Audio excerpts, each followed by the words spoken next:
It is often said that mere mortals should not gaze directly upon the divine, lest they be rendered foolish. His utter astonishment. One day, he received an employment offer that would span an entire year. Indeed, she is a cosmic beauty. Those tendrils are quite mesmerizing. Chapter 1. This job carries certain risks. In the city of Ling, at the ancient Bay New Courtyard, 7th unit, 22nd floor, a warehouse manager with an annual salary of 10 million, he observed the letter laid before him, his expression devoid of emotion. We are earnestly seeking a warehouse manager, responsible for daily management tasks. Mr. Fu, should you wish to accept this position, please sign the work certificate and wear it to commence work from the comfort of your home. Note, this position carries certain risks. After perusing the contents of the letter, Fu shook the envelope, and indeed, a black work certificate tumbled out. Is this a joke? 10 million for a year's work? And at home no less? What sort of celestial warehouse is this? Receiving such an offer early in the morning left Fu feeling quite perplexed. Yet, on reflection, it would be splendid if it were true. A warehouse manager should not be overly busy. With ample remuneration and minimal tasks close to home, it was a veritable dream job. In these times, earning a living was arduous, and Fu found himself on the brink of financial ruin. Nonetheless, he was adept at finding joy amidst hardship. With nothing pressing on his hands, he impulsively signed the work certificate and ceremoniously hung it around his neck. In the next moment, darkness enveloped him. When his vision returned, the desk before him had vanished, and Fu discovered he was standing in what resembled a vast storage room. The expansive space was dimly lit, devoid of windows, rendering it impossible to discern whether it was day or night. Towering shelves reached up to the ceiling, extending into the distance, laden with silver boxes of various sizes, arranged with meticulous precision. Is this a remote job? Could the work certificate be a VR device? Fu felt his imagination stretch to its limits as he endeavored to comprehend the unfolding scenario.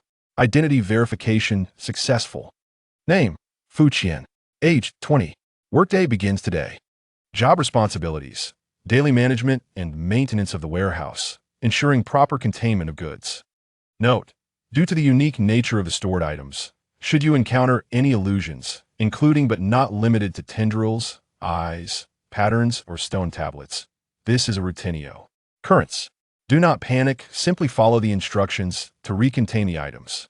Emotionless voices echoed around him. Tendrils' eyes. This is not the right atmosphere. Fu glanced at the boxes on the shelves. What on earth is contained within? Moreover, the packaging appears remarkably secure. How could anything possibly leak? Beep. Perhaps sensing his confusion, the space nearby warped, and a colossal crimson eye slowly materialized. Warning. Containment breach. Item number 32048. Name, Blood Mist. Today's work content has been updated. Enter containment scenario 32048 and complete recontainment. A series of small characters began to flash in the upper left corner of his vision. This is already a breach? Before he could voice his astonishment, the blood red eye turned its gaze towards him, locking onto him with an intensity that sent shivers down his spine. In an instant, Fu felt as though his brain had been struck by a thunderous blow, his consciousness swiftly being siphoned away. Entering containment scenario 32048, Full Moon Garden. Containment conditions. Survive for 1 hour within the Full Moon Garden. Each entry into a containment scenario costs 1 point of sanity, current sanity, 20. If sanity reaches 0, you will permanently lose your mind. I knew 10 million wouldn't come easily. Losing all sanity and becoming a fool after just 20 attempts? This workplace injury is rather severe. Fu internally lamented. Point 1.5.50.98.100. Full Moon Garden loading complete. For a long time, you have been tormented by increasingly severe pain. Just as you resolve to journey to foreign lands in search of healing, you find yourself ensnared in an even, or terrifying predicament. Identity, patient. Skills, none. Weapons, none. You're awake? As he regained control of his body, a voice spoke nearby. Fu attempted to turn his head and found himself lying on a bed. At the bedside stood a gaunt old man, hunched and exuding an inexplicable air of lewdness. Rest assured, your ailment will be cured. After all, our medical expertise is unparalleled. He If you omitted that laugh, you might inspire more trust. Fu narrowed his eyes and remained silent.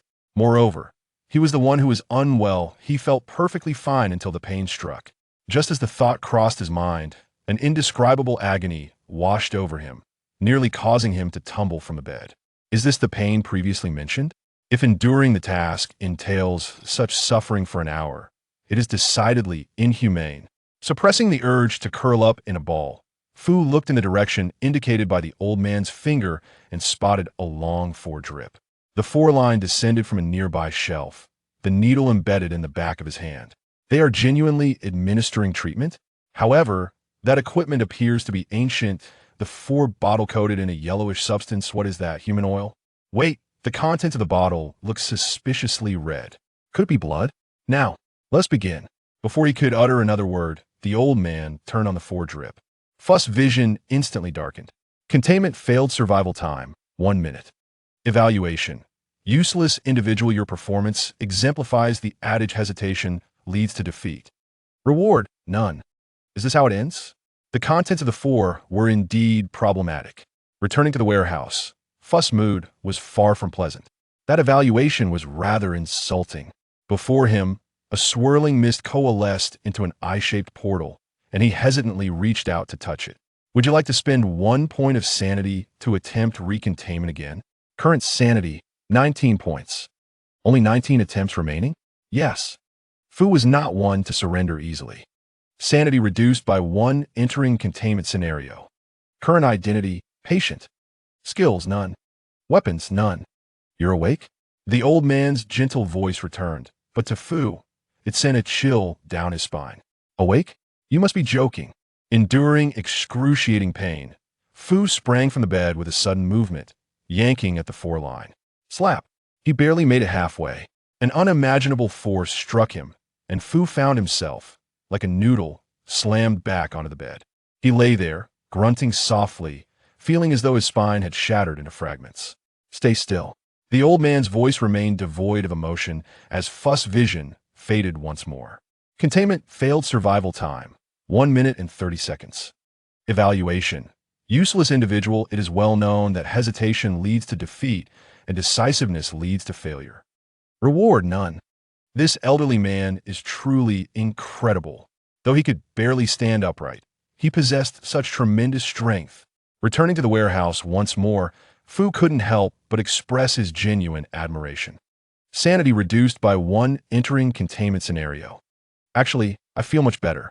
On his third entry, Fu deeply realized the futility of strength and decided to adopt a more persuasive approach.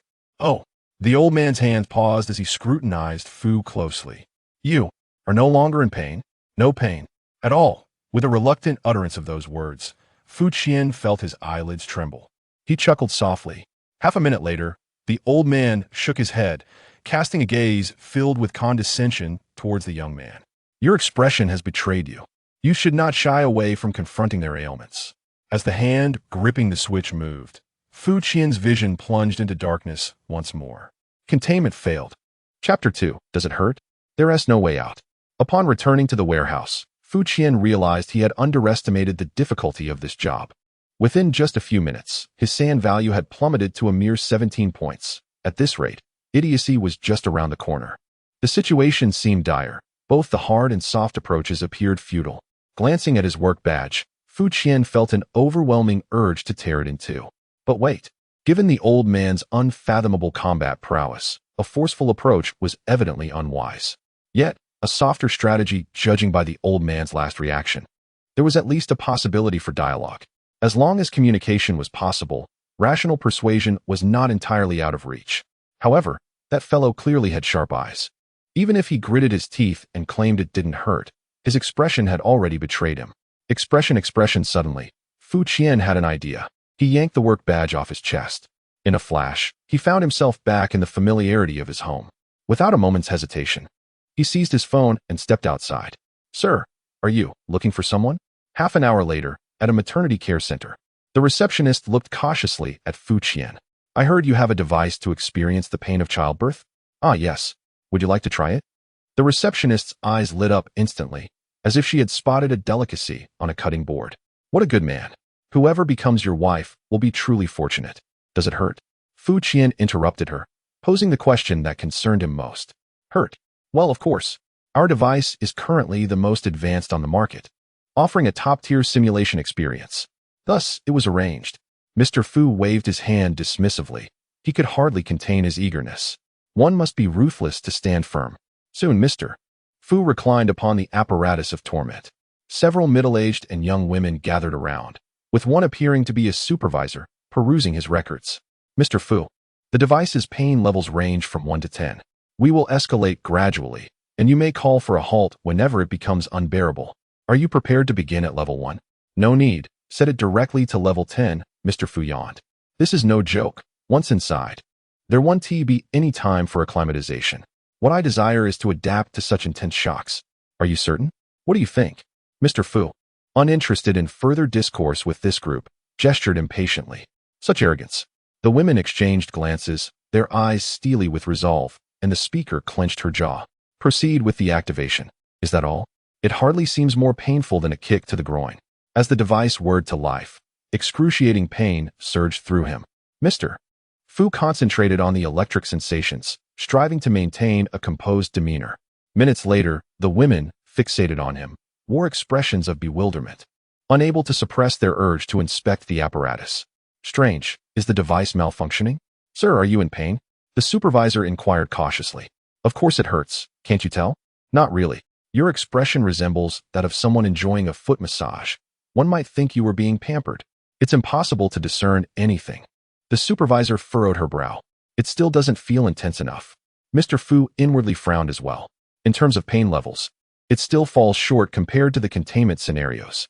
Is the highest only at level 10? The sudden inquiry from Fu Qian momentarily stunned the director. The equipment itself could reach level 12, but Fu Qian seized the opportunity to assert, leaving her no room for rebuttal. How audacious! The director gritted her teeth in frustration and exchanged a glance with her colleague. Set it to level 12. However, it mattered little. Perhaps the equipment was faulty, providing a perfect opportunity for testing. With an impassive expression, the director thought, I refuse to believe I cannot subdue you. Huh. This is rather intriguing. Fu Qian took a couple of deep breaths, mustering all her strength to maintain a smile reminiscent of the Mona Lisa. Are you all right, sir? This peculiar expression sent shivers down the spines of several women present. I feel absolutely splendid. After 2 arduous hours, successfully transforming her demeanor from that of the Mona Lisa to a more vibrant one, Fu Qian left the confinement center with satisfaction. Mere minutes after her departure, the establishment was filled with screams akin to that of a slaughtered pig. With an expression of solemnity, Fu Qian donned her work badge and returned to the warehouse. Would you like to consume some sanity points and attempt containment again? Yes, you're awake? Accompanied by a familiar voice, waves of anguish surged once more. Fu Qian controlled every muscle, filling her being with benevolence, tranquility, and innocence. Indeed, today felt much more comfortable. She sensed no need for treatment whatsoever. Is that so?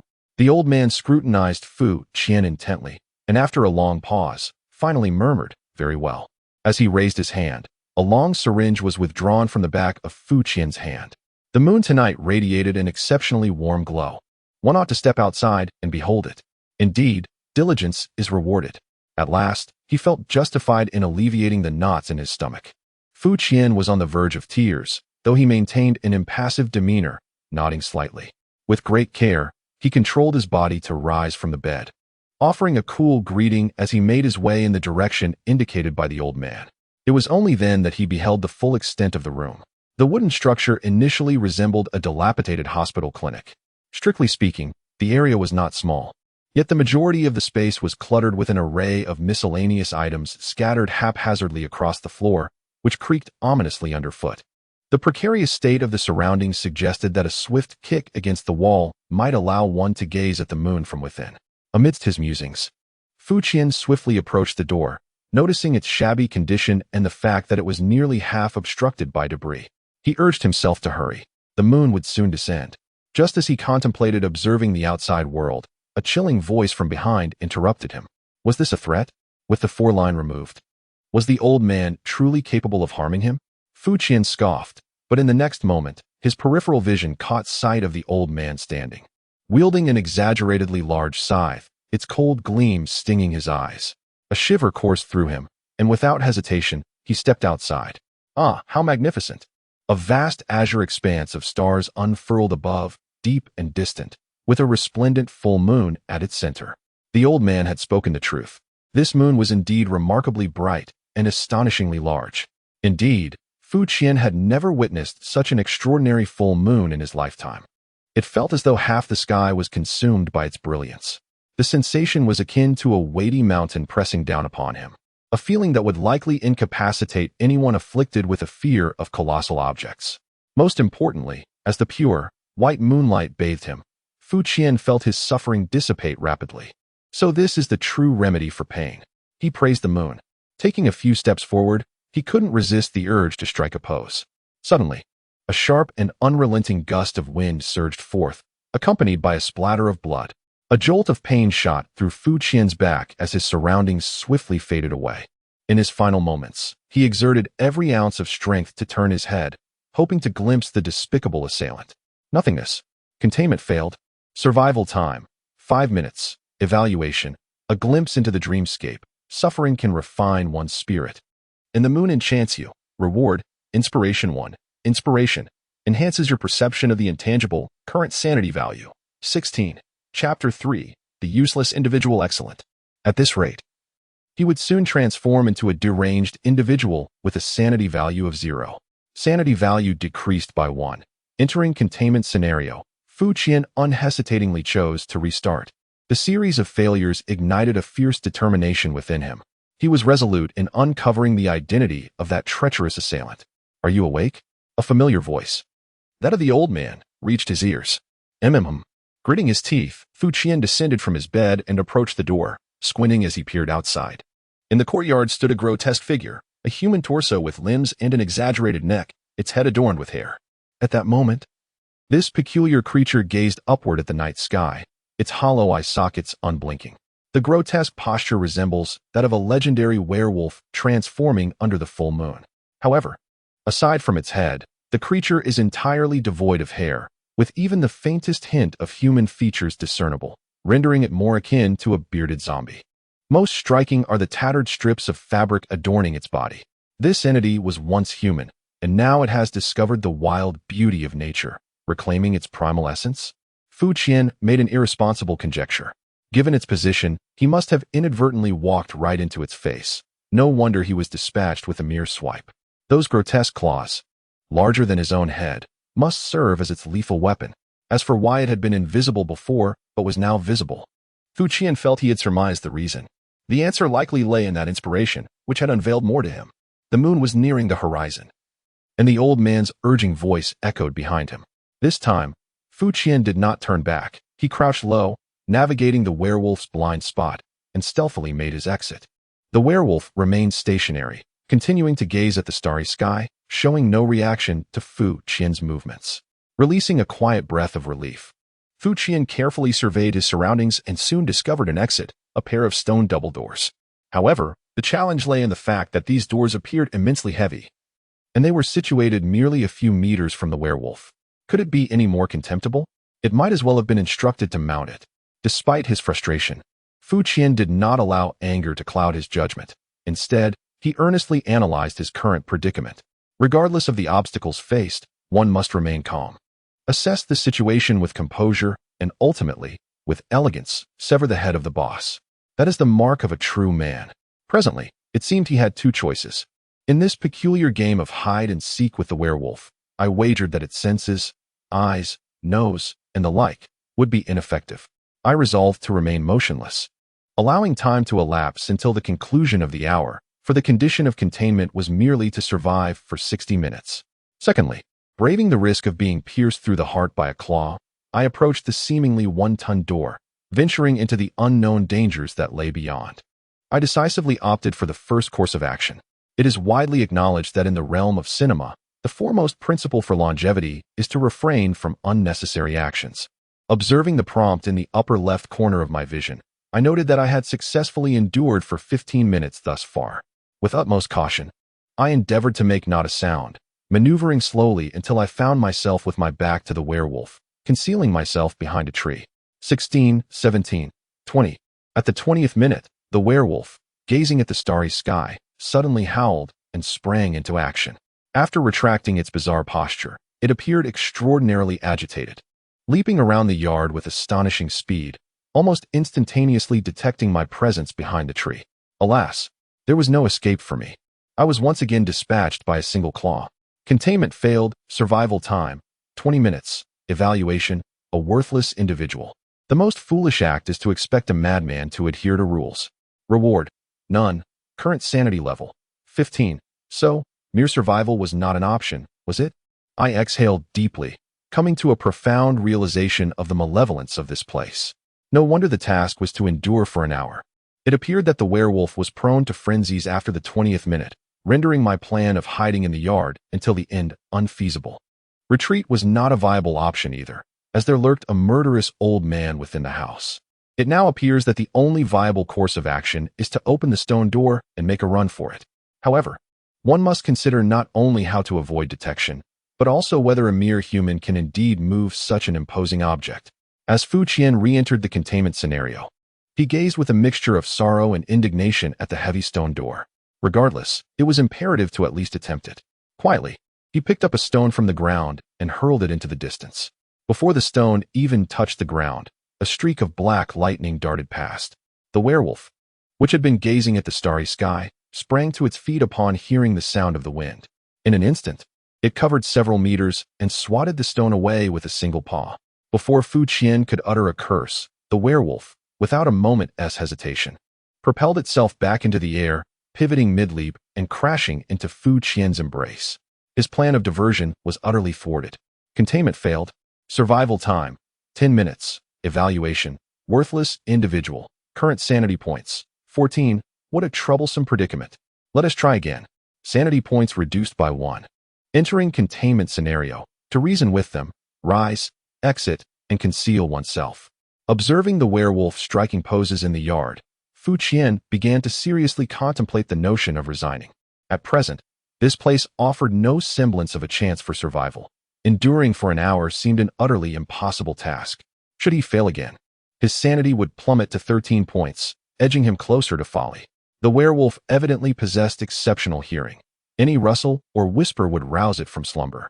Yet, should he refrain from opening the door, when the time elapsed and it stood up, he would undoubtedly meet a similar fate. Glancing back at the small cabin, he noticed the old man brandishing a gleaming scythe, eyeing him intently. Fu Qian felt a spark of inspiration. What had this man just said to him? Let oneself emerge to gaze upon the moon. Yet, after such an extended observation, it seems there has been little change. Could it be that the posture of viewing is incorrect? Throughout his life, Fu Qian has been renowned for his exceptional divergent thinking, even earning the reputation of possessing a mind as expansive as that of a madman. As he scrutinizes the werewolf in the courtyard, an idea begins to form.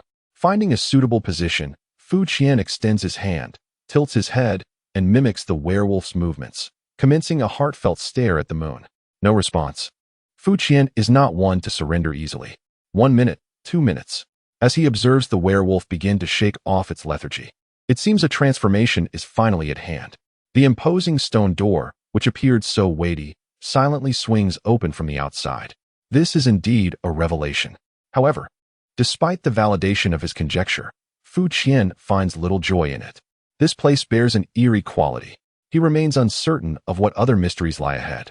Nevertheless, with the path now revealed, Fu Qian swiftly withdraws his stance.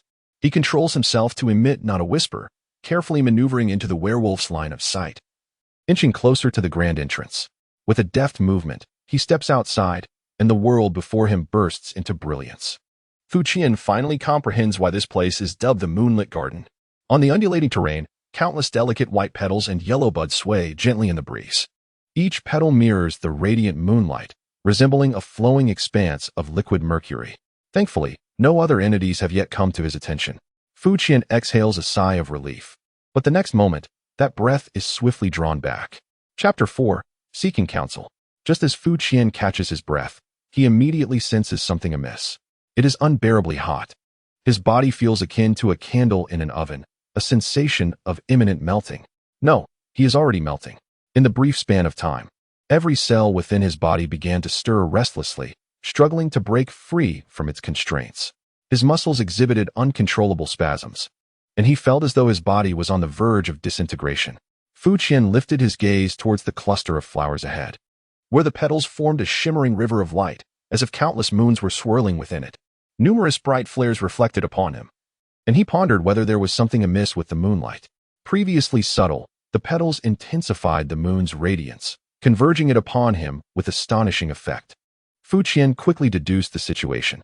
At that moment, he noticed something emerging from his arm, several writhing flesh buds that were rapidly twisting and expanding. Were these alien growths?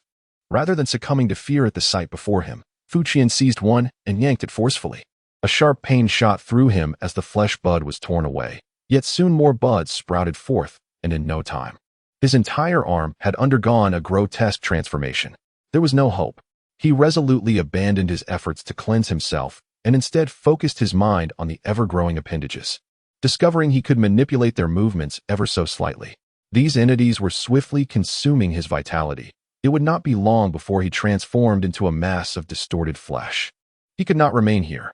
Fu Qian swiftly scanned his surroundings, but, regrettably, found no escape. He turned back and ran. However, despite his rapid reflexes, before he could retreat through the stone door, his legs had completely melted and morphed, beginning to fuse with the ground beneath him.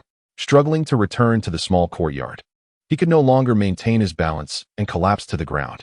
This, without a doubt, startled the werewolf brothers within. With a sudden cry, a shadow lunged forward without hesitation. Containment failed. Survival time, 25 minutes. I had thought that after transforming into a slime form, the werewolf might lose interest in me. However, it turned out that the creature was indiscriminate in its hunger. In the warehouse, Fu Qian recalled the scene of the werewolf feasting upon him, the crisp sound of its chewing echoing in his ears. The situation was dire. The flowers in the garden exhibited peculiarities, and given the rate of mutation, I had no time to destroy them. In the absence of that option, it was clear that I could not remain in the garden. Even if I slowed down all previous steps to the utmost, it would be impossible to accumulate a full hour. Every avenue led to a dead end. As the saying goes, all dead ends stem from a lack of strength. If only I could kick the old man over and dispatch the werewolf with a couple of punches, I would have long since turned every perilous situation into survival. Yet, Fu Qian remained undaunted, instead giving himself a mental shake to liberate his thoughts. Setting aside whether it was feasible, if he truly had to choose one to eliminate, whom would he select? The old man appeared to possess unfathomable cunning and strength, while the werewolf, at least, seemed somewhat less intelligent. Thus arose the question, what martial art could possibly defeat such a creature, larger than myself, with superior strength, speed, and remarkably quick reflexes? Fu Qian silently removed his work badge and returned home from the warehouse. He swiftly powered up his computer, contemplated briefly, and entered a search query. How to single-handedly confront an adult tiger, unarmed. He proceeded to examine the search results one by one. The physical constitution of individuals cannot be generalized. In a state of extreme anger, I once faced a tiger in single combat, which is rather straightforward. Firstly, one must be exceptionally strong. Remain calm and do not turn your back on it. Fix your gaze on the tiger's eyes when it lunges at you. Execute a swift slide tackle. Repeat this maneuver several times, and the tiger will succumb under the pressure. Amidst a chaotic display of writhing entities on the screen, one particular notion captured his attention, the slide tackle. This idea held a certain intrigue. Sanity decreases by 1, entering containment scenario. Fu Qian entered the moonlit garden for the 8th time. As always, he sought to persuade with reason, rise, exit the dwelling, and conceal oneself. Fu Qian opened the garden gate, yet this time, he refrained from stepping through. Instead, he extended his hands outward. The shimmering reflections of the petals illuminated his hands brilliantly. Soon, tendril-like flesh buds emerged. Excellent. Fu Qian withdrew his arms and turned back. Under the moonlight, the werewolf stood upright, facing him directly, devoid of any sound. That damn sense of oppression. Eliminating this creature was the sole possibility of completing the task. Fu Qian fixed his cold gaze upon it, unwavering, without a moment's hesitation. With a piercing howl, the werewolf leapt high into the air, resembling a streak of black lightning hurtling towards him. Do not turn your back on it. Keep your eyes locked on it. Fu Qian took a deep breath, advancing rather than retreating. After sprinting a couple of steps towards the werewolf, he suddenly fell to the ground, sliding beneath the beast's belly. The secret technique, The ultimate slide tackle. Through the wolfman's fearsome white fangs, Fu Qian forcefully thrust an arm, grotesquely swollen to the point of losing its shape, into the creature's maw. A searing pain coursed through him as the wolfman instinctively clamped down, and Fu Qian felt as though his arm might be severed in twain. Yet, with unwavering resolve, he ensnared the beast's neck with his other arm, preventing his descent. Meanwhile, the arm ensnared in the wolfman's jaws was teeming with grotesque growths, each one fervently expanding under his command. These grotesqueries surged down the wolfman's throat, tearing through everything in their path, entangling themselves deeply with the creature's innards. What are you pretending for? In the next moment, Fu Qian summoned every ounce of strength, desperately clawing at everything within reach. A harrowing howl erupted from the wolfman's throat. In agony, the creature descended into a frenzy, wreaking havoc upon its surroundings. However, Fu Qian clung tenaciously to the now morphed arm pressed against the wolfman's chest and neck, perfectly positioned to evade the claw's assault. Ultimately, as the courtyard lay in ruins, the wolfman succumbed to defeat. Struggling to emerge from beneath the wolfman's carcass, Fu Qian nonchalantly severed the last remnants of flesh from his left hand. With a swift motion, he executed a decisive maneuver to finish the beast off. The suggestion from the forum elder proved remarkably effective. After a moment of reflection, Fu Qian collapsed onto the ground, gasping for breath. The sensation of cellular rebellion began to creep slowly up his arm. Fortunately, the pace was not alarmingly swift. He could likely endure for an hour, unless that individual intervened. Raising his gaze, Fu Qian noticed that the old man from the house had somehow made his way into the courtyard. The old man's scythe had been put away, and he gazed at him with a peculiar expression. After a prolonged silence, the other party nodded. Quite impressive. Your combat style leaves a lasting impression. In the face of such a monstrosity, what prompted you to confront and even vanquish it? It seems you have much to say. As time inexorably approached the 1-hour mark, Fu Qian finally exhaled with relief. I see you truly do not comprehend. For a genuine gamer, as long as it possesses a health bar, even a deity can be slain before you. Chapter 5. The Reward for Abandoning Humanity, Survival Time. 1 hour achieved.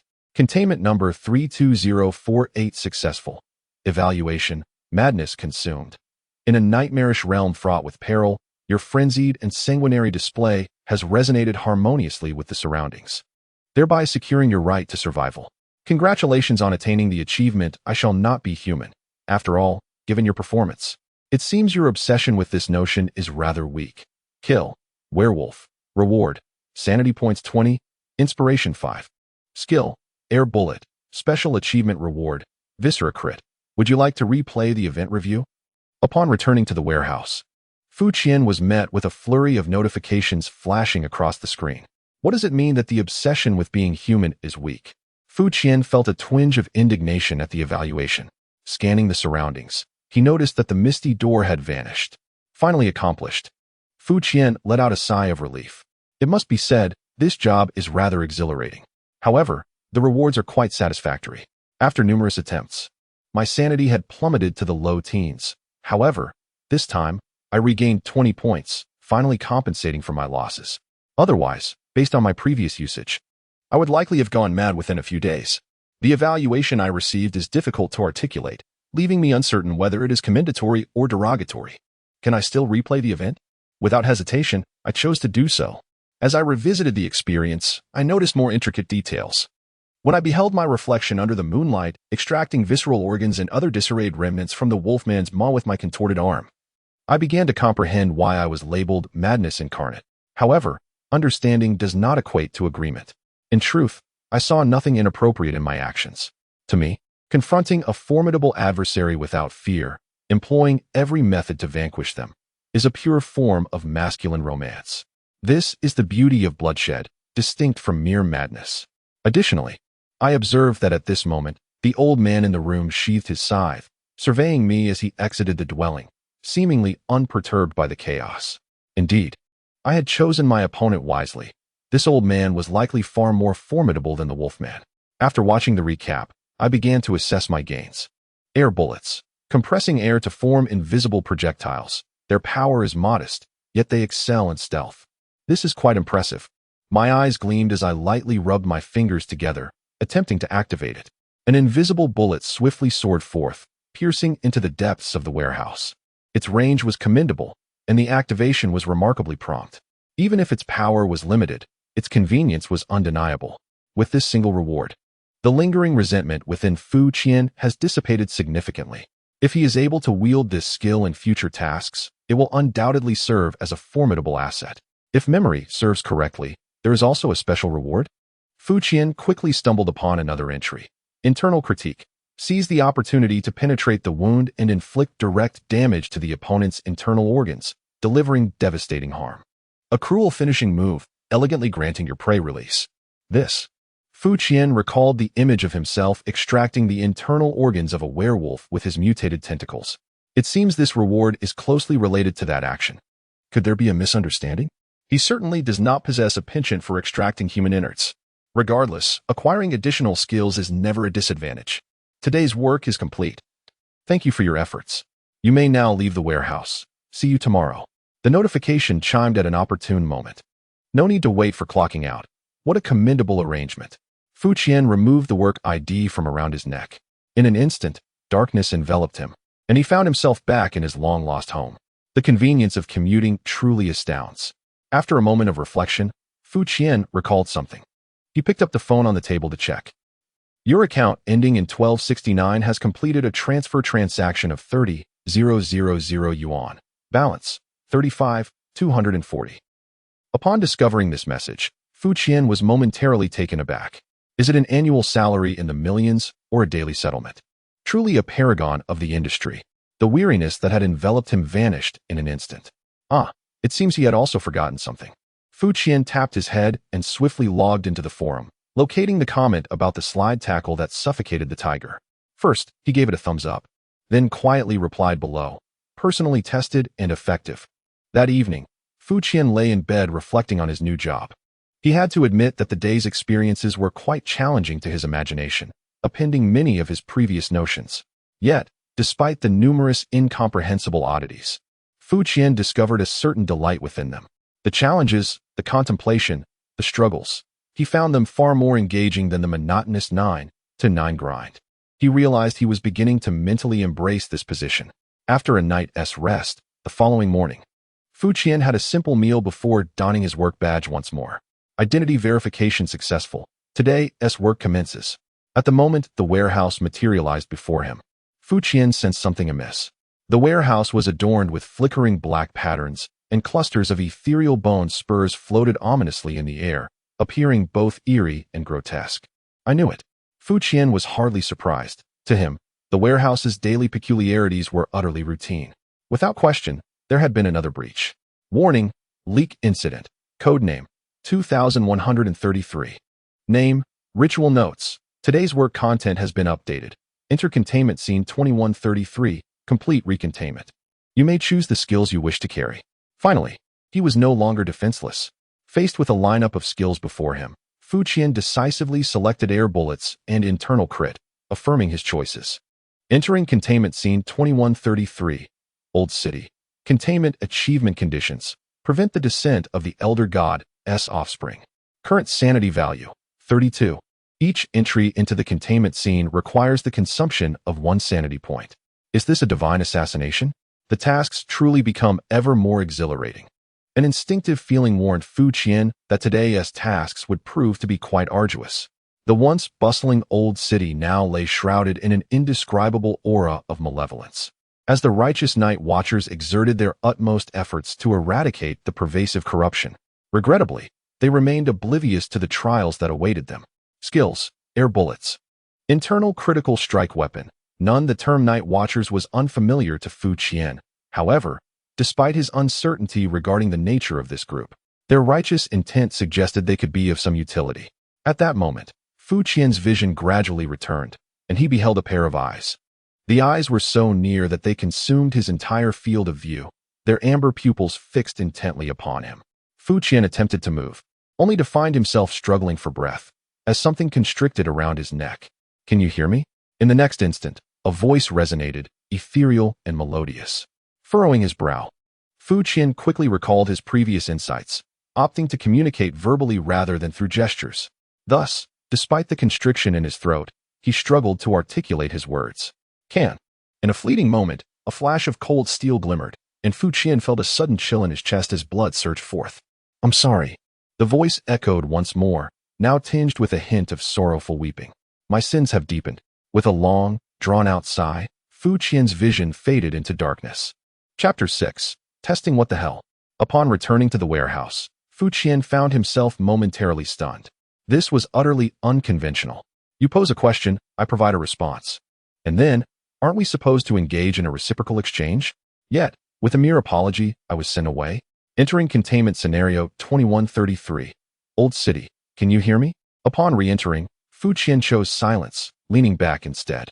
At last, he discerned the individual who had previously dismissed him, a woman adorned with a narrow black hat, wielding a slender curved sword. The lower half of her face was obscured by a high collar, rendering her features incomplete. From what was visible, she could only be described as a stunning beauty, her skin as pale as snow, delicate as porcelain. No, it was indeed porcelain. However, there was a striking disparity on either side of her visage. The left half of her face was devoid of skin, revealing a pristine, bone-like texture. Fu Qian glanced down at his own hand gripping his collar, and realized it bore no resemblance to that of a normal human. Rather, it resembled a puppet's artificial limb. The Nightwalker. This thought struck Fu Qian immediately, setting aside other considerations. Her appearance alone indicated she could not possibly be an ordinary person. But why did she seek to kill him without a word? Reflecting on his prior encounters, Fu Qian did not hastily resort to aggression. From the blade that had sent him away, he sensed that this porcelain woman was significantly more formidable than the werewolves he had previously faced, at least a tier above. Although he had acquired 2 skills, his physical capabilities remained those of an ordinary individual. There was a clear distinction between him and this armed-to-the-teeth human weapon. He certainly could not attempt a sliding tackle like he had with the werewolves, could he? As long as this woman possesses a normal level of intelligence, she should not afford herself the opportunity for such a reckless act. Observing herself in the mirror, the porcelain-skinned woman exhibited a look of sorrow. With a sigh, she released her grip on Fu Qian's collar and offered him a slight bow. "I apologize, but time is of the essence. I must eliminate all contaminated individuals within this vicinity. Therefore, I am sorry." As she prepared to strike, Fu Qian felt a flicker of apprehension in his eyelids, aware that trouble was imminent. As expected, in the next moment, a blinding flash of steel filled his vision, searing his eyes with its brilliance. Blood spattered everywhere. Realizing he could not evade the attack, Fu Qian resolutely suppressed his instinct to flee, bracing himself to endure the blow. Blood gushed from the ghastly wound, yet he remained unfazed, instead offering a grim smile. "Fu Qian." The porcelain-skinned woman appeared slightly perplexed. "My name is Fu Qian. May I know yours? I believe I should be aware of the identity of the one who brings about my demise." Fu Qian regarded his assailant with a serene demeanor, revealing her intent to learn his name. The porcelain-skinned woman paused once more. "Su Gao." "Excellent." Fu Qian nodded, but soon found himself unable to sustain his composure. Containment failure. Evaluation. Useless individual. Reward. None. Current sanity level. 30. Upon returning to the warehouse, Fu Qian had gained a clearer understanding of his current predicament. Firstly, the woman named Su Gao was likely a member of the Night Watchers.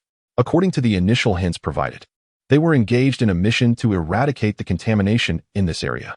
Her recent words, coupled with her abrupt decision to strike at herself, stemmed from their belief that the situation had spiraled beyond control. They were compelled to indiscriminately eliminate anyone who had ventured into the contaminated area. Sanity value decreased by 1. Entering containment scenario. After clearing her thoughts, Fu Qian opted to re-enter. "I can hear you, Su Gao." This time, Fu Qian did not wait to ascertain the situation clearly and called out the name of the porcelain woman directly. Time was of the essence. All potential contaminants needed to be swiftly addressed. The porcelain woman froze, her hand gripping the knife. One could almost perceive her confusion, and Fu Qian cast her a glance. There was no time for explanations. "I require your cooperation in the forthcoming actions." "How do you know my name?"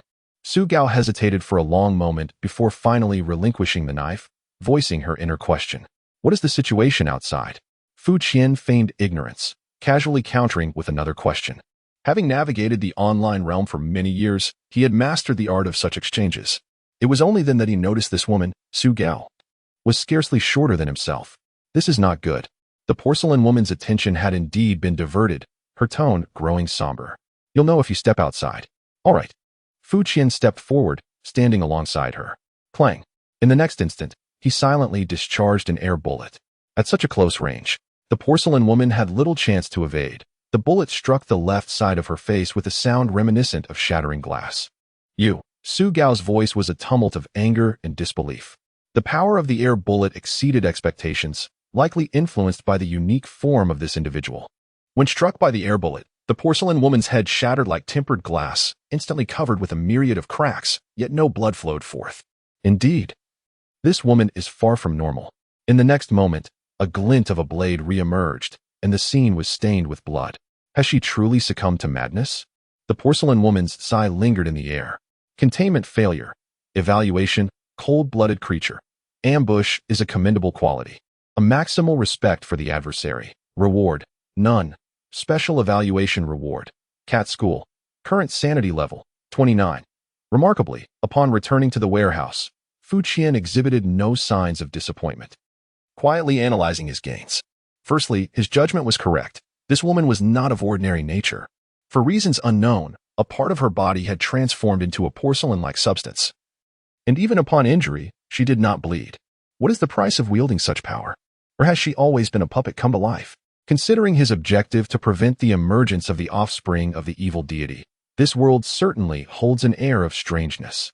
The good news is that, as a keeper of the night, this woman should be regarded as an agent of law and order. Her strength is formidable, making her a valuable ally. Furthermore, that previous strike demonstrated that he indeed possessed the capability to inflict harm upon individuals of her caliber, which is also encouraging news. Overall, the risks taken this time were worthwhile. As for what might happen if he were to truly kill the porcelain woman, the murderer is perpetually condemned to slay, and this woman has cleansed herself more than once.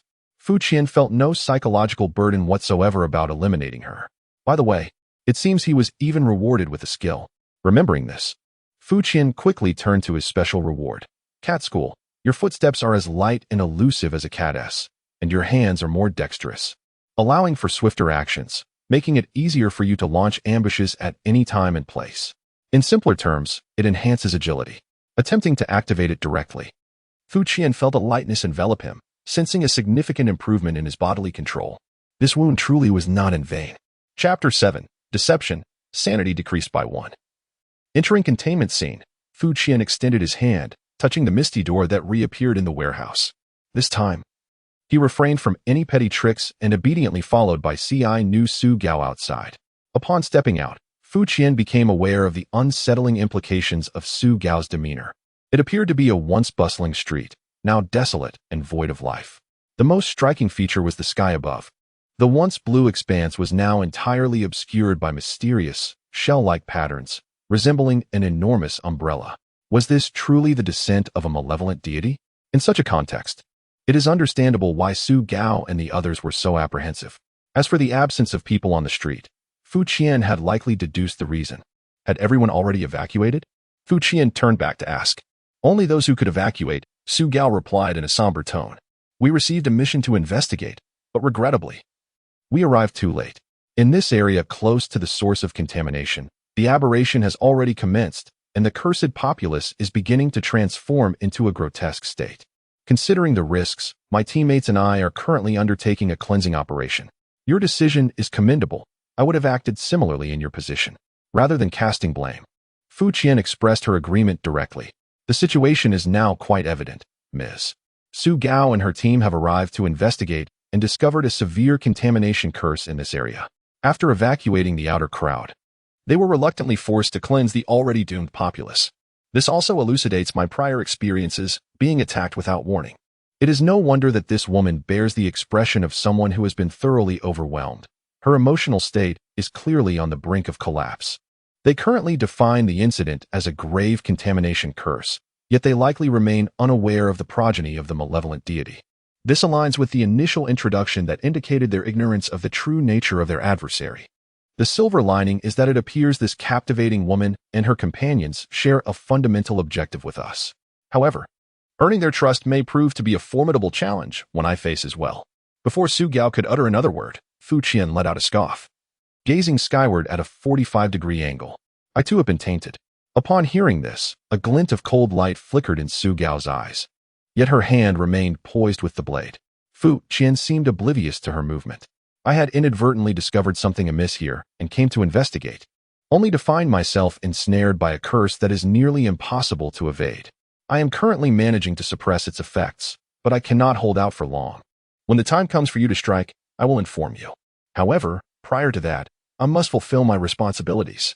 It is essential to disguise oneself as an extraordinary being to command the attention of this group.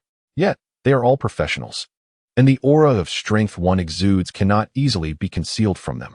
At this juncture, I need to concoct a reason for my subpar condition. Fu Qian is currently engaging in some deception, and soon I see several individuals rushing towards us from various directions. Leading the pack is a man in his 40s, tall and lean, with a sharp glint in his eyes against his gaunt visage. What is happening? Upon catching sight of Fu Qian, the middle-aged man furrows his brow and cannot refrain from questioning Su Gao. This operation allows no room for compassion, otherwise it could result in the loss of countless lives. Captain. Su Gao nods in acknowledgement and points to Fu Qian beside him. He was discovered over there, claiming to be investigating the anomalies as well. Investigating?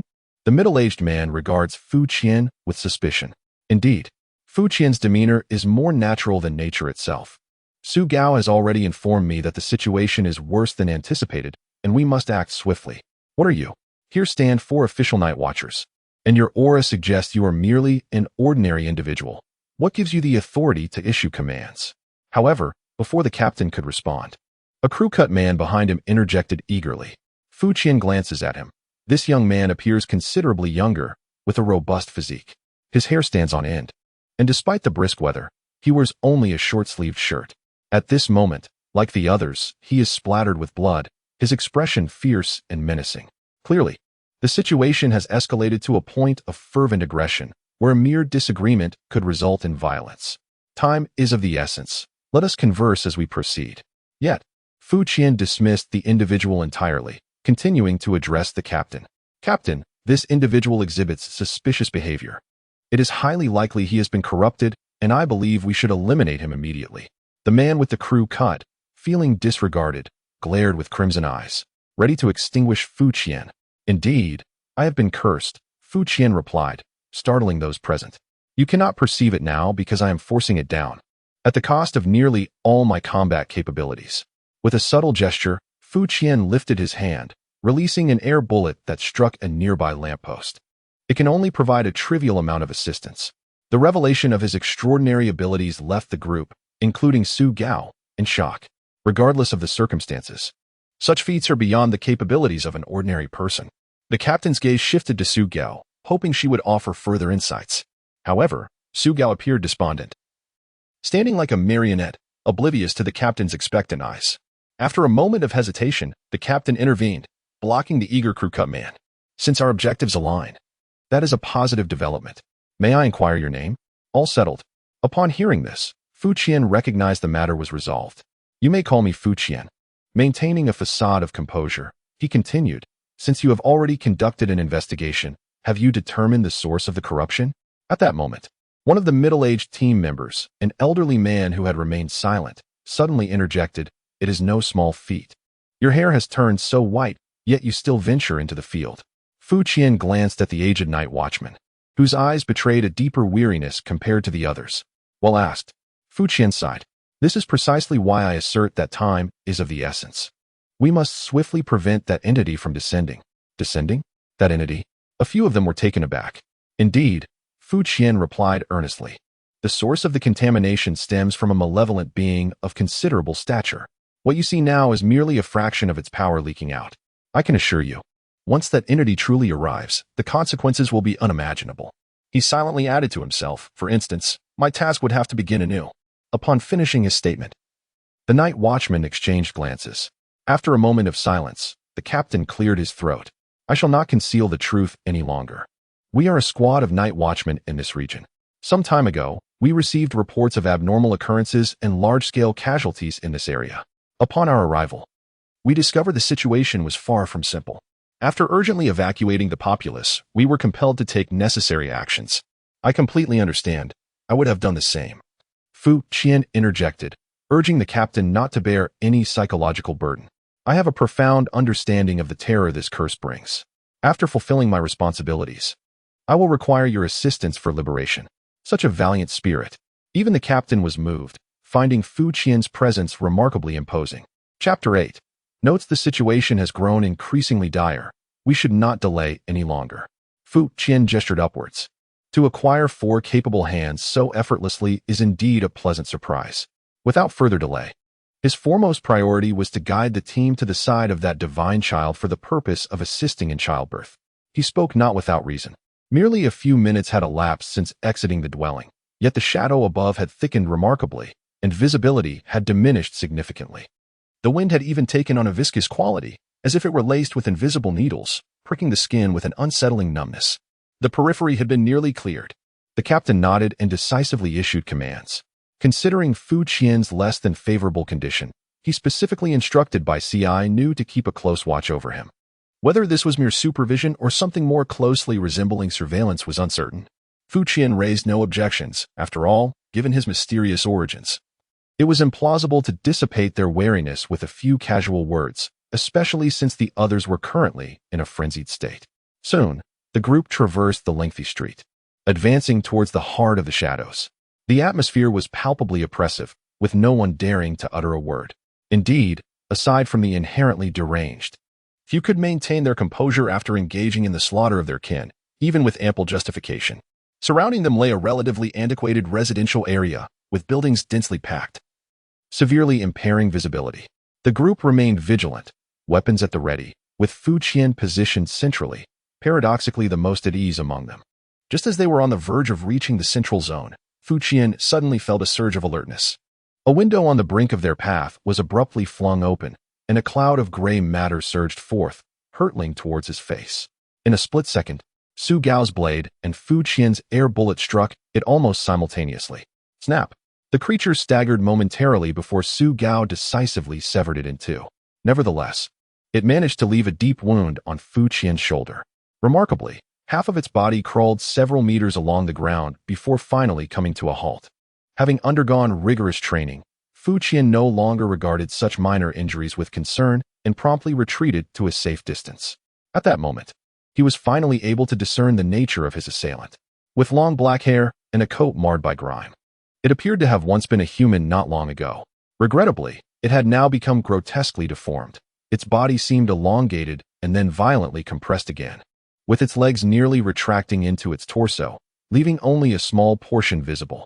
This curse was a sight I had never encountered before. The bald man took a deep breath, his tone betraying a hint of relaxation.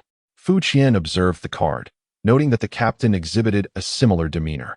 Although they had previously surmised that the cursed would mutate into monsters, that had merely been a hypothesis. Now confirmed, Fu Qian felt a slight alleviation of his guilt. "How is your wound?" the captain inquired, glancing back at Fu Qian. "It's nothing, let's continue." Fu Qian feigned indifference to the injury on his shoulder, resolutely determined to maintain his tough guy facade. The captain nodded silently, having witnessed Fu Qian's response in the aftermath of the attack. He increasingly believed that Fu Qian was an extraordinary individual accustomed to the specter of death. Such a person alone could possess this level of insight and fortitude. The captain secretly admired him, resolved to find a way to lift the curse from Fu Qian once the situation was resolved. "Damn it, why are there still so many?" At that moment, the crew-cut man bellowed in a restrained voice. Within a brief span, figures resembling maggots began to emerge from windows, rooftops, and even the pipes above, encircling the 5 individuals. "Let us go," the captain commanded decisively. The group swiftly sprang into action, striving to carve out a path before being completely surrounded. Fu Qian appeared rather elated. Throughout the commotion, he rewarded every strike with a shot of air bullets. If memory served him correctly, the summary contained a tally of enemy eliminations, which could potentially influence rewards. Accumulating data was certainly prudent, and it also provided an opportunity to hone his skills. Before long, Fu Qian's air bullets had reached a level of precision that resulted in headshots with each shot. Coupled with the enhancements from the cat school, his aim had become remarkably accurate. By this point, the 5 had rounded the corner of a long street, and a vast hall lay before them.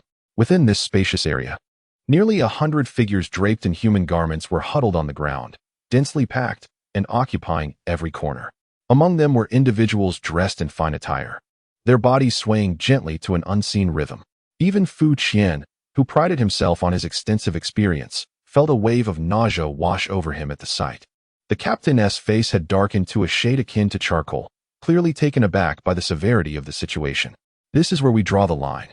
However, before he could voice his thoughts, the previously silent elder spoke up. As all eyes turned towards him, he cleared his throat and continued.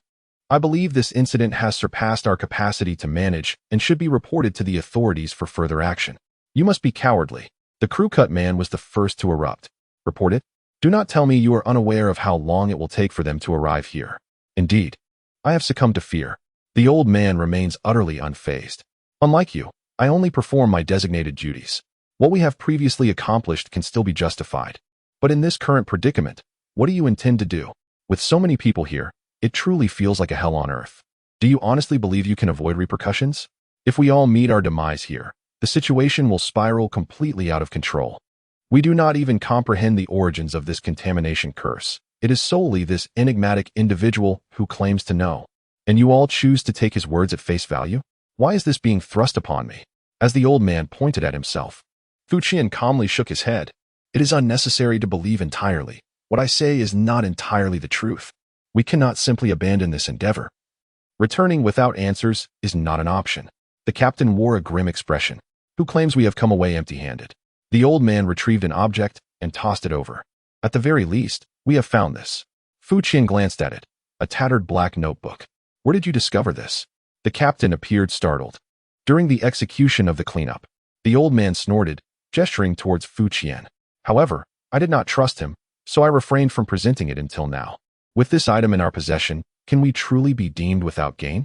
Observing the remaining three fall into silence, appearing somewhat swayed, Fu Qian felt uneasy. This cannot be right. We are on the verge of disbanding before even encountering the boss. Fu Qian pointed at the object in the captain's hand. May I take a look at that? It is a crucial item. Before the captain could respond, the crew-cut man became the first to express his anger. However, the captain disregarded him and handed over the notebook. There's no harm in showing you. This item is related to another incident we have been investigating. I have already perused its contents, and there is nothing particularly noteworthy. The notebook was thin, containing little information. Fu Qian delicately flipped through it with his fingertips, furrowing his brow. I cannot comprehend this section. What does it mean? What? Following Fu Qian's finger, everyone displayed expressions of disbelief. Are you joking? Why would I jest? This incoherent passage is utterly incomprehensible. The captain silently handed over a stick. Can you replicate this portion? Fu Qian inquired. Why? Because, from our perspective, that section appears to be blank. Chapter 9. Heart and Soul Indeed. From the reactions of the others, Fu Qian had an inkling that something was amiss. And now he had finally confirmed the reason. The four of them could not perceive that part of the content, while he alone could. Fu Qian was not particularly inclined to believe in the notion of being a chosen one. After much contemplation, the only plausible explanation seemed to be related to the inspiration he had previously gained. Especially after the last successful containment, his insights had significantly increased.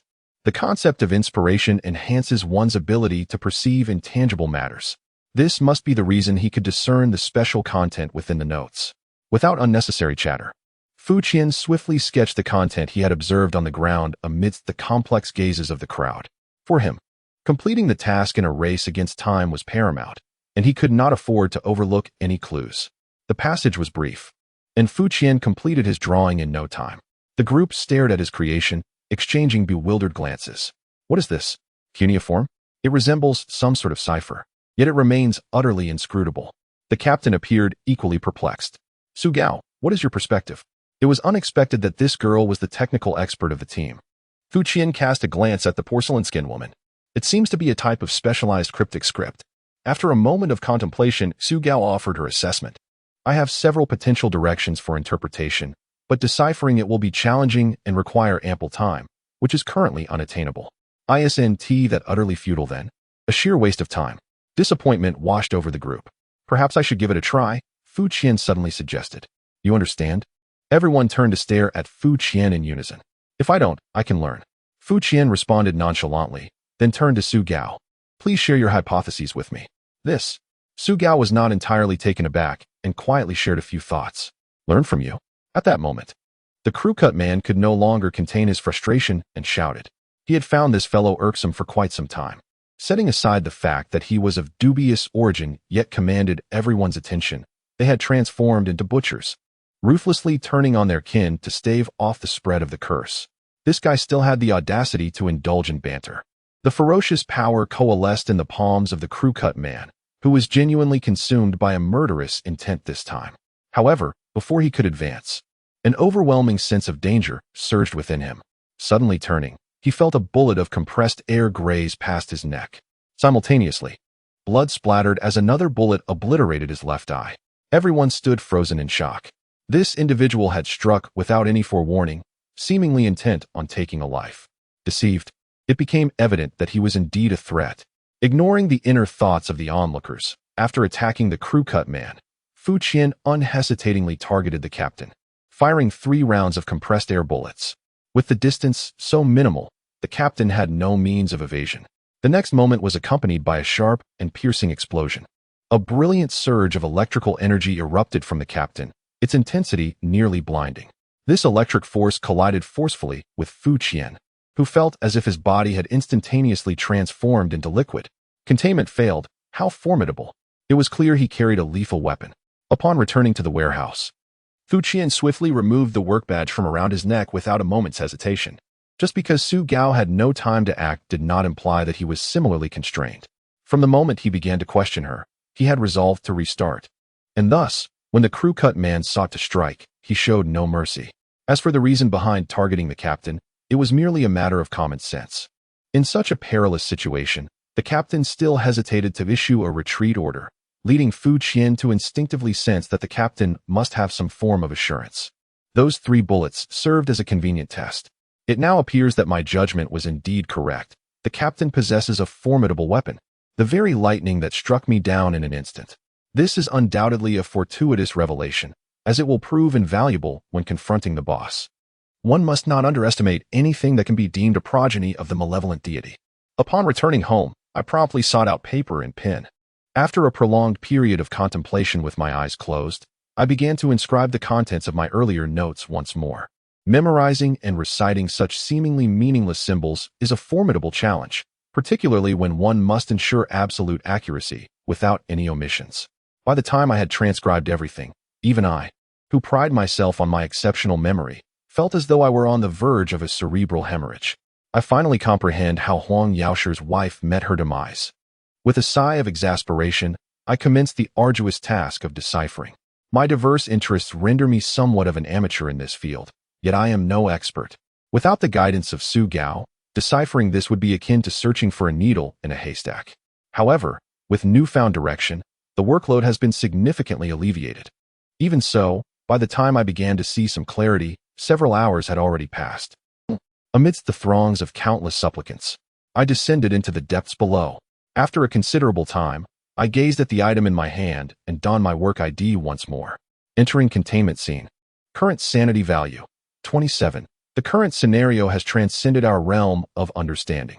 Thus far, when the crowd gathered in the hall, Fu Qian did not even afford the old man the opportunity to present his notes, abruptly interrupting the quarrel and fixing a serious gaze upon the captain. Is there a profound space here? The captain furrowed his brow, perplexed by Fu Qian's intent. From the throngs of myriad followers, they descended into the depths of the earth. Fu Qian confidently pointed ahead, exuding an air of certainty. This is a ritual. The 2 phrases I recited earlier are the pivotal steps of the ceremony. An evil presence will descend into the subterranean depths, and we must locate it swiftly. In truth, Fu Qian was uncertain whether those 2 sentences conveyed that precise meaning. But to command the attention of these individuals, he had to maintain a professional demeanor. I am not sufficiently familiar with this place. Thus I need to verify with you all. Are there such areas here? The group exchanged glances. Yes. At that moment, it was Su Gao, who had remained silent, that spoke.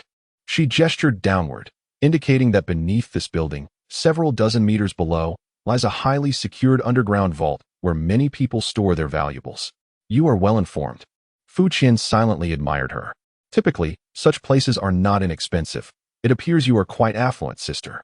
Do you know how to access it? Indeed.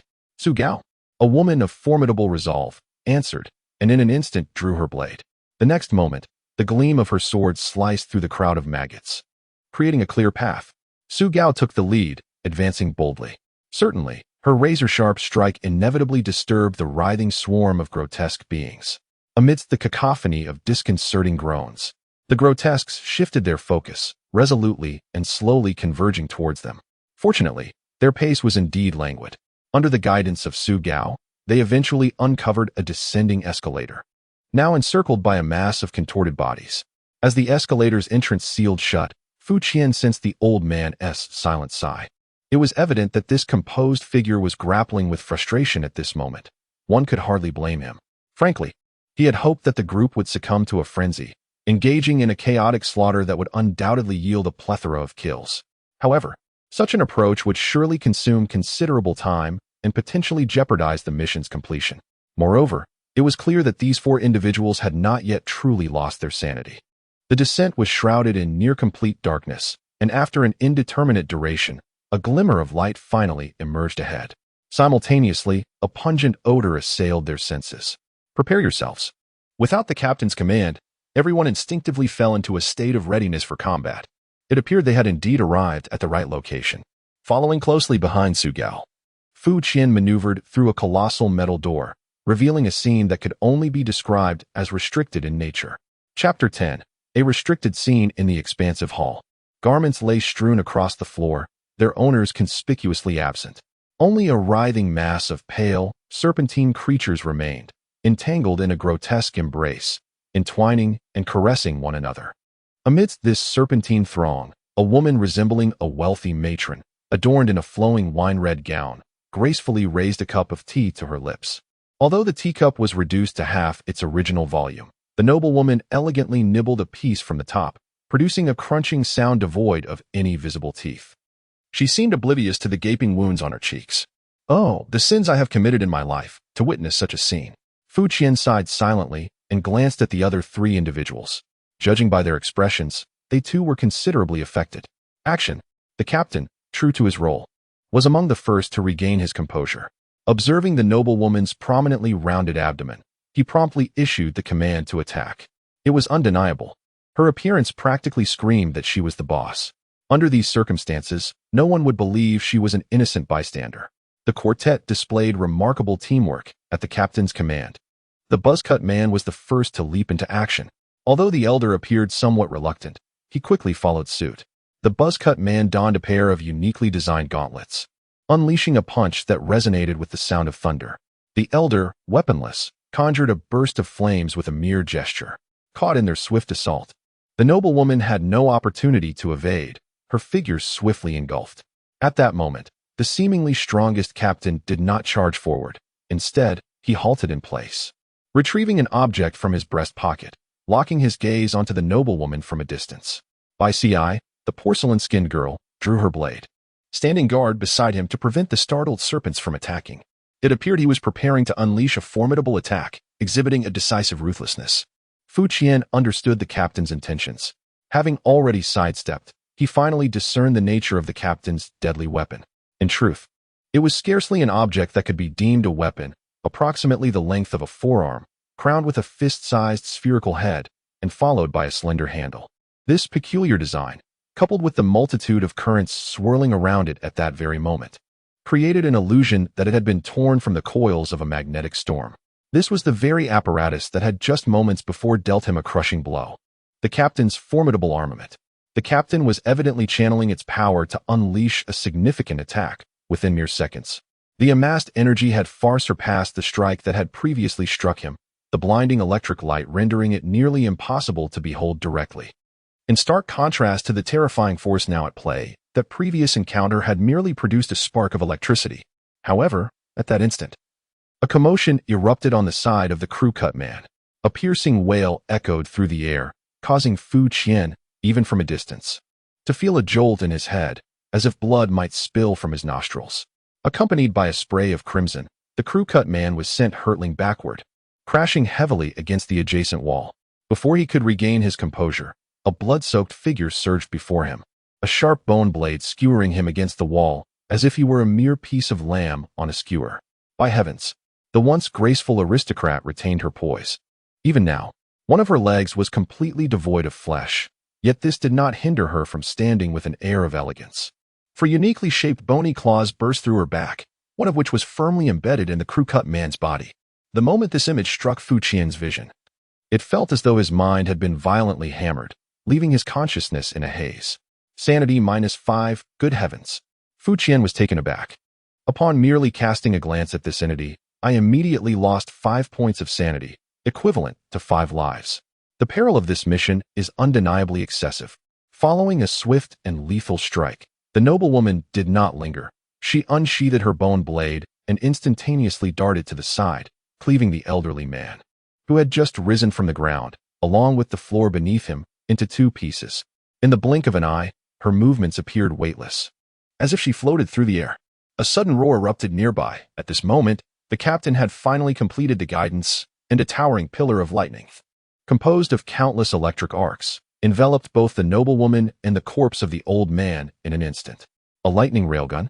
As I beheld the endless barrage of lightning beams, I finally comprehended the true might of the captain's formidable weapon.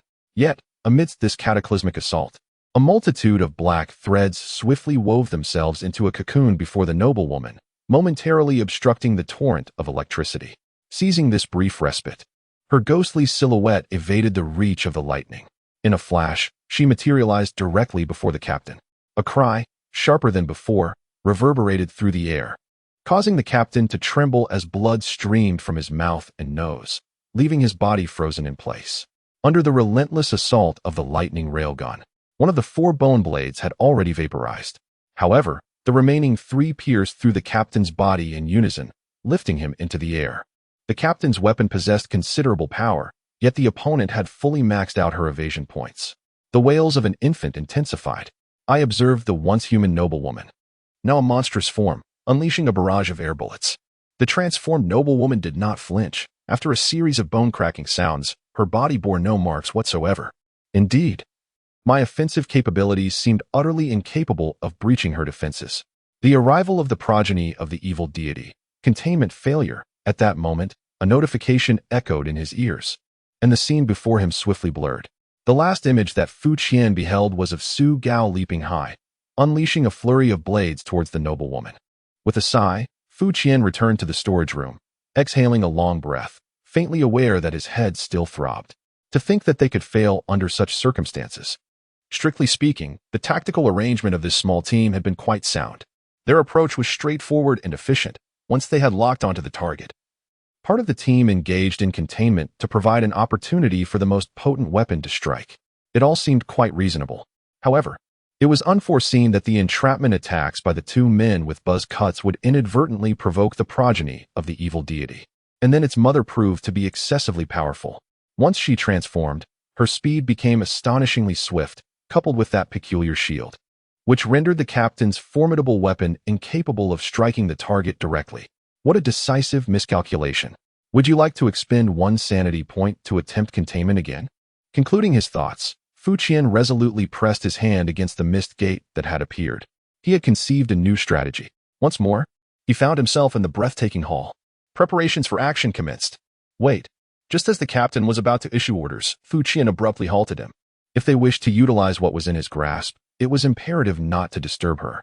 The 2 of them must also remain here. Why should you be the one to command?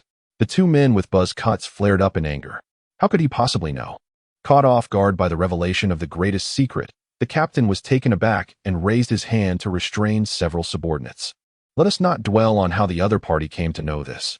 Rather, the demeanor exhibited by Fu Qian along the way has led him to believe that this young man is not one to act without purpose. Noticing the subject's cooperation, Fu Qian nodded in satisfaction. He carefully navigated the scattered strips and unidentified liquids on the ground before seating himself opposite the lady of distinction. Greetings, beautiful lady. Chapter 11. The life force of the malevolent deity. Hello there, young man. The sudden approach of Fu Qian took the refined woman by surprise, causing her to momentarily pause before erupting into a series of delicate giggles. Her eyes exuded a peculiar, hazy allure, reminiscent of a prowling beast. Since their entrance, she had been observing the 5 of them with such an entrancing gaze, accompanied by the sound of blood gurgling in her throat. Fu Qian harbored no doubts that she might leap forward at any moment to take a bite. Fortunately, after responding to Fu Qian, her eyes seemed to regain a semblance of clarity, as if she were recalling her humanity. The ability to converse signified a glimmer of hope. It appeared she had not entirely lost her sanity. Fu Qian's assessment was astute, igniting his enthusiasm to continue with his strategy of capturing her attention. "Madam, you are truly exquisite. Would you be interested in an intimate encounter?" Fearing that mundane pickup lines might fail to captivate her interest, he opted for a more direct approach. Hee. The elegant woman covered her mouth, her eyes slowly darting around, releasing a soft, tinkling laughter. "Your inquiry is rather impudent, yet brimming with vitality. You seem quite delectable. But are you certain that you would still be fond of me in such a manner?" The refined lady reclined gently, allowing her rounded belly to become visible, her hand tenderly caressing it, her gaze softening. "No worries. I have a fondness for children." Fu Qian's expression remained unchanged. "Is that so? How splendid." The smile of the beautiful woman grows increasingly sweet. "I, too, find it delightful, especially when it comes to the youth. Is this fellow preventing us from intervening, merely to indulge in flirtation? Or is he merely a mouthpiece for the wicked presence within?"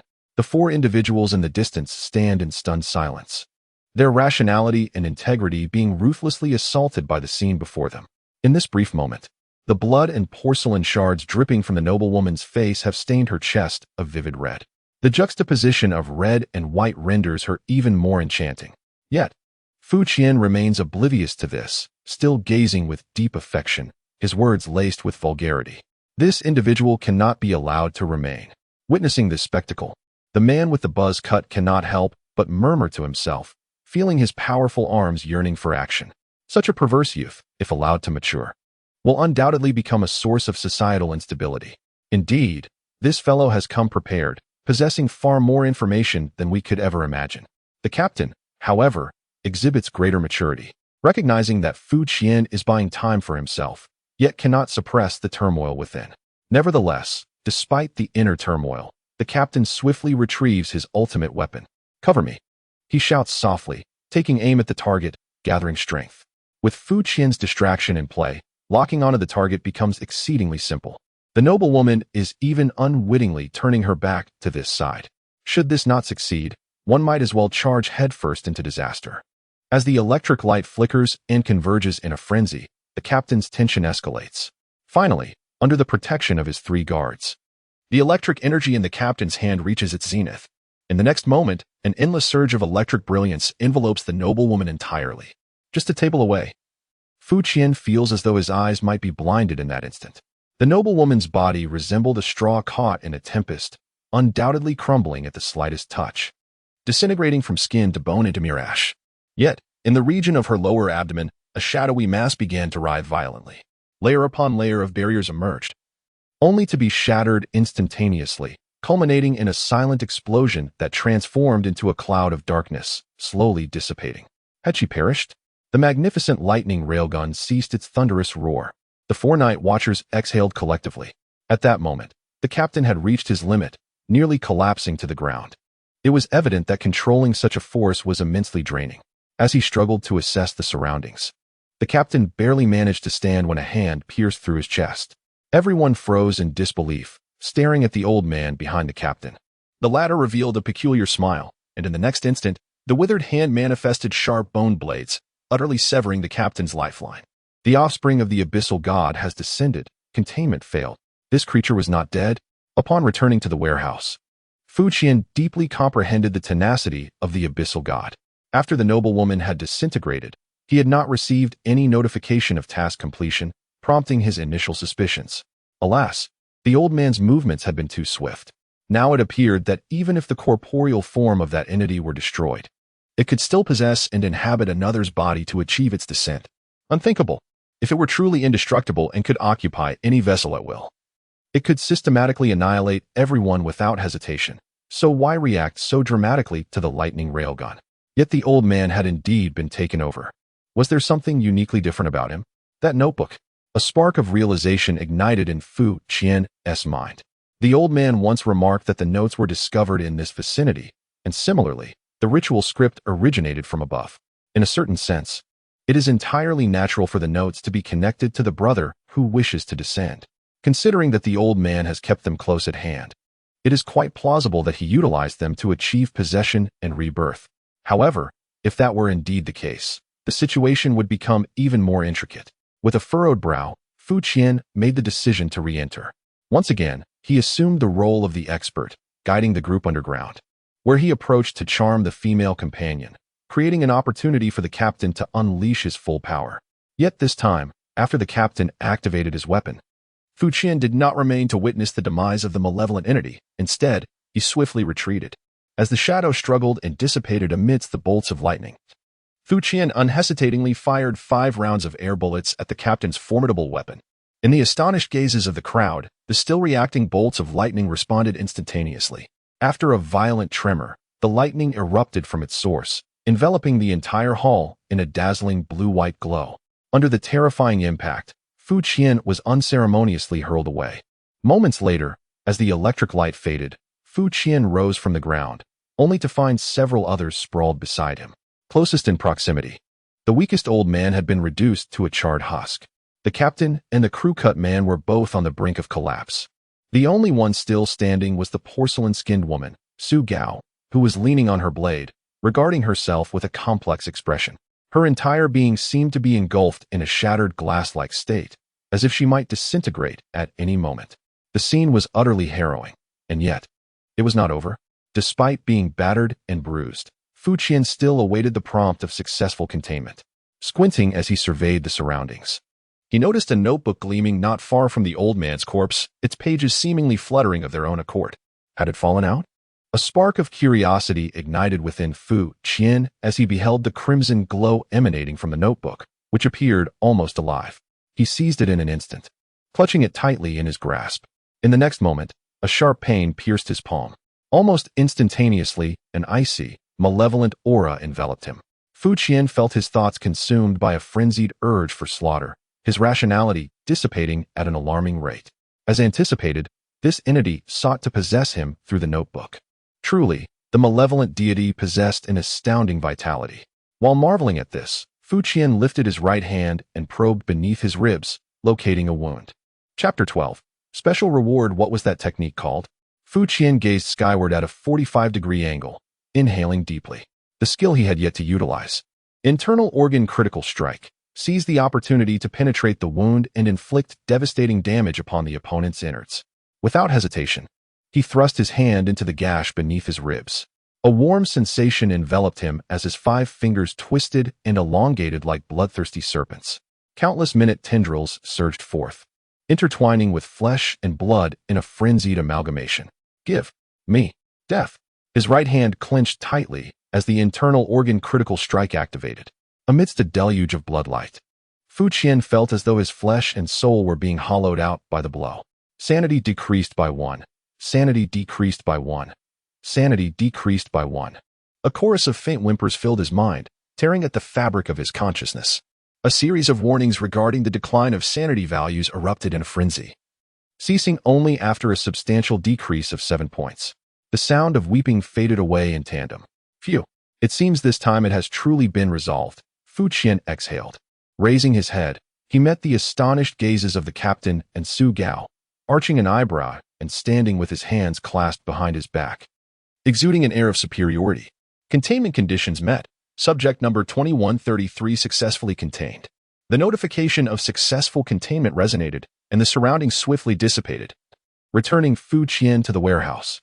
Mission accomplished. Evaluation. God-slaying hero. Congratulations. You have not only successfully thwarted the descent of the abominable progeny, but have also dealt it irreparable damage. This is an astonishing feat. You have imparted a lesson to the divine with your mortal form, earning the title of a mad yet composed villain. This incident has resulted in significant casualties, even leading to the fall of a member of the Night Watchers, who are now giving this matter heightened attention, with relevant information strictly sealed. Enemies defeated. Abominable progeny. 22 maggots. Rewards. Sanity points 31. Inspiration 5. Special kill reward. Thug. Would you like to replay the event review? At last, it is accomplished. In the warehouse, the previous anomalies had vanished. As Fu Qian breathed a sigh of relief, his first instinct was to touch his abdomen. The visceral blow had indeed left a lasting impression. Confirming that all internal components were intact, Fu Qian finally began to examine his rewards. God-slaying hero. This evaluation is rather formidable, primarily stemming from his divine slaying exploits. The kill count explicitly included the number of maggots defeated. Considering the increment of my sanity value, it appears that my previous endeavors in racking up kills were indeed beneficial. This time, the loss of sanity has been quite severe, so any additional restoration is certainly welcome. With the recent rewards, my sanity now stands at 43 points. Astonishingly, my inspiration has also increased by 5. I wonder what revelations await me next. However, aside from these, the primary reward seems rather meager, consisting of only a single item, which feels somewhat unreasonable. Fuqian furrowed his brow as he perused the details of his unique kill reward. Brute. Extraordinary form, consumable, upon use, elevates you to this form. This transformation is irreversible. A robust physique and swiftness liberate you from the constraints of the human body, altering the very essence of life, flesh and blood, transcending the mundane. Fuqian found himself momentarily taken aback. Extraordinary form? Such a designation inevitably evokes thoughts of the extraordinary. Recalling his 4 former companions, the night watchman, he was vividly reminded of the terrifying blade work of the porcelain-skinned woman, Su Gao. Her speed and lethality transcended the capabilities of any master swordsman, embodying a power unique to the extraordinary. If he understood correctly, could this item transform him to be akin to them? With no effort required, one could merely use it and become superhuman? How splendid! Yet, caution is warranted, for the transformation is indeed irreversible. Fuqian stroked his chin, hesitating for approximately 2 seconds. Warning: the item will be consumed upon use. Do you wish to confirm usage? Confirm. Such an opportunity is one that cannot be relinquished. After all, having toiled for so long, it would be a travesty not to utilize this chance. With the confirmation from Fuqian, a warm current surged through his body. In the next moment, his blood seemed to boil, and his heart raced like an overclocked engine, accompanied by the rapid contraction and expansion of his muscles. After a while, Fuqian opened his eyes. His heartbeat had returned to normal, and he was filled with an unprecedented strength. He attempted to clench his fist, feeling the muscles in his arms coiled like steel wires. He was no longer an ordinary person. The sensation deep within him made Fuqian acutely aware of this transformation. Truly, a magnificent boon, worthy of being the reward after slaying a god. His chances of success in future missions had significantly increased. Today's work is complete. Thank you for your efforts. You may now leave the warehouse. See you tomorrow. The reminder echoed, and Fuqian removed his work badge. He was undeniably fatigued. Today's tasks had proven far more arduous than anticipated, consuming considerable mental energy. The scenery shifted, and he found himself back in the familiar embrace of home. Shaking his head to clear his thoughts, he quickly realized that he had yet to eat. As he pondered whether to simply boil some noodles or indulge in takeout, a sudden discomfort washed over him. Glancing down, he noticed that his once well-fitted clothes now clung tightly to him, the buttons straining under the pressure. Recognizing the implications, Fuqian dashed into the bathroom. The reflection in the mirror was both familiar and foreign. His previously slender physique had swelled considerably, resembling an inflated figure. Smooth lines, a flawless form, and muscles sharply defined. Every movement radiated explosive power. It was astonishing that the rewards from the scene could be carried forth. What kind of job have I truly taken on? Fuqian splashed his face with water to regain his composure.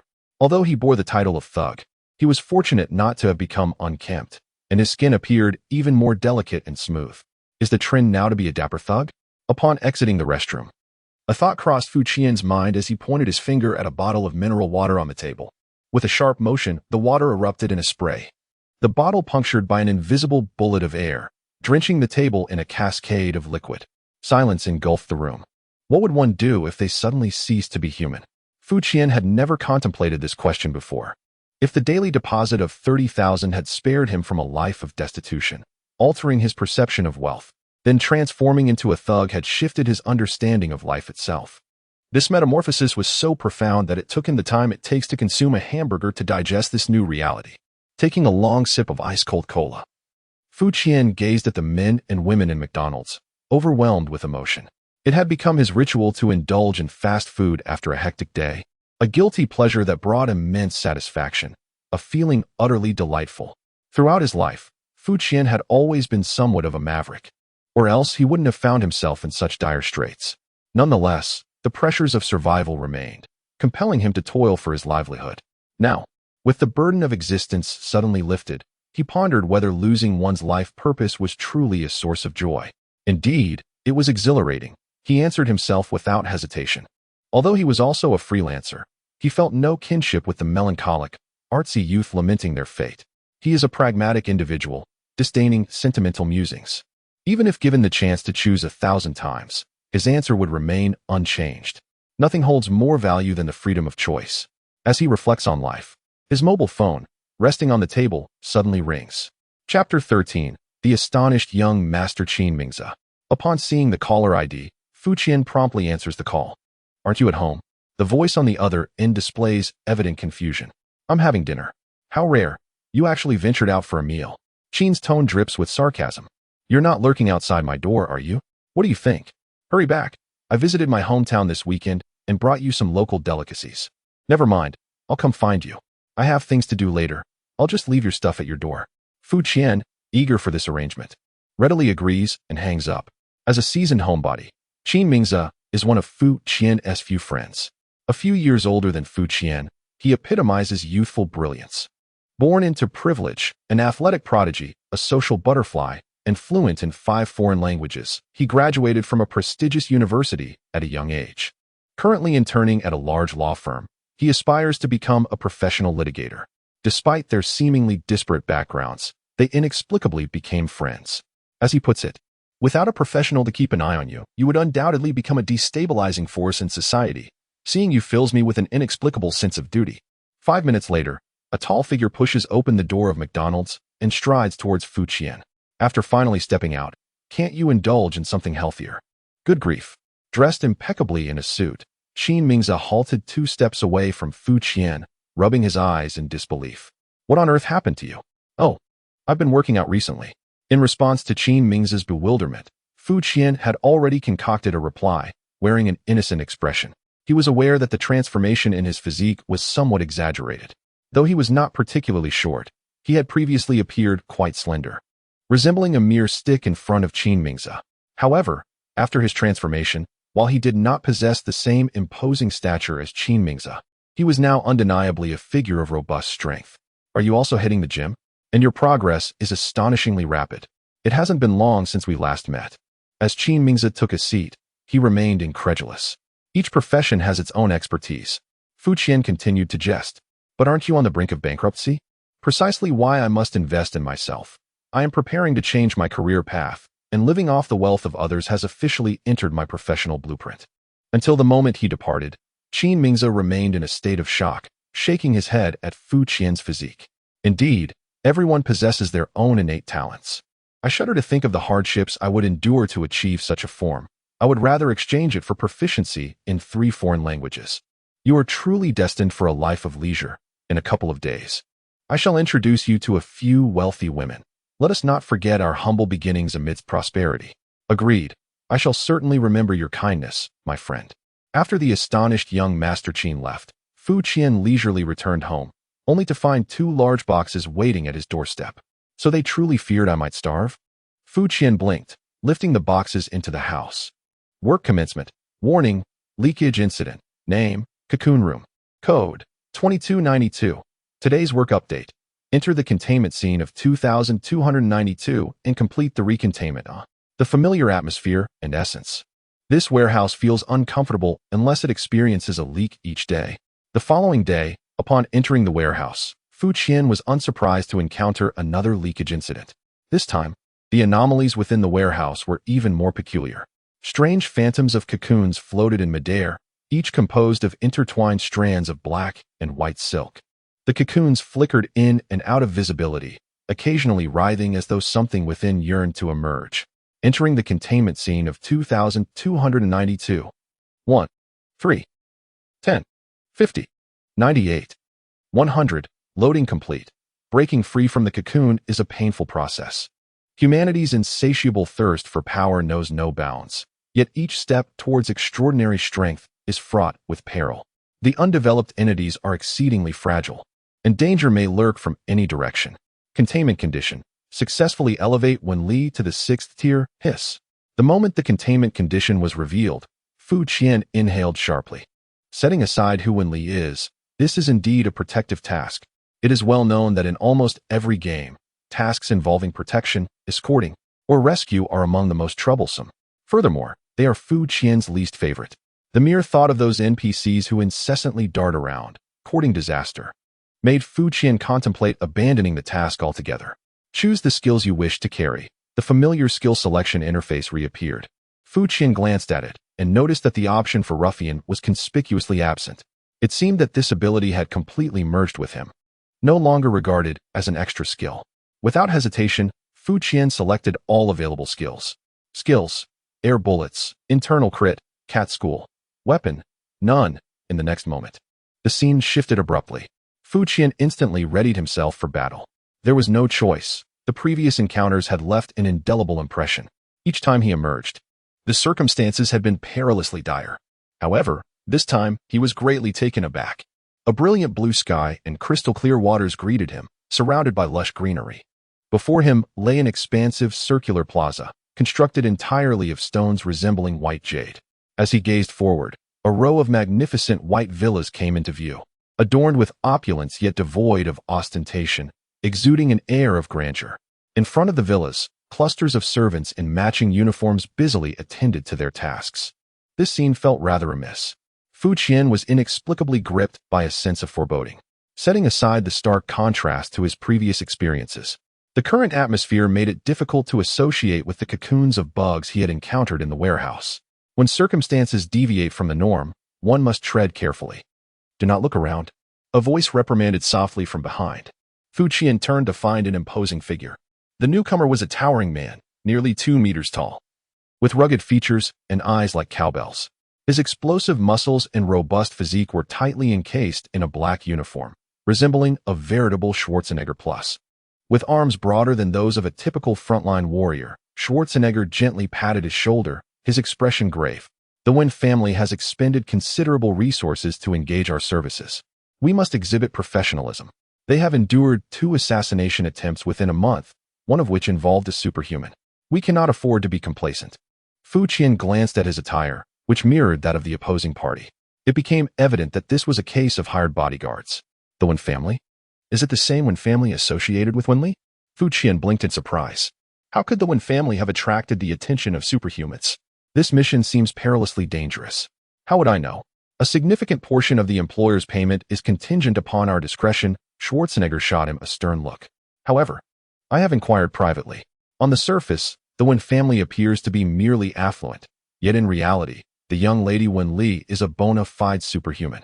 It is said she possesses an extraordinarily rare psychic ability, which the Wen family has meticulously kept under wraps while nurturing her potential. Recently, rumors have emerged that Wen Li is poised to ascend to the 6th tier. Should she succeed, the Wen family would undoubtedly rise to genuine prominence. Unfortunately, not everyone is pleased with this prospect, and the Wen family has made numerous enemies, leading to various schemes against them. So, this is the situation at hand. Fu Qian gained deeper insight into the task before him. Given Schwarzenegger's experience in this field, the reliability of his information is likely high. Thus, it seems that his mission is to ensure the smooth advancement of the young lady from the Wen family. What exactly constitutes a 6th-tier superhuman? And how does it compare to his own abilities? Certainly, what perplexes him even more is that, ultimately, it is merely a matter of an extraordinary individual seeking to ascend. What connection could it possibly have with the containment entities stored in the warehouse? Chapter 14. Our leisure is justified though he remains baffled. The task must still be accomplished. Just as he intended to delve deeper into the details with Schwarzenegger, the door to the villa suddenly swung open. Leading the way was a butler-like figure, accompanied by a group of men and women who approached with purpose. Thank you for your hard work, Captain Gu. Upon seeing Fu Qian and Schwarzenegger, the butler bowed courteously. It turned out that Schwarzenegger's surname was Gu. You are too kind. This is our duty, Captain Gu replied, evidently appreciative of the gesture, despite its businesslike nature. The butler, with a beaming smile, exchanged a few more pleasantries. At that moment, a car sped towards them from a distance, prompting the butler to retract his smile and hasten to greet it. One could hardly believe that he had come out solely to exchange niceties with the bodyguards. Observing the impeccably aligned group of attendants, it was clear that the occupants of the vehicle held significant status. The speeding car showed no signs of deceleration as it traversed the plaza, coming to a sudden halt right before the butler and his entourage. As the doors swung open, Several individuals emerged with a flourish. At the forefront stood a young man in his 20s, whose appearance was quite presentable. His hair was neatly styled, and he donned a white suit paired with white leather shoes, his demeanor exuding an air of flamboyance. "I've brought people to lend support. Where is Sister Wenley?" he inquired playfully, gesturing towards the companions who had disembarked alongside him. Among them were 3 individuals, 2 men and 1 woman, most of whom were quite youthful, save for one middle-aged man. "Hello, young Master Yi. The young lady is resting inside," the butler responded. The butler responded with a smile, his demeanor now 100-fold more respectful than before. "Are they all extraordinary beings?" Fu Qian narrowed his eyes. These individuals exuded a presence reminiscent of the night watchers he had encountered previously, embodying a sense of power far beyond that of ordinary mortals. It appeared that his role as a mere bodyguard was merely to serve as cannon fodder. These individuals represented true guardianship. However, this could work to his advantage. Perhaps by doing nothing, the mission would complete itself? Yet, he sensed it would not be so simple. Drawing upon past experiences, Fu Qian held a rather pessimistic view. Hiss. Schwarzenegger inhaled sharply at this moment. "For extraordinary beings." He spoke in a voice even lower than before. "To find such formidable allies."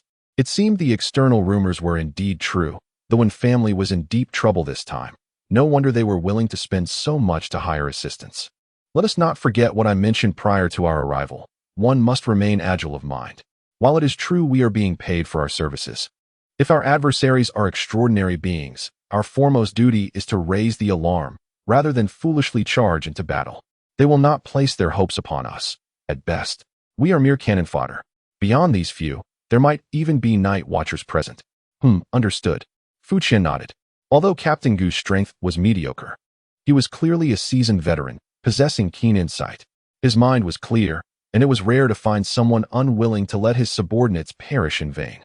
Nevertheless, Fu Qian felt compelled to remind him that extraordinary beings typically possessed keen hearing. Sure enough, just as he was about to follow the butler inside to locate the others, young Master Yi suddenly halted in his tracks.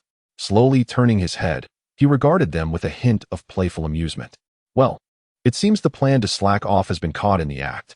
Fu Qian sighed with sympathy, and the pressure shifted to Captain Gu. Captain Gu immediately sensed something was amiss, and recalling his earlier words, he felt a tightening in his chest. Unexpectedly, young Master Yi scanned the room before fixing his gaze upon Fu Qian. "Is this the bodyguard you hired? How can he be such a pretty boy?" he scoffed. Fu Qian frowned, surprised that the scrutiny had fallen upon him. Indeed, it seemed that pretty boys were most perturbed by the presence of others who might outshine them. While this young man might be flamboyant, he paled in comparison to Fu Qian, especially after transforming into a formidable figure. Fu Qian's previously slender stature was now overshadowed by a newfound aura of raw masculinity. How else could one justify a career dependent on the benevolence of others? In these tumultuous times, to ensure the safety of the young lady, we were compelled to mobilize all available resources. This gentleman is an elite member brought by Captain Gu. For reasons unknown, young Master Yi suddenly targeted this bodyguard, prompting the butler to intervene as a matter of habit. "Elite member?" Young Master Yi sneered. "Just how elite is he? Can you enlighten me?" It seemed this was a relentless tirade, as some individuals were indeed born with a penchant for provocation. As a purely task-oriented individual, Fu Qian had no desire to engage in trivial banter, yet it appeared that young Master Yi was not one to relent easily. "Is that acceptable, Captain Gu?"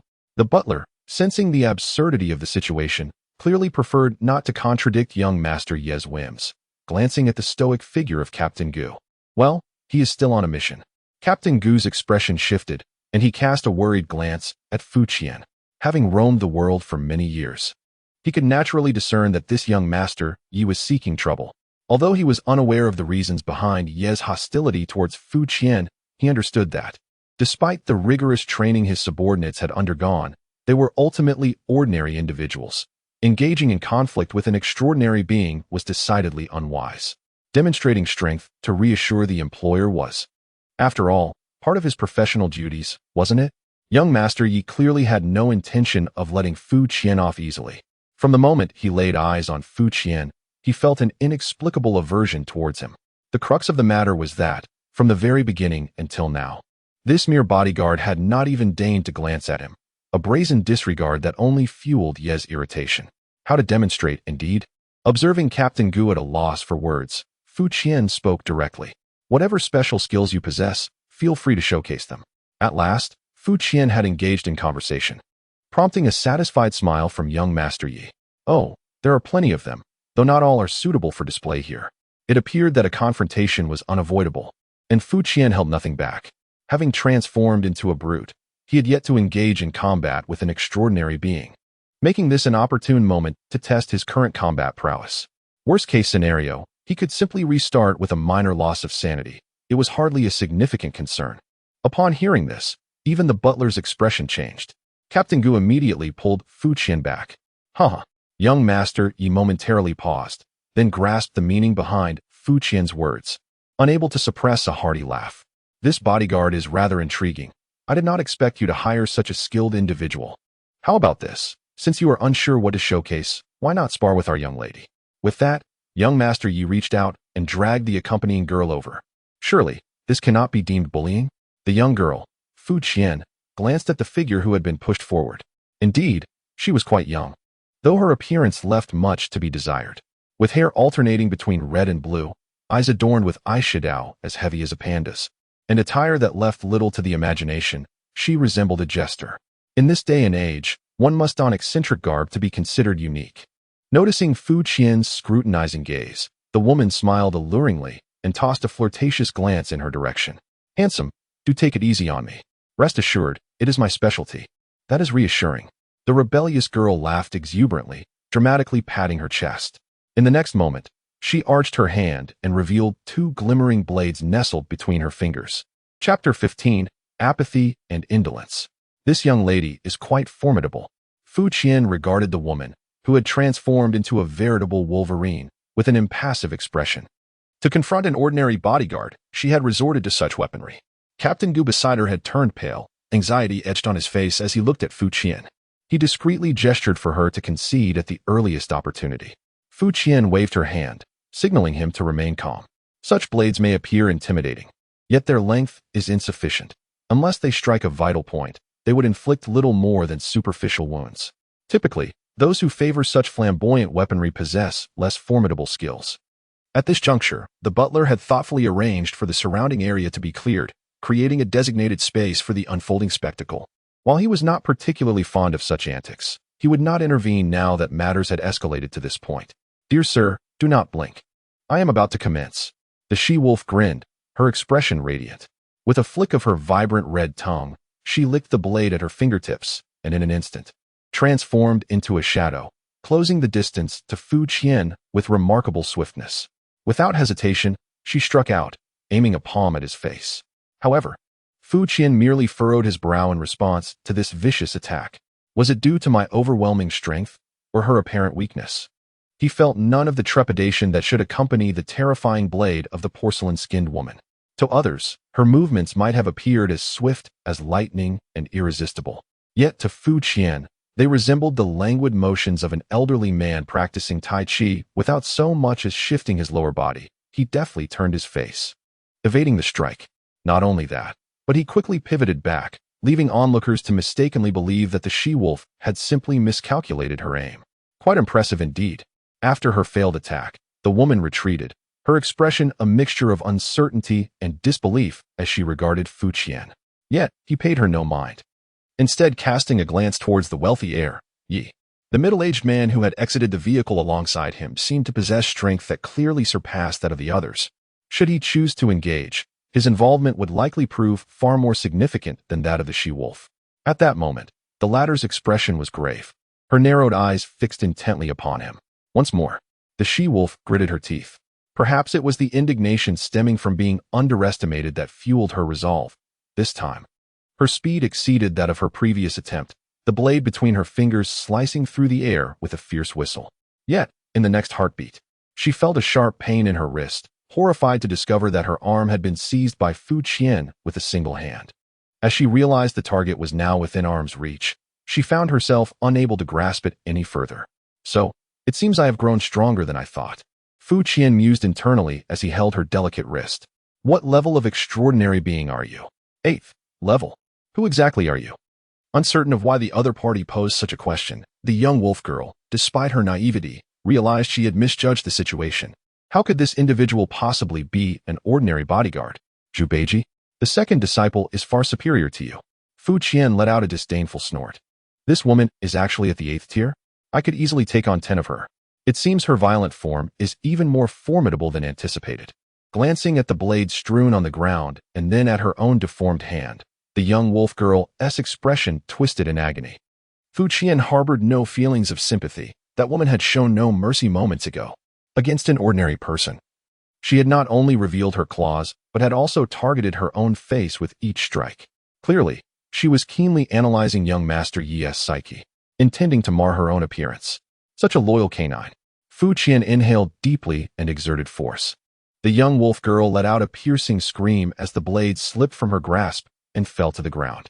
Before her wail could fade, a surge of violent energy struck her at the waist. She was propelled like a cannonball, crashing onto the vehicle she had just disembarked from, struggling futilely 3 times before collapsing. Is she all right? Fu Qian turned back after sending her opponent flying with a kick. Young Master Yi's expression was nothing short of spectacular, his gaze fixed intently on Fu Qian's kicking leg. It was evident that had he been in the same position, he could not have executed such a graceful strike. Not just him, Captain Gu's jaw dropped, nearly dislodging his eyeballs in disbelief. Be careful, cautioned the middle-aged man beside young Master Yi, stepping forward to shield him. A palpable aura of menace enveloped the scene.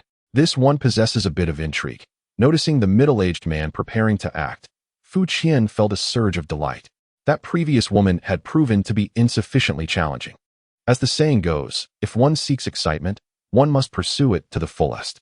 Having commenced the endeavor, given the temperament of these individuals, the prospect of reconciliation is utterly improbable.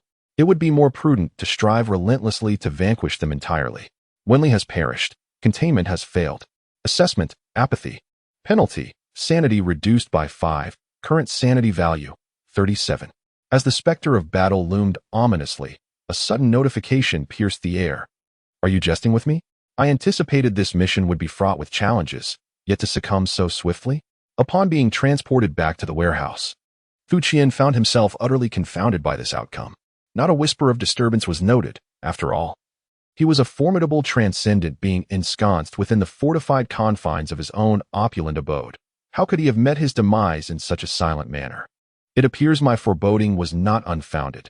This task is far more arduous than I had envisioned. To compound matters, I am deemed to be slothful, resulting in a grievous deduction of 5 points from my sanity.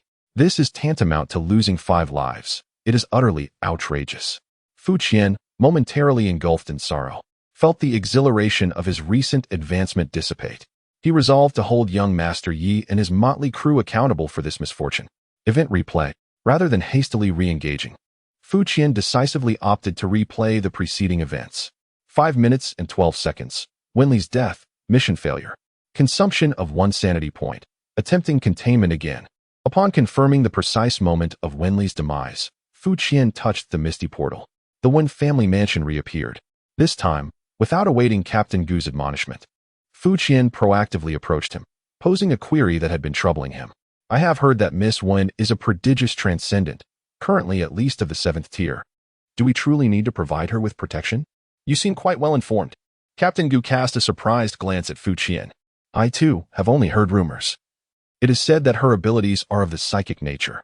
Prior to reaching the intermediate level, her physical constitution was exceptionally frail, scarcely better than that of an ordinary person. This explains the recent surge of assassins, intent on quelling her before she could truly awaken her powers, for once she ascends, she would prove far more formidable. This indeed serves as a plausible explanation. Captain Gu's inquisitive nature is commendable.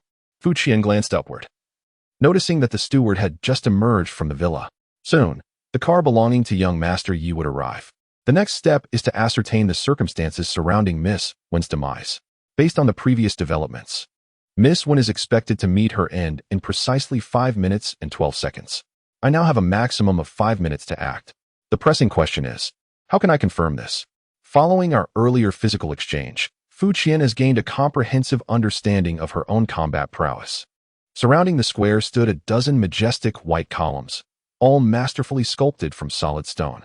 As young Master Yi's car approached, drawing the attention of all present, Fu Qian stealthily approached one of the columns and delivered a powerful kick to its lower edge. Half a minute later, a resounding crash echoed as the column toppled to the ground. Screams erupted, and the shrill sound of alarms filled the air. Before young Master Ye's vehicle had even come to a complete stop, four individuals sprang forth like lightning. The welcoming team behind the steward was thrown into disarray. Amidst the chaos, Fu Qian blended into the throng and slipped into the villa. Chapter 16. An unforeseen defense. 3 minutes remain. In contrast to the exterior, the interior of the villa is adorned with even more opulent decorations. Within the vicinity, a substantial number of uniformly attired male bodyguards had received the signal and were swiftly surging outward. The sudden appearance of Fu Qian undoubtedly left this group in a state of uncertainty. Without uttering a word, he deftly maneuvered through the crowd, triggering numerous alarm bells along the way. Ignoring the calls from others, he evaded attempts to obstruct him with remarkable agility. The villa was instantly thrown into chaos. The shrill sound of alarms intensified as Fu Qian discerned that a large contingent of bodyguards was congregating at the entrance of a particular room. Just 1 minute remained. This must be the place. Given the heightened tension among the guards, it was highly probable that Miss One was inside. With determined strides, Fu Qian advanced, casually seizing a stone table and hurling it forward. The table soared through the air, its formidable momentum compelling the bodyguards to retreat, thereby forcibly clearing a path ahead. Fu Qian followed closely behind, resolutely kicking the door open. Inside the room were two women. One, in her early 20s, possessed striking features and an air of elegance reminiscent of a refined lady. At that moment, she was seated at a table, holding a bowl of soup, presumably intended for consumption. Most likely, she was Wen Li. Without hesitation, Fu Qian unleashed an air bullet. Although the precise cause of her demise remained uncertain, one thing was clear: if she continued her current action, it would lead to her death. Thus, he commanded her to cease. After days of rigorous practice, Fu Qian's aim had vastly improved. The air bullet shattered the bowl in her hands, and amid her screams, the scalding soup drenched her, leaving her in a state of disarray. Just then, footsteps echoed from behind as a throng of individuals rushed in, encircling Fu Qian completely. "Who are you? Who sent you?" At the forefront stood a middle-aged man whose appearance bore a resemblance to a soup-drinking woman. His face was ashen, and his gaze upon the front was one filled with a hunger for confrontation. 5 minutes and 1 second, 5 minutes and 2 seconds, 5 minutes and 3 seconds. The front remained unperturbed, silently counting. It wasn't until 5 minutes and 12 seconds that the failure notification failed to materialize. The soup-drinking woman stood there unharmed, shielded by a group of bodyguards. Very well. The front was exceedingly pleased with this outcome and cast a glance back at the middle-aged man. "And who might you be? You don't know who I am?" The middle-aged man, consumed with rage, shot a piercing stare at the front. "I am Wen Xiaoxian. I shall ask you one last time. Who are you? Who sent you?" "Wen Xiaoxian? I am unfamiliar with that name." Yet, since the adversary had introduced himself, the front nodded and gestured toward Captain Gu, who stood behind the crowd. "I am Front, an elite member of Captain Gu's team. He sent me. By the heavens." The once doubtful Schwarzenegger Gu nearly collapsed upon hearing Front's words. Then, Front shifted his tone and pointed at the soup-drinking woman. "I saved your daughter's life." Initially, when Xiaoxian was consumed with fury and ready to order the apprehension of both individuals, but Front's statement momentarily caught him off guard. "What do you mean? Is it difficult to comprehend? If you do not understand, you may inquire with the young lady behind your precious daughter." Front directed his finger toward the young woman dressed in maid's attire standing behind Wen Li. He now held an 80% certainty that this woman was not what she seemed. The young maid, suddenly the focus of everyone's gaze, found herself momentarily at a loss. "I find myself utterly perplexed. I have done nothing at all," as the other party fervently denied any wrongdoing. Fu Qian merely observed in silence. Wen Xiaoxian seemed to sense the underlying intricacies of the situation, contemplating the shattered bowl on the ground with a pensive expression. Subsequently, he signaled discreetly, and two individuals swiftly approached to restrain the maid, while others collected the remnants of the broth from the broken bowl. The results emerged in no time. Indeed, it was poisoned.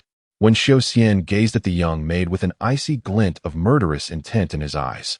"Fong Ting, my family has treated you well. Why have you chosen this path?" I truly do not know."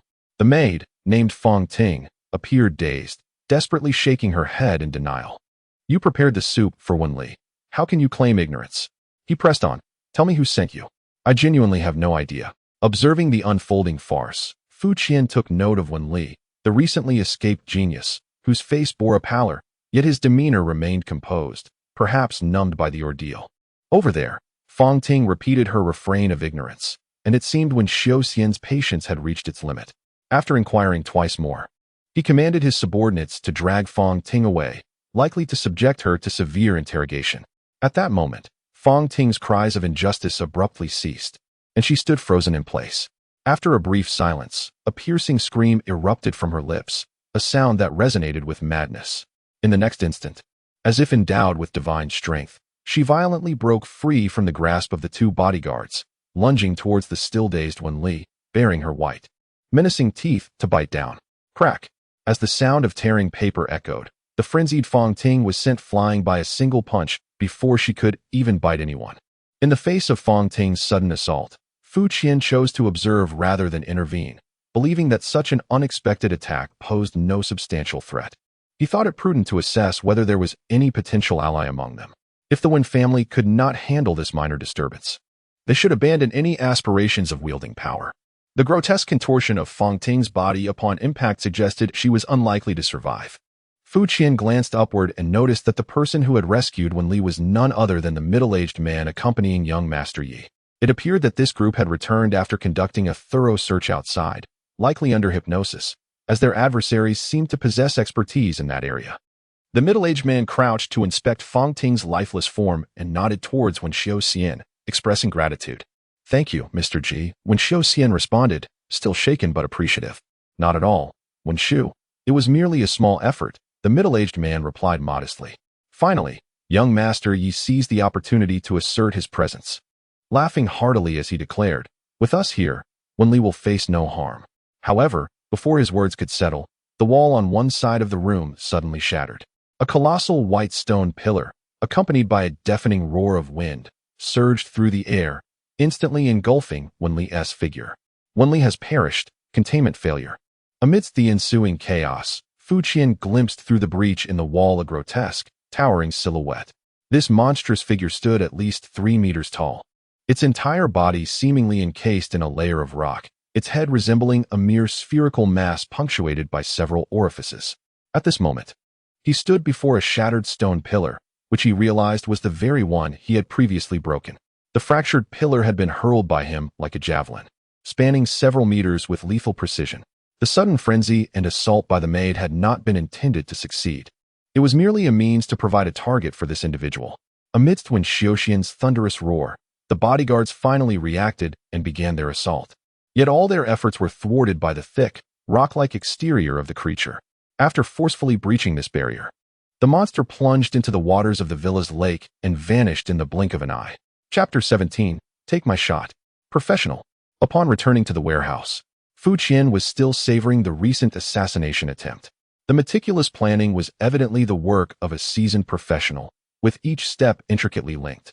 The initial move involved hypnotizing the maid beside the target, attempting to eliminate the target stealthily through poisoning. Should that fail, there were extraordinary beings lying in wait outside, ready to strike with the maid's guidance for a swift kill. It was truly remarkable that Miss Wen had survived. As Fu Qian reflected, he once again approached the misty door. This time, he employed the same tactic, breaking another stone pillar before blending into the crowd and infiltrating the villa. Kicking open the door once more, he found Wen Li still indulging in her soup. "Silence!"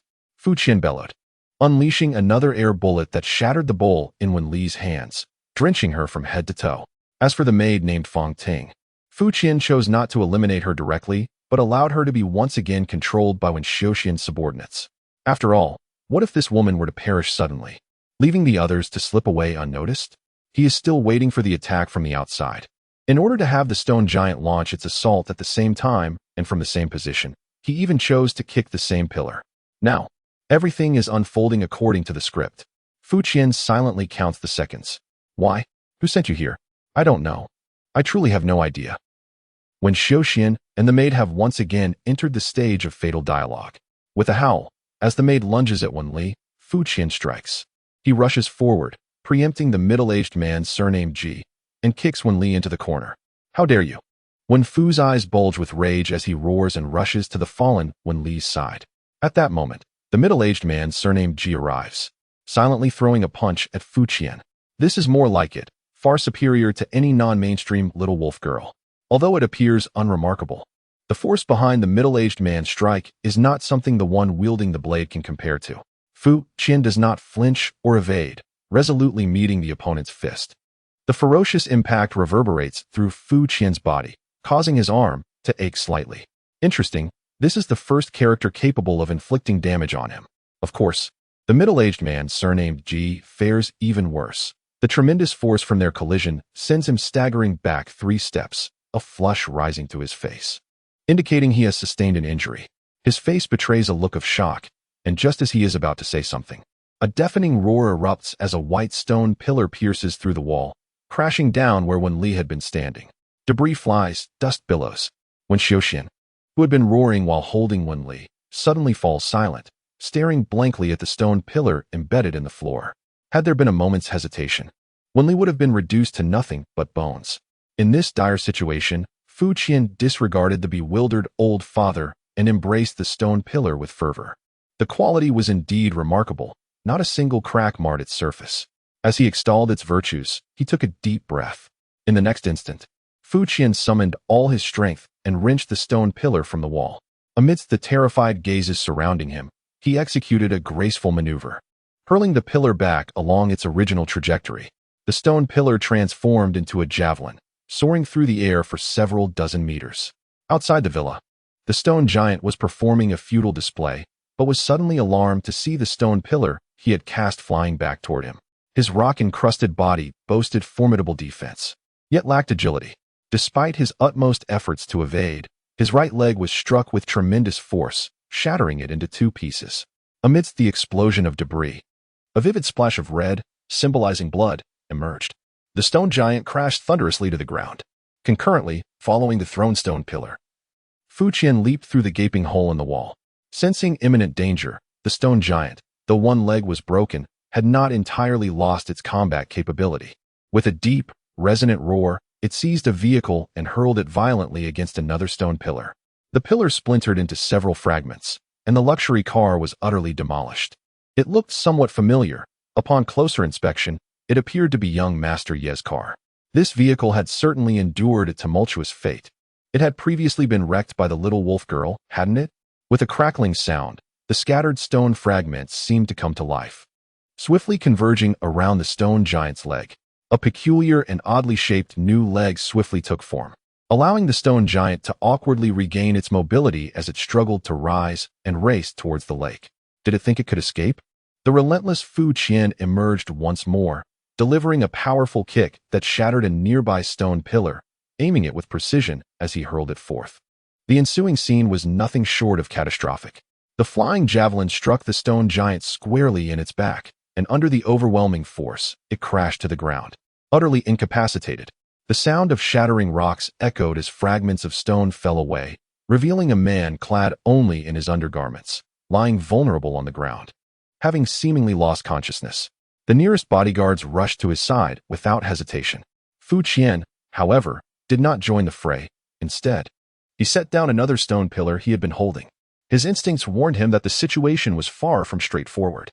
In the next moment, a deafening explosion erupted from the ground, causing the group of bodyguards surrounding the naked man to clutch their heads and collapse.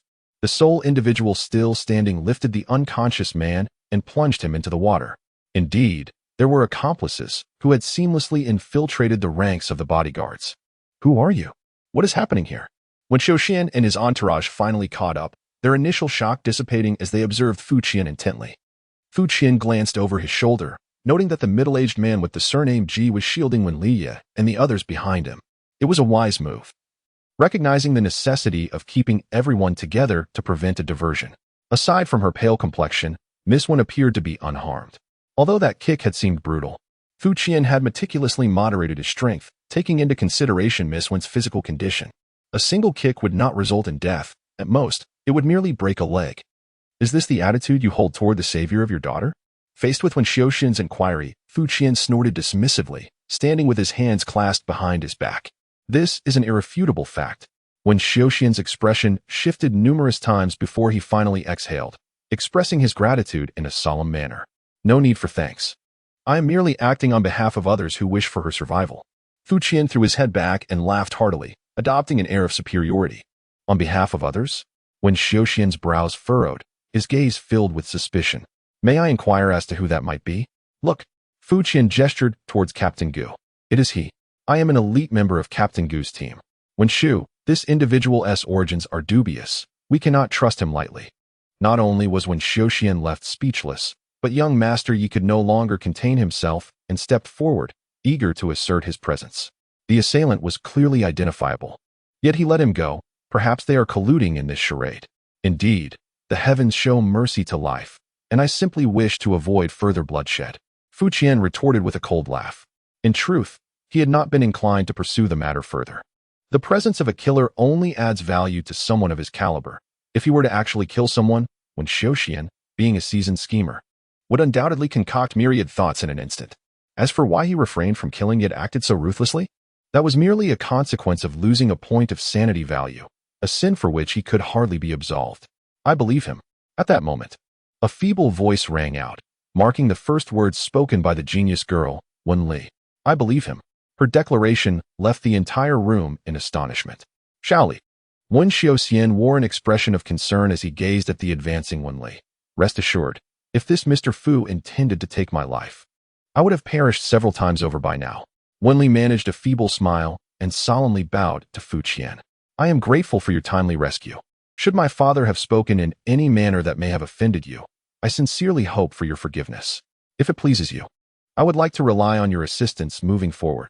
Now that sounds more like it. This young lady from the Wen family possesses a certain grace, untainted by the callousness often found in affluent households. Fu Qian nodded, feeling a sense of relief. Very well, the situation remains precarious. So I would like everyone to heed my instructions. Who do you think you are, to issue commands? With a sharp crack, Yi Xiao's words were abruptly cut off, as he stumbled, nearly losing his balance. After delivering a casual slap to Yi Xiao, Fu Qian endured a punch and a kick from the middle-aged man surnamed Ji. Retreating lightly, in the ensuing clash, blood trickled from the corner of the middle-aged man's mouth, yet he rushed forward to steady Yi Xiao. He had sensed Fu Qian's swift movements earlier, but the latter's speed had rendered his protective instincts futile. What manner of creature is this? The middle-aged man scrutinized Fu Qian with a look of intense wariness. Old Ji, eliminate him. Yi Xiao struggled to regain his footing, his left cheek aflame and nearly devoid of sensation. Having never before endured such humiliation, he found himself engulfed in a fit of rage. However, the middle-aged man refrained from action, even obstructing the impetuous young master from advancing. Setting aside the fact that they were currently in the Wen residence, this man was, after all, Wen Li's savior. This individual possesses an overwhelmingly terrifying strength, leaving one bewildered as to their origins. In terms of pure power, during a life-and-death struggle, the middle-aged man holds no assurance of subduing his opponent. Contemplating this character's ruthless nature, it becomes evident that the most perilous threat is, in fact, the volatile young Master Yi. The adversary, willing to inflict harm to achieve their deadly aims, poses a significant risk that may ultimately prove insurmountable. As the situation escalates beyond control, Wen Xiuxian clears his throat and steps forward. He first offers words of comfort to young Master Yi, then arranges for someone to escort him to rest. By this point, young Master Yi has regained some composure, revealing the legendary glint of resentment in his eyes. He conveys to Fu Qian that he shall not relent, before finally retreating amidst a throng of followers. The steward has begun organizing efforts to restore order. Yet the entire Wen family estate lies in a state of disarray, a shadow of its former glory. Not only does the house bear a significant gaping hole, but the grand pillars in the square have suffered severe damage, having been shattered in the dual onslaught by Fu Qian and the stone giant. A glance reveals a scene of utter desolation. As one of the principal architects of this calamity, Fu Qian reflects with a heavy heart. Just days prior, he was merely a reclusive individual, neither frail nor robust, but with an unimpressive physical condition. To his astonishment, he now stands as a harbinger of destruction. Remarkably, following this series of battles, Fu Qian does not feel particularly fatigued. The minor injuries sustained during his clash with the middle-aged man named Ji have long since faded from sensation. The transformation brought about by his violent persona has bestowed upon him not only might and swiftness but also an extraordinary capacity for recovery that defies logic. He has truly transcended the boundaries of humanity. At this moment, after overseeing all matters, when Xiaoxian approaches Fu Qian with a broad smile. Mr. Fu, Captain Gu, please follow me. Indeed, one cannot help but admire the prowess of a businessman. Their ability to control emotions is nothing short of extraordinary. Captain Gu remains in a state of bewilderment, having followed Wen Xiaoxian into the room in a daze at the latter's invitation. The area where Wen Li was previously situated has been utterly devastated by the falling stone pillar and is now cordoned off. Fortunately, the Wen family estate is expansive, and they quickly managed to prepare another room. Mr. Fu, please take a seat. Wen Xiaoxian first ensured that Wen Li was comfortably settled before inviting Mr. Fu and Captain Gu to sit as well. Given the recent tumultuous events, he acknowledged their heightened sensitivities and sincerely apologized for any offense his words may have caused. We must rely on you for the safety of Shaoli. Not at all. It is my duty, Mr. Fu replied, adjusting his uniform while continuing their light-hearted banter. I must ask for your assistance, Captain Gu. After a prolonged period of observation, noticing that Mr. Fu was unyielding, Wen Xiaoxian fixed a sincere gaze upon Captain Gu. You are too kind. Captain Gu was momentarily taken aback, caught off guard by the rapid unfolding of events. Even with his usual adeptness in navigating social situations, he found it difficult to keep up. He had been scrutinizing Mr. Fu, feeling an unprecedented unfamiliarity with this subordinate. He could not fathom how this individual had suddenly transformed into an extraordinary being, even saving their employer's life on multiple occasions. Mr. Fu, from your perspective, who were the assailants that targeted us today? Wen Xiaoxian inquired once more. You have indeed asked the right person, Mr. Fu replied, shaking his head. However, I am unsure. It should not be too difficult to investigate, though. Have you encountered that formidable figure before? Addressing problems with questions is invariably an effective approach, a notion I have yet to witness in practice. Indeed, Wen Xiaoxian's attention was deftly diverted as he slowly shook his head. We had previously encountered 2 attacks, neither of which involved such a figure. Today's assault elucidates a crucial point. The adversary operates as a highly professional team, rather than a disorganized mob. Each member is a master in the art of assassination, demonstrating exceptional coordination that cannot be achieved by a hastily assembled group. Thus, while the information left behind is scant, it is not devoid of avenues for inquiry. We could investigate extraordinary individuals capable of transforming into stone giants, those skilled in hypnosis, or a dedicated killer squad. With these parameters in mind, identifying them should not prove overly challenging. I shall make the necessary arrangements. When Xiaoxian nodded, a glimmer of cold determination evident in his gaze. Although merely an ordinary individual, his years of affluence had endowed him with a sense of pride. In truth, that hulking brute is not the most formidable opponent. Fu Qian continued. The individual who assisted him evidently excels in disguise and infiltration. With so many people in your household, it may be quite effortless for them to penetrate your defenses. This does pose a valid point. When Xiaoxian began to perspire, what do you propose as a means of ensuring safety? It is simple. You undoubtedly possess a safe house, do you not? Such establishments are nearly standard for the affluent, as life is exceedingly precious to them. Ah, indeed, that is true. If we allow Wen Li to sequester herself in the safe house, minimizing the number of individuals who can access her, ideally, no one but myself, it is evident that Wen Xiaoxian would find this suggestion utterly unacceptable. Is it truly appropriate for a person of such dubious origins to propose such suggestions? Little Li still requires care. It seems hopeless. We might as well await our demise. Father, please take some rest. Allow me to converse with Mr. Fu for a while. As silence enveloped the space, Wen Li suddenly spoke up. It's quite all right. She gazed at her father, gently shaking her head. Very well. After a considerable hesitation, when Xiaoxian finally sighed and dismissed everyone, once the others had departed, Wen Li fixed her gaze upon Fu Qian's face, staring intently for an extended moment. Thank you. You have expressed your gratitude before. This gratitude is not for a matter of life and death. I appreciate you slapping Yiyang. I have long desired to do so. Chapter 19. Mirror, 4,000-word chapter. Is the contradiction truly so profound? Wen Li's words piqued Fu Qian's interest. Her appearance, demeanor, and elocution, all aspects radiated the essence of a refined lady. It is difficult to fathom that such a person would utter the phrase about slapping someone. Hee hee. Wen Li offered a faint smile, exhaling softly. To speak of direct contradictions, it may not be entirely accurate.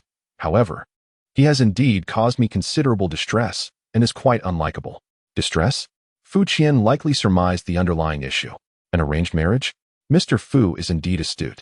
Having discerned it immediately, Wenli cast a surprised glance at Fu Qian, her face adorned with admiration.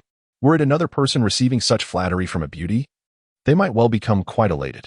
Regrettably, Fu Qian remained entirely unaffected. Having interacted with young Master Qin for many years, he is acutely aware that for such second-generation offspring, the art of commercial expression is virtually an innate skill, rendering both surprise and flattery somewhat dubious in credibility. Indeed, I recognize that many envy my background. However, being born into such a family often means that one is not entirely in control of their circumstances. At times, it can feel suffocating. Mr. Fu, can you comprehend this? One can only imagine. Mr. Fu nodded. Nevertheless, I generally attribute such sentiments to a severe case of being overindulged. When Li's expression suddenly stiffened. You were born into a wealthy family, not a celestial one. Can you really expect to be free of troubles? On the bright side, at least you need not sell your time, energy, or even your very self merely to secure sustenance. In fact, while enjoying abundant provisions, you still have ample time to adopt an air of profundity. After a prolonged silence, Wenli finally spoke. Mr. Fu, your clarity of thought is truly remarkable. Your nonchalance and composure are enviable. There is no need for envy. Such ease stems from strength. Indeed. Today's survival is entirely thanks to you. It is my first encounter with someone who can hold their own against Mr. G. Oh, Mr. Fu's interest was piqued. What tier does Mr. G occupy? This. Shouldn't you be more informed than I? When Li's expression displayed some confusion. As far as I know, Mr. G was already a tier 6 extraordinary being 5 years ago, and his current strength is unfathomable. That middle-aged man named G is already at tier 6? Mr. Fu furrowed his brow slightly. After several encounters, he became confident that this old adversary was certainly no match for him. By this logic, one might conclude that he was at least a 6th-tier extraordinary being. The ferocity of the marauder was indeed terrifying. After a moment of reflection, Fu Qian turned to Wenli. Speaking of which, I must inquire, being an extraordinary being of your own right, and with external rumors suggesting you are on the cusp of 6th tier, how could you be so fragile? This is the unfortunate reality of the mental domain. Wenli replied with a wry smile. The rumors from the outside world are, in fact, accurate. I am indeed nearing the 6th tier. However, when compared to you robust physical types, the mentalists are remarkably feeble. The extraordinary beings are categorized into 9 tiers, with the 7th, 8th, and 9th being the initial stages, while the 4th, 5th, and 6th represent the intermediate stages. Before ascending to the intermediate stage, the enhancement of life strength in the mental domain is rather negligible. Moreover, my abilities are particularly unique. I belong to the least aggressive category within the mentalists. So, there is no need for envy. The notion of the dim-witted warrior has always been a romantic ideal for men. By the way, what exactly are your abilities? This was the first time Fu Qian had heard someone articulate the extraordinary system of this world so thoroughly, and he seized the opportunity to learn more. Think of it as a mirror, Wenli disclosed, not concealing her secret. I can perceive the emotions of those around me: joy, anger, sorrow, hatred, desire, and so forth. These emotions project onto me like reflections in a mirror. The stronger the emotion and the closer the individual, the clearer the projection becomes. On one hand, this renders me quite perceptive, making it difficult for me to be deceived. Yet, at the same time, for an extended period, this ability has caused me considerable distress. I am incessantly compelled to sense the emotions of others, to the extent that my mental state teeters on the brink of collapse. This is precisely why I harbor such disdain for Yi Yang. Being in close proximity to him evokes feelings that are decidedly unpleasant. Mr. Fu, on the other hand, is a different matter. Though your formidable prowess prevents me from perceiving much, I can at least ascertain one undeniable truth. You harbor no malice. I see. It appears that you just had a conversation with your father, Mr. Fu. This ability is indeed rather novel. It is essential, otherwise. How could my father feel at ease leaving? In truth, as my abilities have grown over the years, my perception has become increasingly acute, allowing me to subtly influence the emotions of others. Thus, Wenli flashed a playful smile. It has become quite a challenge to contravene my wishes. I have gained a general understanding. In a certain sense, mental abilities possess a remarkable edge. capable of yielding far greater value in specific contexts than physical powers.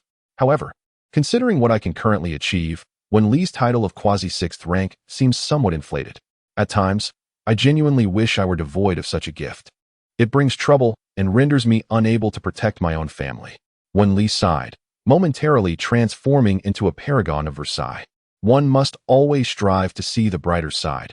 Without this ability, the esteemed young master Yi might not even regard you. Mr. Fu's comforting capabilities are nothing short of hellish. A flicker of surprise crossed Wen Li's face. You are aware of this too.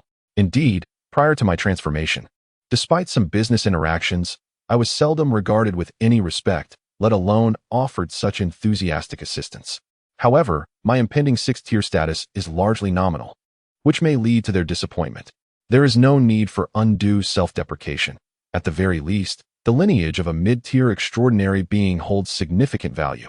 I am grateful for your acknowledgement. Regrettably, I have always been reluctant to owe this favor, for it would entirely eliminate any possibility for negotiation. Thus, the expression on Wen Li's face was unprecedentedly serious. Regardless of whether your assistance is a spontaneous act or driven by ulterior motives, I once again sincerely implore you to lend your support during this upcoming period. Such earnestness, however, you may not be aware that someone has already interceded on your behalf, compelling me to engage in this most unwelcome task. I have long stated that my responsibilities are inescapable, Fu Qian sluggishly remarked, advising Miss Wen not to be overly agitated. Speaking of which, although the Wen family may not belong to the ranks of nobility, they are certainly affluent enough to spare resources. How could they lack even a single extraordinary bodyguard? For every paid assassin, there certainly exists a bodyguard willing to sell their services. Fu Qian does not believe that all extraordinary beings possess unwavering integrity. You are correct. There are indeed deeper implications at play. Wen Li appeared somewhat taken aback. We had indeed hired an extraordinary bodyguard at considerable expense, one whose strength was not significantly inferior to that of Mr. Ji. Alas, he encountered an unfortunate incident not long ago. What kind of incident? He was captured by the Night Watchers. Such occurrences truly exist. How is it that you, as capitalists, do not conduct background checks when hiring? In urgent situations, our primary concern undoubtedly lies in strength. Even though we are aware he has long been on the wanted list of the Night Watchers, we never anticipated such an incident, and it is quite challenging to find another candidate in the short term. It seems your relationship with the Night Watchers is rather tenuous.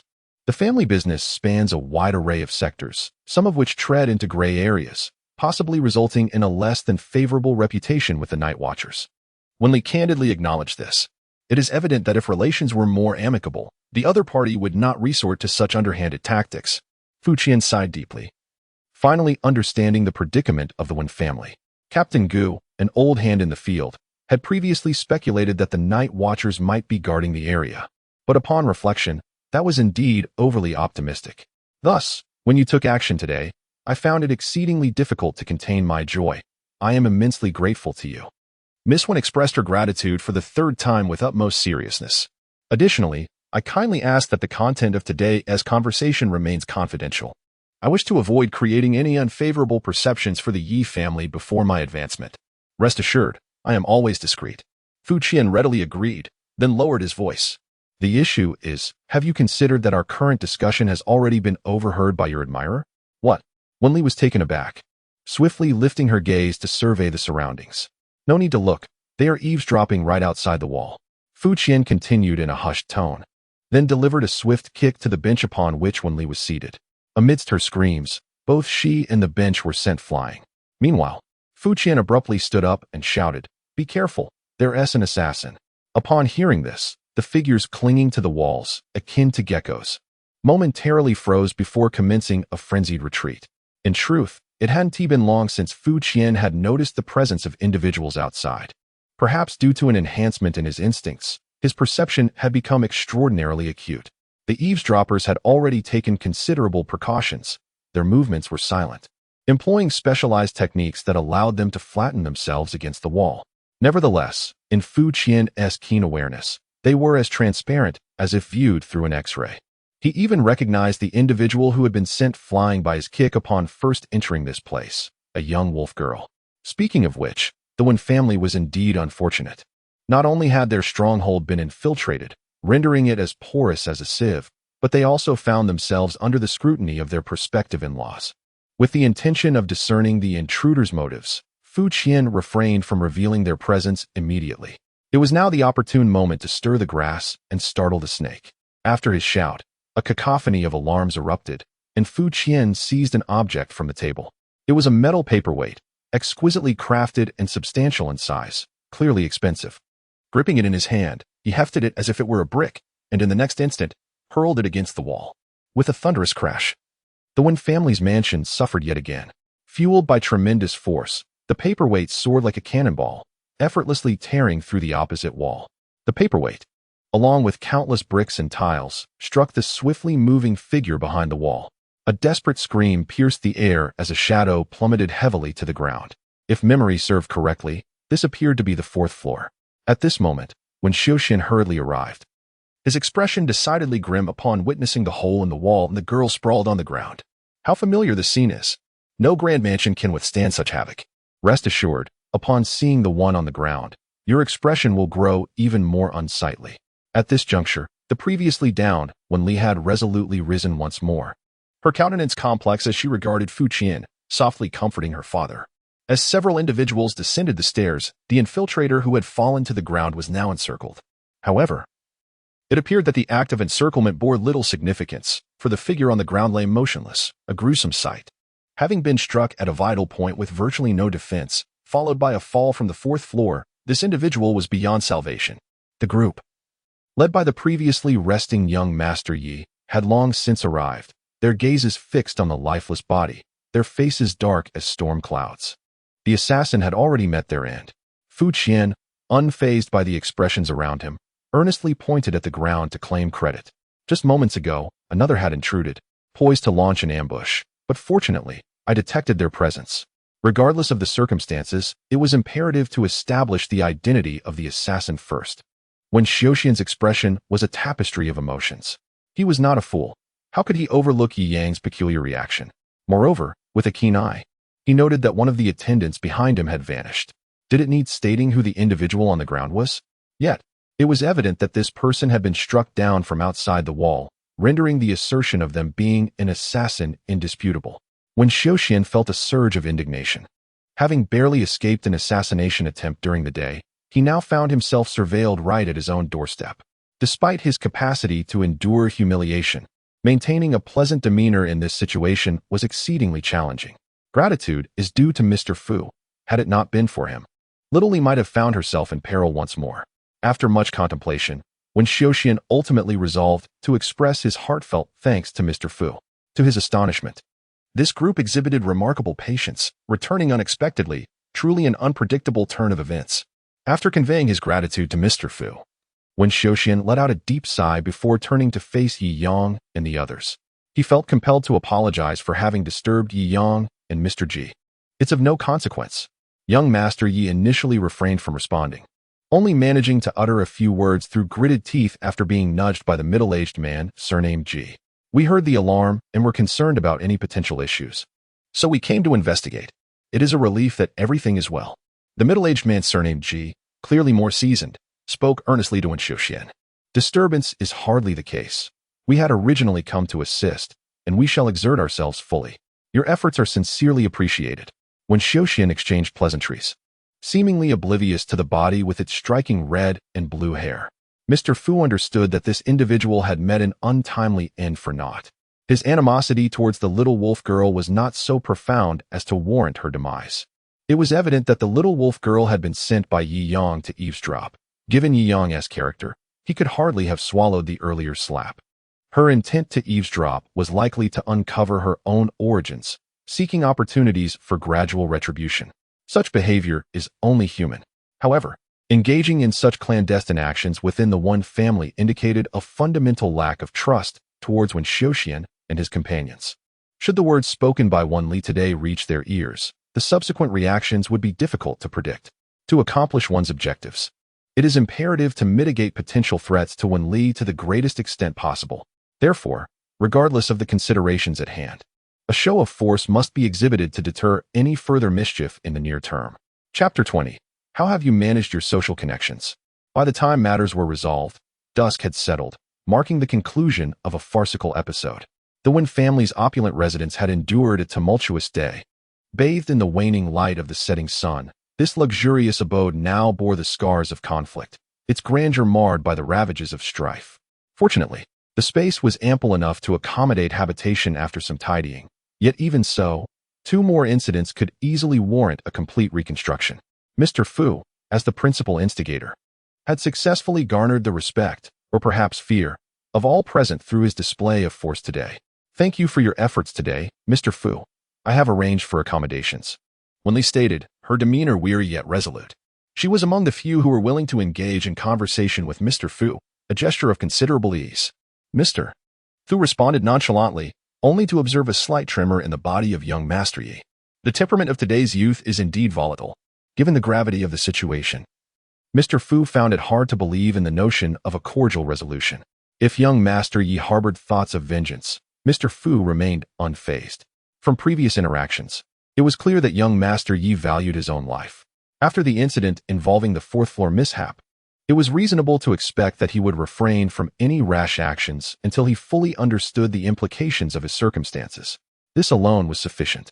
The most intriguing aspect is that no matter how he investigates, he will only uncover the mundane truth of being an ordinary bodyguard, which will inevitably lead him to harbor suspicions. With this time at hand, it is believed that Wenli should have ample opportunity to elevate herself. One can only hope she does not falter too much. A night passed without incident. Upon awakening from the opulent bed, the daylight was already bright and vibrant. Ever since he became an extraordinary being, Fu Qian found himself perpetually brimming with energy. Sleep had become a mere option for him. Yet, as an aficionado of slumber, he still habitually lingered in bed. Although the bedroom designated for his repose had been hastily arranged, its lavishness was unmistakable, far exceeding that of an ordinary guest room. It was only when Wenli, yawning, entered from the adjoining room that Fu Qian confirmed he had indeed been escorted to the master bedroom of the mansion. It appeared that the Wen family had truly been frightened. Outside the door, a maid was already waiting, calling for Fu Qian to join for breakfast. Upon his arrival in the dining room, he found Wenli gracefully enjoying her meal, her complexion evidently improved. It seemed she had taken his advice to heart, as the number of servants present was noticeably fewer today, heeding the counsel to eat heartily, when Xiao Xian remained quite pragmatic. "Good morning, Mr. Fu. Please feel free to request anything from the kitchen." She greeted him politely, a smile illuminating her face as she explained her father's absence. He had urgent matters to attend to and had left early in the morning. "Ah, the burdens of the wealthy," Fu Qian mused, taking a seat to savor a few delectable dishes. The flavor was exquisite and undeniably worthwhile. "Mr. Fu, regarding the arrangements for security, do you perceive any areas that require enhancement? I will ensure they comply fully with your directives." Wenli fully exhibited the poise befitting a refined lady, only speaking after she had finished her breakfast. The room for improvement was indeed vast, so much so that it seemed unnecessary to pursue any further enhancements. Fu Qian had not raised his head. He spoke the truth. The current security measures of the Wen family appeared formidable, yet they were predicated on the assumption that their adversaries were merely ordinary assassins. In reality, they were woefully inadequate against non-human entities skilled in stealth and infiltration, leaving them in a state of vulnerability. "Do you still suggest I retreat to the safe room?" Wenli sighed. "For various reasons. I would prefer not to resort to such measures unless absolutely necessary. I shall discuss this with my father upon his return." It soon became evident that when Xiaoxian's return was expedited by a sense of urgency. Moments later, a visibly anxious servant entered, reporting the arrival of a special guest who specifically requested Fu Qian. Before Wenli could utter a word, the door was forcefully pushed open from the outside. A woman clad entirely in black strode in with an imperturbable expression. Despite her unadorned attire, she exuded an aura of authority akin to a wolf's fang unsheathed, commanding the attention of all present. Approaching the dining table, her sharp gaze swept across the faces of those gathered, finally settling on Fu Qian. "Mr. Fu, is it?" she inquired. "Indeed," he replied. "Team leader, what brings you here today?" Wenli's countenance shifted dramatically upon recognizing the visitor, her concern palpable as she noted the woman's focus on Fu Qian, prompting her to speak up as the hostess. "You seek to discuss something with Mr. Fu?" The woman surnamed Tin did not spare a glance at Wenli. Her gaze directed at Fu Qian was decidedly unfriendly, and she gestured dismissively to the side. "Mr. Fu, please follow me." How astonishingly arrogant these people are. Fu Qian could easily discern that the individual before him was no ordinary person. She was undoubtedly an extraordinary being, possessing considerable strength. Is it true that excessive muscular power leads to cognitive decline? Team Leader Tan, what do you mean by this? Fu Qian had yet to respond when Wen Li, growing anxious, interjected. Mr. Fu is currently engaged in work and is unable to step out. This was the second instance of Team Leader Tan targeting the Wen family. Second instance? Fu Qian grasped the implication. The Night Watchers? Indeed. Wen Li confirmed with a slight nod, not neglecting to introduce Fu Qian. This is Ms. Tan Mingxue, the leader of the second group within the local Night Watchers. We have had some prior interactions. As expected, Fu Qian had sensed something amiss when the woman entered. The previous night, he had taken the time to familiarize himself with this organization, which he had encountered multiple times. In this world, the Night Watchers are one of the largest organizations, a rather peculiar entity that regulates nearly all matters pertaining to extraordinary powers. With an elevated status and formidable strength, the Night Watchers maintain order within the realm of extraordinary beings. Few are willing to oppose them. In truth, it is precisely due to their existence that ordinary people can survive amidst the myriad conflicts of non-humans and maintain a semblance of normalcy in their lives. It is no wonder that this individual exhibits such arrogance. Anyone backed by such an organization would inadvertently develop a haughty demeanor. As for the communication mentioned by Wen Li, it likely was not a particularly pleasant experience. Fu Qian recalled Wen Li's account from yesterday, where, after much effort in hiring a formidable bodyguard, she was taken away by the Night Watch due to her unsavory background. This second incident must refer to that. How has your family managed to garner such ill will, allowing others to undermine you so easily? While Fu Qian pondered this, Wen Li could no longer contain her grievances. The team leader's previous visit was certainly not without cause. After our understanding, we fully cooperated, yet today we must receive an explanation. An explanation? Tan Mingxue seemed amused by this inquiry. Miss Wen, you are overthinking. The Night Watch would not stoop to targeting your family. As for you, Mr. Fu, surely you do not believe you can commit murder in this place and remain unscathed? Chapter 21. How many of you are as capable as this? When have I ever committed murder? In response to Tan Mingxue's accusations, Fu Qian feigned ignorance. Still playing dumb? Tan Mingxue scoffed. The conflict from yesterday is common knowledge. You personally killed a transcendent being. Do you really wish to deny it? I regret to inform you that all matters pertaining to transcendent beings fall under our jurisdiction. In the case of a transcendent's death, you must accompany me. Is this what you meant? Fu Qian remained unfazed. Indeed, someone perished here yesterday, but they fell from the 4th floor and died from the impact. You can elaborate on this once we return. Tan Mingxue spoke coldly, a fleeting glimmer of murderous intent flashing across her demeanor. My patience is finite. Should you persist in your obstinacy, do not blame me for my lack of courtesy. Team Leader Tan. At this moment, Wen Li felt a surge of urgency. Mr. Fu is our duly hired bodyguard. The conflict arose solely because an assassin sought to harm me. Mr. Fu was merely executing his duties. How can you be so indiscriminate? Observing Wen Li's distress, Tan Mingxue's expression softened slightly. We merely sought Mr. Fu's assistance to verify a few details. If all is well, he shall return promptly. After all, given the violent altercations and the death of extraordinary beings, we must ensure the safety of all involved, and I implore you to understand. It seems this woman will not relent until she has taken matters into her own hands today, Fu thought to himself. According to the information on the Night Watchers he had gathered, they indeed possessed the authority to inquire into any conflicts involving extraordinary individuals. However, the incident had only transpired yesterday within the Wen family's estate, and now she had come rushing in. Fu could not believe that no other factors were at play. Coupled with the absence of young Master Yi today, Fu began to form a suspicion. This woman is clearly unwilling to let this matter rest. It is highly likely that, after secretly investigating my background and finding nothing of consequence, she has decided to expose the situation, inviting the Night Watchers to trouble me. Even if she cannot strike me down directly, she can at least employ the Night Watchers to uncover some of my secrets. As it stands, I find myself with but two choices. Choice 1. Accompany this team leader Tan, leaving Miss Wen here, and rely on that group of bodyguards and young Master Yi's entourage for a temporary reprieve. Since the Yi family harbors intentions for a union, they surely do not wish for their future daughter-in-law to meet an untimely demise. Option 2. To refuse cooperation, unleash a ruthless mode, and directly eliminate the leader, Tan Mingxue. followed by the relentless night watchers, one by one, until no one remains to disrupt the completion of his mission. This approach, however, seems excessively savage. Although departing from here would likely jeopardize the life of Miss One, the success rate of option 2 is evidently low.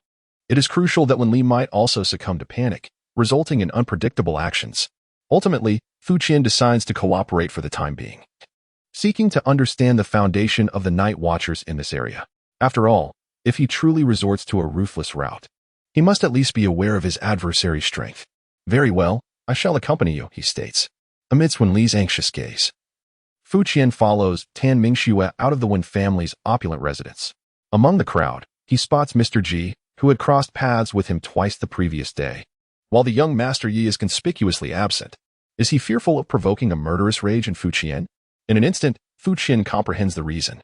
This individual appears to be a thief with a guilty conscience, wary that Fu Qian might deduce his involvement, thus opting to hide away rather than confront Tan Mingxue before breaking the mold. It is plausible that he is watching from behind a window. Such timorousness is indeed remarkable. The journey is rather lengthy, winding about, and just as Fu Qian is on the verge of losing his patience, they finally come to a halt. Please, after you. Tan Mingxue gestures. She is the first to exit the vehicle, and Fu Qian follows suit, marking his initial encounter with the base of the Night Watchers. This place is, surprisingly, far more grounded than he had anticipated, in stark contrast to the picturesque private villas of the literary families. The base of the Night Watchman is surprisingly situated in the bustling city center. From the outside, it appears quite ordinary, albeit spacious. It is only upon entering the inner sanctum with Tan Mingxue that one perceives its uniqueness. The interior layout of the building is evidently meticulously designed, with many areas constructed from special materials. The personnel are few, yet each exudes an air of authority and possesses considerable strength. Furthermore, some relevant individuals are expected to arrive shortly. Tan Mingxue guided Fu Qian to an office and gestured for him to take a seat, retrieving a finely crafted notebook. Before proceeding, I need to confirm a few simple questions with you. Go ahead, Fu Qian replied lazily, casting a glance around. Is Fu Qian your true name? Theoretically, all extraordinary individuals are required to register their information within the Night Watchman's records, yet I have found no documentation of you. Of course it is. As for the absence of my records, it may simply be due to my recent emergence as an extraordinary being. Oh, Tan Mingxue raised an eyebrow. Based on the current information, your strength is at least at the 6th tier. Are you implying that you transitioned from an ordinary person to a mid-tier extraordinary being in just a few days? Is that not possible? Just the other night, I gazed at the heavens and suddenly had an epiphany. With a resounding thud, Tan Mingxue slammed the notebook onto the table. After a moment to regain composure, he picked it up once more. Do you know who you killed yesterday? Assassin, let me reiterate, I merely injured him. He fell to his own demise. As a professional bodyguard, I was merely fulfilling my duty. The mention of a bodyguard with a monthly salary of 25,000 drew a sardonic chuckle from Tan Mingxue. Is that truly your asking price? Quite modest indeed. A low margin with high volume. We thrive on reputation. Just as Tan Mingxue seemed on the verge of a furious outburst, the office door creaked open, revealing a bespectacled man in his 30s. This fellow was utterly incomprehensible. You may proceed with your inquiries, Tan Mingxue huffed, rising to her feet. Masters are always rather eccentric. The bespectacled man chuckled, taking the notebook and flipping through its pages before extending his hand toward Fu Qian. Mr. Fu, I am Qi Shui. Please do not misunderstand. My presence here today is purely a matter of duty. A mid-tier master has unexpectedly emerged within our jurisdiction, and we must maintain control of the situation. As for the altercation, extraordinary beings are often brimming with vitality, and conflicts are, regrettably, inevitable. We cannot oversee every incident. Look, we are all in the same profession. Your professionalism is indeed commendable, Fu Qian nodded. Feel free to ask your questions. The basic information is already at hand. The bespectacled man perused Tan Mingxue's notes. Allow me to pose the question that piques my curiosity the most. How does a master such as yourself come to serve as a bodyguard for the Wen family? At the behest of another. Who might that be? The bespectacled man perked up. That is classified information, came the curt reply. After posing several trivial inquiries, the bespectacled man set down his notebook. Thank you for your cooperation. You may leave now. Hey, Tan Mingxue exclaimed, growing anxious. How can you let him go? Based on the current information, Mr. Fu has maintained a rather unblemished record. The conflicts were indeed part of his duties. As for the absence of prior documentation, it suffices that we have it now. The bespectacled man waved his hand, signaling Tan Mingxue to refrain from further comments. He then turned to Fu Qian. If Mr. Fu has any questions, he is welcome to ask us. Questions? Fu Qian pondered for a moment, gesturing toward both him and Tan Mingxue. In the base, how many individuals like you possess such capabilities? Chapter 22. A physique destined to be kicked away. How many like us? What are you implying? Tan Mingxue inquired, her expression one of suspicion. In truth, she was not alone. Qi Shui was equally bewildered, utterly unable to comprehend why Fu Qian would pose such a question. I understand. Not many, Fu Qian nodded. Oh, why do you say that? Qi Shui's curiosity was piqued. Fu Qian pointed at Tan Mingxue. Given her temperament, if there were numerous individuals, her reaction would not be like this. It would likely involve sufficient numbers to obliterate you entirely. Haha. Qi Shui was momentarily taken aback, then burst into hearty laughter, ultimately slapping his thigh in amusement, entirely disregarding the scowling expression of the person in question. You are absolutely correct. Once the laughter subsided, Qi Shui adjusted his glasses. Mingxue is the leader of Team 2, while I am responsible for the affairs of Team 1. Although there are many night watchmen in our city, when it comes to individuals of our caliber, there are indeed very few. However, do not blame me for not warning you, our leader. Qi Shuichao pointed upwards. She is certainly not a competitor of the same caliber. It would be wise for you to refrain from harboring any peculiar notions. I see a considerable number of subordinates, a handful of formidable allies, in addition to the formidable boss overseeing everything. Fu Qian succinctly summarized the situation in gaming terms, thus gaining an estimate of the challenges posed by the Shura mode. The invaluable intelligence gleaned from this encounter was not in vain. Fu Qian nodded. If there are no further matters, I shall take my leave. It is time to return. Each second spent here increases the risk of a reset. Do you not wish to know why the Wen family finds itself in such a predicament? Upon seeing Fu Qian genuinely preparing to depart, Qi Shui suddenly spoke. Indeed, there is an issue, but regrettably, I have no interest in uncovering it. Time is of the essence for Miss One, as it is for my finances and tasks. Nevertheless, to avoid arousing unnecessary suspicion, Fu Qian reluctantly remained. Pray, enlighten me. However, if my memory serves me correctly, Team Leader Tan has just stated that there is no specific targeting of the Wen family. This assertion is not entirely erroneous. There is indeed no direct targeting. Yet the Wen family has not received any particular favors. Our adherence to protocol is sufficient to cause them distress. Qi Shui spread his hands. In truth, we hold no prejudice against Wen Li. However, the Wen family's business ventures span too many domains, even encroaching upon some gray areas. Although certain borderline matters do not fall under our jurisdiction, we certainly keep a record of some accounts. Only the first statement holds any significance in this discourse. Fu Qian cast a glance at Qi Shui. Are there truly any noble families that are untainted? Are you so idle as to concern yourselves with such matters? Pray tell, what biases do you hold against Wen Li? Qi Shui was momentarily taken aback, then chuckled, turning to Tan Mingxue. This fellow is becoming increasingly likable. His abilities are quite commendable, and his intellect is sharp enough to merit his inclusion as a formal team member. Calculating and ruthless, his origins remain obscure. Tan Mingxue scoffed, offering only a brief evaluation. You are indeed correct.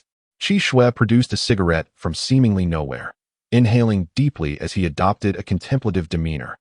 The issue undoubtedly lies with Wen Li. Individuals with psychic abilities are rare, and we have been monitoring her for quite some time, although her powers were initially quite feeble. This unique ability is of significant value. As she continues to develop, we have encountered more and more surprises, prompting us to place her file under special scrutiny, with the intention of providing appropriate guidance when the time is right. However, it is unfortunate that we recently received notice of a change in her file's status, which has been adjusted to observe and wait. Essentially, this means to pay attention without intervening, if you catch my drift. Understood. I sensed something amiss before the meeting, but I never anticipated such hidden circumstances. Given the influence of the Night Watchers, they would hardly concern themselves with the benefits Wen Li might derive from her family. The shift from high hopes to mere observation can only be attributed to her own circumstances. It seems my suspicions were not unfounded. The connection to the anomalies within the warehouse is indeed rather peculiar. Certainly, though the situation may be abnormal, one must still fulfill their obligations. By the time I returned to the Wen residence, it was already midday. Qi Shui and the others were quite considerate, sending a vehicle to escort Fu Qian back. At this moment, Fu Qian had become a prominent figure within the opulent confines of the Wen household. The very reason for his encounter with the Night Watch had already spawned several versions of speculation. Word had reached Wenli long before, yet she, being prudent, refrained from rushing out to greet him, though one could sense her relief through the intercom. "Mr. Fu, they did not give you any trouble, did they?" As he entered the drawing room, Wenli eagerly approached him. "No, Team Leader Tan and the others were quite cordial. We engaged in a rather pleasant conversation." Fu Qian scrutinized Wenli, confirming that she had encountered no issues during this period. He recalled Qi Shui's earlier remarks at the Night Watch base. How reliable could she be? The condition for the success of his mission hinged upon her advancement to the 6th tier. Yet, as Qi Shui noted, she was indeed quite exceptional, prompting the Night Watch to adjust their expectations and simply observe. What if she failed to progress? Would he then be bound to remain her bodyguard indefinitely? Quite pleasant. Her surprise was evident. When Tan Mingxue had arrived to take charge, her demeanor had been rather unwelcoming. Fu Qian's swift and safe return had greatly exceeded her expectations, and his account suggested he had been cordially invited as a guest. "Well, would you like to rest for a moment?" Wenli refrained from further inquiries, feeling immense gratitude for Fu Qian's prompt return. "No need." He waved his hand dismissively, then turned to Wenli, posing the question that occupied his mind the most. "When do you estimate you will complete your advancement?" "When?" A flicker of emotion crossed Wenli's face. "Does Mr. Fu have new arrangements?" "Rest assured, I have a premonition it will not be long. I have been at the 7th level for quite some time, and can sense that I am merely a step away from a breakthrough. However, advancements in the mental discipline often require a certain opportunity, making it difficult to ascertain the exact timing. Nonetheless, it will undoubtedly be soon. Once I ascend to the 6th level, I will possess a degree of self-defense, ensuring that I do not take up too much of your time." As Wenli was earnestly explaining to Mr. Fu, she suddenly received some information and, with a look of surprise, rushed to open the door. "Dad, how did you return so quickly?" A weary-looking Wen Xian stepped inside. "It was not very smooth, so I came back early." His mood was evidently low, yet a hint of a smile appeared upon seeing his precious daughter. "Mr. Fu is also here. I heard about this morning's events. It seems they did not trouble you. You have worked hard these past few days. No need to mention it." Mr. Fu silently stepped forward, exchanging pleasantries with Wen Xian while his gaze fell upon Wenli. The surprise that had once graced her face vanished, replaced by a frown as she regarded her father, a look of confusion apparent in her expression. "Something is amiss," thought Mr. Fu, as a glint of cold light flashed in his eyes, confirming a certain feeling within him. In the next moment, Miss Wen was once again sent flying by a kick. Chapter 23. The thug won 3. Almost instantaneously as Wenli was kicked away, a violent force surged forth, engulfing the spot where she had previously stood. Fu Qian watched in horror as Wen Xian's head swelled like a balloon, ultimately resulting in his entire body exploding into a cloud of crimson mist. This transpired in the blink of an eye. After kicking Wenli aside, Fu Qian advanced a step, positioning himself to intercept the oncoming storm of flesh and blood. The impact was thunderous, sending violent tremors through his very core. Furthermore, the tempest seemed rife with countless tiny, sharp projectiles, relentlessly tearing apart everything in its vicinity under the force of its tremendous energy. 3 seconds later, the storm dissipated. Fu Qian lowered his gaze and raised his left hand. From his shoulder down, the skin had completely vanished, revealing a gruesome array of wounds beneath, with patches exposing stark white bone. Even in the most brutal of fighting games, he had never sustained such grievous injuries. The destructive power of this phenomenon was formidable indeed. Within the range of the bloodstorm, there was nothing intact. Even the half-destroyed wall had been reduced to a honeycomb of rubble. These assassins truly possessed remarkable capabilities, managing to conjure such lethal weaponry. However, despite the severity of his wounds, they were not fatal. Emotionless, Fu Qian began to tend to his exposed flesh. In the next moment, he shattered the crumbling wall with a swift kick, channeling the accumulated force through the rebound of his own ferocity. He swiftly traversed the gap and appeared beside a figure outside, launching a powerful kick. "It's you." Regardless of whether it was Wen Xian or not, that previous attack was beyond what an ordinary hypnotized individual could execute. Fu Qian was unconvinced that these assassins would risk their lives to fulfill a mission.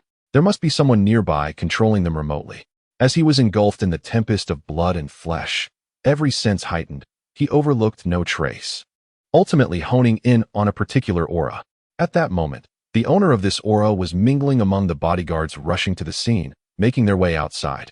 With a thunderous crash, a foot imbued with ferocious power struck, swift as lightning and awe-inspiring. The target could no longer maintain their guise, their body twisted, seemingly elongating in an instant, and then, in a bizarre posture, evaded the deadly blow. However, what awaited him was a grotesquely mangled hand. With a sickening squelch, akin to a crushed tomato, the left hand of Fu Qian, nearly devoid of flesh, inflicted upon the adversary a true strike of the 9-in white bone claw. Brute. Digestion progress 1-3.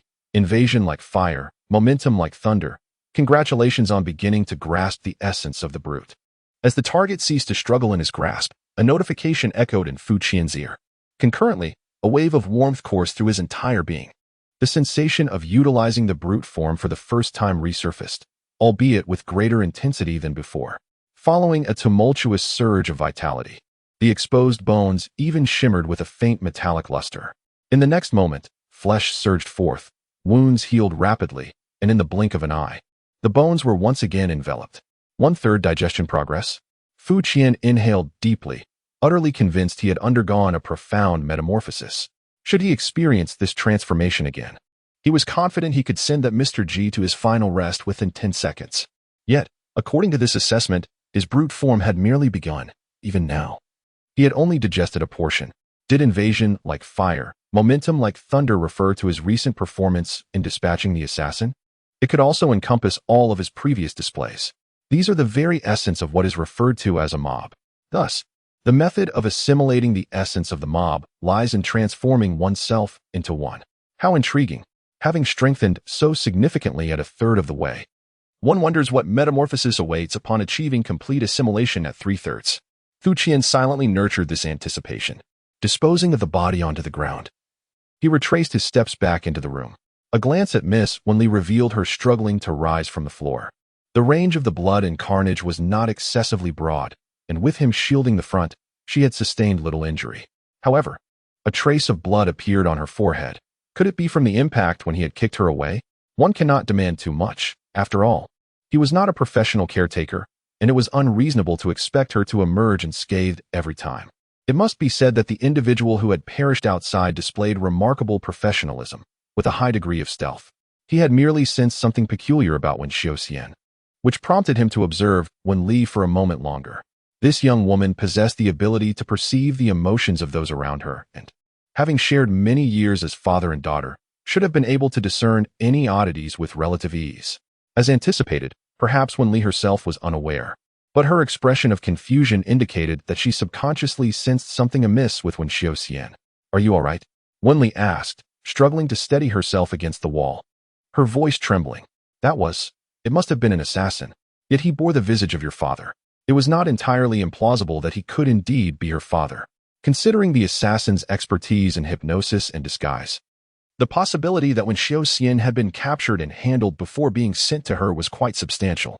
Wen Li was no fool. There was no need to offer her self-deception. Unlikely. Father should not return so soon. Wen Li murmured to herself instinctively, suddenly freezing in place, her body stiffening as she bent down to pick up an object. It was a watch, deformed from an explosion, its surface marred by countless tiny, honeycomb-like holes. A painful wail echoed, and a familiar notification resonated in Fu Qian's ears. Containment failed, mentality shattered, Wen Li lost potential for advancement. Is this truly permissible? Upon returning to the warehouse, Fu Qian gazed at the sky in silence for a minute, feeling the joy of leveling up slightly dulled. The fact that Wen Li did not perish yet still resulted in failure was bewildering. Discovering that the deceased was indeed Wen Xiaoxian, his emotional collapse was understandable. However, a shattered mentality. Had she truly succumbed to madness? Silently opting for a replay of the events, Fu Qian rapidly reviewed his journey at an accelerated pace, ultimately arriving at a conclusion. Escort missions were simply untenable. Reflecting on this task, it appeared devoid of the usual threats posed by werewolves or malevolent deities. Yet the peril was, in fact, greater. The Wen family, while seemingly prosperous, was fraught with dangers, and with Wen Li being as fragile as glass. Surviving was no easy feat now, There was even the added risk of failure despite survival. Managing two individuals was substantially more challenging than one. Furthermore, neither Wen Li nor her father were the type to be easily manipulated. Persuading them to comply with directives would be no simple task. The situation was intricate. Fu Qian stared at the black and white cocoons adorning the misty door. When a matter is tangled with myriad complications and pitfalls at every turn, the most effective solution is not to stubbornly press forward, but to adopt a different perspective. For instance, in the Shuro mode, consuming 1 point of sanity. The attempt to contain is made again. The scene loads successfully, with completion percentages escalating from 1 to 100. Do not look around. The familiar voice of Captain Gu resonates. Gazing at the intact mansion of the Wen family, Fu Qian takes a deep breath. Chapter 24. The path of thought determines the route. The vision determines the outcome. This is a mission against time. Once more, he kicks the stone pillar, triggering the alarm. Fu Qian moves with practiced ease, advancing swiftly. In less than 5 minutes, he arrives at Wen Li's room. Kicking down the door, shattering the bowl, and rescuing the person happen in a single fluid motion. However, this time, he does not push Wen Li aside when confronted with the stone pillar spear. Taking a deep breath, he channels his ferocious strength into his right hand, and, facing the incoming stone pillar, unleashes a powerful punch. The thunderous sound reverberates, and dust fills the air. The solid stone pillar, large enough for a person to embrace, is smashed into thousands of pieces, creating a hailstorm within the room. Fu Qian retracts his right hand and turns to see the bewildered individuals covered in dust. Silence reigns as they gaze upon the awe-inspiring scene, their minds seemingly halted. Excellent. This is precisely the desired effect. Finally, it is Wen Xiuxian who regains composure first, cautiously studying Fu Qian's face as if weighing his words. My lord, what is happening? There is no time for explanations, Fu Qian huffs, adopting a demeanor of authority with his hands clasped behind his back. Gesturing for Wen Xiuxian to observe the stone giant that has emerged in the courtyard. The situation is dire. Lead me to the safe house, or your daughter is doomed. Wen Xiuxian instinctively wished to deny it, yet the terrifying scene of Fu Qian shattering stone with a single punch lingered in his mind, compelling him to swallow his words. Although he had previously encountered underground sanctuaries constructed by wealthy elites, the sight of the nearly 2-meter-thick colossal metal door slowly opening revealed to Fu Qian that he had underestimated the extent of these individuals' fear of death. This is it.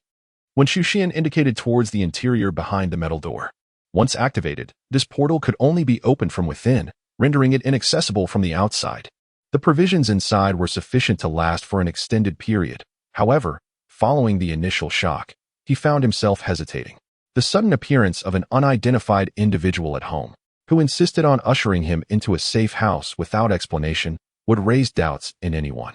Most egregious was the fact that this person was adorned in a uniform bearing the insignia of security personnel, with the words Gue gleaming prominently on his chest.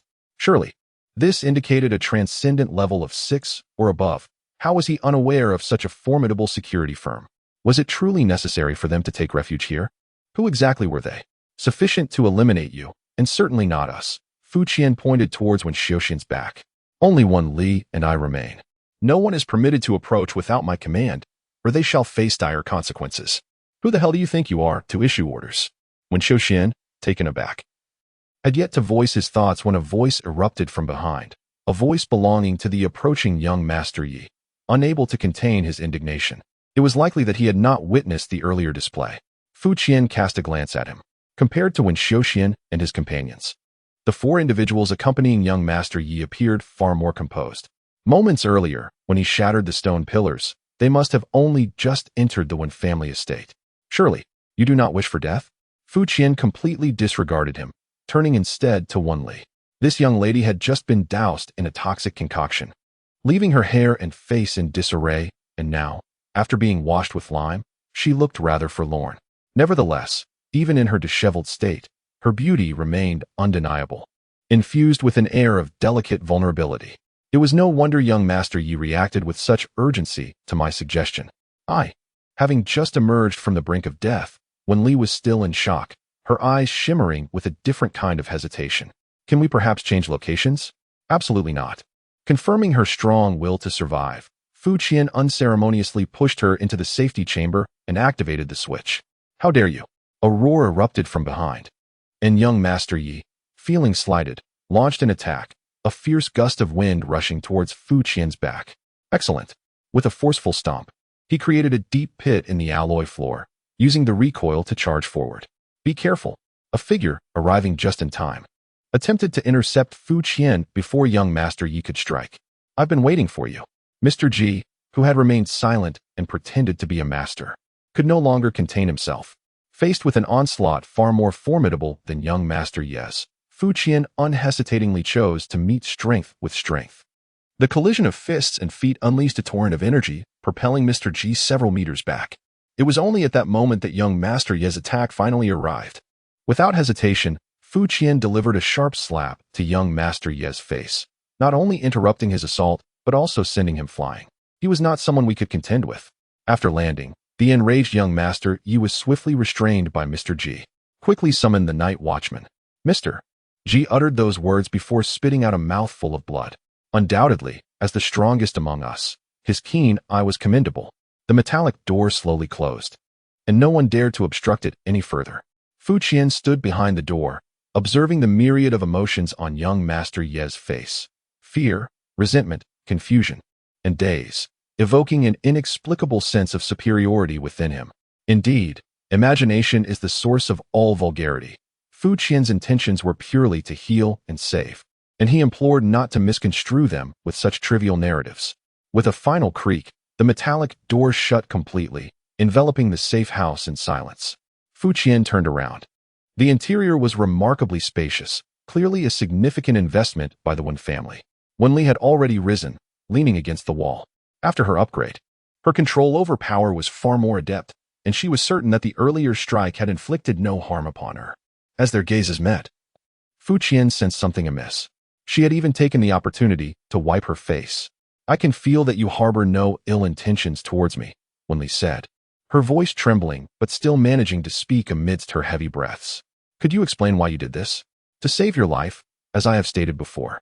If it was a good intention, couldn't you have communicated in a gentler manner? No.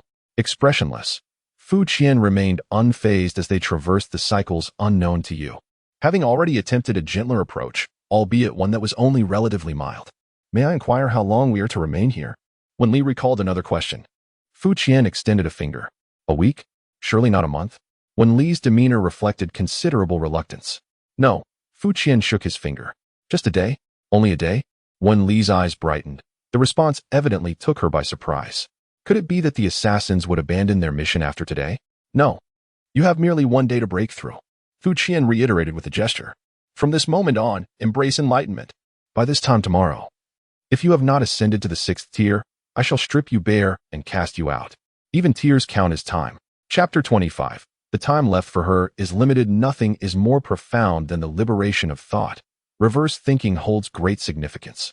After previous failures, Fu Qian's approach this time was remarkably simple. One cannot guard against thieves for 1,000 days. Rather than pondering how to ensure Wen Li's survival, he resolved to place her in an utterly secure location, enabling her to achieve advancement at the swiftest pace possible. An ancient adage states, assign tasks to time, rather than assign time to tasks. Wen Li spent a full 10 minutes adjusting her emotions, yet even after stifling her sobs, her resistance was palpable. I do not comprehend. Her voice was hoarse. You need not understand. You merely need to make a choice. Seize every fleeting moment to secure your advancement, or find yourself stark naked gracing tomorrow's headlines. Furthermore, allow me to remind you that even if you were to perish here, it would not alter my course of action for tomorrow. This serves as a stark reminder of the brutal reality faced by this enchanting woman. Even in the face of uncertainty, she does not forget to wipe her face. I believe that when confronted with such threats, her potential is boundless. At the very least, could you elucidate why you are undertaking this path? Wen Li evidently possesses sound logical reasoning, swiftly recognizing her fate. Nevertheless, she could not suppress the questions brewing within her. Indeed, what compels you to act in this manner? Is it to save your own life? He has indeed rescued her more than once. Yet, why does he impose such excessive demands? Does he revel in the manipulation of human nature? Perhaps you are overthinking it. He merely happened upon this place recently, noticed your extraordinary physique, and recognized you as a prodigy in cultivation, thus offering you a fortuitous opportunity. I do not desire this opportunity, if you please. Fate may not be taken lightly. However, My abilities are greatly influenced by my emotions, and I truly lack the confidence to advance under such circumstances. Have I not already delivered a resounding slap to that esteemed young Master Yi, just to bring you some joy? Why would I feel joy? How did you know? In the end, Miss Wen was compelled to accept her fate, gradually succumbing to a tranquil silence. Sitting upright with a composed demeanor and eyes gently closed, he adjusted his breathing in the tranquil space, feeling an ethereal lightness envelop him. Indeed, interacting with the astute is a simple affair. Fu Qian observed Wen Li, who sat with her back to him, and felt a deep sense of satisfaction. A gem must be polished to reveal its brilliance. Seeing your diligence reassures me, thought Fu. Wen Li's body visibly trembled. A reminder of their limited time, 23 hours and 35 minutes remained. Noticing her shoulders subtly quiver, as if she were on the verge of tears again, Fu Qian nodded in approval, confident in her resolve. He stood still, closing his eyes, not to slumber, but rather to heighten his senses, attuning to every corner of the room. While Wen Xiaoxian had deemed the surroundings impenetrable, this assertion was based on conventional wisdom. Fu Qian had witnessed the might of a lightning railgun, and to him, these defenses merely served to deter minor inconveniences, such as the one unfolding now. Abruptly, he opened his eyes and exhaled towards the front. The air before him shimmered with an almost imperceptible distortion, a nearly transparent filament carried away by his breath. In silence, a deep incision appeared on the wall, its original intent aimed at his neck. In the next moment, the air rippled again as over 10 similar filaments converged upon him from all directions. This time, Fu Qian refrained from any reaction, allowing them to ensnare him. The razor-sharp filaments swiftly cocooned him from head to toe, and in an instant, they contracted, seeking to crush him into fragments. Feeling the almost flesh-cutting filaments, Fu Qian took a deep breath. In the next moment, a cacophony erupted as the strands entwining his body snapped one by one, dissipating into the air. Found you. At the same time, Fu Qian leapt high, tearing apart the ventilation duct above him. More filaments attempted to ensnare his hands, but he grasped them firmly and yanked them outward with force. Humph! A figure sprang from the ventilation duct, fixing a piercing gaze upon Fu Qian. To his surprise, it was a familiar face. Before him stood the poker-faced middle-aged woman, Team Leader Tan, now graced with premature gray hair. Fu Qian blew towards the severed filaments in his hand. The once translucent strands had lost their potency, transforming into grayish-white wisps resembling hair. Observing the noticeably shortened locks of Tan Mingxue, it became evident that if her hairstylist had not encountered an accident, the source of these strands was quite obvious. The Night Watchers had indeed arrived rather swiftly. Recalling Mr. G's earlier portrayal of the Jade Emperor, Fu Qian couldn't help but admire their efficiency in summoning assistance. Who are you? The ravages of age upon a woman proved formidable. Tan Mingxue's expression, initially imbued with 3 parts seriousness and 2 parts doubt, now brimmed almost exclusively with murderous intent. A palpable aura of hostility emanated violently from her. Fu Qian remained unfazed. Based on his previous encounters, it was clear that this woman had a rather volatile temperament. Given the current circumstances, it was evident that he had kidnapped the young lady of the Wen family and injured innocent bystanders. The only possibility for peaceful dialogue seemed to be surrendering and accompanying her. Yet, that was a condition he could not accept. It would be more meaningful to provoke this woman, allowing her to become flustered and reveal more vulnerabilities. Did Tan, the team leader, truly wish to dispose of me without recognizing my identity? Fu Qian blinked. Your approach to law enforcement is questionable. This is not for you to judge. Answer my question or prepare a final statement. Choose one. Tan Mingxue's gaze was frigid. After all, she was an experienced, extraordinary being, not losing her composure due to anger, much to Fu Qian's disappointment. Fu Qian paid her no heed and instead stretched languidly. I choose neither. Stubborn as ever. Tan Mingxue fell silent. In the next moment, her long hair began to move as if stirred by an unseen wind, spreading out in all directions with a rigidity akin to that of a static electricity ball. The tips of her hair extended and transformed into transparent filaments, nearly enveloping the entire room. As these filaments swirled, the air was repeatedly sliced and agitated. The room morphed into an invisible meat grinder. One misstep would lead to a gruesome demise. With such dark hands, I cannot be blamed. Fu Qian raised his arms, performing an expansive stretch. This must be resolved swiftly. Miss Wen had evidently drawn attention with the arrival of reinforcements. Although she still sat there, she was no longer focused, even casting furtive glances behind her. It was imperative to help her regain her concentration, for her time was limited. Chapter 26. Shadow Nightmare. Time is as precious as gold. After completing his stretching exercises, Fu Qian smiled at Tan Mingxue. Rest assured, you will soon be liberated from this tedious affair. Tan Mingxue's response was remarkably straightforward. Her hair quivered, countless strands converging towards the center as if slicing through the air. This tactic, however, proved ineffective against the Saint Seiya. Fu Qian inhaled deeply once more and lifted his right foot. With a thunderous crash, he stomped down, unleashing a shockwave that swept outward, scattering the myriad strands. Yet, Tan Mingxue's expertise was not to be underestimated. The strands fluttered and recoiled for but a fleeting moment before swiftly regrouping. A mere breath was sufficient. A piercing sound akin to tearing metal echoed as Fu Qian wrenched the tabletop from the nearby dining set. Almost everything within the safe house was crafted from a special metal, and this tabletop was particularly dense and solid, weighing heavily in his grasp. Witnessing this spectacle, Tan Mingxue's stoic expression finally betrayed a flicker of emotion. Regret, however, came too late. Fu Qian afforded her no opportunity to display her finesse. He hefted the cumbersome tabletop to his chest, turned, and with a powerful flick of his wrist, transformed it into a projectile that hurtled toward Tan Mingxue's head with unmatched ferocity. Simultaneously, Fu Qian's left hand splayed open, silently releasing 5 air bullets in succession. Instinctively, Tan Mingxue's silvery hair surged, coalescing into a protective mass before her, striving to intercept the seemingly unstoppable tabletop. Debris filled the air, accompanied by a cacophony of tearing sounds. The strand sharpness was astonishing. The seemingly unyielding metal tabletop shattered instantaneously, cleaved into fragments. Keen, yet tragically futile. What Fu Qian stated was undeniably true. Even when reduced to fragments, each shard of metal continued to follow its original trajectory, resolutely advancing towards Tan Mingxue's head. The disintegration even transformed them into a barrage of projectiles. Tan Mingxue was evidently aware of this. As the filaments obstructed the flying shield, she maneuvered in an exceedingly awkward manner, shifting several meters and narrowly evading the hail of metallic shards. The metallic debris struck the wall behind her, creating a honeycomb-like crater. Yet, in the next moment, after escaping the fate of a fatal blow, Tan Mingxue's pupils dilated, and her nearly unsteady body shifted once more. Despite this, an invisible bullet still struck her waist, splattering blood. Remarkably, she did not collapse. Truly worthy of being the leader of the Night Watch, her capabilities surpassed those of that Mr. G by a considerable margin. Gasping for breath, one hand pressed against her wound, Tan Mingxue's complexion was exceedingly grim.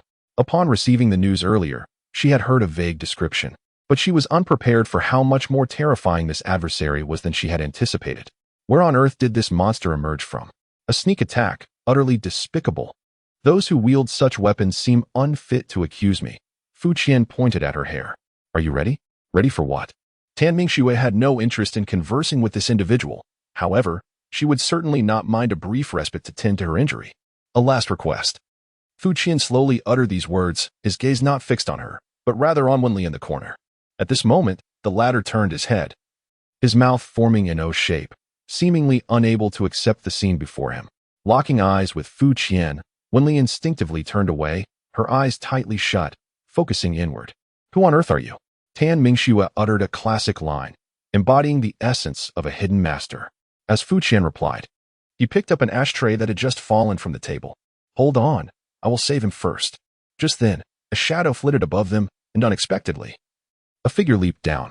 In his 30s, clad in a black jacket and wearing gold-rimmed glasses, Qi Shui. Upon seeing the newcomer, Tan Mingxue felt a surge of strength, her voice gaining momentum. The ferocity and power displayed by her opponent had almost shattered her confidence. As she witnessed Qi Shui lunging toward Wenli, despite deeming it unnecessary, she gritted her teeth and summoned all her transparent threads to launch an attack on Fu Qian. With a thunderous clang, Qi Shui came to an abrupt halt, positioned a few meters away from Wenli. A deep dent marked the wall where the ashtray thrown by Fu Qian had struck. You'd better keep your distance from there. Fu Qian, evading Tan Mingxue's assault with an air of nonchalance, strolled forward, grasping 2 legs of a table that he had just dislodged, making his way to her. He turned a glance at the almost upright Wenli. Did you truly believe he came to rescue you? What do you mean? Wenli, having felt a surge of excitement at the arrival of reinforcements, nearly trembled as she attempted to rise. Yet, Fu Qian's words left her in a state of confusion once more. Before Fu Qian could speak, he merely gestured towards her head, realizing her own panic.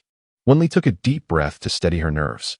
In the next moment, she suddenly stepped back, her eyes wide with terror as she gazed at the figure of Qi Shui, who was not far from her. "You are not. Who are you?" "I am not." Qi Shui abruptly revealed a menacing grin, his features swiftly melting and contorting into the visage of another man. He ignored Wenli and turned his attention to Fu Qian. "I am rather curious. How did you come to know? Is it even necessary to ask?" "This individual has been commissioned to eliminate you," Fu Qian replied to the stunned Wenli. "You are truly popular. Both those who wish to kill you and those who seek to save you are eager to intervene. As for how I came to know, why not take a guess?" He. Fu Qian, of course, would not divulge that he recognized the man because he had previously killed him and had long memorized his aura. Indeed, this was the very individual who had manipulated Wen Xian last time. "My disguise is impeccable," the man gritted his teeth. "It is indeed quite similar. Just look at that brainless individual over there. He hasn't a clue." Fu Qian pointed at Tan Shui, whose face turned crimson in an instant. "What shall I call you?" After mocking Tan Shui, Fu Qian redirected his focus to the assassin.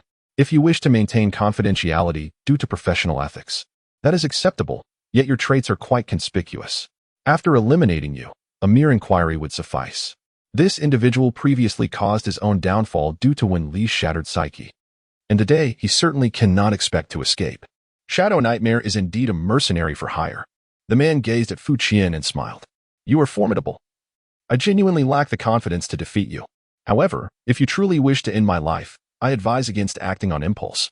With a tearing sound, he rent asunder the fabric of his upper garment. Chapter 27. Scarlet Frenzy. In a cramped room where conflict could erupt at any moment, a man suddenly tore apart his upper clothing. Shadow Nightmare's actions were undeniably chilling, prompting a frown from Fu Qian.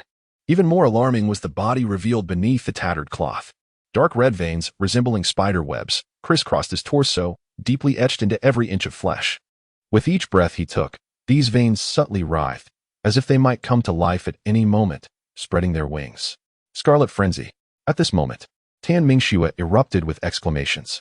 True to her role as the leader, she recognized the gravity of the situation at a glance.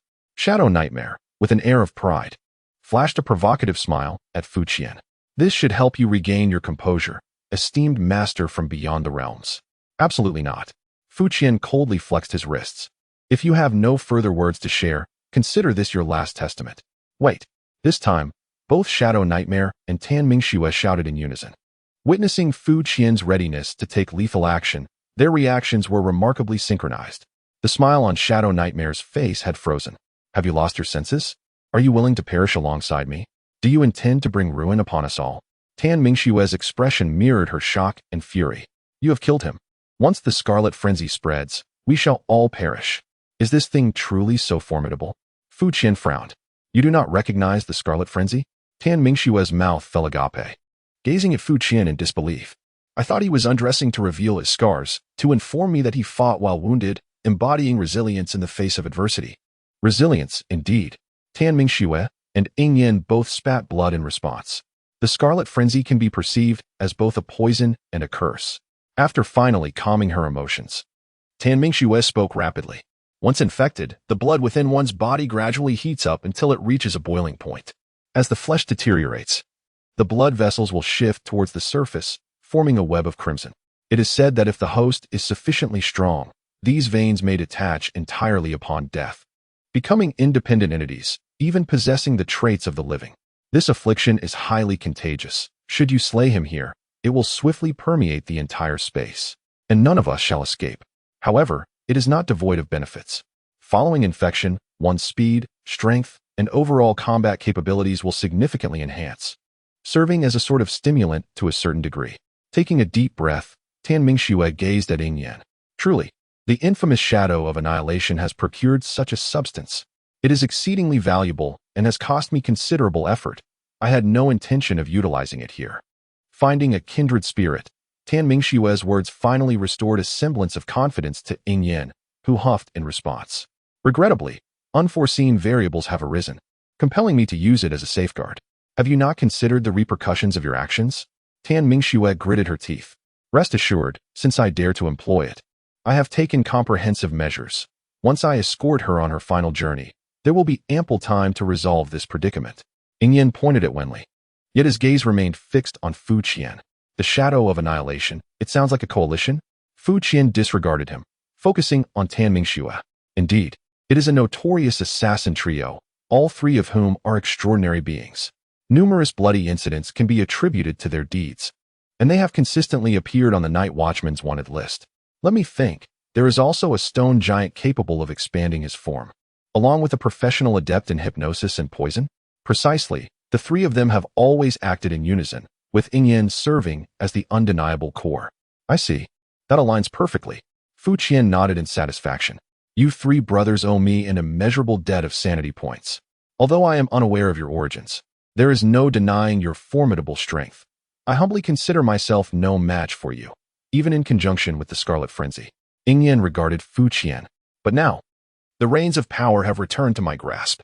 I must also express gratitude for bringing the individual here, allowing the Scarlet Frenzy to maximize its potential. You now face two choices. Clear the path for me to eliminate Wenli, or slay me and accompany her to the grave, with Wenli still meeting her demise. I believe even a child could navigate this dilemma. Certainly, we may remain in this impasse, but within an hour, the fervent crimson within me shall erupt, and the outcome will remain unchanged. Did you hear that? After an extensive monologue, Ingyan turned to Wenli and exclaimed, You are on the brink of death. How does it feel? Wenli trembled once more, barely managing to steady herself against the wall. She, of course, felt utterly wretched. Today had unfolded with an overwhelming series of events. From that moment onward, a cascade of changes had occurred in a flash, leaving her emotions in a tumultuous state akin to a roller coaster. First, she was poisoned, then rescued, only to be taken hostage by her savior, followed by the grim revelation that she had but a single day left to live.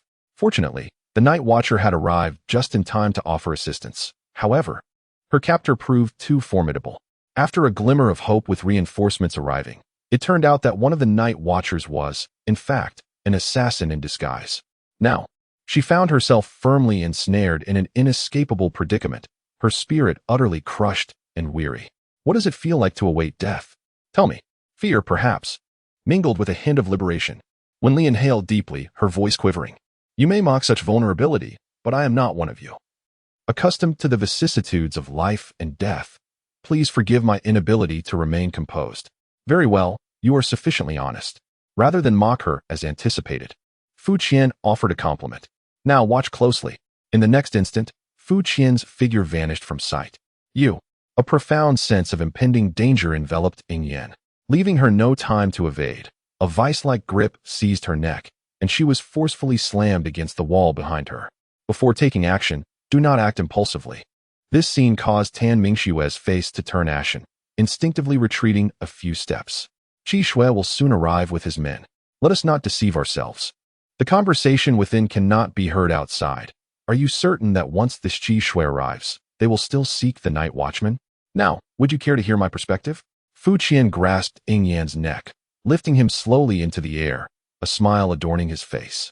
He appeared courageous, using mutual destruction as leverage to accomplish his task. Alas, your fearlessness is predicated upon the belief that you are invulnerable. This is entirely different from true bravery in the face of death. Even now, despite being in my grasp, you instinctively refrain from resisting, terrified that your very being may explode. Does this not illuminate your true nature? Fu Qian tightened his grip, the crimson veins on Ingyan's body twitching violently, as though on the verge of bursting. We can talk. With his last ounce of strength, Ingyan managed to utter a few words. Mutual destruction. Unnecessary. You still do not comprehend. It is indeed necessary, exceedingly so. Fu Qian shook his head while gazing at Wenli. Do you understand now? The terror of imminent death churned within Wenli's heart. Yet, witnessing the once arrogant Ingyan being held like a dog filled her with an inexplicable sense of relief. As her emotions fluctuated wildly, the next moment, Wenli found herself enveloped in a peculiar sense of tranquility. Chapter 28. Devour with Wenli's utterance, a silent tempest swept through the entire space, only to dissipate into nothingness with astonishing swiftness. In terms of intensity, This shock was akin to a gentle breeze brushing against the skin. However, Fu Qian sensed an unmistakable change in the atmosphere.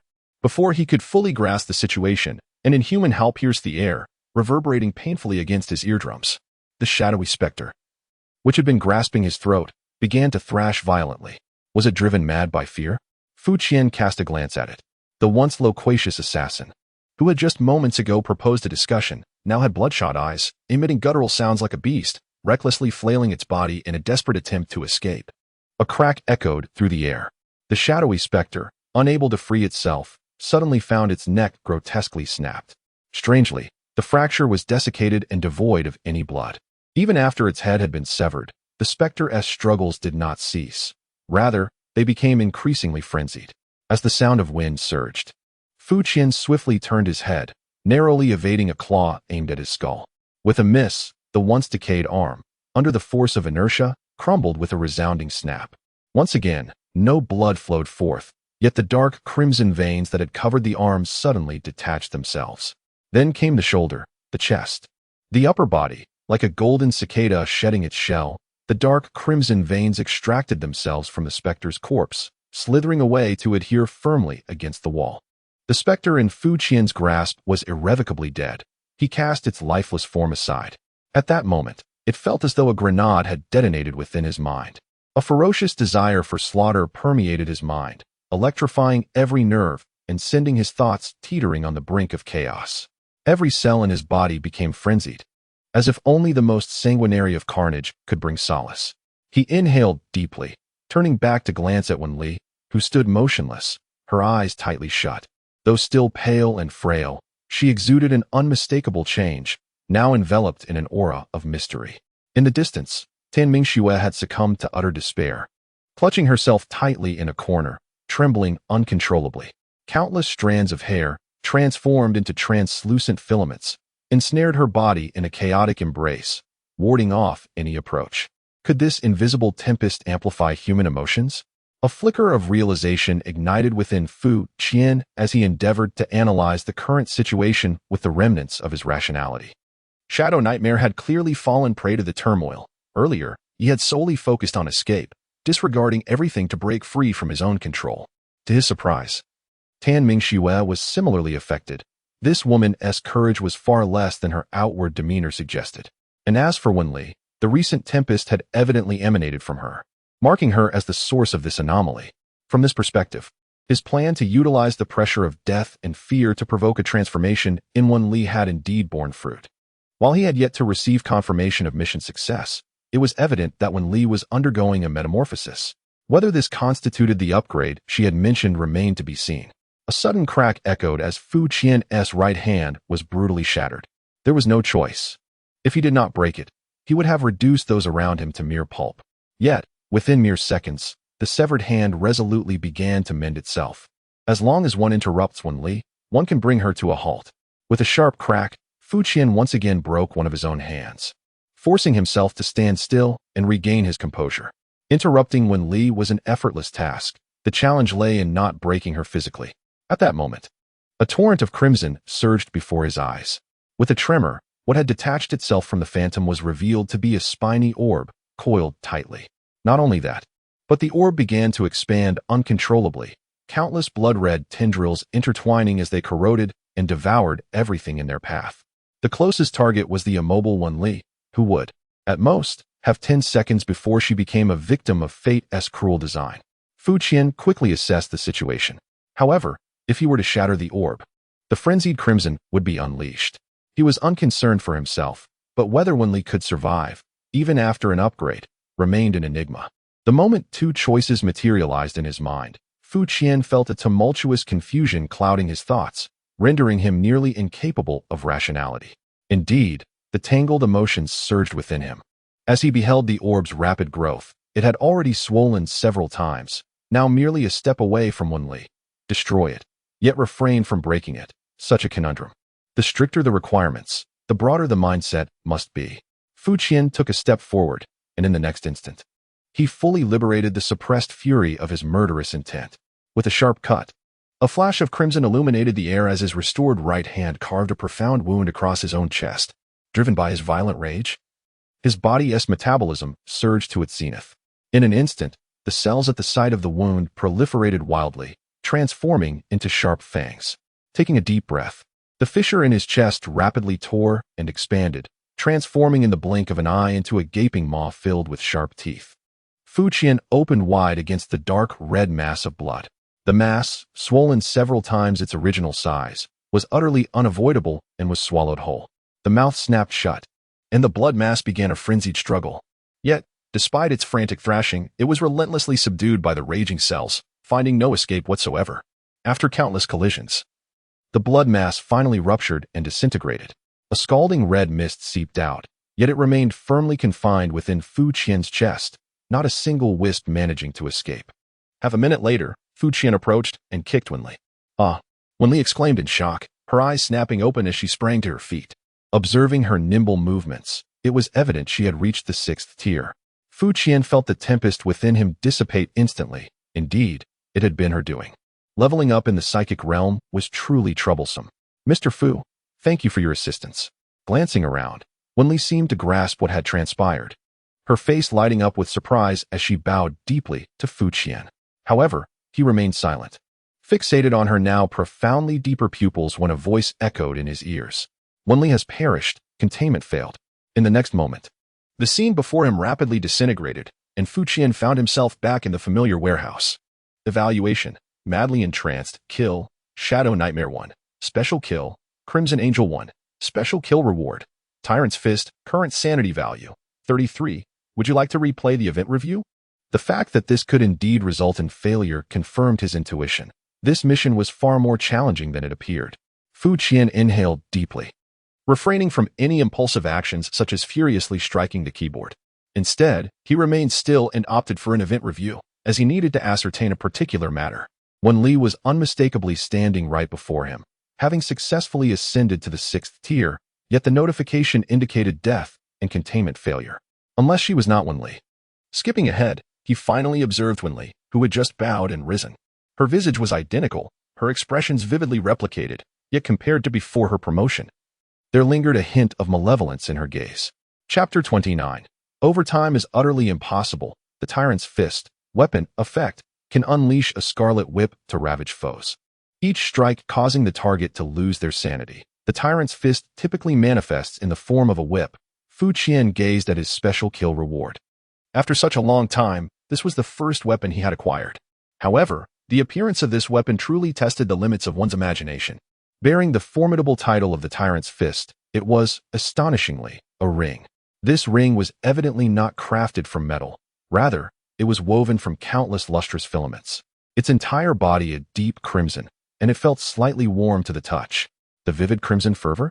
It was indeed difficult not to draw associations with that object.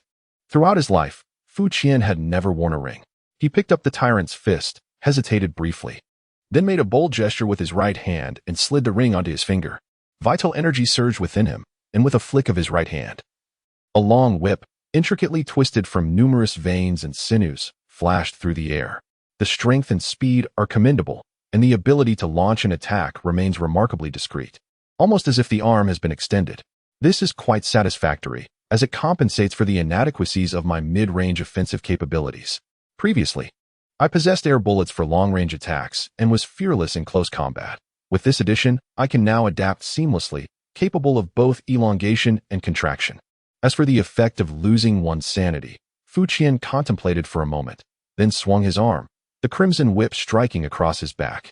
As blood splattered, a fleeting surge of violent, murderous intent flickered within. Excellent. After consuming such repulsive fare, I finally find solace. Fu Qian nodded in satisfaction, reaching out to touch the misty portal before him. Consume 1 point of sanity. Attempt containment again. 1, 5, 18, 50, 99, 5, 100. Containment scene loading complete. It is now imperative to fulfill my duties. Overtime is out of the question. Skills: air bullets, internal crit. Cat school, weapon, Tyrant's Fist, current sanity, 32. The shimmering surface of the lake once again brought the Wen family mansion into view. Do not look around. Facing the stern expression of Captain Gu, Fu Qian patted the shoulder of this slacker leader. Understood.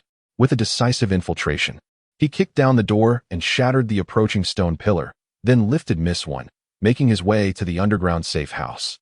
The moment the safe house door closed, Fu Qian noticed young Master Yi, who had arrived upon hearing the news, being firmly restrained by Mr. Ji. How long must we remain here? Within the confines of the safe house, in response to Wen Li's inquiry, Fu Qian extended a solitary finger once more. A week? No, merely an hour. Fu Qian shook his head. If you have not reached the 6th tier within that hour, I shall flay you alive. Apologies, but such a feat is beyond my capabilities. Perhaps you should take matters into your own hands. Wen Li stared vacantly at Fu Qian's face, and after a long silence, a sad smile graced her lips. This was never your task to begin with. Fu Qian winked. Come forth. I do not comprehend your meaning. A look of confusion was evident in Wen Li's large eyes. With a swift motion, Fu Qian wrenched the heavy metal table free once more. In the next instant, the table was hurled upwards, shattering the vent opening above and sealing it resolutely.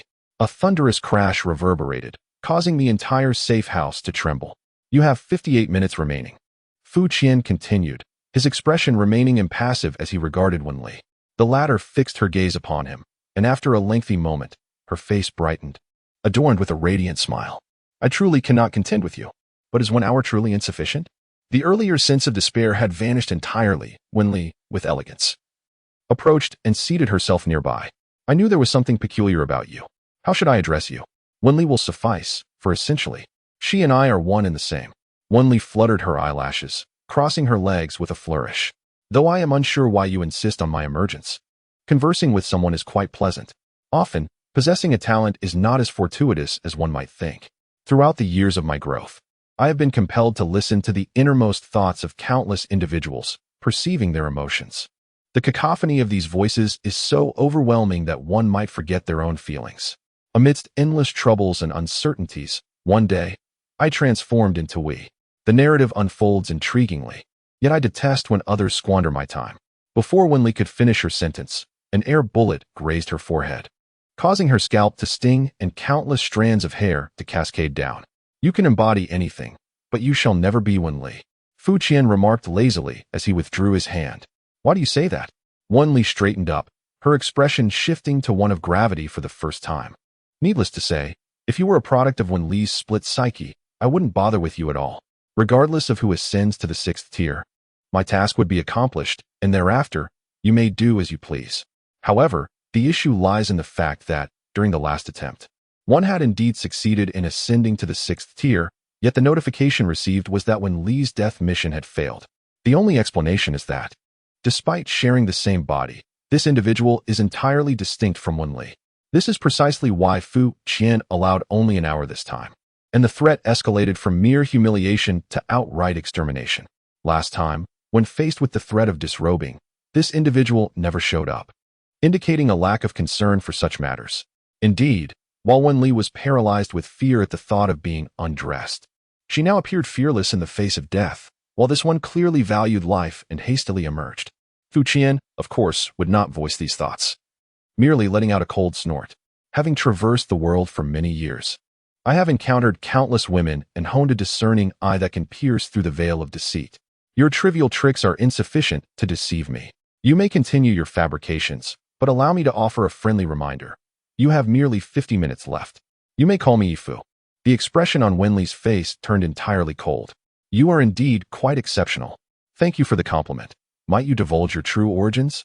This is something Fu Qian is genuinely curious about, as it instinctively appears to be the key to Wen Li's connection with the containment object. You have guessed correctly. Though I was born from her, I am not her. However, what I stated earlier is not entirely false. The pain and confusion that Wen Li has encountered are indeed real, and I emerged from the tumultuous waves of those unrelenting emotions, though she has never known of my existence. In a certain sense, I am the embodiment of extraordinary power itself, with Wen Li serving merely as the soil in which I have grown. Because of this, as long as she ascends to the 6th tier, I shall completely awaken from within her, while she will dissipate forever. I believe I have demonstrated sufficient sincerity. Have I not? Yifu fixed her gaze upon Fu Qian. Regardless of your intentions, I must make it unequivocally clear that ascending to the 6th tier within an hour is impossible. I have now fully taken over the body. And given that my accumulation has reached a bottleneck, if you grant me an additional day, Not just 5 hours. I will be able to attempt to fulfill your request. Yifu flashed a sweet smile, grasped Fu Qian's hand, and pressed it against her dazzlingly white thigh. During the process, I do not require such tranquility. The extra time can be used as you wish. The whip, smooth as cream, caught Fu Qian's careful gaze. Even under the most scrutinizing eye, not a single flaw could be detected. Coincidentally, I possess a unique technique for its use. Chapter 30. Piercing inside a unique technique? Yifei looked at Fu Qian with confusion. Indeed, with a flick of his wrist, a vibrant crimson whip materialized, dancing gracefully in the air. Observing the intricate network of veins along the whip, Yifei's expression became a tapestry of astonishment. You are insane.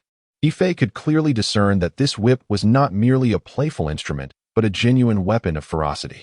Her heart sank as she gazed at Fu Qian in bewilderment. What on earth are you trying to do? Does this benefit you in any way? Crack. In response to her accusation, Fu Qian remained silent, letting his actions speak for him. With another sharp crack, a deep mark was etched onto Yifei's alabaster arm. Caught off guard, the searing pain elicited a piercing scream from her. Yet, in the next heartbeat, something even more terrifying unfurled within her mind. A chaotic and violent thought surged forth, shaking her mental fortitude. Why would you do this? Yifei's voice turned raspy as she exerted every ounce of strength to evade, but against the intangible crimson whip, her efforts were futile. Why? Fu Qian lashed out once more, stepping back, standing tall, and letting out a cold laugh. Bold and malevolent creature, I discern at a glance that you are not of this world. Witness as I unveil your true form. Prepare for the hunt. These bizarre utterances rendered Yifu momentarily dazed, only to be met with yet another lash. Why? Why must you force my hand? Amidst the excruciating torment, anguished cries erupted from Yifu's throat. Concurrently, an overwhelmingly ferocious and frenzied aura emanated from her being. From the vivid crimson welts adorning her skin, crystalline scales began to sprout, swiftly spreading across her entire body. Each scale bore a blurred visage, emitting mournful wails. In no time, the crystalline scales enveloped her completely, transforming her into a colossal gem adorned with countless facets, sufficient to evoke screams from any woman. As she moved, the cacophony of countless lamentations converged into a wave of sound that threatened to drive one to madness. Under the onslaught of this sound wave, even Fu Qian felt the weight of his head, as if struck by a hammer. Sanity reduced by 1. This sound actually caused a reduction in my sanity? It unavoidably conjured images of confronting the progeny of an eldritch god. This entity is indeed not human.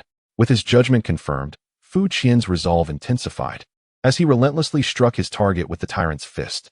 Upon deducing the potential existence of something lurking within Wen Li, he had contemplated various methods to compel her compliance. Yet none proved as effective as this newly acquired weapon, a serendipitous turn of events. Why? Eve's upper arm lay upon the ground, her neck elongated to an astonishing length as she gazed at Fu Qian with an animalistic posture, emitting sounds akin to a beast's howl.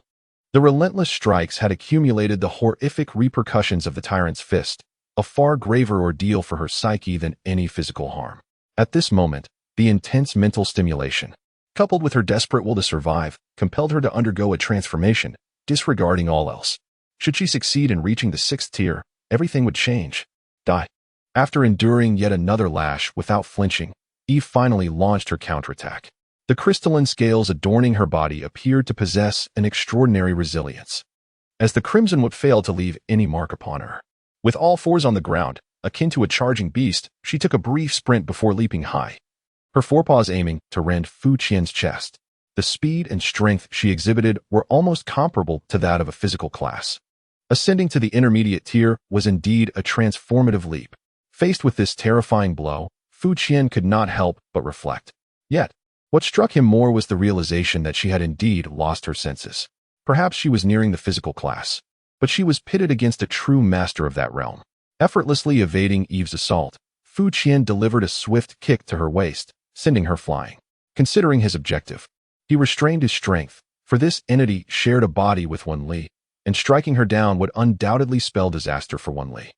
It was now clear that Wen Li was still alive. Otherwise, his mission would have already failed.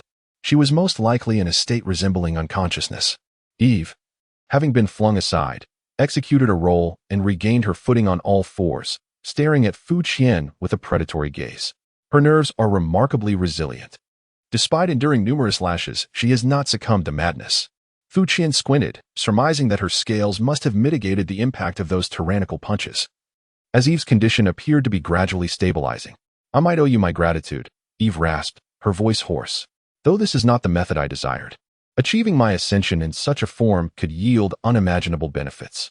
The weapon you wield is intriguing, but alas, it lacks the power to drive me to madness." She chuckled darkly. "Once I have completed this, I shall make you experience the utmost agony and insanity." "No need for such courtesy," Fu Qian replied nonchalantly, unperturbed by Eve's threat. "What if I were to do this?" With blood splattering around, he lashed the crimson whip viciously against his own back. Boom!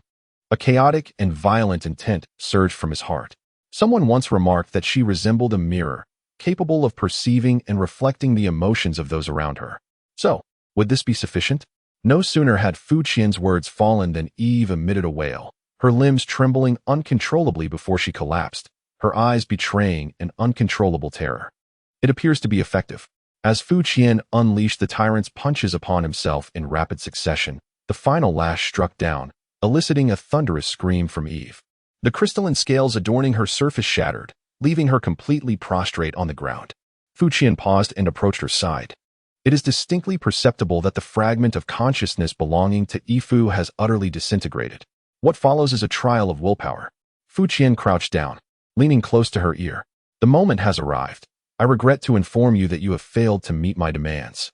However, I have changed my mind and have decided to strip Miss Wen bare and cast her out." After repeating this twice, Fu Qian sensed an astonishing surge of emotional turbulence. The beast on the ground emitted rapid breaths, waves of mental storms radiating outward. Fu Qian once again experienced the sensation of emotions magnified. It seems effective. Relishing the exaggerated joy within, Fu Qian quietly observed Wen Li's transformation. As her breathing gradually steadied, the distortions in her body began to restore bit by bit.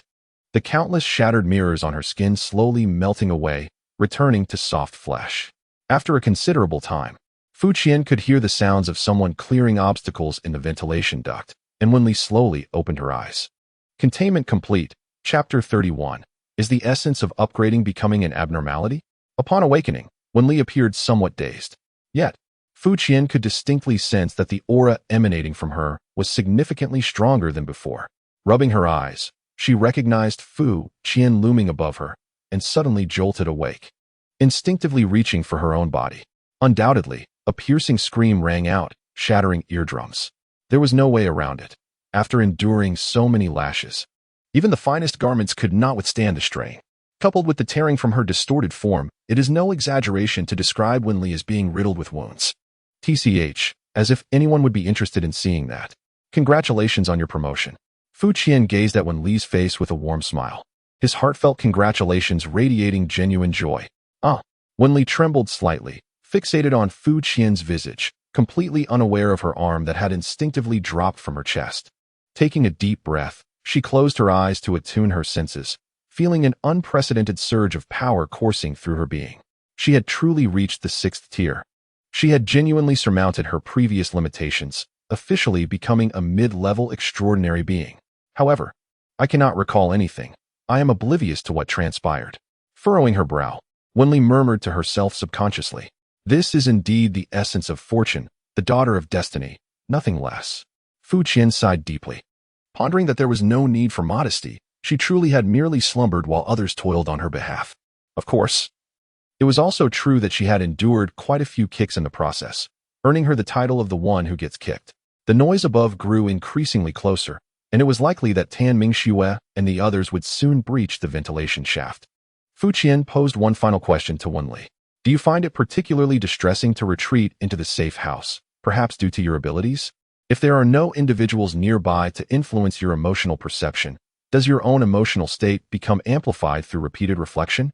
How do you know?" Wen Li abruptly raised her head, only to find that the person before her had vanished, leaving the safe house in utter disarray. It stands to reason that if you did not grapple with this issue, you would simply seek refuge in solitude when you wish to avoid the emotions of others. Thus, what torment could you truly endure? The only explanation is that solitude brings you greater anguish, Fu Qian mused as he returned to the warehouse.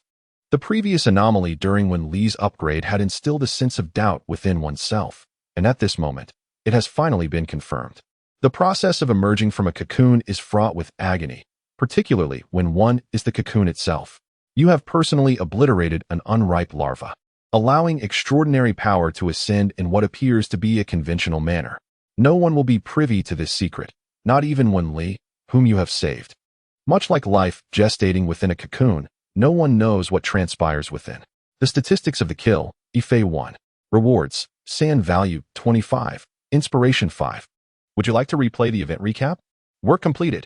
Fu Qian was immensely satisfied with the outcome of his final attempt. The fog gate and the anomalies in the warehouse had vanished, indicating that it was time to clock out. In retrospect, the black and white larval cocoons resting upon the fog gate had, in a sense, foreshadowed the relationship between Wen Li and Ife. You have eradicated an immature larva, facilitating the evolution of extraordinary power in an ostensibly ordinary manner. By this literal interpretation, the world within the containment scene is rather peculiar. Upon initial entry, the unripe larva was naturally regarded as Wen Li, who required protection. However, it now appears to refer to Ife. She has silently matured within Wen Li. And under normal circumstances, the moment Wen Li ascends to the 6th tier, her consciousness would be entirely supplanted by Ife. At that juncture, no one would realize that the intermediate extraordinary being, Wen Li, is no longer the same individual. Ife would have officially completed her emergence from the cocoon. This also elucidates the reason for the failure of his previous mission. Alien forms. A line of dialogue inexplicably surfaced in Fu Qian's mind, suggesting that extraordinary powers had evolved in a seemingly normal manner. This statement indicates that, in that world, this process remained largely unknown, at least in the eyes of most. They were entirely unaware that Wen Li's ascension to the 6th tier would entail such a transformation, perceiving it merely as a standard upgrade. At this juncture, the instructions from the Night Watchers, who observed the unfolding events, became rather intriguing. What knowledge did they possess? Did they sense something ominous? Of course, such speculations held little significance. It was time to return and rest. One must admit that today's workload was somewhat overwhelming. Escort missions undeniably proved to be the most exhausting. In contrast, the rewards for successful containment appeared rather meager. Aside from the usual few rewards, there was little else to speak of. Yet, upon reflection, despite the myriad traps in this containment scenario, he had not encountered any formidable adversaries. Moreover, in previous attempts, he had already reaped considerable benefits. One could only wonder if the rewards would escalate should the Night Watcher's formidable leader intervene. As for reviewing the incident playback, Fu Qian chose not to.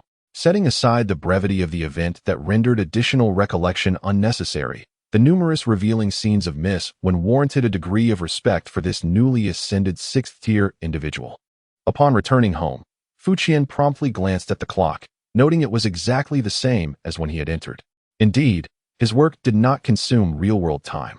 No matter how long he stayed, the moment of his exit remained the same as that of his entrance. The sun rises anew outside. Seemingly nothing has altered. Fu Qian shook his right hand, revealing a dark red ring prominently adorning his middle finger. Under the sunlight, it appeared as though blood surged within. Indeed, much has changed. Recalling the moment he swallowed the dark mass of blood, Fu Qian could not help but touch his chest once more, though the thought evoked a sense of nausea. The shape possessed a certain sharpness. Upon reflection, it exuded a unique aesthetic. Speaking of which, since the rewards he acquired could be brought back to reality, could it be theoretically possible for him to transform in such a manner in the real world? Halt! Fu Qian rubbed his face, interrupting his audacious thoughts. It seemed that the harshness of his work environment had indeed led to some mental pollution. In retrospect, the exorbitant salary of several million was entirely justified. Speaking of which, he had rushed to work the moment he awoke today, neglecting breakfast altogether. Fu Qian made his way to the kitchen, spending a few minutes preparing a bowl of noodles. It is well known that noodles are an essential treasure for those living alone. This simple dish requires nothing more than a pot of boiling water and a couple of vegetable leaves, sufficient to soothe a growling stomach. As a solitary individual, Fu Qian possessed ample experience in this regard and had long mastered the art. Moreover, this inexpensive food item perfectly aligned with his nearly bankrupt budget, prompting him to stock quite a substantial supply at home. Just as he was about to pick up his chopsticks to enjoy the steaming noodles on the table, a timely knock resonated at the door. Chapter 32. Friends. Open the door. Rise and shine. Without waiting for Fu Qian's response, the voice of Qin Mingzi echoed from outside. Fu Qian cast a lingering glance at his noodles before rising to open the door. Outside stood not only the familiar Qin Xiao from yesterday, but also a seemingly harmless young man in his 20s. Their eyes met in silent acknowledgement as Fu Qian opened the door. Has Qin Xiao become so idle lately, perhaps unemployed? Fu Qian regarded Qin Mingzi with an impassive expression. Unemployed, my foot. Today is Saturday. I came here with Xiao Yu to relax. Qin Mingzi nearly spat out his drink, pushing the door open and squeezing inside. The classmate he referred to as Xiao Yu, with a resigned smile, greeted Fu Qian and followed suit into the room. Xiao Yu's full name is Wu Qingyu, also an acquaintance of Fu Qian and a mutual friend of Qin Mingzi. At 24 years old, Wu Qingyu is a student at a prestigious medical school, currently in his internship and reportedly overwhelmed by the demands of his training. Fu Qian hadn't seen him for a month or two. Qin Xiao exclaimed as he dashed into the living room, collapsing onto the sofa with a contented groan. This fabric sofa is so comfortable. My cervical spondylosis has been acting up these past few days. Beside him, Wu Qingyu was even more dramatic, almost collapsing onto the sofa and lying motionless. Speak up. What brings you two here? Surely, you didn't come just to lounge on the sofa. Fu Qian glanced at the noodles on the table. Hurry up, I haven't eaten yet. Is that what you're eating? Qin Xiao looked at the table in horror. Never mind, Xiao Yu and I brought some snacks. Just pull something out to tide us over. Lying down, Wu Qingyu weakly handed over a bag. There is truly nothing much happening. Today, both Xiao Yu and I happen to have a day off. He mentioned that it has been quite a while since we last saw each other, so we decided to come and spend some time with you. Our trio's weekend gatherings have been on hiatus for quite some time. Qin Daxiao explained with an unchanging demeanor. Qin Mingzi and Wu Qingyu are among the few guests that Fu Qian has left. Once upon a time, Fu Qian was a radiant youth, an exemplary student. With his exceptional intellect, he was long regarded as the model child in the eyes of parents and the nightmare of countless classmates.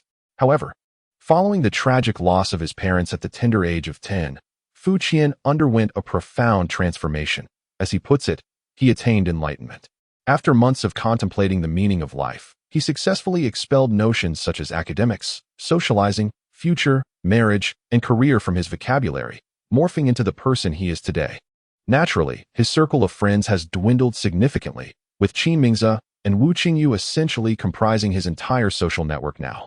You have a day off today? Fu Qian inquired, glancing at the relaxed Wu Qingyu, who acknowledged with a muted sound.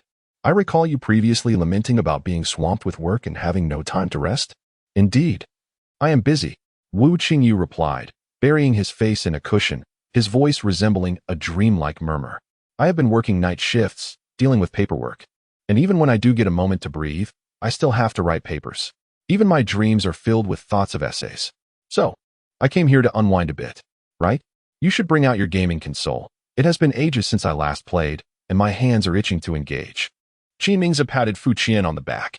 It must be noted that although Fu Qian often finds himself in dire financial straits, his household is indeed equipped with a complete set of gaming devices, which he diligently updates. The reason for his current impoverished state is that he has recently purchased the latest gaming console. As a member of the laid-back generation, Fu Qian has an abundance of leisure time, and gaming serves as a delightful means to procure dopamine. Simultaneously, crafting copy for independent games constitutes one of his sources of income. In Fu Qian's words, understanding the application environment is crucial for creativity. An appropriate sourcing of material is of paramount importance. What shall we play today? Qin Daxiao, the most exuberant among the trio, eagerly rubbed his hands together. In this day and age, gaming is an indispensable topic among young singles. The three of them have played countless games together, with Wu Qingyu often standing out due to his dexterous fingers honed through professional expertise. However, Fu Qian has undergone a remarkable transformation. His physical control has reached an astonishing level. Observing Fu Qian, expressionless as he decisively vanquished both opponents, Qin Daxiao, in a fit of anger and humiliation, unceremoniously booted him from the game. Any progress on your latest career plans? Qin Daxiao inquired nonchalantly while teasing the still groggy Wu Qingyu. It had only been a day since their last conversation. Fu Qian thought to himself, finally, it's here. He had long noticed the two of them cautiously observing him. And upon hearing the question, he pressed the console button. Speak up, what is the situation with you two today? Qin and Wu exchanged glances, and at last, Wu Qingyu hesitantly began to speak. Yesterday, Qin hurriedly approached me, expressing concern over my well-being and insisting that I allow him to check on me. Xiao Qian and Qin Mingze both wore serious expressions. I understood their urgency, yet I firmly believe that fitness should be pursued gradually. Some quick-fix methods can indeed be detrimental to one's health. After voicing my thoughts, I turned back. He truly is fine. I remain confident in that regard.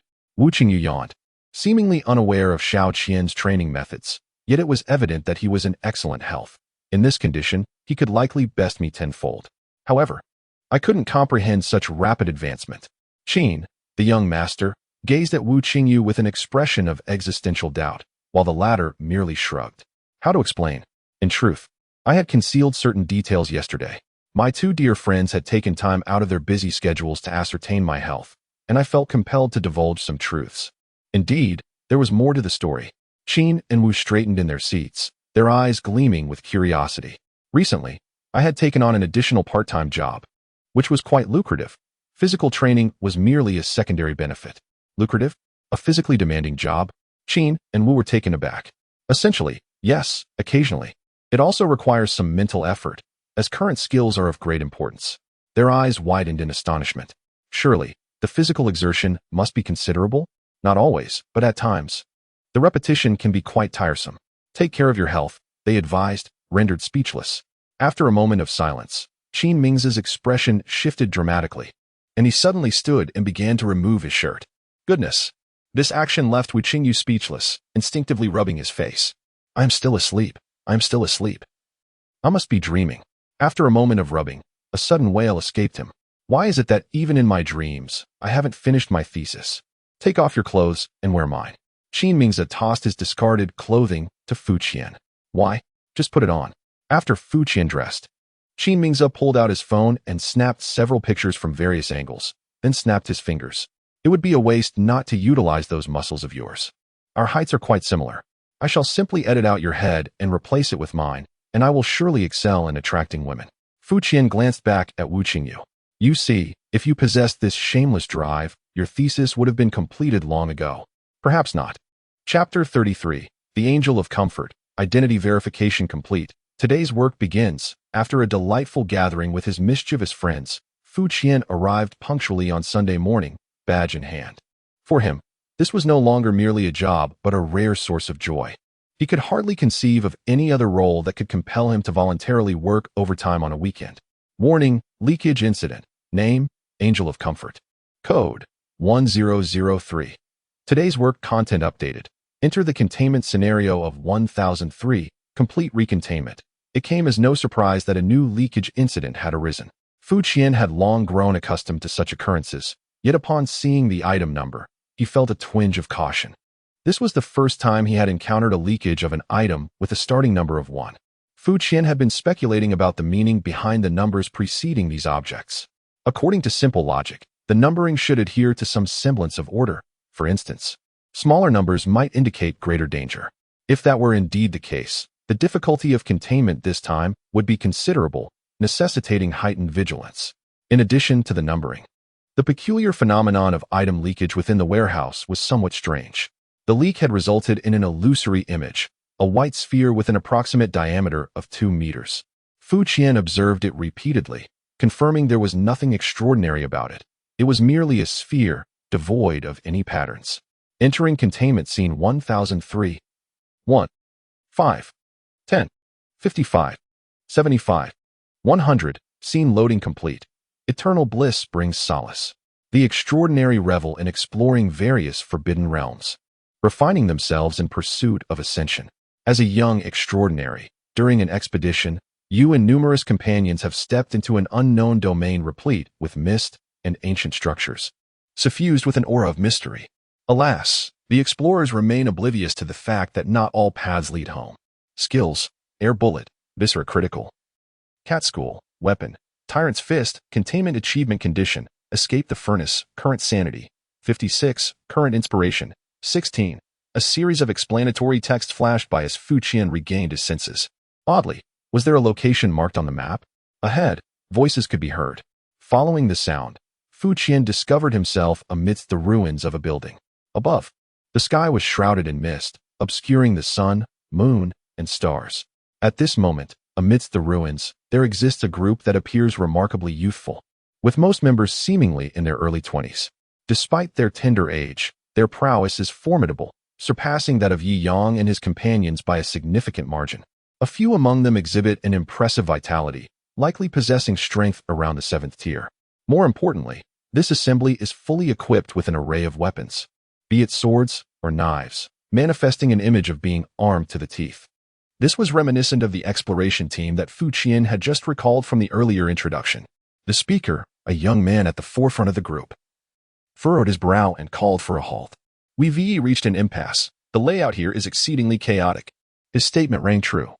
As the path they had been traversing had abruptly ended, a jagged wall protruding at an awkward angle, its weathered stones bearing the marks of time. While it was feasible to scale the wall, the uncertainty of what lay beyond was disconcerting.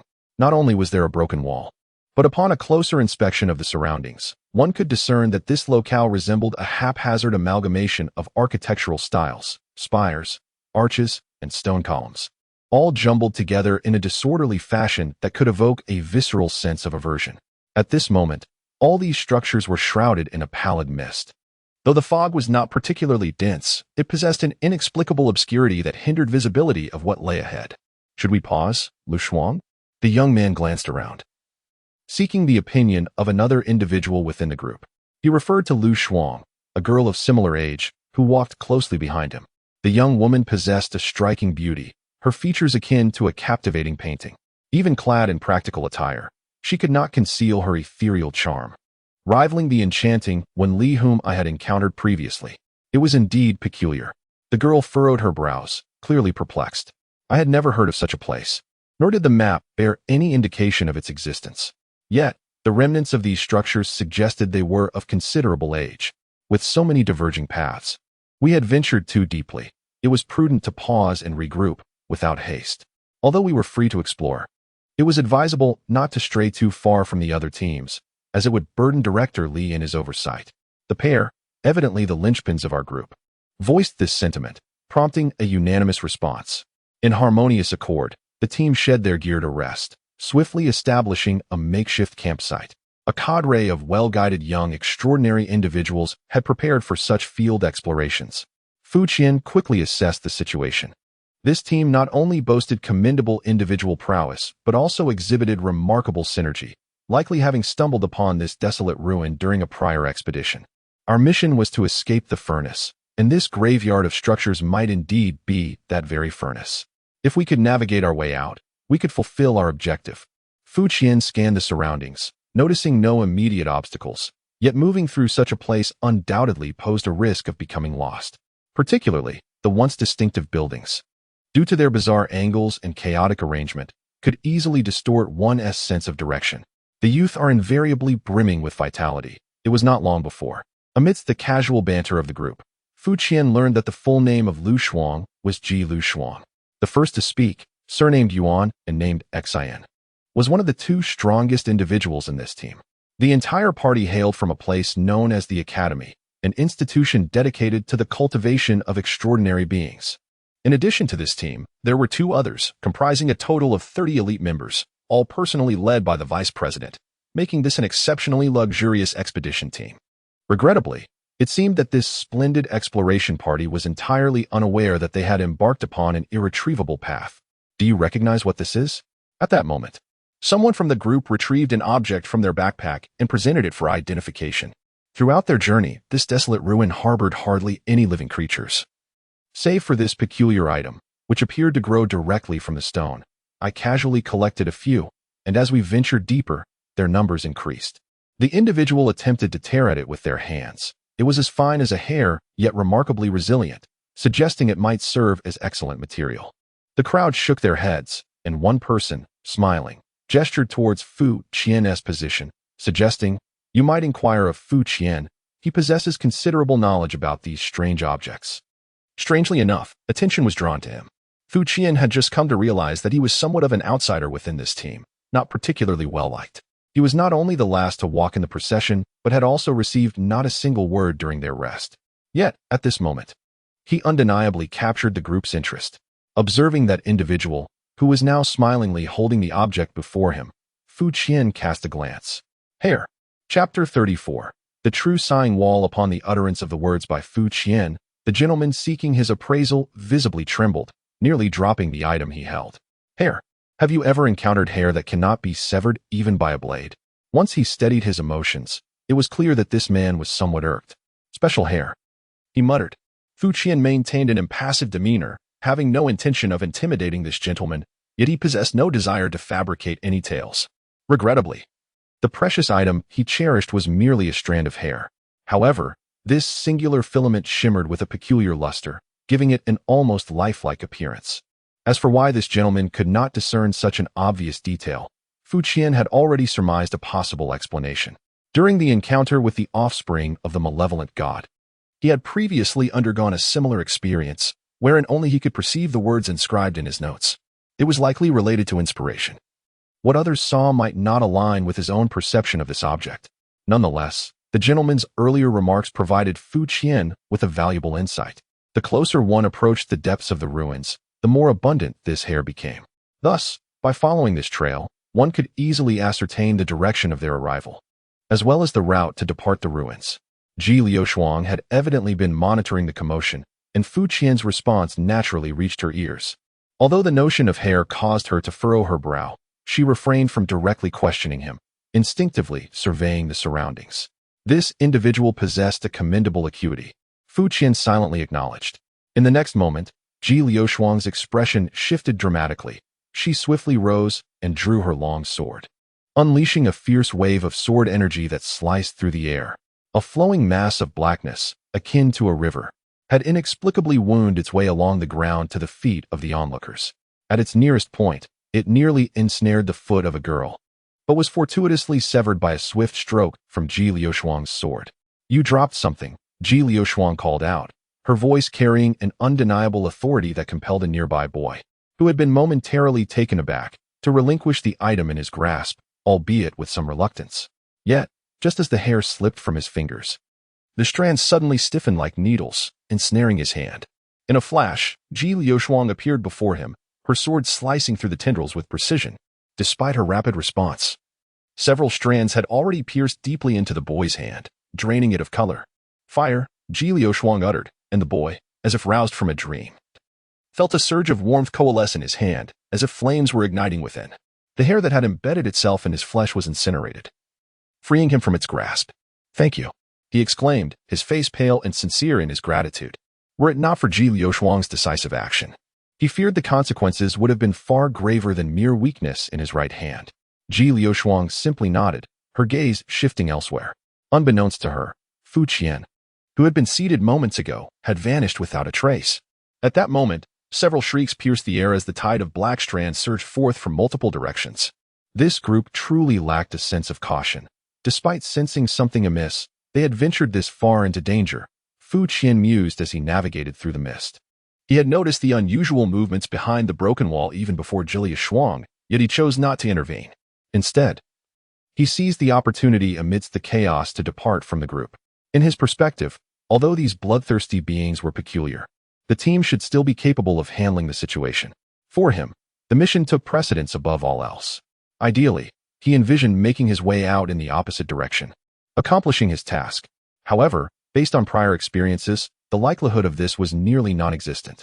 As he journeyed forth, he encountered no impediments and expended little effort, soon realizing he had reached the outskirts of the ruins. At this juncture, the remnants of walls and structures were sparse, and the mist had dissipated to almost nothing. Still, he saw no tangible obstacles. Is this it? Furrowing his brow, a foreboding sensation prompted him to slow his pace. In the next moment, he collided with an unseen barrier. Observing the empty space before him, he extended a hand to the point of obstruction. His fingers met a smooth surface, as if there existed a completely transparent veil in the air. It seemed this was the boundary of the furnace.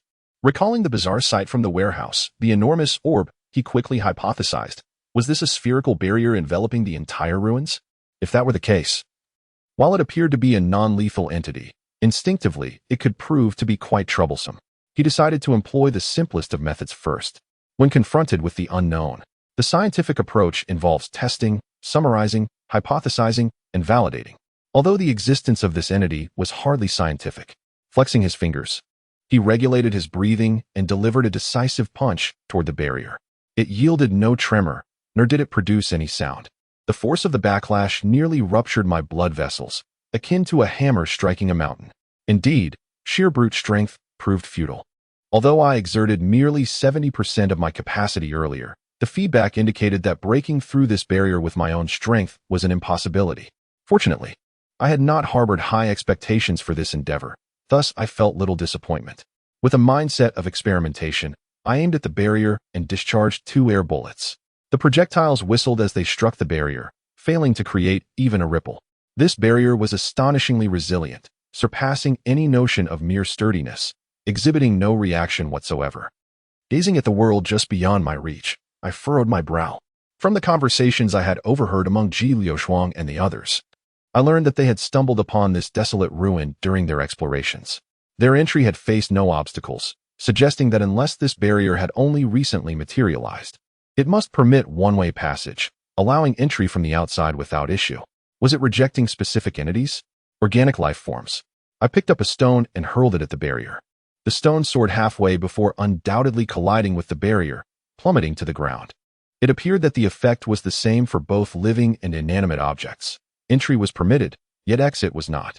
I began to grasp how the peculiarities within the ruin had come to be. This predicament was quite significant, given the earlier circumstances. It was evident that hostile creatures lurked within. It was uncertain whether one could remain here and devise a plan for long. While pondering, I turned and called out in a particular direction. Come forth. After 5 seconds, a middle-aged man slowly emerged from behind a half-buried stone tablet. As he applauded, he regarded Fu Qian with admiration, remarking, "Quite impressive, you managed to detect my presence." Chapter 35. What weapon do you wield? Fu Qian cast a glance at the middle-aged man who had appeared from behind the stone tablet. He was slightly portly, unremarkable in appearance, clad in loose-fitting linen garments. His hair was somewhat sparse at the front, and his face bore a cheerful smile, resembling that of a 25-year-old programmer at first glance. The moment he stepped away from the group, he sensed someone trailing behind him. He had chosen to disregard the presence, not anticipating that this individual would doggedly pursue him to this very spot. Despite his seemingly innocuous demeanor, the man had emerged with an eerie silence. His body light as if devoid of weight, an indication of a skilled rogue. Being targeted by such a character typically bodes ill. I must confess, you have significantly impressed me.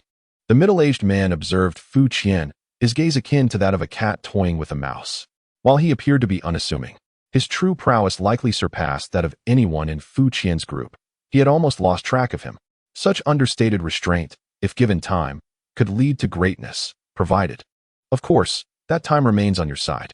Flattery, Fu Qian replied, his eyes still fixated on the invisible barrier surrounding them, dismissing the compliment as if he had not heard the man's final words. His reaction evidently caught the middle-aged man off guard, prompting him to squint. I am genuinely curious. Might you enlighten me as to why you ventured here alone, detached from your group? To flee. To flee? This response evidently caught the middle-aged man off guard. Indeed, the atmosphere here is somewhat oppressive. Perhaps a brief respite at home would be beneficial. Fu Qian's tone was as nonchalant as if he were expressing an urgent need to relieve himself. The exploration mission, led personally by Li Weixian, is something many would covet. Yet you wish to return home? The smile on the middle-aged man's face waned. If that is truly the case, then you need not worry, for I shall soon be sending you on your way. Of course, you may attempt to flee or utilize your arrow bell and see if Li Weixian can arrive in time to rescue you. The arrow bell? Fu Qian pondered. It had been mentioned in passing by the team members earlier.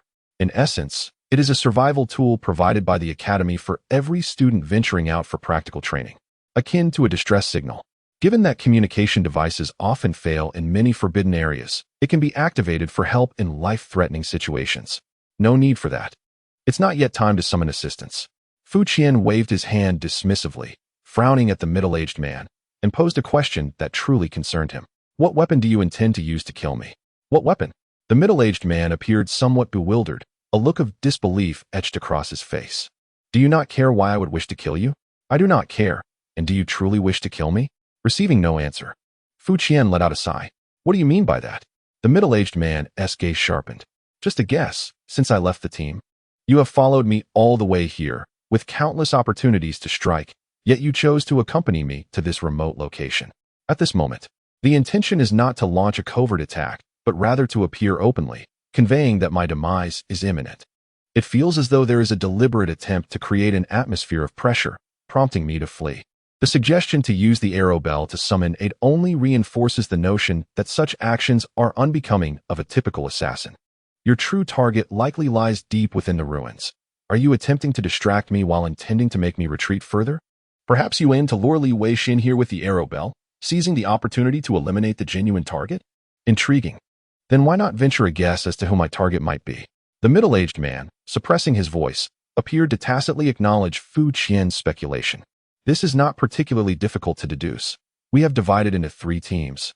And your swift focus on me suggests a high probability that my target is within the same group as myself. When you followed discreetly, you likely noticed my departure from the team and deemed it a favorable opportunity to pursue. Aside from myself, that group consists of 9 others. Judging by your performance, it is evident that you excel in stealthy assassination, having trailed us without even being detected by the esteemed Li Weixin.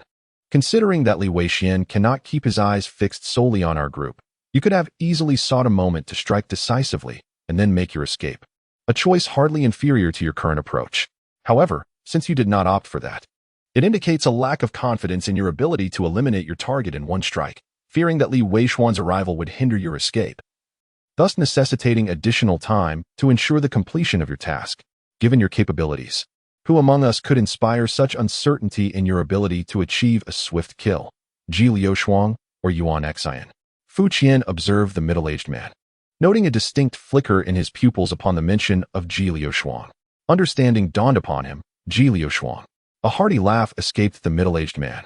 If what you say holds true, then pray tell, why would I wish to eliminate Ji Liushuang? That would indeed perplex me, for she is clearly of considerable status, likely entangled in some familial or corporate rivalry. Once such matters are involved, it is only natural for someone adept at assassination, like yourself, to appear. Fu Qian remained expressionless, his disinterest in such trivial matters palpable. Little did he expect to find himself embroiled in such absurdities. You are courting death. After a series of taunts from Fu Qian, the middle-aged man's composure finally faltered, and he retorted with a classic line born of embarrassment and anger. Killing you would be as easy as unleashing an arrow from my own hand. In the next instant, the middle-aged man moved like lightning, appearing silently beside Fu Qian to deliver a swift strike. A terrifying aura of lethal intent enveloped Fu Qian momentarily. Oh, so it turns out this fellow relies on brute force. Fu Qian sighed. What a waste of my precious time. I had anticipated that an assassin would wield some extraordinary weapon, perhaps to test its efficacy against a barrier. How disappointing. Confronted with this formidable attack, Fu Qian deftly evaded to the side. He had previously tested the barrier without this individual present, thus the latter was oblivious to the existence of an invisible obstacle. It was imperative to take advantage of this oversight, which explained Fu Qian's seemingly idle stance. The speed of his evasion astonished the middle-aged man, who realized, despite his cautious approach, he had underestimated the situation. With a miss, just as he intended to change his approach, the middle-aged man suddenly collided with an unseen obstacle. What was that? Glancing at the emptiness beside him, he momentarily felt disoriented. Before he could collect his thoughts, a sharp pain pierced his side as a crimson whip lashed out, splattering blood in its wake. Simultaneously, an inexplicable surge of rage welled up within him. This whip was indeed peculiar.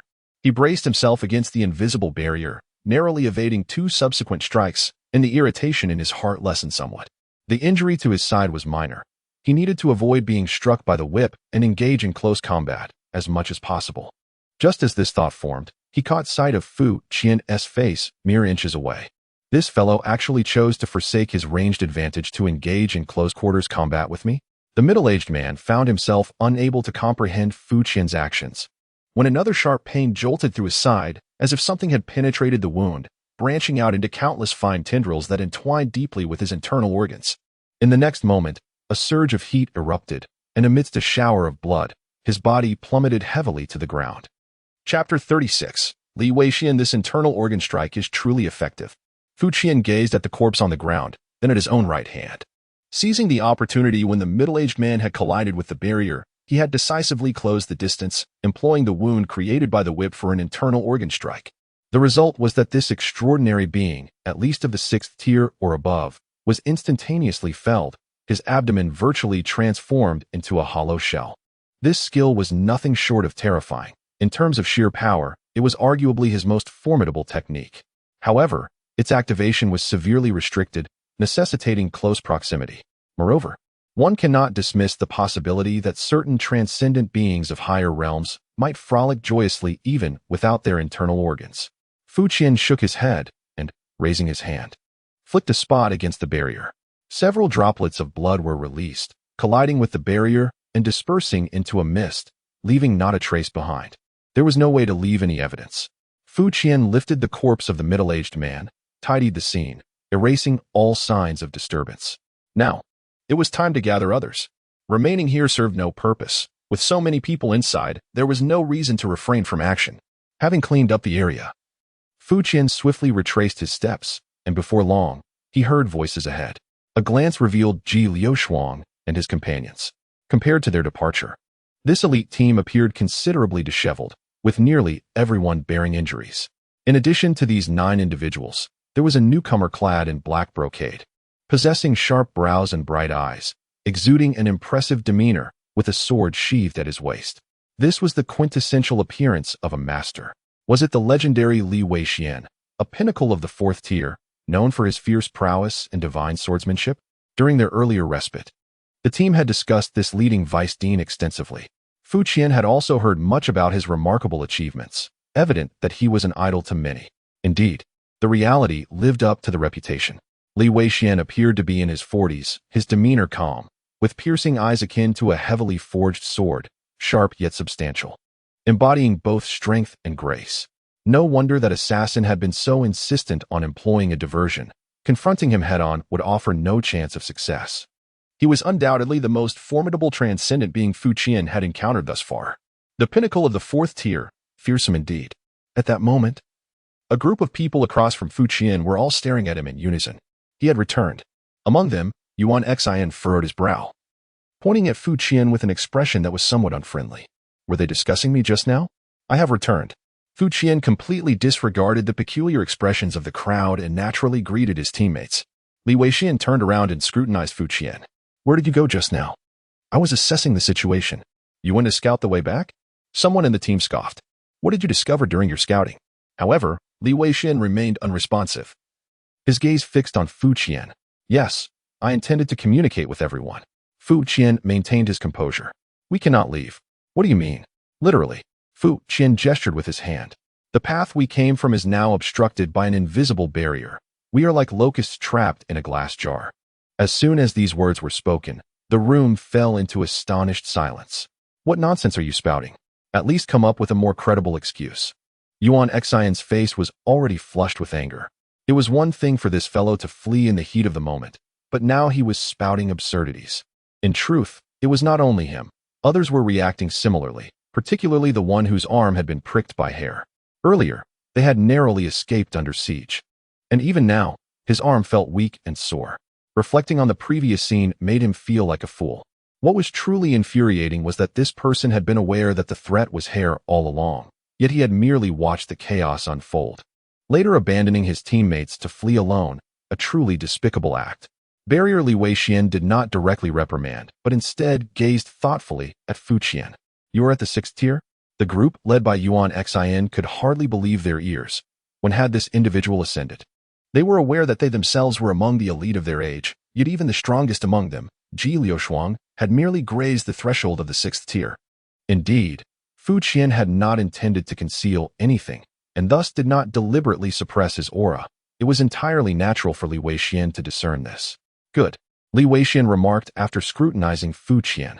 His understanding of this student was limited, yet he had already grasped the earlier situation. Though the creature was peculiar, a 6th tier extraordinary being would not flee simply due to the earlier circumstances. However, if what he claimed was true, lead me to see. The journey was marked by a profound silence, with Fu Qian leading the way. The gazes directed at him were filled with complexity. The youth were competitive by nature, and many had eagerly anticipated displaying their prowess before Li Weixian during this event. Now, given Li Weixian's tone, it seemed this ill-tempered individual was indeed a bona fide 6th tier, which would render him even stronger than Ji Liuxuang. Here we are. Upon reaching their destination, Fu Qian gestured ahead, indicating that everyone should observe for themselves. Is there an invisible barrier here? It's completely indiscernible. Everyone exchanged bewildered glances. Yuan Xin furrowed his brow and stepped forward, extending his hand to push against it, only to reveal an expression of disbelief. There is indeed something. He could not help but turn back and shout a remark. Upon hearing his words, all the team members surged forward in disbelief, only to be thwarted by the barrier. Some attempted to strike it forcefully, only to discover it yielded no response. How could this be? There had been no obstacles on their way here. Li Weixian, though not in haste to advance, could not help but furrow his brow at the scene before him. Use your weapons. Ahead, Ji Liushuang nodded at his suggestion. Unsheathing her sword and directing it toward the barrier, the crowd parted, granting her space. Taking a deep breath, she steadied her mind, and in an instant, she struck. The flash of azure light appeared, swift as a startled swan, her attack more formidable than before, closing the distance in an instant as her sword pierced the invisible barrier. Indeed, Li Weixian regarded her with admiration. Though the strike bore a hint of naivety, it possessed a certain essence. However, the thunderous assault elicited not even a ripple. Halting abruptly upon contact with the barrier, leaving only the trembling blade to emit a buzzing sound. The onlookers were left astonished. It was truly indomitable. Make way. Li Weixuan's voice rang out, and the crowd stiffened, parting to allow passage. At last, he had arrived. Fu Qian looked on with satisfaction at the unfolding scene. He had never placed his hopes on Ji Liushuang and had awaited Li Weixuan's intervention. A pinnacle of the fourth tier. Wielding a divine weapon, this was undoubtedly the most potent force available within this ruin. If the barrier could be forcibly breached, this was certainly one of the most promising avenues. Chapter 37. The collective. After the crowd swiftly cleared a path, Li Weixian unsheathed the sword from his waist. As a pinnacle fourth-tier swordsman, his strike was formidable indeed. The sound of dragon's roar echoed as the sword was drawn. There were no dazzling rays of light, nor the anticipated speed of lightning. The tip of Li Weixuan's sword, as if bearing the weight of a great mountain, was slowly presented against the barrier. In that moment, it seemed as though all present could hear the resounding roar of the heavens and the earth. Following the thunderous sound, a surge of sword energy erupted, and several individuals standing nearby were violently swept away by the fierce gust. Instinctively, everyone turned their gaze toward the tip of the sword. Yet, upon the invisible barrier, no fissures appeared, nor was there even a tremor. This seemingly indomitable strike had failed to provoke any response. How could this be?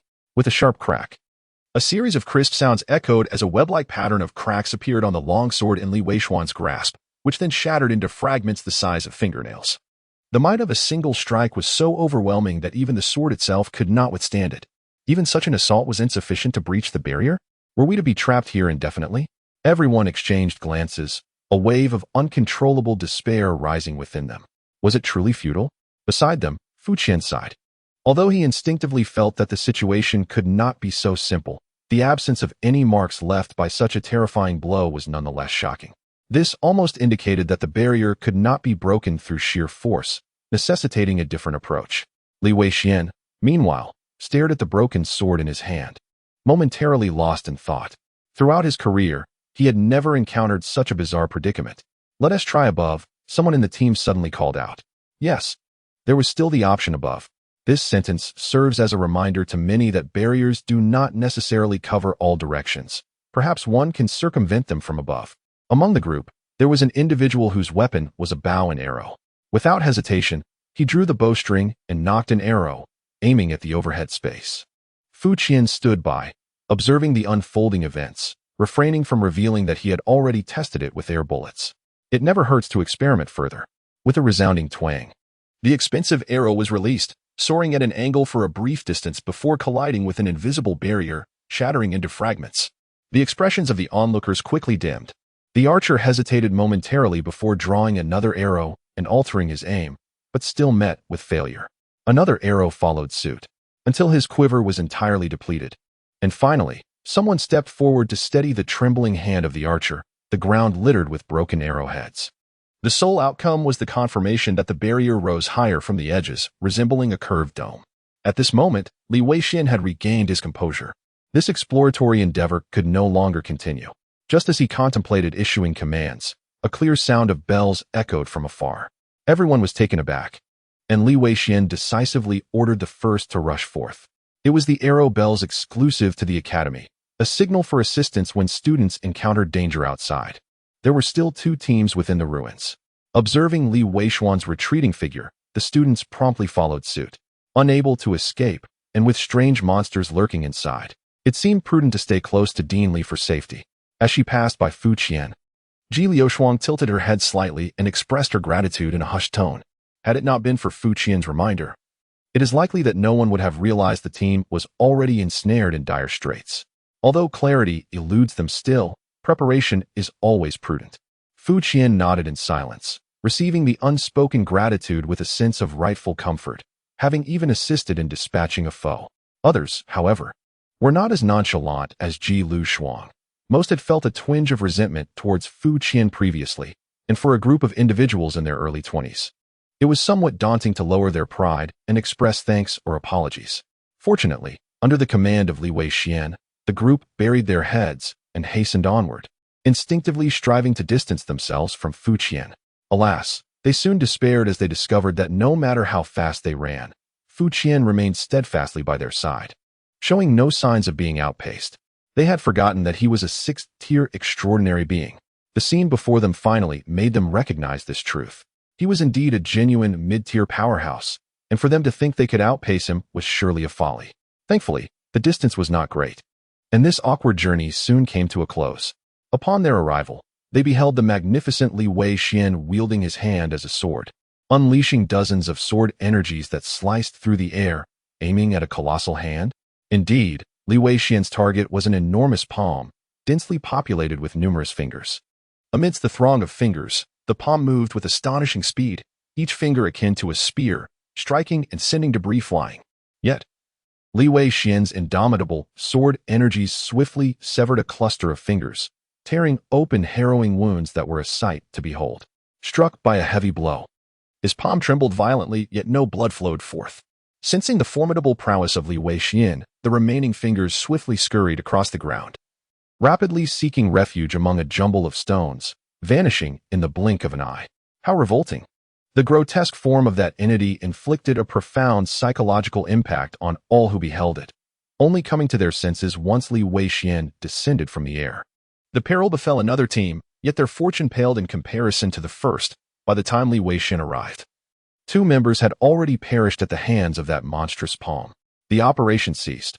All personnel regrouped, signaling for the remaining team to converge. In this dire scenario, Li Weixian's countenance hardened like iron as he swiftly issued commands. The situation spiraled further out of control. What began as a routine exploratory mission had devolved into a tragic loss of life. The finger-like monstrosity, though grievously injured, still drew breath. Yet, the most terrifying predicament lay beyond this immediate threat. Li Weixian promptly assessed the condition of the injured. In that brief moment, news of the entrapment had already reached the ambushed team. Were they completely ensnared by an impenetrable barrier amidst the ruins? Initially, the morale of the ambushed team had begun to improve, but now it plummeted once more.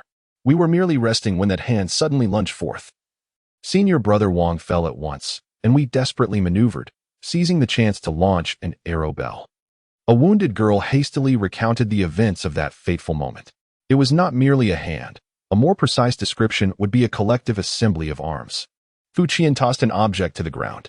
It was a severed finger, cleaved by Li Weixian, with some rolling down the cliff and others scattered across the ground. He immediately rushed over to examine it and discovered something intriguing. Look closely at the top. You're out of your mind. The crowd paused momentarily before realizing what he had cast to the ground, all of them startled. That revolting object almost landed on someone.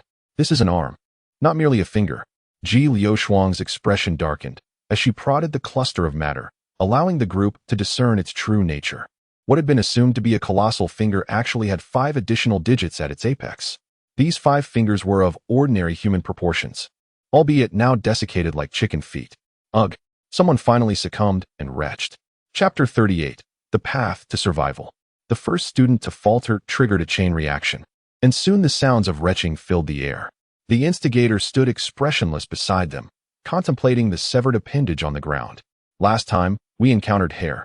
Ji Liuxuang whispered to him, having only dry-heaved moments earlier without actually vomiting, though her complexion remained pallid. Yet, a beauty is still a beauty, even in such a state. Her allure was not diminished, instead gaining a hint of poignant vulnerability. Fu Qian nodded in agreement. The likelihood is substantial. He understood what Ji Liuxuang was implying. Hair, arms, these are all parts of the human body. In fact, Fu Qian had suspected from the outset that these remnants were likely derived from actual human beings. Judging by the ruins of the buildings, it was evident that this place had existed for many years. Even in this desolate place, it seems improbable that no one has intruded for such an extended period. The inherent characteristic of being able to enter but not exit suggests that the items within will only accumulate over time. However, despite the prolonged exploration of these ruins, not a single living creature has been encountered. While one might argue that all who have entered, whether human or animal, have met their demise, the absence of any corpses adds an unsettling layer of mystery. The two monstrous entities that have appeared evoke a sense of foreboding. Ji Liuxuang has come to realize this connection, suspecting that they may be linked to those who previously ventured into this place. In fact, Fu Qian had harbored similar suspicions upon noticing the clump of hair. He distinctly recalls that the containment condition for Subject 1003, known as the Angel of Death, was to escape the furnace. The term furnace undoubtedly refers to the entire expanse of the ruins enclosed by the barrier, yet this nomenclature is intriguingly suggestive. It evokes the image of a refining furnace, albeit with the distinction that the subjects are not minerals, but rather the unfortunate beings who have wandered into its confines. If this hypothesis holds true, it could elucidate many of the peculiar circumstances encountered thus far. In fact, Fu Qian has already devised a method for verification. Deep in thought, he sensed an unfriendly gaze directed toward him. Upon lifting his head, he noticed Yuan Xine, who had always been quite enthusiastic, now regarding him with a hint of animosity. It took Fu Qian but a moment to grasp the reason behind this. It was painfully obvious that Yuan Xine had been quite attentive to Ji Liuxuang. As the two prominent powerhouses of the team, their frequent exchanges had led to collaborative discussions on various matters. Now, with Ji Liuxuang suddenly engaging him in conversation, Yuan Xine might feel slighted or neglected, especially as a former marginal figure, having just received the official 6th-tier certification. One can understand such a gaze. However, understanding does not equate to an obligation to indulge in the hostile sentiments directed towards potential competitors, which arise from the onset of mating instincts. While hormonal influences on individuals are of no concern, aspiring youths ought to cultivate self-regulation, especially considering this individual appears several years my senior. Thus, I had no intention of maintaining distance and continued to engage in conversation with Ji Liuxuang with an air of composure. From a distance, Yuan Xine's expression was gradually contorting. At that moment, a commotion arose nearby as a group rushed over. It was the arrival of the third team. 1, 2, 3. For a glance revealed that this team was intact, showing no signs of abnormality, likely fortunate enough to have avoided any attacks. Leading the group was a young man with long hair, seemingly frail at first glance, as if a mere gust of wind could topple him. Yet he navigated the rugged terrain with remarkable agility, as though traversing smooth ground. Directly, the newcomers halted, scanning the crowd, and upon spotting Li Weixian, promptly greeted him. However, I keenly observed that this individual appeared momentarily taken aback upon seeing Ji Liuxuang. It seemed he was quite surprised to find her here if memory serves me right. The signal sent to the third team was also via the arrow bell. Could he have misunderstood something? It appeared I had discerned who summoned that assassin. Upon perceiving the signal, this individual likely assumed that the assassin had successfully executed their task and hastily rushed over to confirm, only to find Ji Liuxuang standing there unscathed, thus displaying such astonishment. If my conjecture holds true, it is indeed difficult to fathom the depths of animosity that would compel someone to directly target a classmate. Of course, he could scarcely imagine the whereabouts of the assassin he had arranged, and why there had been no action taken thus far. Women are often acutely aware of the scrutiny of others, and Ji Liuxuang seemed to sense that the gaze directed at her was somewhat peculiar, although she surely could not comprehend the underlying reasons. Directly, has something occurred? Inquired the long-haired young man, looking at Li Weixian with a hint of confusion. The operation has been cancelled. From this moment forth, no one is to act independently, Li Weixian declared, surveying the assembled students. These individuals were the treasures of the academy, representing the elite of this stage. The ruins harbored potential dangers. 2 teams had already been ambushed, resulting in the sacrifice of 2 students. Moreover, this was not even the gravest of news. As a collective gasp echoed through the group, Li Weixian added. Furthermore, he swiftly elucidated the situation regarding the barriers to the members of the third team and proposed his plan. Next, I want you to split into 2 teams. He gestured accordingly. At present, the periphery of the ruins appears relatively safe.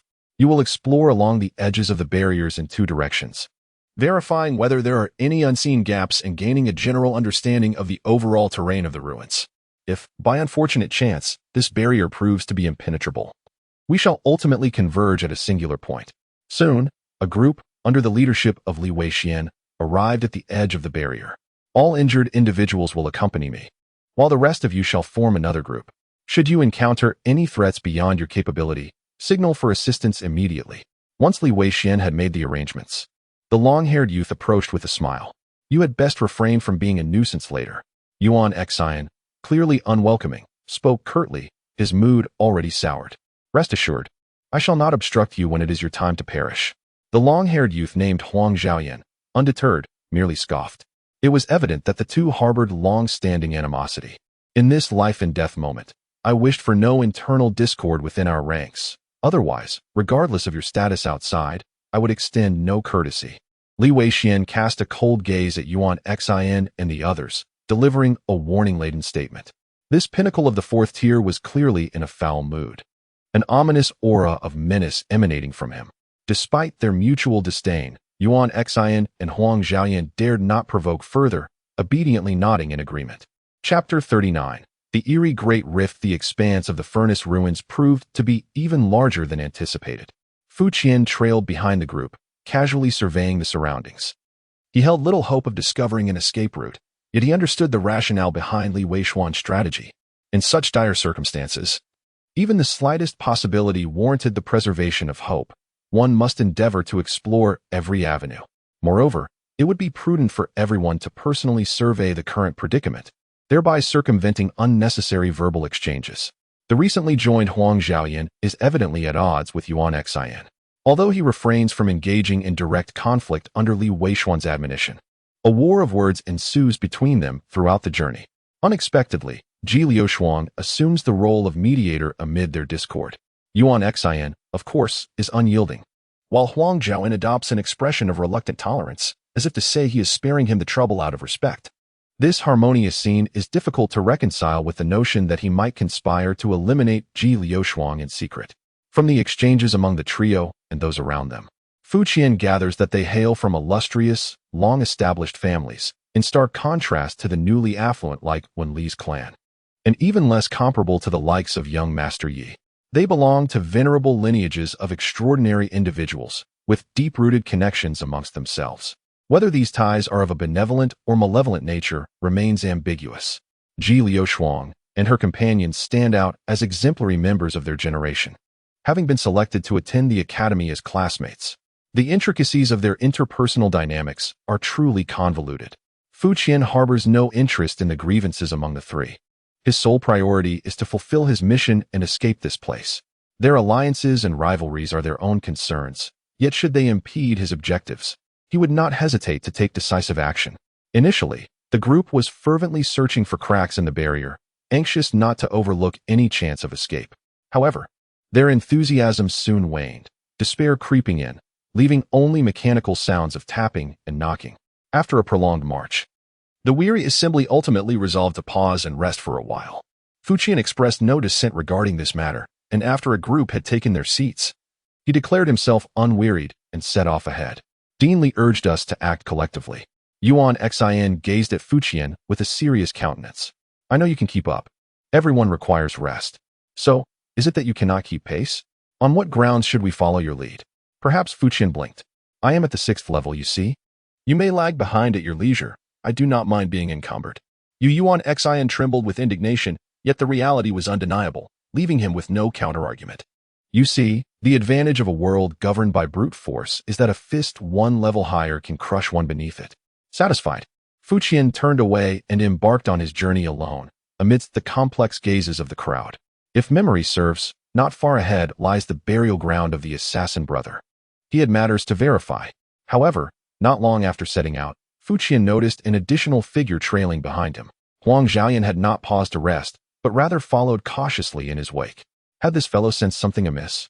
Or was he merely seeking to rendezvous with the assassin brother? Both possibilities seemed plausible. After all, if they were indeed trapped inside, an encounter was inevitable, and a slip could lead to considerable embarrassment. Regardless of the reason, it was fortuitous. Fu Qian paid no mind to the extra tale and continued on his way, swiftly locating the site where he had concealed the bodies. Without hesitation, he lifted the stone tablet that he had placed atop the corpse. Hiss! Though he had anticipated this, the sight before him still filled him with wonder. Death, but a fleeting moment ago, has transformed the once lively figure of the killer brother into a mere desiccated corpse. His entire body is emaciated, resembling parched wood, devoid of even a single drop of blood. Strangely, the sparse hair that once adorned his head has vanished entirely, leaving no trace behind. Furthermore, the withered form twists grotesquely, akin to a melting wax statue, with certain parts elongated in a bizarre manner. For instance, the skin around the shoulders has been stretched to near transparency, as if the arms are on the verge of detachment. Truly, it resembles a furnace. Fu Qian mused silently, realizing the sinister nature of this place. His prior suspicions were confirmed. All living beings that entered here and met their demise were disassembled according to a peculiar rule, subsequently converging into the forms of hair and hands. He would not be surprised to encounter something like blood tofu in the future. After a meticulous observation, Fu Qian departed from the scene, choosing not to replace the stone tablet, but rather casting it aside, indifferent to the possibility of discovery. He was acutely aware that Huang Xiaoyan was lurking nearby, observing from behind a building, curious about his reaction upon encountering the corpse. As it turned out, Huang Xiaoyan quietly approached the body and stood frozen for several minutes. This fellow certainly appeared to be highly suspicious, Fu Qian noted inwardly. His earlier actions had been unmistakably clear, almost a direct path to the stone tablet that revealed the body. Even a fool could deduce that the man's death was linked to him. He had laid the corpse bare before Huang Xiaoyan's eyes. If he were guilty, he would undoubtedly believe he had uncovered certain truths, deliberately put on display for him to see. When he encounters Li Weixian later, it would seem reasonable if this individual revealed that he had unearthed the corpse himself. However, should he choose to conceal this segment, there is a 99% likelihood that the assassin was dispatched by him. Naturally, if his intellect were so lacking as to think that the situation was compromised and resort to silencing witnesses, Fu Qian would no longer care about the outcome. After all, theoretically, his meticulous planning had led to him being targeted by a formidable assassin, even to the brink of his demise. Killers inevitably face retribution. Fu Qian suddenly found himself anticipating that scenario. Regrettably, after a brief wait, Huang Xiaoyan remained rooted in place, lost in thought, prompting Fu Qian to depart in disappointment. Not long after, he encountered Li Weixian and his entourage, whose expressions conveyed distress. The morale of the group had evidently plummeted, and it was clear they had made no significant gains. What of the others? Li Weixian furrowed his brow as he regarded Fu Qian, who stood alone. They needed rest. I will proceed ahead to scout the path, Fu Qian replied with calm assurance. Li Weixian, clearly in a foul mood, lacked the energy to scrutinize Fu Qian's minor transgression. Have you discovered any points of entry? None. The group's previously hopeful gazes dimmed once more. Li Weixian, not harboring great expectations, nodded for Fu Qian to rejoin the ranks and instructed everyone to rest in place. After a brief wait, they observed a large contingent approaching from the distance. The leader, with flowing hair and an ethereal presence, called out even before arriving. Director Li, we have made a discovery. Chapter 40. Yes. It was I who killed him. Huang Xiaoyan's exclamation altered the gaze of everyone present. Did you not claim you had found nothing? Surely you did not take the liberty of coming here without due diligence? Indeed, I did take the liberty of coming directly. Some tasks are best left to others. Unfazed by the multitude of skeptical stares, Fu Qian remained composed, bearing no psychological burden. As Huang Xiaoyan approached amidst the expectant glances of the crowd, he inquired, "Where is it?" Li Weixian, exuding an air of command, displayed only a hint of excitement in his tone. "Over there. It will take approximately 15 minutes. Huang Xiaoyan gestured behind him. "I have discovered a corpse." A corpse? The eyes of everyone, including Li Weixian, dimmed once more, their morale plummeting by 99%. Huang Xiaoyan remained oblivious to the misunderstanding his words had incited. "It is a most peculiar body. I believe you should come and see." Indeed, he did not betray himself, nor had he looked at his own reflection throughout the ordeal. Fu Qian sighed inwardly, urging himself not to feel so guilty. Then let us go take a look. Li Weixian inhaled deeply and rallied the seated group to rise. The discovery, regardless of its nature, was ultimately a positive development, at the very least. It could provide some leads. When the group arrived, they stood in stunned silence before the assassin's corpse for quite some time. The reason was simple. It was exceedingly strange. The body of the assassin was now contorted even more than before, with both arms nearly severed, connected only by the last strands of flesh. Ugh! Fu Qian heard someone retching once more. Truly bizarre. It seemed the death had occurred recently. Yet the state of the body appeared unnatural. Was it related to the peculiar environment here? Li Weixian furrowed his brow, equally perplexed by the scene before him. Suddenly, a thought struck him, and he turned to Fu Qian. Did you not notice this corpse on your way here? Fu Qian glanced at Huang Zhaoyan, who instinctively averted his gaze. Of course I did, he nodded, causing a stir among the group. Then why did you not mention it? What was there to mention? Fu Qian replied, his expression one of astonishment at their exaggerated reaction. After all, it was I who killed him. Indeed, it was merely a peculiar corpse. It was not as if it posed any immediate threat. Wait, what did you just say? Everyone gasped, looking at Fu Qian in disbelief. You mean, you killed him?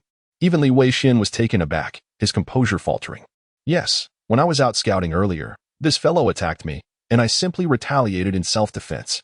Fu Qian spoke as casually as if he had merely discarded a piece of trash along the way. To clarify, it was he who struck first. My actions were entirely justified. Do you know who he was? I do not. Fu Qian shook his head, noticing Huang Zhaoyan's evident relief. He just followed me for a while, and then suddenly jumped out, declaring he wanted to kill me and urged me to flee quickly.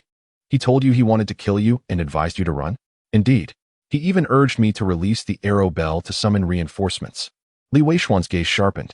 To attempt to take a life, while simultaneously advising the victim to seek aid, was utterly confounding. The earlier actions could still be somewhat explicable. Yet this is entirely irrational. Li Weixian instinctively cast a glance behind him, realizing that the issue was far more complex. He was not one to be oblivious to the intricacies of human affairs. In an instant, numerous associations flooded his mind. The true target of this assassin lay elsewhere. And approaching Fu Qian was merely a ruse to divert attention. How dare someone disrupt an exploratory mission under his command? Did they truly believe his temper was so forgiving? This matter must be thoroughly investigated. Otherwise, what would become of the Academy's reputation? He instructed a check of Fu Qian's belongings, then fixed him with a penetrating gaze. Rest assured, once we are outside, I shall provide you with an explanation. This student might harbor many secrets, yet no one would resort to such trivial deceit, taking the blame upon themselves. It mattered not. That individual was rather skilled at evasion. Fu Qian displayed an air of nonchalance. If that were the case, then his time of death must have been quite recent. Li Weixian's attention returned to the corpse, which had undergone a rather peculiar transformation. Indeed, it was strange. I have formed a hypothesis regarding this, and coincidentally, classmate Ji Liushuang shares my sentiments and we have exchanged some thoughts. Fu Qian adopted a tone that suggested prior understanding with Ji Liushuang. He was reluctant to be the sole originator of these thoughts, as that would certainly raise suspicion. It was fortuitous that he had conferred with Ji Liushuang, for having this esteemed student of the Academy corroborate his insights was most fitting. At that moment, Ji Liushuang was deep in contemplation, and upon hearing Fu Qian mention her name, a flicker of surprise crossed her eyes. Liushuang, do you have any thoughts on this? The words spoken by Fu Qian took Li Weixian by surprise. There was a hint of speculation, suggesting a connection to this place. Though it seemed peculiar that Fu Qian would thrust himself into the spotlight, Ji Liushuang nodded thoughtfully and articulated her deductions. Upon reflection, since our arrival in this location, we have scarcely encountered any living creatures. The sole corpse we did find belonged to an assassin who had followed us here. For a place that one can enter but not exit, is this not rather eerie? Moreover, since our entrance, we have encountered two kinds of monsters, one with black hair and another resembling a hand composed of arms, all of which are disturbingly reminiscent of the human form. Thus, I ponder whether it is conceivable that all beings that trespass here, under the influence of some peculiar force within the ruins, upon death, are amalgamated in a singular, extraordinary manner, transforming into those grotesque entities. This Ji Liushuang's words evidently stirred a profound response, inciting a notable commotion among the crowd. If this were indeed the case, could it be that this place is still alive? Upon our demise, would we be digested in such an uncanny manner? Not only would we be unable to escape, but we might also transform into those monstrous hands. How revolting. As chaos ensued, Li Weixian raised a hand, signaling for calm. Furrowing his brow, he contemplated the unsettling implications of such a reality. Yet, I perceive this as a fortuitous development. Fortuitous? This revelation left the audience in shock, with Ji Liushuang gazing at Fu Qian in sheer terror. What could possibly be deemed fortunate in this scenario? Is it merely to satiate your morbid curiosity? Fu Qian gestured towards the corpse lying on the ground. Have you ever pondered the significance of the numerous things he has lost? What does it signify? Beyond the eerie and grotesque, what else could it represent? Thus far, we have encountered hair and limbs, yet there has been no sight of blood. Fu Qian counted on his fingers. This indicates. He gestured towards the depths of the ruins. Within the ruins, there exists a special haven, a destination for these remnants. Regardless of their form, the potential dangers may be substantial, yet it is certainly preferable to remaining in a place devoid of escape. Therefore, I believe we should venture within. Chapter 41. You have yet to realize the gravity of the situation. It sounds simple when you say it, but the risks could be dire. There is a real possibility of fatalities. Merely encountering two monsters outside has already resulted in casualties, and you propose that we delve deeper? Fu Qian's words ignited a fervent reaction, or rather, vehement opposition. Entering the depths of the ruins, Li Weixian pondered briefly, glancing at Ji Liushuang and the others. What are your thoughts? If we wish to avoid inaction, searching within for a way out is our sole option. Unexpectedly, Ji Liushuang's stance was surprisingly resolute, advocating for haste, seizing the moment while most remain in good condition. Any further delay would equate to a slow demise. This individual truly possesses a decisive spirit. Fu Qian silently commended her. Could the risks be excessively high? At that moment, Yuan Xian interjected unexpectedly.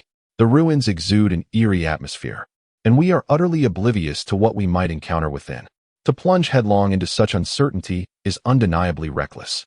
Remarkably, I find myself at odds with the goddess. A rare moment of defiance. Fu Qian cast a curious glance at Yuan Xian, only to discover the latter's cold demeanor directed towards him. Perhaps he had overestimated him. It seemed the discontent stemmed from seeing Ji Liushuang support his proposition. We have yet to reach a point of desperation. Some among us bear wounds, and it would be prudent to rest and recuperate here for a while. Huang Zhaoyan, standing nearby, quickly concurred. His personal disagreements with Yuan Xian did not imply a disregard for his own safety. If we fail to send news for several consecutive days, those outside will undoubtedly sense something amiss. When they dispatch someone to investigate, we can devise a plan to work together. The situation is far from dire. To recuperate in a place where one cannot foresee the imminent dangers is quite foolish. Do you even comprehend how distant the academy is from here? Ji Liushuang scoffed, retorting without reservation. As the group descended into chaos, Li Weixian furrowed his brow. Those skilled often display audacity. He leaned towards exploring the interior, yet the stakes were high. As a competent leader, he could not disregard the opinions of his students and act unilaterally. Foolishness. At that moment, Fu Qian shook his head. What do you mean? Huang Zhaoyan, who had been avoiding Fu Qian's gaze since earlier, could not help but react when labeled a fool. Have you ever considered a particular question? Fu Qian surveyed the group. This place has evidently existed for a considerable duration. Why is there no information regarding it? These words from Fu Qian successfully plunged everyone into contemplation. It is indeed peculiar, while its remote location is undeniable. The absence of any rumors about such a perilous and unique place over the years is quite inexplicable. Could it be possible that? Fu Qian observed the reactions around him with satisfaction. The moment one enters this location, their existence in the outside world is obliterated. What? A group of individuals stood in stunned silence. Is it difficult to comprehend? Then let me pose a question. Has anyone ever heard of anyone going missing here? To my knowledge, there has been none. Ji Liushuang's eyes glazed over as she murmured to herself. How do we explain the pile of hair and limbs we encountered? Judging solely by those two, there must be numerous victims. Thus, the truth is that once you step into this realm, all information about your existence in the outside world is erased. No one will remember you or acknowledge your presence, neither family, friends, nor lovers. It is important to note that this is not death, but rather erasure. They will not retain even the memory of you. Even if a wedding photograph hangs by your bedside, your closest ones will remain oblivious to the person in it, merely puzzled by the presence of two sets of cutlery. Fu Qian winked at Ji Liushuang. My dear lady, it is quite possible that at this very moment, Your parents have forgotten they ever had a daughter like you. Nonsense, how could that be? Utterly absurd. Such alarming rhetoric. I have never encountered anything of this nature before. Fu Qian, with a narratively captivating tone, painted a scene that was utterly chilling, prompting an instinctive rebuttal from the crowd. Could it truly be so? Ji Liuxuang bit her lip. Upon reflection, certain matters indeed defied explanation. In such a peculiar locale, everyone had conducted thorough research prior to their departure, yet failed to unearth any pertinent information. If it were not for deliberate concealment, but if what he said were true, the thought of vanishing entirely from her parents' world, leaving not a single trace of memory, rendered even the strongest among them breathless. Thus, it was time to abandon futile fantasies. No one would come to their rescue. Fu Qian added another sharp remark. Unless you escape on your own. Ultimately, it was Li Weixian who first regained his composure. Noticing the collective silence of the group, he took a deep breath. This place was indeed bizarre. Sitting idly was not a viable strategy. Everyone, follow me as we explore the ruins, he commanded. This time, no dissenting voices emerged. In fact, there was an eerie silence. Excellent. Fu Qian snapped his fingers, thoroughly satisfied with the outcome. In any case, for the inaugural exploration of the ruins' interior, Li Weixian, as a formidable ally, was indispensable. Thus this group must proceed. Of course, what he had just articulated was, strictly speaking, merely unverified speculation. Yet often, human nature dictates that when presented with an explanation, no matter how absurd, individuals, faced with a lack of alternatives, cannot help but ponder its possibilities. The more one contemplates, the more terror ensues. Along the journey, the team succumbed to a stifling silence, each member appearing lost and dispirited, their morale plummeting to a mere 99. With a singular effort, Fu Qian had brought the team's spirit to the brink of collapse. Li Weixian, though outwardly composed, was not as unflappable as he seemed. However, as a master of his craft, he adeptly channeled his inner turmoil into a fierce rage. Armed with a long sword temporarily borrowed from a student, he took the lead, unleashing a torrential downpour of sword strikes upon any sign of movement. The sinister and venomous hair creatures, along with the agile and ferocious hands, monsters that had previously wreaked havoc on the team, were decimated under the onslaught of his fourth-tier peak sword energy. The efficiency was so remarkable that even Fu Qian abandoned the notion of claiming the kills for himself.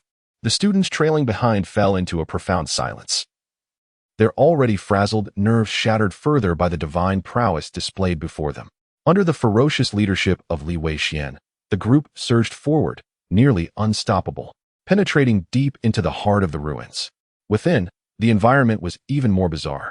Buildings of various shapes and sizes were stacked haphazardly together in a manner that defied logic, resembling the chaos of a spring festival.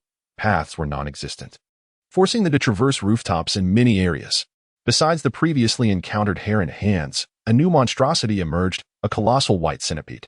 Upon closer inspection, each segment of its body was composed of human skulls, their distorted jaws agape, clamped tightly onto the crown of the next skull, creating an unending chain that stretched infinitely. Chapter 42. Blood Puppet. As Li Weixian's formidable sword energy shattered the skeletal centipede into a fine powder, the onlookers' eyes brightened, realizing they had reached the very heart of the ruins. The once crowded structures here exhibited a gaping void, descending into a profound pit. At the bottom of this chasm lay a viscous, dark red liquid, reminiscent of decayed blood. Even more astonishing, the blood pool appeared to be alive, pulsating rhythmically as if it were a gigantic slime. With each contraction and expansion, bubbles of various sizes erupted from within, releasing a putrid odor that assaulted the senses, leaving one feeling as though their mind were rotting away. Finally, the mystery of where the blood had vanished to was unveiled. It seemed my imagination required further honing. This phenomenon was far more bizarre than blood tofu. What was even more unexpected was the presence of a man at the center of the blood pool. He was exceptionally tall, with hair and beard as white as snow, suggesting he had seen many winters. At this moment, he sat with his eyes tightly shut, utterly motionless. To one's astonishment, not only was his body intact, but his upper half was also remarkably pristine, starkly contrasting with the foulness beneath him.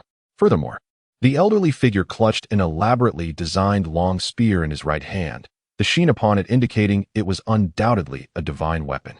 However, upon closer inspection, one could discern signs of corrosion beginning at the lower legs, the dark rust creeping ominously towards his waist.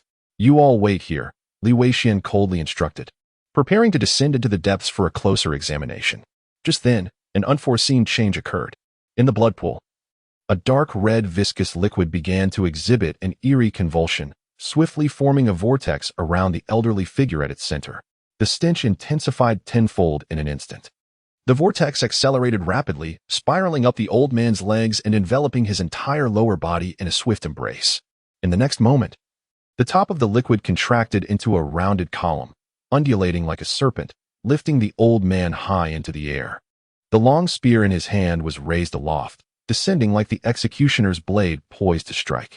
With a resounding clang, accompanied by a flash that rent the heavens, the old man traversed several meters, the spear crashing forcefully into the ground before the onlookers. Opposite him stood Li Weixian, who until now had remained unscathed, but now bore the first traces of blood upon his form. The initial strike had failed to achieve its purpose, supported by the blood column. The elderly man once again ascended into the air. "Stand back," Li Weixian signaled for everyone to retreat. In the next instant, a surge of sword intent emanated, exuding an aura of lethal intent. This was the power of a pinnacle fourth-tier warrior. Fu Qian marveled in awe, his eyes fixed upon the old man before him. The might of that spear strike had been utterly terrifying. Had it not been for Li Weixian's intervention, the exploration team would have faced either death or grievous injury. Regrettably, the one who unleashed that strike remained with eyes closed and movement sluggish, resembling a lifeless entity. Indeed, was that mass beneath his lower half the true essence of his being? Fu Qian observed the blob supporting the old man. Now, that mass had entirely transformed into the guise of a slug, the dark red liquid mostly absorbed within, revealing a circular dome at the bottom of the pool. The old man had likely stood atop that very spot. As all eyes were captivated by the unfolding battle, Fu Qian quietly approached the edge of the lake. There was something he had long wished to do. As he gazed upon the unfolding scene, he became increasingly convinced that his hypothesis was indeed accurate. Those who entered the crucible had their flesh and blood refined by an enigmatic process, resulting in a plethora of grotesque monstrosities. This blood pool was evidently one of its byproducts. However, a question arose. Why was the old man unaffected? He appeared to have lingered here for quite some time. In circumstances that defy logic, there must be something amiss. Only those who elude the grasp of the established rules could possibly escape. Observing the dark crimson waters, Fu Qian made a small incision on his arm, then inverted his palm, allowing his blood to flow in rivulets into the pool. Ordinarily, blood, once severed from the body, ought to be considered lifeless and would quickly be absorbed. Yet, unexpectedly, Fu Qian's blood not only failed to merge but instead floated upon the surface, akin to oil and water refusing to blend. Did this imply that I too am unaffected? A spark of realization lit up Fu Qian's eyes. What commonality do I share with this elder? Apart from our shared gender, of course. As Fu Qian furrowed his brow in contemplation, he suddenly noticed a transformation occurring within the blood pool. As if drawn by some unseen force, the blood resting upon the surface began to stir. In no time, it coalesced into a slender stream, flowing toward the elevated figure of the old man. Is this even possible? Fu Qian watched in astonishment as the bloodline ascended along the column of blood emanating from the lower half of the elder's body, ultimately vanishing into the man's waist. Due to the subtle contrast in color, no one but Fu Qian seemed to notice this detail. Meanwhile, the battle between the two combatants approached its conclusion. Despite the old man's immense strength and formidable weaponry, he appeared merely a puppet, his movements lacking the fluidity one might expect. Under the tempestuous onslaught of Li Weixian, the elder soon found himself at a disadvantage, desperately trying to hold his ground. It seemed that Li Weixian discerned that the blood pillar beneath the elder was his true essence, thus relentlessly targeting the lower half of his adversary. The scene was drenched in a splatter of crimson, with viscous fluid gushing forth.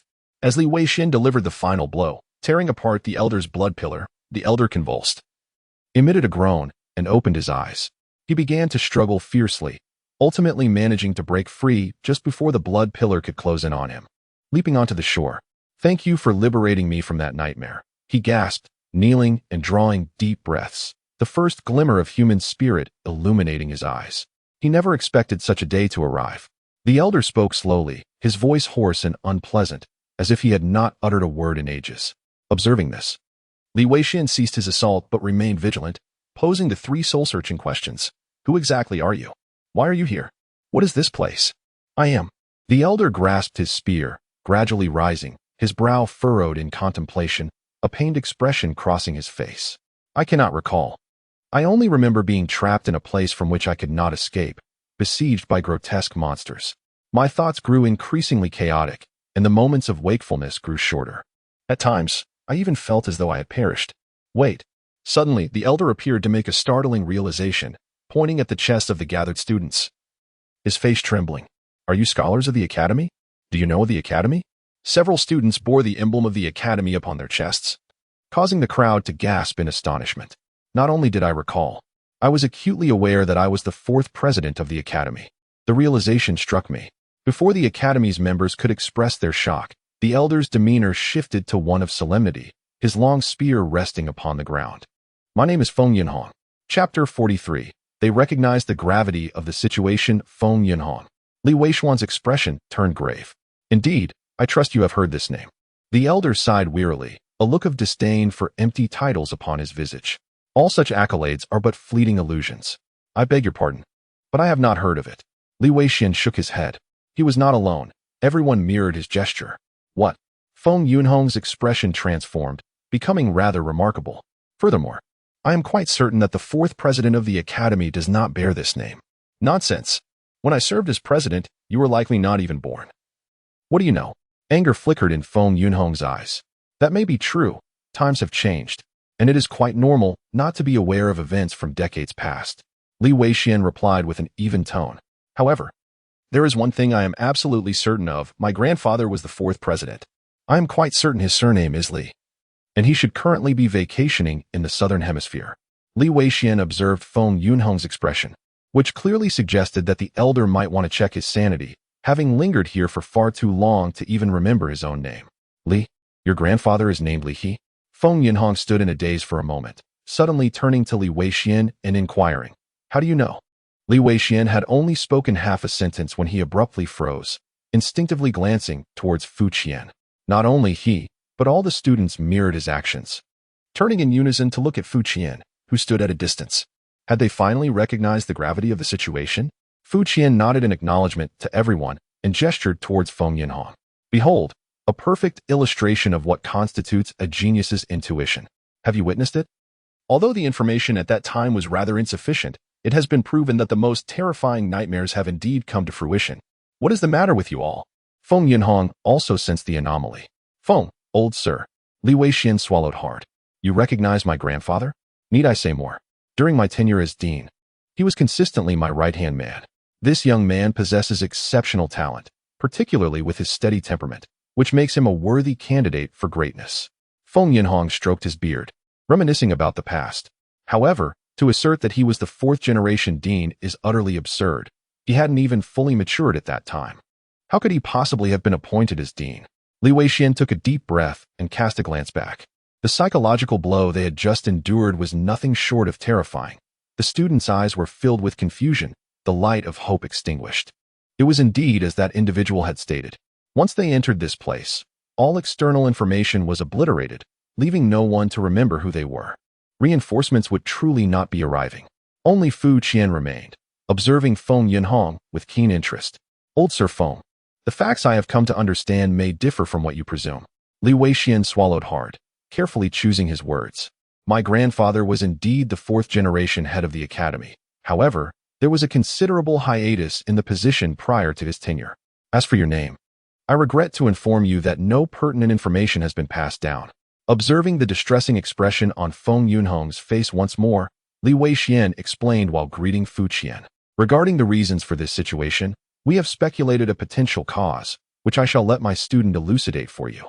After calling Fu Qian to the forefront, Li Weixian swiftly retreated to gather his composure. Fu Qian approached lightly, greeting the esteemed elder and reiterating his hypotheses concerning the characteristics of this desolate site. Upon completing his explanation, not only was Elder Feng rendered speechless, but the team members, forced to endure the repetition, appeared even more disheartened, their faces ashen. What an enigmatic place this is. Elder Feng, if you do not mind, may I pose a few questions? After allowing half a minute for Feng Yunhong to absorb the information, Fu Qian spoke again. Please proceed. Feng Yunhong replied in a low tone, devoid of his previous vivacity.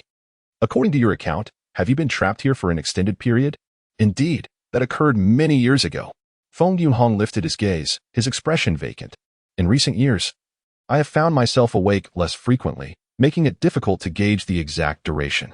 However, considering Li He's grandson has grown so much, it seems nearly a century has passed. Initially, I struggled to comprehend why no one had come to search for me during my prolonged absence, unaware that such bizarre occurrences had transpired in between. When you first arrived, your prowess must have been quite formidable, correct? Why do you ask this? Feng Yunhong furrowed his brow and cast a sidelong glance at Fu Qian. At that time, I was merely at the 5th tier. However, after all these years, I have made some progress. It is evident. Fu Qian nodded. During this time, have there been others who inadvertently stumbled in? Too many. You have seen the monsters outside. Have you not? Were there any as formidable as you? What on earth is this fellow trying to achieve? A group of onlookers regarded Fu Qian with perplexity. He was rambling on with a plethora of irrelevant inquiries. Do you wish for someone to take you as a disciple? Setting aside the issue of hierarchy, we are all trapped here. What purpose does it serve? There are indeed a few experts. Feng Yunhong pondered for a moment. Yet, none have managed to endure. This place has consumed them. I understand now. Thank you for your elucidation. Fu Qian replied with a grin of gratitude. In the next moment, he took a step back, using the motion of turning to conceal his action, and hurled an object towards Feng Yunhong. Have you lost your mind? The latter's voice was a mixture of astonishment and anger. At such close proximity, Feng Yunhong had little time to react and was struck directly. Not just him, but everyone, including Li Weixian, was taken aback, bewildered by Fu Qian's actions. They soon discerned what Fu Qian had thrown, an actual severed, bloodied finger. Could it possibly be his own? He severed his finger to use as a projectile? This fellow is indeed not in his right mind. Yet in the next moment, everyone stood frozen in disbelief. Upon striking Feng Yunhong, the finger did not rebound to the ground. Instead, it plunged directly into his body. Was he so fragile? Feng Yunhong looked down at the finger embedded in him, his expression turning extraordinarily peculiar. In the blink of an eye, the portion of the finger still exposed began to melt away like candle wax, merging seamlessly into Feng Yunhong's form, leaving no trace behind. Simultaneously, a grotesque smile, more akin to a distortion of humanity, emerged upon his face. This individual was indeed problematic. Fu Qian, clutching the wound left by the severed finger, felt that the pain he endured was worth it. In the next instant, Fu Qian raised both hands and shouted a phrase etched deeply in his memory. Foolish children, run. What? Most remained ensnared in the terror of the previous scene, utterly oblivious to the meaning of Fu Qian's exclamation. Where could they flee? The chilling voice of Feng Yunhong resonated. Amidst the thunderous cacophony, his colossal figure erupted into a storm of flesh and blood. An indescribable ferocity surged forth, instantly engulfing everything in its vicinity. Chapter 44. Do you know what dragon's spittle fragrance is? Except for Fu Qian, none anticipated Feng Yunhong's sudden onslaught, especially of this self-destructive nature. Li Weixian was the first to bear the brunt, with no means of escape, nearly instantaneously enveloped. The oncoming storm of flesh and blood, imbued with a suffocating power, far surpassed the oppressive aura Feng Yunhong typically exuded, sweeping through all with an indomitable force. Li Weixian's entire being trembled violently, and in mere moments, countless wounds erupted across his body. Yet in the following instant, an immensely powerful sword qi pierced forth, colliding with the storm. Li Weixian, realizing that escape was futile, chose to confront the impending onslaught head-on. The ferocious force erupted, and the sword light shattered, leaving Li Weixian's body instantaneously disintegrated. Behind him, a few individuals, including Ji Liushuang, seized this brief moment of reprieve, exerting all their strength to flee from the storm's grasp. Aside from this small group, the entire exploration team was obliterated in an instant, annihilated into a mist of blood by the tempest's fury. In the next moment, the storm subsided, leaving a scene drenched in gore. Surrounding the blood pool, the ground was covered in a thick amalgamation of blood and flesh, and apart from Li Weixian, scarcely a complete corpse could be discerned. Soon, as the tempest calmed, the viscous blood began to converge, winding its way into the adjacent blood pool. Fu Qian stood aside, silently observing this spectacle, not missing a single detail. The mixture of blood and flesh flowing into the pool revealed a stark contrast. Most of the sanguine remnants rapidly merged into the foul mass, while the shattered remains of Li Weixian were ensnared by a stream of blood, gradually dissolving and vanishing. Simultaneously, a humanoid blood shadow slowly began to take shape. Indeed, it was as he suspected. Fu Qian realized he had unraveled the true nature of this furnace. Firstly, Feng Yinhong had not disclosed the complete truth. Even back when the blood was dripped into the pool, Fu Qian had harbored doubts. Over the years, it was certain that numerous formidable superhumans had fallen into this trap. If their bodies remained unaffected upon death, then where had they vanished? Now, the answer was glaringly evident. Within the recently exploded mist of blood, besides Feng Yinhong's head, there was far more than just one contorted face. The owners of those bloodied visages were indeed those formidable superhumans. They had been consumed, but not by this furnace. Rather, it was Feng Yinhong who had devoured them. They are akin to the present-day Li Weixian, all consumed by the formidable Feng Yinhong. Fu Qian harbored no doubts that soon a new Feng Yinhong would emerge from this very place, while Li Weixian would merely become one of the many bloodied visages.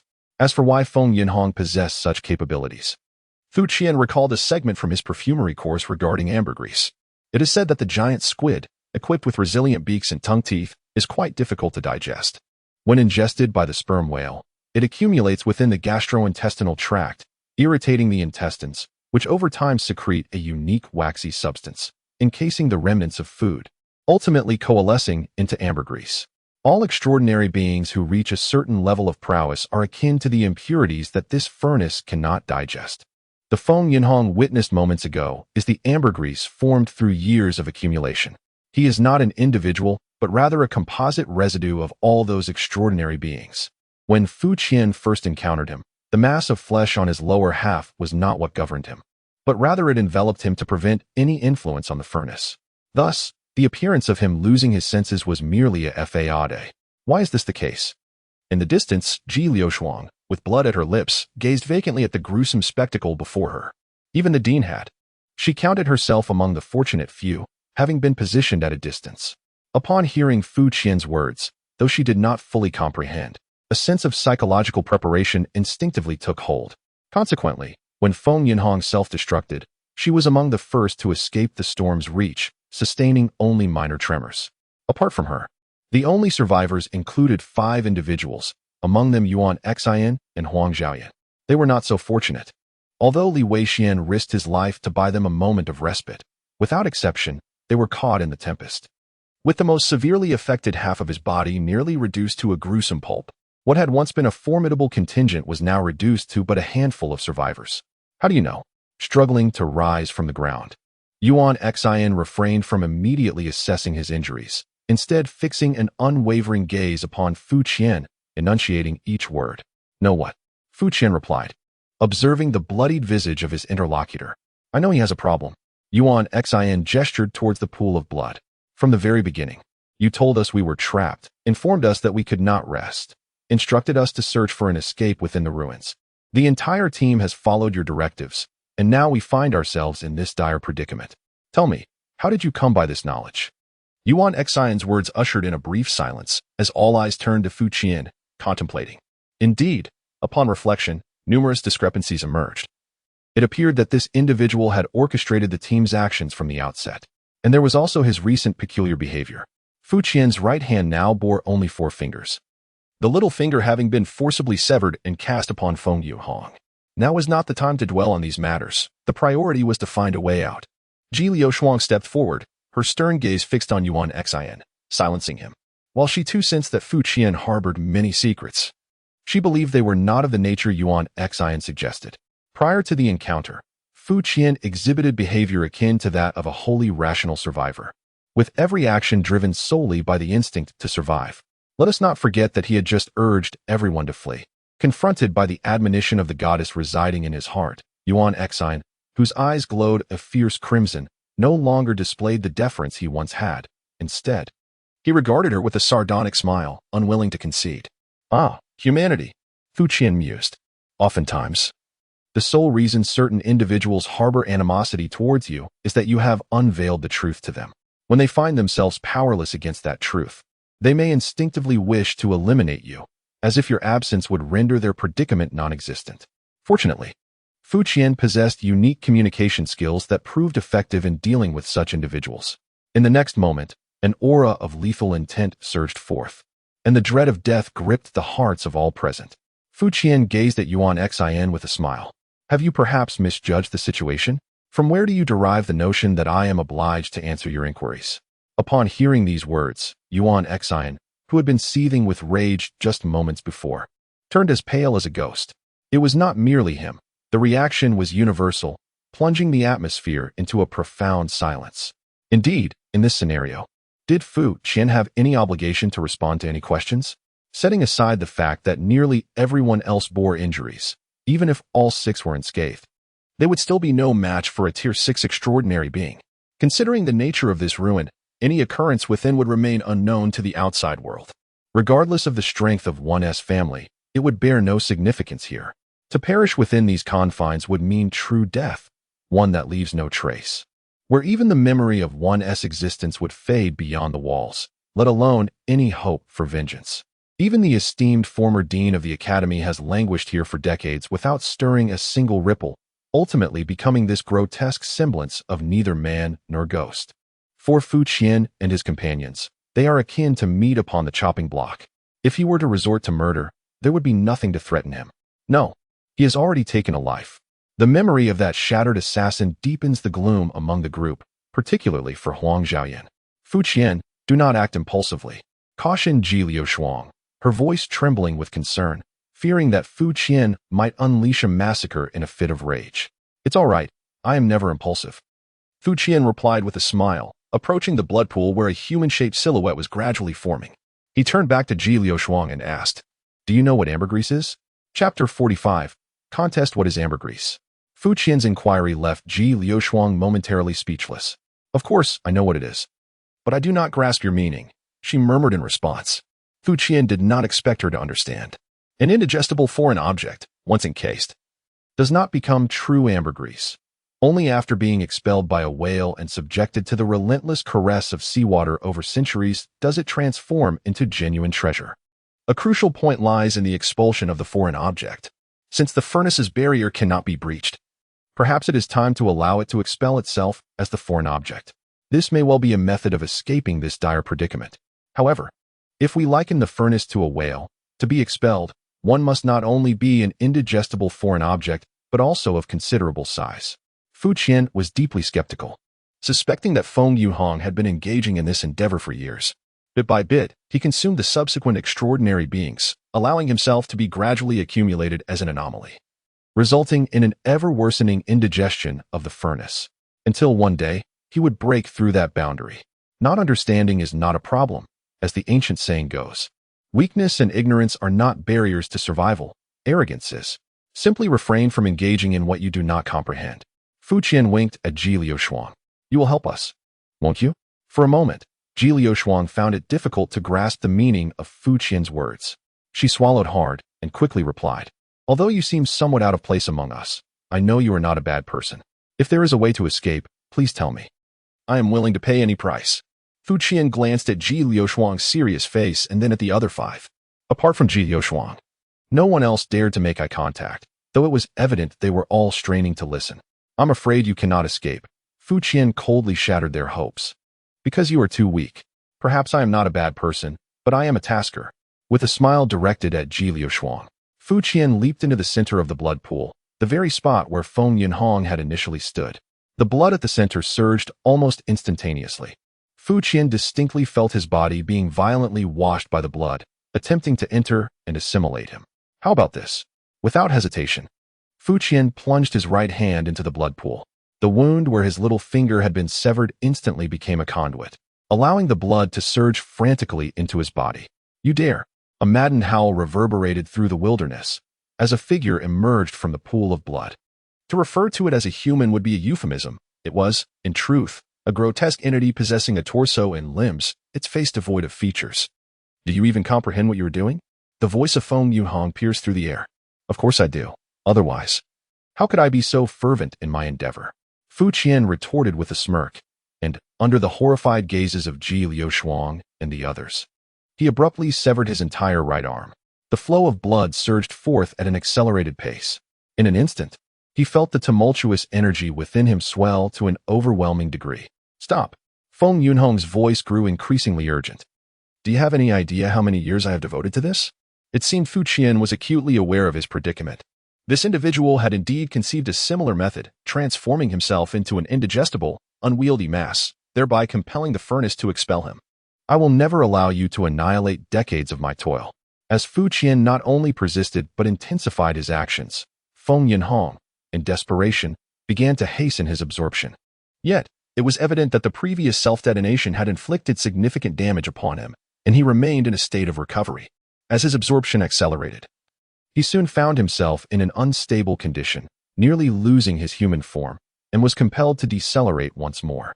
Nevertheless, drawing upon years of accumulation and familiarity, his absorption rate still surpassed that of Fu Qian.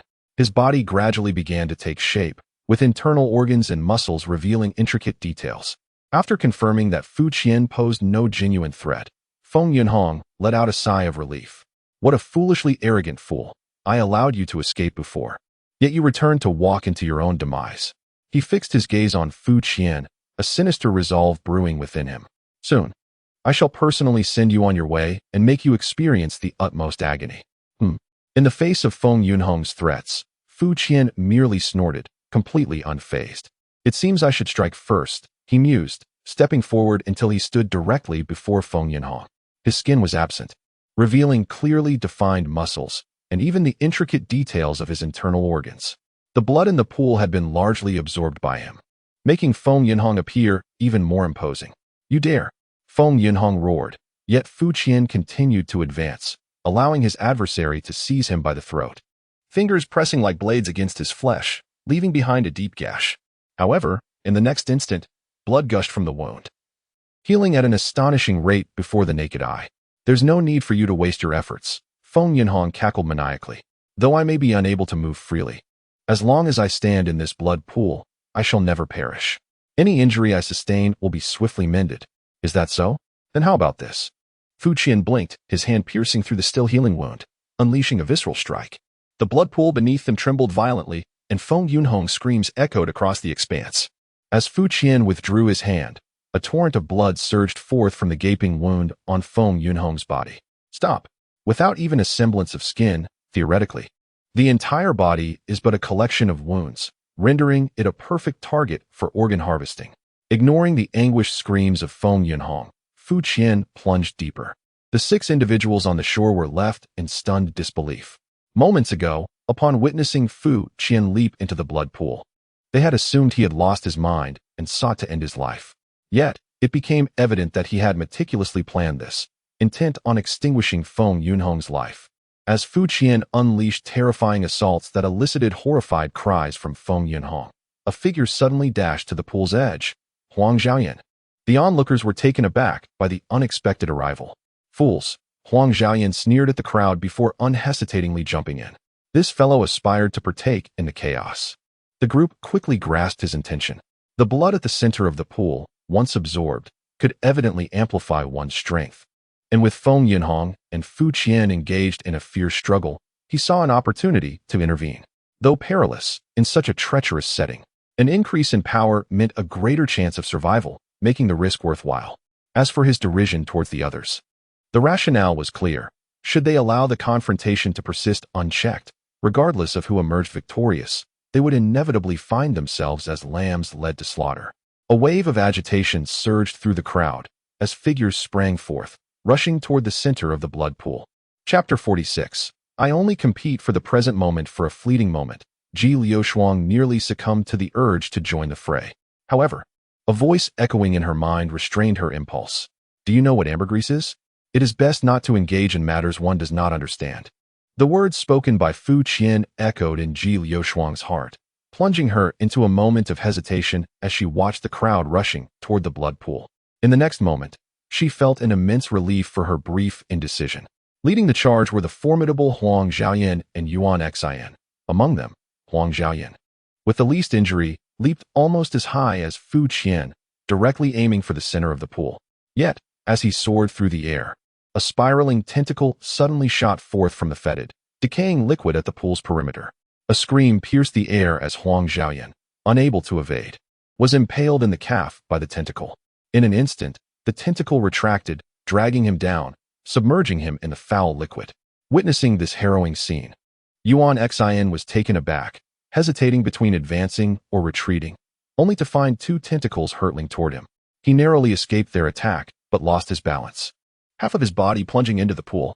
The blood pool was not deep, and as Yuan Xin braced himself to rise, he discovered that countless tendrils seemed to ensnare him within the liquid, rendering him immobile. The three individuals who had initially waded through the water were momentarily stunned, and in the next instant, they desperately attempted to retreat, only to realize they could no longer move. In the blink of an eye, all five were ensnared. "Help me!" Yuan Xin cried out in despair, casting a desperate glance at Ji Liushuang, who remained on the shore. He could already feel the sensation in his wound rapidly fading, as the dread of death swiftly enveloped his heart. From the corner of his eye, he saw Huang Xiaoyan completely submerged in the viscous liquid.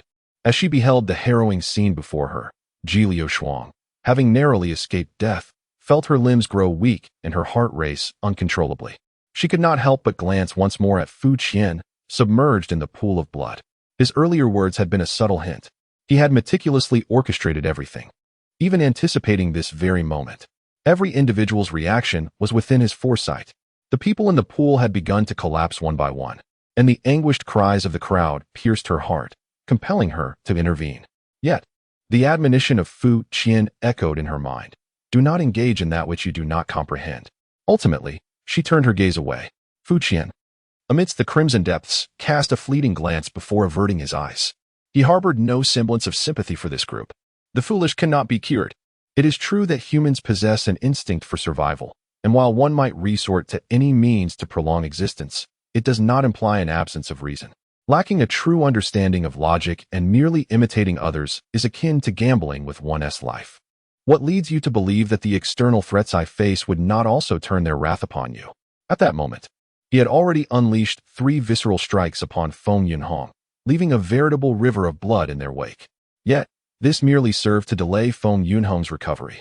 The truth of his words was evident. As long as he remained within this realm, his vitality was boundless. Die? At this juncture, Feng Yunhong gradually regained his mobility, and his retaliation soon followed. With a vice-like grip around Fu Qian's neck, he exerted tremendous force, and Fu Qian felt a sharp crack as the bones within his neck shattered. Yet, in the blink of an eye, the surging vitality within him mended the shattered bones. Alas, it seems I too possess an infinite reservoir of life. This sensation is truly remarkable. However, it is evident that Feng Yunhong's absorption rate far surpasses his own. This situation is untenable. Fu Qian pondered for a moment before redirecting his 4th visceral strike, piercing directly into himself. Boom! He felt as though his body had been hollowed out. An indescribable agony surged through him, causing his form to falter momentarily. Feng Yunhong was momentarily taken aback before bursting into laughter. Do you wish to escape this torment through self-annihilation? Dream on. Even in death, you have no say in the matter. You understand nothing. Fu Qian scoffed. This is a desperate act of bloodshed. In the next instant, the immense wound upon him tore violently, expanding into a veritable maw of blood. This scene felt hauntingly familiar. Fu Qian mused, before devouring the surroundings in one gulp. The surrounding blood diminished by nearly half. You have lost your mind, Feng Yunhong exclaimed, both astonished and infuriated. You cannot possibly digest this. Your fate is sealed in an explosive demise, and it will not be long before you meet your end. I need no reminders. I am acutely aware. Fu Qian gritted his teeth. Unlike before, where he absorbed through the wound, this time he swallowed directly, causing chaotic energy and blood to surge within him, accompanied by an overwhelming cacophony in his mind. Yet, this mattered not. He managed to force a smile at Feng Yunhong. To triumph against the strong, one must adeptly exploit any advantage at hand. For instance, the term soon holds no significance for me. I am utterly indifferent to what may become of me then. But you are not so fortunate. Enduring the excruciating pain of his body threatening to burst, Fu Qian once more consumed a large mouthful of blood, all while under Feng Yunhong's terrified gaze. With no respite, Fu Qian delivered another devastating blow to Feng Yunhong's vitals. As their fortunes fluctuated, Feng Yunhong's condition rapidly deteriorated. You lunatic! He spat, his desperation palpable.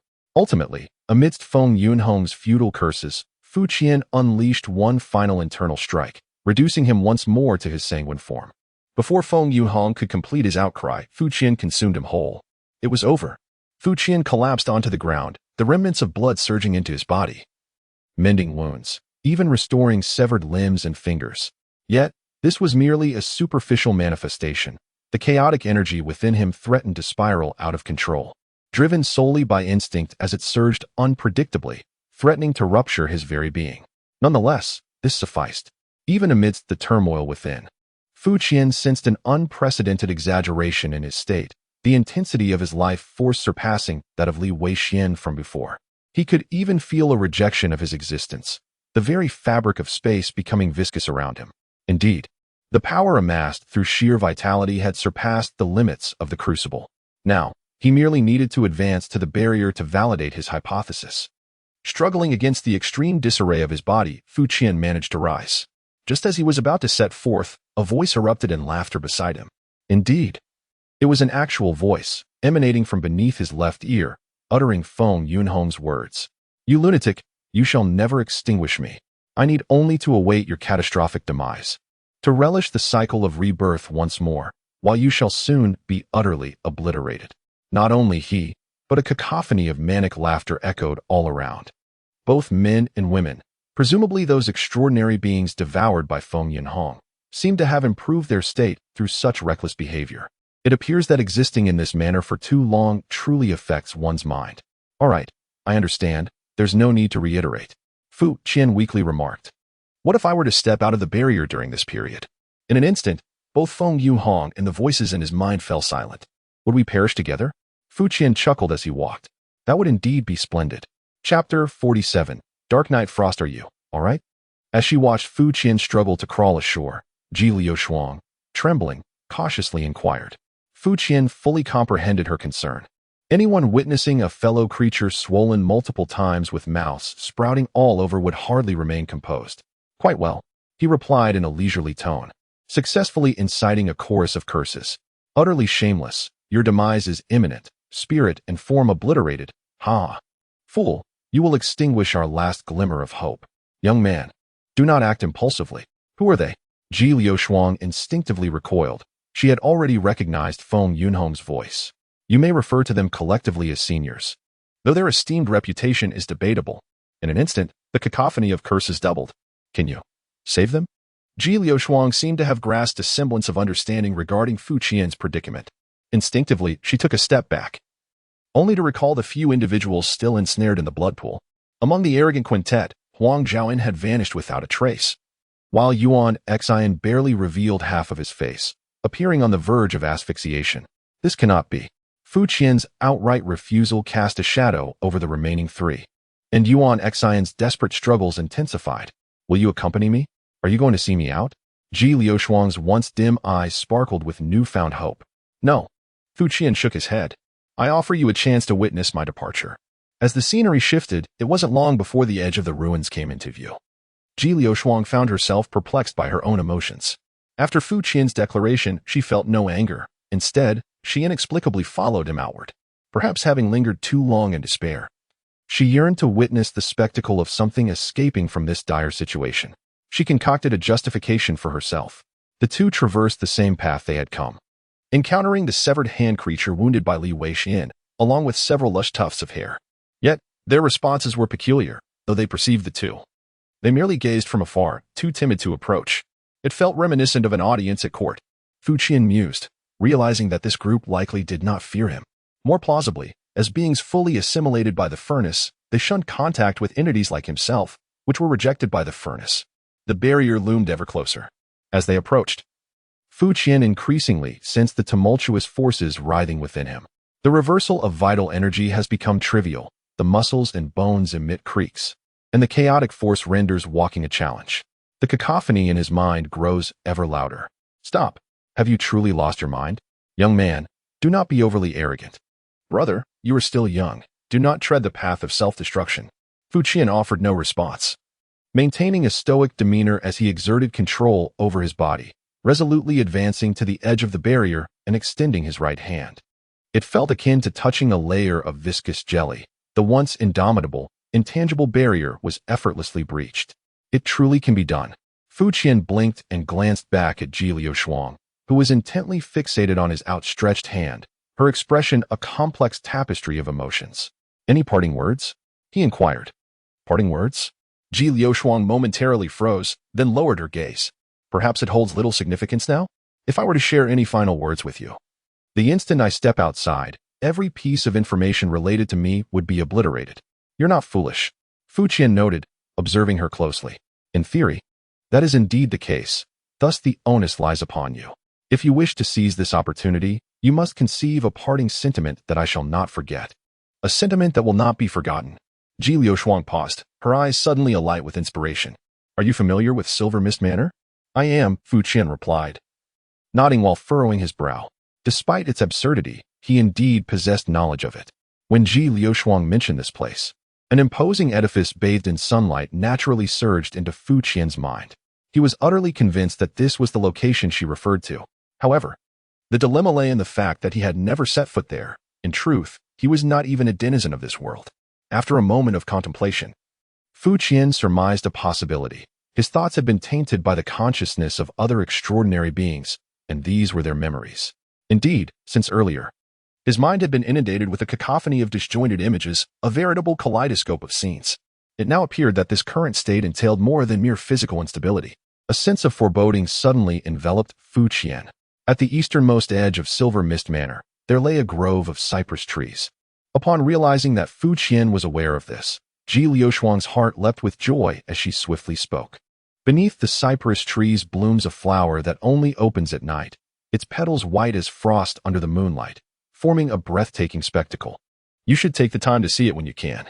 There is a woman named Ji Shui who enjoys taking evening strolls there. If you happen to encounter her, do extend her a greeting." "Understood. I shall make it a point to visit when the opportunity arises."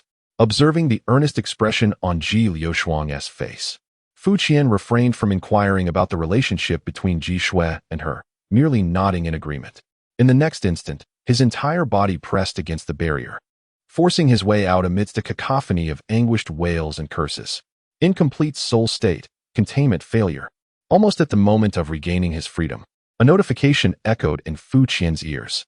It was indeed futile, although I had a vague sense of unease upon discovering the chaos within my memory. Confronting it head-on evoked a profound sense of lamentation. The meaning is crystal clear. My attempt to forcibly amalgamate quantitative changes into a qualitative leap, while it momentarily resurrected my physical form, irreparably damaged my soul, thus rendering my escape incomplete. This task seems to verge on obsessive compulsion. A wave of excruciating pain surged through me, prompting Fu Qian to glance downward. His entire body was marred with gory splotches, the surface teeming with anguished visages. As his form rapidly disintegrated, amidst the cacophony of wails, the scene before him shattered into fragments. Returning to the familiar warehouse, Fu Qian refrained from cursing, instead shutting his eyes and straining to recollect the visage of Ji Liushuang. Yet, within mere seconds, it had become utterly indistinct. At the very least, this reaffirmed the correctness of his prior deductions. Task failed. Evaluation, merciless blood arm, kill, Zhao Ran, special kills, Feng Yinhong, Li Weixian, Qi Hexing, Luo Binhai, Shui Jing, Grim Wood, Beliazov. Special kill reward, clear dreamscape, special kill reward, feast, current sanity value, 55. Would you like to replay the event recap? After perusing the series of summary notifications, Fu Qian stood in stunned silence for quite some time before realizing who Zhao Ran was. The unfortunate assassin. As for the lengthy list of special kills, Fu Qian meticulously counted, discovering an astonishing total of 27 individuals. It was needless to say that this group comprised the extraordinary beings consumed by Feng Yunhong over the years. The very same individuals who had just raged against him with fervent rhetoric. Feng Yunhong is a fellow who merely strikes down foes to their last breath without claiming their lives, ultimately resulting in his own demise after 2.5 super god rewards. In Chapter 48, The Feast, Fu Qian examined the rewards for the 2 super gods and was surprised to discover that the clear dream was yet another ring. However, it would be misleading to call it merely a ring, for although the tyrant's fist is shaped like one, it is classified as a weapon. In comparison to the tyrant's fist, the appearance of the clear dream is considerably more conventional. The silver-white metallic band is intricately adorned with elaborate patterns, while the front face of the ring is embedded with numerous tiny gemstones. forming a swirling nebula. With a gentle movement, an icy blue radiance flows, evoking a dreamlike quality. It ensnares individuals within a certain range into a shared dream, akin to hypnosis. The unique aspect lies in this collective dreaming. To have a multitude of people share the same dream? Is it akin to inception? That indeed piques one's interest. Presently, there seems to be no immediate utility in it. Yet the ring's design is undeniably exquisite, prompting Fu Qian to slip it on to his other middle finger, turning his attention to the next reward. Fu Qian focused on the feast. The feast significantly enhances life vitality. Once activated, it cannot be undone. The form of the body is of little consequence. Only the joy of the soul is the true feast. Upon hearing the name, one might assume it resembles a skill akin to cannibalistic healing. Yet the explanation suggests the target is, in fact, myself. Significantly enhancing life vitality? Fu Qian pondered, already possessing ample vitality, how much more could it possibly increase? Moreover, the fact that it cannot be undone after activation seems rather grave. Once again, it is a path of no return. Regrettably, Fu Qian possesses an insatiable curiosity. After a brief moment of hesitation, he ultimately persuaded himself to activate the skill. Before him, a feast illuminated with a gentle glow, only to vanish into thin air. Simultaneously, Fu Qian felt rippling waves of energy surging within his body, rapidly enveloping him. The vibrations resonated through his bones, muscles, and tendons, ultimately overlapping upon his skin, creating a series of echoes. After a prolonged moment, the oscillations gradually subsided. It seemed as though there were no significant changes. Fu Qian clenched his fist, sensing no remarkable increase in strength. In the next instant, an intuition stirred within him, prompting him to strike out into the void with a punch. The wind howled fiercely as his fist descended, and suddenly his index finger shot straight out, elongating a full arm's length with a piercing sound, transforming into a deadly spear. I am so eager to unravel the mystery of this vitality. Fu Qian retracted his finger and took a deep breath. With a sharp sound, a colossal maw opened at his chest, revealing countless sharp fangs. Indeed, this transformation, which had previously required considerable effort, could now be accomplished in an instant. Even without the need to inflict a wound first, Fu Qian swiftly reverted to his original state, having essentially confirmed the changes brought about by the feast. If the berserker form liberated him from the limitations of human strength, then the feast liberated him from the conventional constraints of form. He could now manipulate any part of his body at will, without fear of collapse. Impressive, perhaps a bit unsettling. Nevertheless, it has proven worthwhile after all. Overall, Fu Qian felt quite satisfied with his gains. After reviewing the rewards, he opted for the incident replay. Just moments ago, he realized he had overlooked something significant. The prompt indicating the failure of containment only appeared after he had exited the barrier, which was, in itself, unremarkable. However, he distinctly recalled the scene during the earlier breach, 2292. At that time, when Wen Li's mind shattered due to the murder of Wen Xiuxian, resulting in the loss of her opportunity for advancement, he had received an immediate notification of mission failure. This comparison revealed a crucial point. Even in a state of mental collapse, there remained a chance to achieve containment until he stepped beyond the barrier. This implied that within the crucible, there must exist a method to alleviate his mental breakdown. He hastily advanced to the final stage. Observing his own form that had already crossed the threshold of the barrier, his body and spirit in a state of dual collapse. His physique had grotesquely contorted, with countless faces striving to escape from his very being, each visage so vivid that the emotions etched upon them were discernible. Among these faces, both male and female, many bore a striking resemblance to those bloodied visages encountered after Feng Yunhong's self-detonation. Yet, something seemed amiss. Furrowing his brow, he recalled the precise moment of Feng Yunhong's explosion. Scrutinizing it meticulously, and indeed, he detected an anomaly. After Feng Yunhong erupted into a storm of flesh and blood, the faces dispersed throughout were marked by a peculiar insignia, resembling four hands rotating counterclockwise. This revelation, coupled with his initial encounter with Feng Yunhong, indicated that even Li Weixian had failed to perceive his abnormalities, suggesting that he had effectively suppressed the consciousness of those bloodied faces. Feng Yunhong evidently harbors a secret, employing some peculiar method to suppress his mental breakdown to a certain extent, thereby avoiding a state of cognitive disarray. This may also elucidate why he vehemently berated his previous actions as foolish. It appears that I must devise a means to engage him in a more profound dialogue. After meticulously reviewing the situation several times to ensure no detail was overlooked, Fu Qian resolutely approached the misty portal once more, consuming 1 point of sanity, attempting containment again. Current sanity level, 54. 1. 5. 15. 50. 75. 99. 100. Containment scene loading complete. Curiously, does this location even exist on the map? Ahead, Yuan Xian's voice resonated as a half-collapsed wall materialized, prompting the team to deliberate on their next course of action. The time for action had arrived. Fu Qian stretched leisurely, moving forward amidst the incredulous gazes of his companions, directly advancing from the rear of the group. Fu Qian, is there something amiss? Do not recklessly alter the formation. Yuan Xian, who was engaged in conversation with Ji Liushuang, noticed his unusual behavior and called out with a hint of displeasure, but unfortunately, the latter remained oblivious.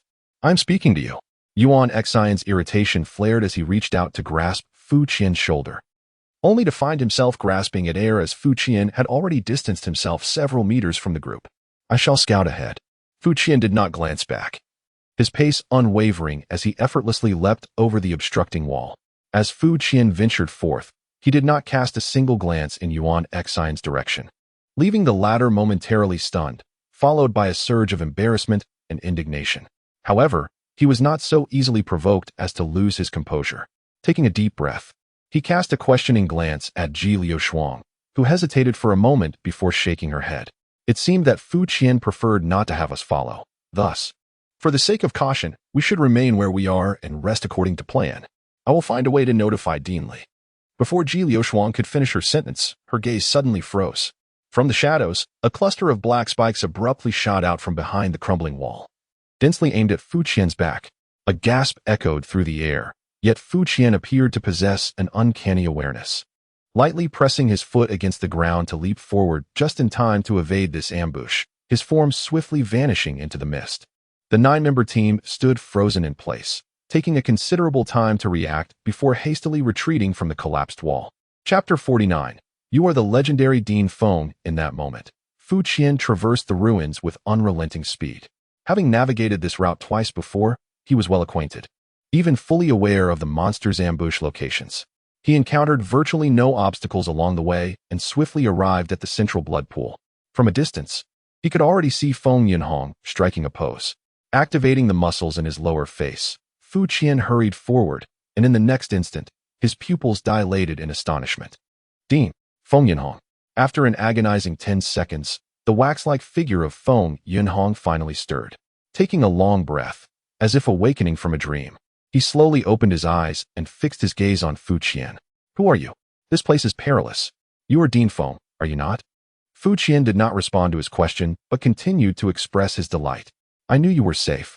I finally found you. Do you recognize me? Feng Yinhong furrowed his brows. Of course. Fu Qian nodded vigorously. I have seen your photograph in the academy. You have not changed a bit over the years. And I recognized you instantly. The academy. Feng Yinhong paused, as if recalling something from a distant past, before shaking his head. That was many years ago. Indeed. I often hear the teachers at the academy mention the mysterious disappearance of the 4th dean. It has been at least several decades now.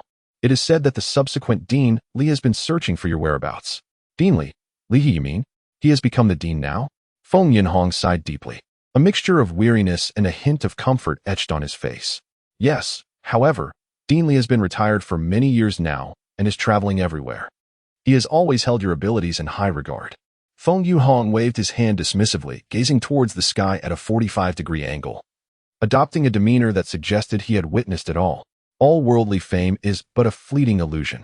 Speaking of which, you were a hero in your youth as well. He appraised Fu Qian with admiration. At such a young age, you have already attained the 6th stage. In our time, you would have been considered an absolute prodigy. You flatter me, Dean Feng. I am merely standing on the shoulders of giants. Without the years of exploration by my predecessors, my path of cultivation would not have been so smooth. Fu Qian responded humbly, though he furrowed his brows as he surveyed the unfortunate state of Feng Yinhong's lower body. What happened to you? In a moment, it was difficult to elucidate the situation. I could only blame my past negligence. This place is exceedingly sinister, so one must tread carefully. Feng Yinhong, adopting the demeanor of a sage, cautioned Fu Qian. I comprehend it. Fu Qian nodded earnestly, continuing to observe the anguish emanating from Feng Yunhong's lower half. I shall summon the others immediately. I will find a way to rescue you. Are there others? Upon hearing Fu Qian's words, Feng Yunhong's eyes brightened, followed by a hearty smile as he shook his head. The intent is commendable. At my age, I have long since become indifferent to life and death.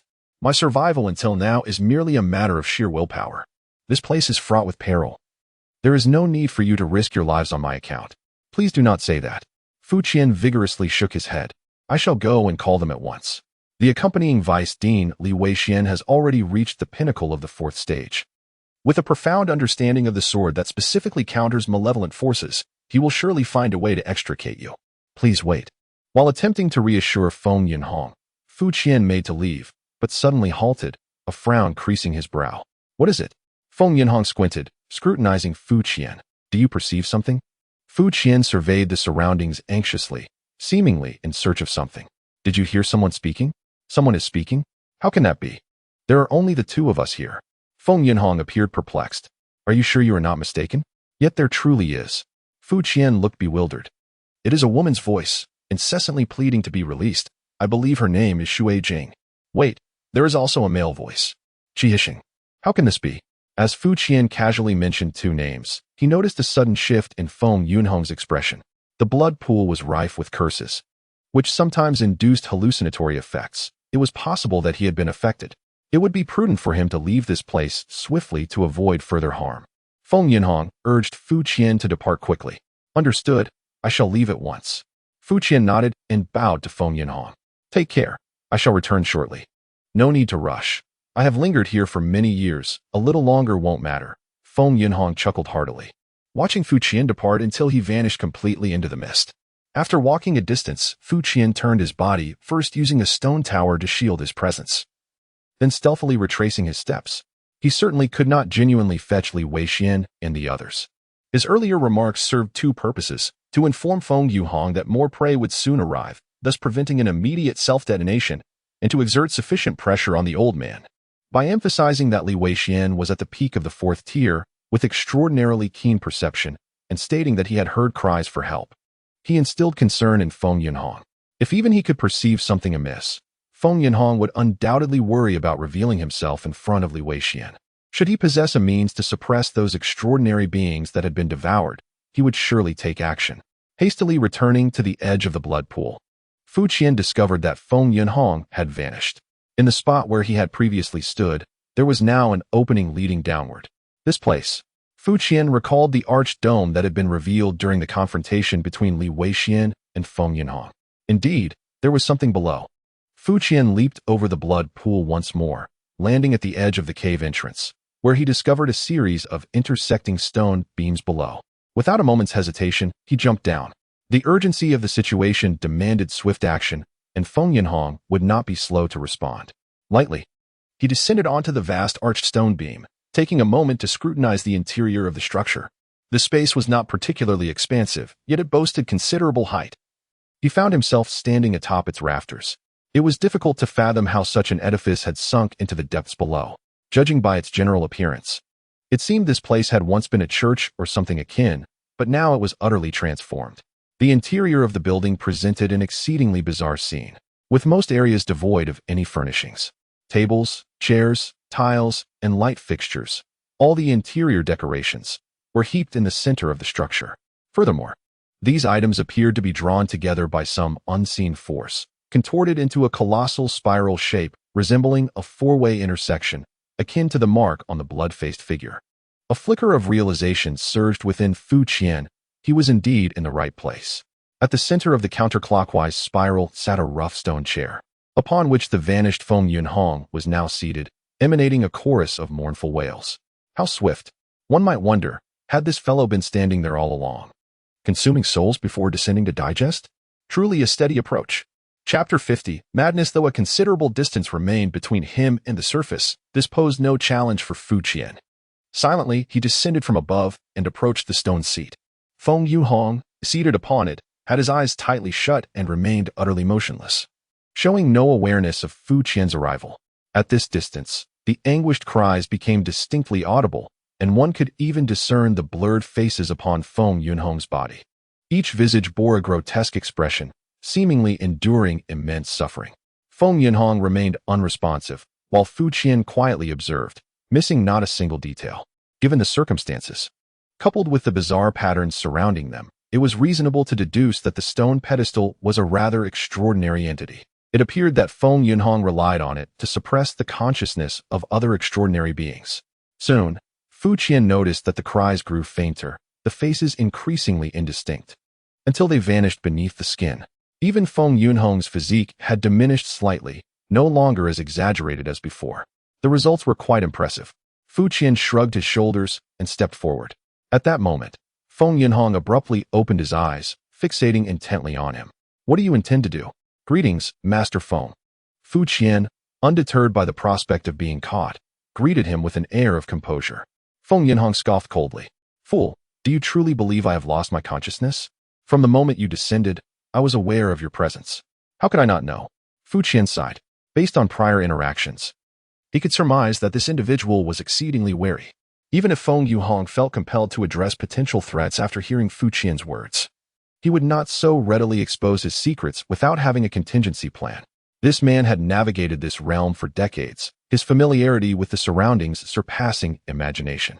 Fu Qian never entertained the notion of deceiving him, nor did he consciously conceal his form.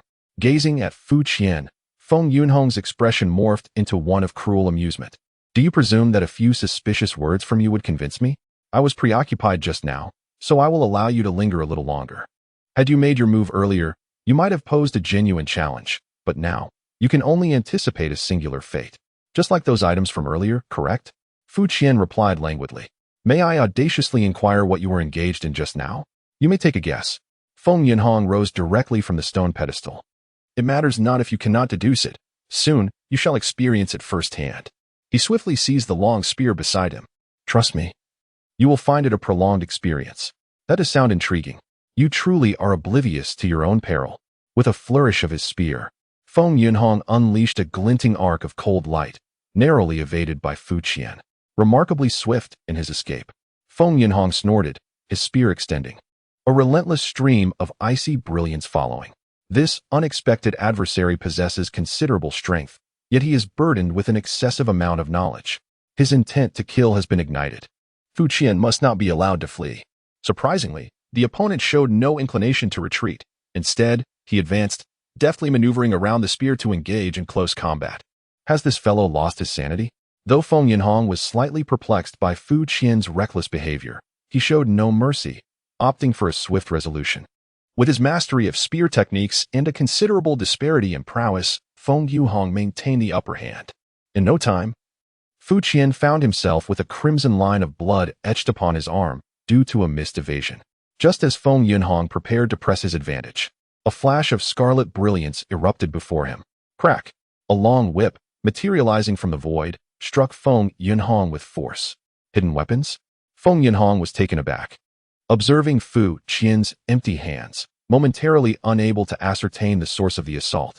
Before he could comprehend the situation, a surge of intense agitation welled up within him, inciting an overwhelming impulse to tear apart everything around him. What is this? In shock, Feng Yunhong quickly distanced himself, brandishing his spear towards Fu Qian. The old man Feng appeared remarkably vigorous, exclaiming, "Allow me to invigorate you even further." Fu Qian chuckled mischievously, his feet never faltering, as he advanced once more to engage in close combat. From the very beginning, he had no intention of retreating. At first glance, Feng Yunhong seemed to be in remarkably good condition. The influence of the stone pedestal had nearly entirely suppressed his disarray, making it a reckless endeavor to confront him at this moment. However, Fu Qian was certain that the 26 nearly depleted souls still lingered, not truly extinguished. If they could be so easily eradicated, Feng Yunhong would not have been plagued by them for decades. He believed that with the right provocation, they would re-emerge with vigor.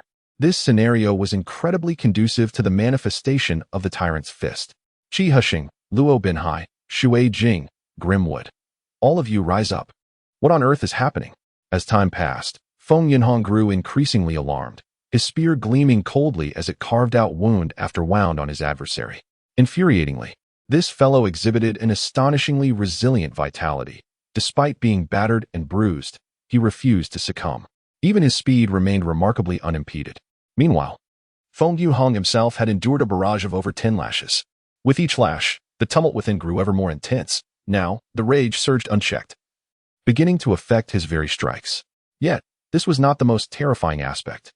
The once stifled consciousness of the extraordinary began to exhibit alarming instability.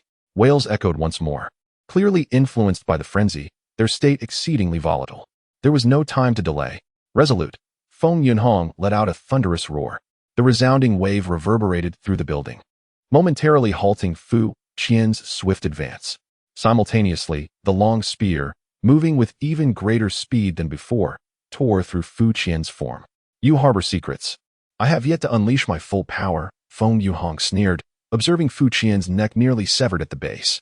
Yet, before he could catch his breath, a crimson whip descended upon him, igniting the turmoil within him completely. How is this possible? Feng Yunhong stood in stunned disbelief, witnessing his unwavering adversary. Do not lose your focus, old man. Fu Qian's right palm sprouted a mouth, taunting him with derision. His original head shriveled, leaving naught but a layer of skin. Experiencing the banquet for the first time in battle, the results exceeded all expectations. In a sense, he now possessed no vital points to exploit. As a new head rapidly emerged, Fu Qian's onslaught continued unabated, the crimson whip raining down upon Feng Yunhong with tempestuous fury. Under the effects of the tyrant's fist, the wails surrounding him grew louder, with some parts of his body beginning to contort. Do you truly believe you have won? Realizing that the turmoil within his mind and body was irreparable, Feng Yunhong let out a hoarse roar of fury. In the next moment, he unexpectedly discarded his long spear and reached for Fu Qian's neck. Chapter 51. Do you consider this a sedative? Close-quarters combat was precisely what Fu Qian had longed for. However, witnessing Feng Yunhong's current actions, Fu Qian had no intention of engaging and instead opted to flee. Thus, a curious scene unfolded. Previously, Fu Qian had pursued Feng Yunhong. But now the roles had entirely reversed, with Feng Yunhong, his eyes aflame, chasing after Fu Qian, who was sprinting ahead like a marathon runner, occasionally glancing back to taunt him. Bastard! With a cry of despair, Feng Yunhong momentarily faltered. In the next instant, a resounding explosion erupted, and he was engulfed in a cataclysmic storm. Yet, this terrifying strike fell just short, ultimately failing to reach Fu Qian ahead. I knew you would resort to this tactic. Fu Qian scoffed. You must be overthinking it. While I was deftly evading, you were still playing in the mud. A mere step away. Feng Yunhong's self-detonation was filled with rage and despair. As his body shattered into fragments, the bloodstorm that had previously consumed Li Weixian and others reemerged, with countless bloodied faces screaming in madness within. When the tempest subsided, the stone pedestal was drenched in blood, which soon began to coalesce once more. Your methods are truly impressive. Unfortunately, as long as I remain here, I shall never meet my end. Feng Yunhong's voice resonated, now devoid of the earlier frenzy. His self-detonation failed to inflict harm upon Fu Qian, yet through this singular strike, he successfully extricated himself from his aberrant mental state.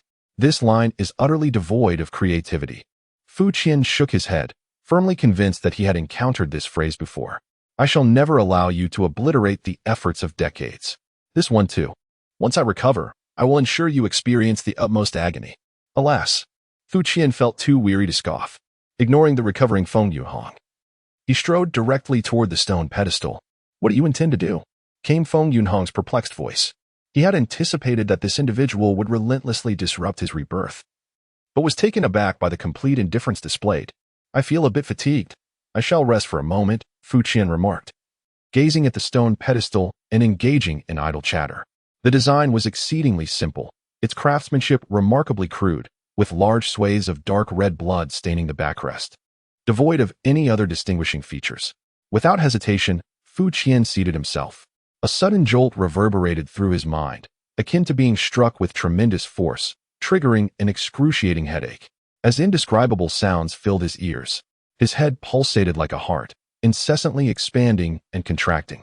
A torrent of information surged through his consciousness, and Fu Qian felt his sanity fracturing inch by inch, irresistibly tempted to succumb to unconsciousness.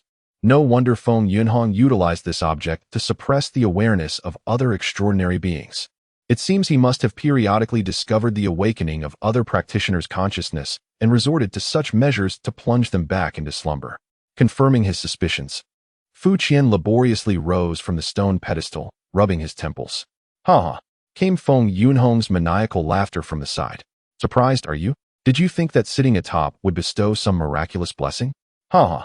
Little do you know, since the day I discovered this place, I have endured this torment countless times over the decades, which is precisely why you shall never triumph over me. Paying a fleeting glance at the deranged old man, I observed that his form was beginning to take shape. Is it true that even if I were to consume you and dominate your consciousness, unless I could endure until the end each time I sat upon this stone seat, the control of the body would ultimately revert back to you? How could you possibly know? Feng Yunhong's voice fell into a stunned silence, as every matter that Fu Qian mentioned constituted his most profound secrets. I am aware of far more than this. In fact, this modicum of suffering is hardly significant. Fu Qian smiled gently at Feng Yunhong, astonishingly resuming his seat upon the stone. Though it was my first time upon this seat, I still could not comprehend how you could utilize this object as a tranquilizer. Truly a fool who has not escaped for decades. Earlier, Fu Qian had an inkling that this stone seat bore a mysterious connection to the essence of the furnace. The mental torment that plagued Feng Yunhong was, after all, merely a distraction. Suddenly, pain returned.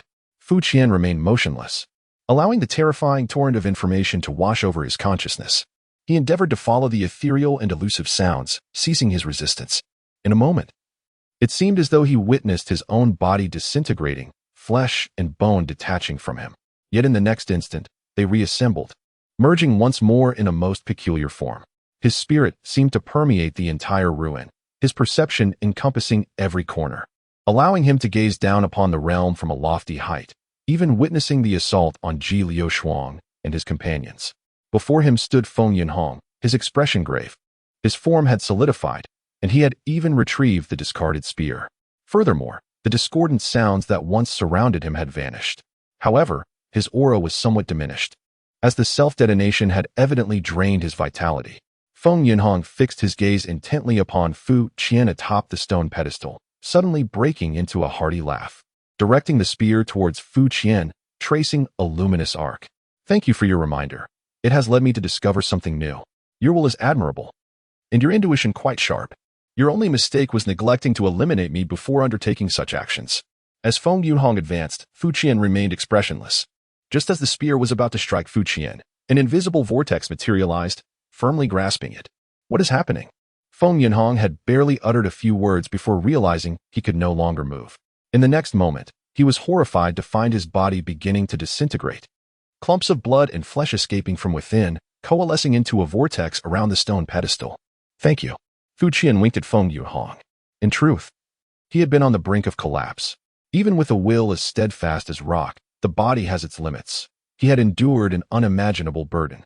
Under the formidable influence of the pedestal, his consciousness was being relentlessly battered, and he could feel his brain boiling, yearning to break free from the confines of his skull. His realm was simply too feeble to engage with such a force. The only viable option for perseverance lies in enlisting Feng Yunhong. Utilizing the multitude of extraordinary beings' flesh he has amassed to offset the depletion caused by the stone seat. Fortunately, my prior words bore fruit. Feng Yunhong, observing my prolonged presence on the stone seat without any adverse effects, clearly grew anxious about the benefits I might derive and could no longer restrain himself from intervening. Amidst the swirling vortex, I could sense the anguished wails of numerous extraordinary consciousnesses. However, having established a mysterious connection with the furnace, I appeared to exist in a fundamentally distinct state, impervious to their influences. Soon, the surrounding vortex of flesh replenished my bodily losses, shielding me from the ravages inflicted by the mental onslaught. This was indeed the rightful sequence. Chapter 52. The Unseen. End of the Blissful Angel. When it came time for Feng Yunhong, his voice was saturated with despair. The once vibrant vortex of flesh had now faded to near invisibility, his decades of accumulation consumed by me. The individual extraordinary consciousnesses contained within had likewise been reduced to mere ashes, utterly annihilated without a trace of opportunity for revival. What did you just say? In response to Feng Yunhong's unwilling howl, I suddenly spoke. You have endured unimaginable suffering for many years, hence I could never triumph over you, correct? Well, allow me to demonstrate what true suffering entails. Channeling the connection with the vortex of flesh, I directed an endless torrent of mental assault into Feng Yunhong. A beast-like roar erupted, and Feng Yunhong's consciousness instantly experienced violent fluctuations. Half a minute later, he emitted a groan teetering on the brink of collapse. Who, exactly, are you? Fu Qian. Confronting a dying man, Fu Qian emanated the poise of a victor, articulating his name with a rhythm that ebbed and flowed. A surge of intense emotional turmoil overcame Feng Yunhong, who could no longer maintain his composure, his soul shattered, leaving behind lingering words of regret that echoed in the air. Must one pay for this as well? Indeed, the sorrows of humanity do not resonate with one another. Fu Qian pondered, realizing that this individual seemed to be under a misconception. However, he felt no sympathy for Feng Yunhong, setting aside the fact that this person had been a ruthless figure. Having vanquished over 20 misguided souls, it was noteworthy that for all these years, he had relied on this stone seat as a tranquilizer without ever discerning its true nature. One could only conclude that when given an opportunity, he had failed to rise to the occasion. As the last vestiges of discord faded and the vortex of flesh and blood fully assimilated into his being, Fu Qian opened his eyes and slowly rose from the stone seat. To an outside observer, he appeared unchanged, even lacking any discernible increase in power. Yet, he alone understood that he was irrevocably transformed. Examining his hands, he became acutely aware of his existence in a subtle state, akin to an intangible barrier. It was challenging to articulate, somewhat reminiscent of the philosophical notion of cogito, ergo sum. He existed only in the moment of his awareness. Should he relinquish this awareness, his existence would diffuse and merge with the very ruins surrounding him. Fu Qian cast a glance back at the stone seat. If his conjecture was correct, this object was essentially a manifestation of the rules within the furnace, a high-order embodiment of the bizarre disintegration. The meaning of the name furnace refers to the refining and reorganization of the life energy that enters it, achieving the sublimation of life forms. Those beings such as the palm monster and skull centipede are merely the most rudimentary forms of reorganization. One could say I had previously underestimated it. Individuals like Feng Yunhong and myself, who cannot be assimilated, are instinctively repelled by the furnace, processed much like ambergris. However, the furnace still harbors the potential to digest them. The prerequisite is a willingness to accept the impact, which entails sitting here, fully relinquishing one's consciousness, and embracing the baptism of that terrifying flow of information. Akin to what I just did. At this moment, Fu Qian confirmed that in some aspect, he had become a homogeneous existence with the furnace. Now, it was time to complete the task. Before departing, a glimmering object caught Fu Qian's attention. It was Feng Yunhong's long spear. Fu Qian picked it up, weighed it in his hands, and casually inserted it beside the stone pedestal, for he had little interest in polearm weaponry. Upon exiting the underground cathedral, regardless of the monsters encountered along the way, they remained completely oblivious to him, exhibiting no reaction whatsoever, making the journey remarkably smooth. Through the mysterious connection with the furnace, Fu Qian swiftly located Ji Liushuang and her group. At this moment, they were groping along the edge of the furnace, searching for an exit. The three teams had converged, with their numbers diminished compared to last time, likely due to additional casualties. Broken arrows rained down from above as the archer began to test for potential vulnerabilities at higher elevations. However, it was evident that most were already engulfed in despair, their eyes filled with bewilderment. As Fu Qian advanced, he noticed that everyone around him seemed oblivious to his presence, their gazes passing over him as if he were mere air. This phenomenon was indeed peculiar. The monster's disregard for him could be interpreted as a sign of his assimilation into the furnace, for they regarded him as one of their own. However, the identical behavior exhibited by the group of people before him was rather intriguing. Fu Qian recalled the furnace's erasure of external information and pondered whether this bore a similar nature. Their eyes clearly registered his presence, yet they remained unaware, resulting in a complete lack of reaction. To validate his hypothesis, Fu Qian chose to traverse directly through the crowd. Remarkably, among the entire group, only Li Weixian furrowed his brow and glanced around with a hint of alertness. Indeed, unless there was a significant disparity in realms, detecting anomalies proved to be quite challenging. The barrier loomed ahead. Fu Qian reached out to touch it. If the previous experience had been akin to being expelled, this time felt like being absorbed. He sensed himself merging with the barrier, akin to a droplet of water merging into the ocean, effortlessly navigating within. It appeared he could conclude his day's work. Directly, I still believe we should explore the ruins' interior. At that moment, Fu Qian overheard Ji Liushuang engaged in hushed conversation with Li Weixian. Although it had been my suggestion to examine the edges for any gaps, it now seemed a futile endeavor. Moreover, with Fu Qian still inside, it was imperative that we ascertain his condition.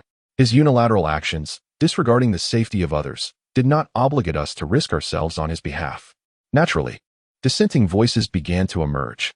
The young lady displayed a commendable sense of awareness, despite her unknowing passage just moments earlier. Li Weixian shared Ji Liushuang's perspective. Yet the dissenting voices within the group instilled a sense of hesitation in him. The current situation was undeniably peculiar, and acting impulsively seemed fraught with peril. Moreover, based on Ji Liushuang's account, the behavior of the student named Fu Qian was rather eccentric. Initially, Fu Qian intended to leave without a word, but the scene before him caused him to pause momentarily, prompting him to shout directly at Ji Liushuang. At that moment, Ji Liushuang was fervently engaged in a heated debate with Yuan Xian and others when a sudden intuition compelled her to glance towards a particular spot ahead. Although it appeared utterly devoid of substance, she sensed an inexplicable call beckoning her. Abandoning her companions, she instinctively approached and reached out to touch, only to incredulously turn back. Was there a hole? As she spoke, even Ji Liushuang herself struggled to believe it. Yet, her hand had indeed encountered a smooth opening, sufficiently sized for a person to bend and pass through. Upon her revelation, the group momentarily stood in shock before surging forward in excitement. A genuine escape route existed. Once confirmed, under the coordination of Li Weixian and Ji Liushuang, the animated group began to traverse the passage, liberating themselves from the confines of the dismal prison. Ji Liushuang insisted on being the last to exit. In the fleeting moment as she passed through the opening, she swiftly gathered a few stones from the ground, intending to mark the way for the still ensnared Fu Qian. However, mere seconds later, she found herself gazing perplexedly at the markings on the ground, struggling to recall the purpose of her actions. At this moment, the group that had narrowly escaped erupted in joyous exclamations. Li Weixian called out and swiftly retreated in the opposite direction. Once the crowd had distanced themselves, Fu Qian gracefully descended from the barrier.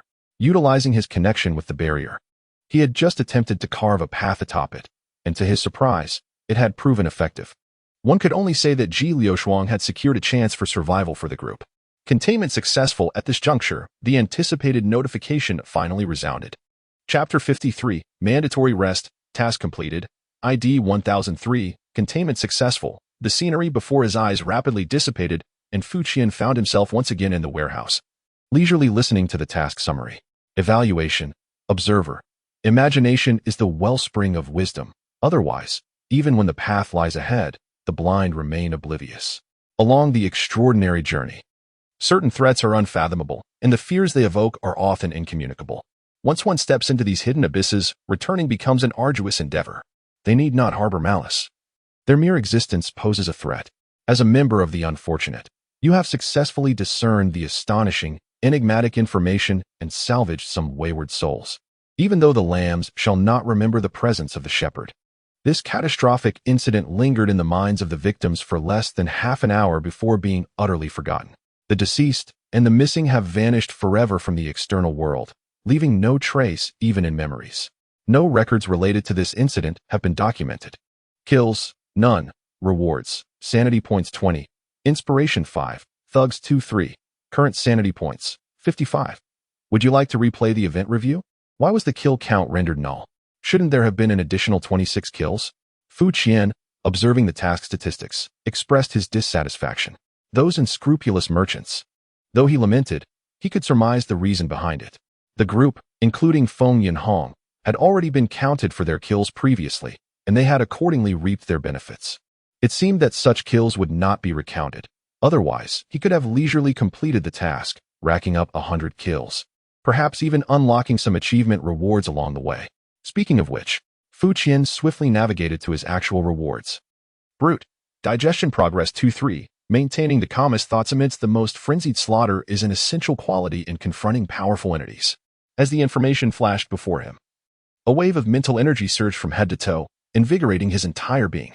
Unlike the previous tumultuous rush of vitality, this wave of energy, under its impact, brought a profound sense of relaxation, soothing his spirit and clarifying his thoughts like never before. The psychological trauma inflicted by the onslaught of information was rapidly mended. Moreover, his resistance to mental assaults had significantly increased. Finally, he had made progress. The second phase of brute digestion appeared to be primarily mental in nature. The success of this digestion was likely linked to his steadfastness against the mental barrage while seated on the stone pedestal. He had previously pondered the possibility of encountering high-tier psychics and inadvertently falling victim to their powers. However, with his newfound mental resilience, he felt far less apprehensive. This reward was unexpectedly fitting, a rightful acknowledgement of the mental torment he had endured. Fu Qian recalled his experiences while seated on the stone pedestal, and a shiver coursed through him. Today's work is completed. I appreciate your efforts. You have worked consecutively for 4 days to ensure a balance between work and rest. You will enter a mandatory break for the next 3 days, during which you will be unable to access the warehouse. The notion of working 4 days followed by 3 days off momentarily caught Fu Qian off guard, yet he expressed immense satisfaction with this humane regulation. The intensity of tasks over the past few days had escalated, necessitating a respite to relax his nerves.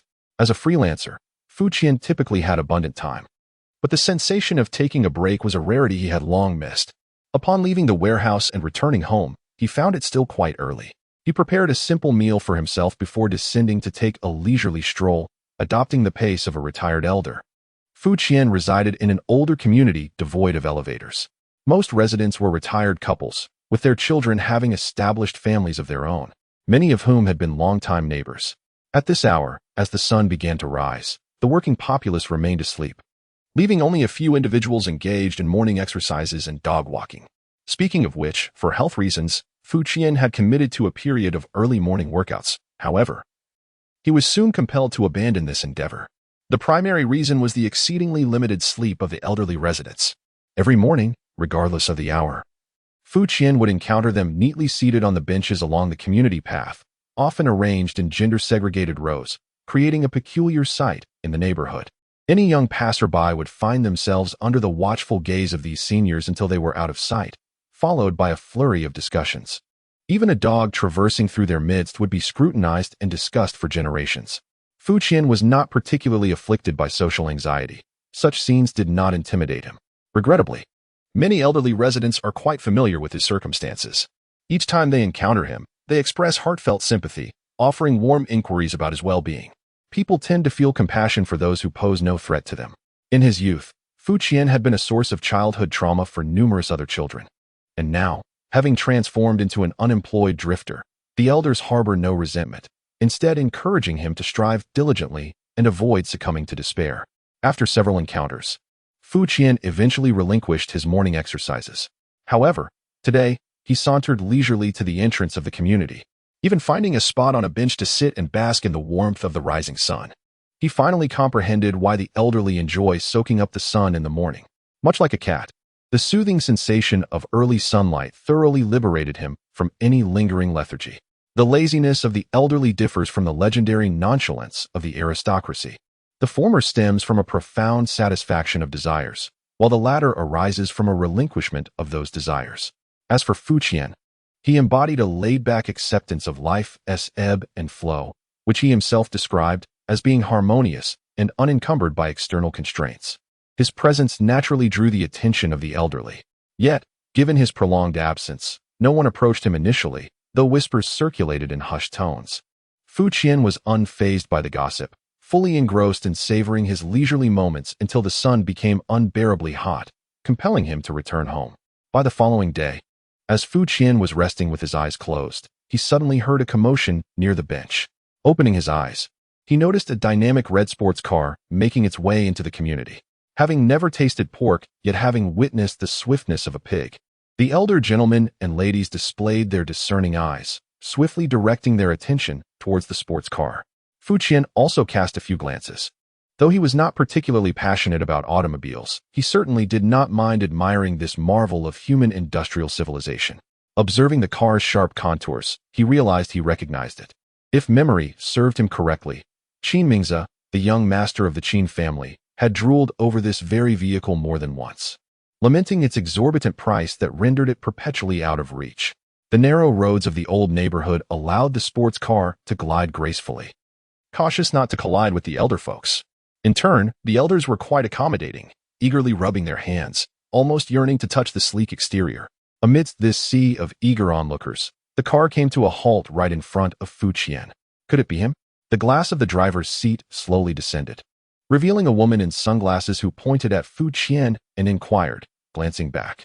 Indeed, from the rear seat, the head of Qin Mingzi emerged, his expression a tapestry of complexity as he nodded in acknowledgement. Chapter 54. True art must touch the soul, even with the sunglasses obscuring much of her face. The woman appeared enchanting with her delicate nose and crimson lips, her long hair cascading alluringly. Upon receiving Qin Mingzi's affirmative response, she removed her sunglasses, unveiling her strikingly beautiful visage.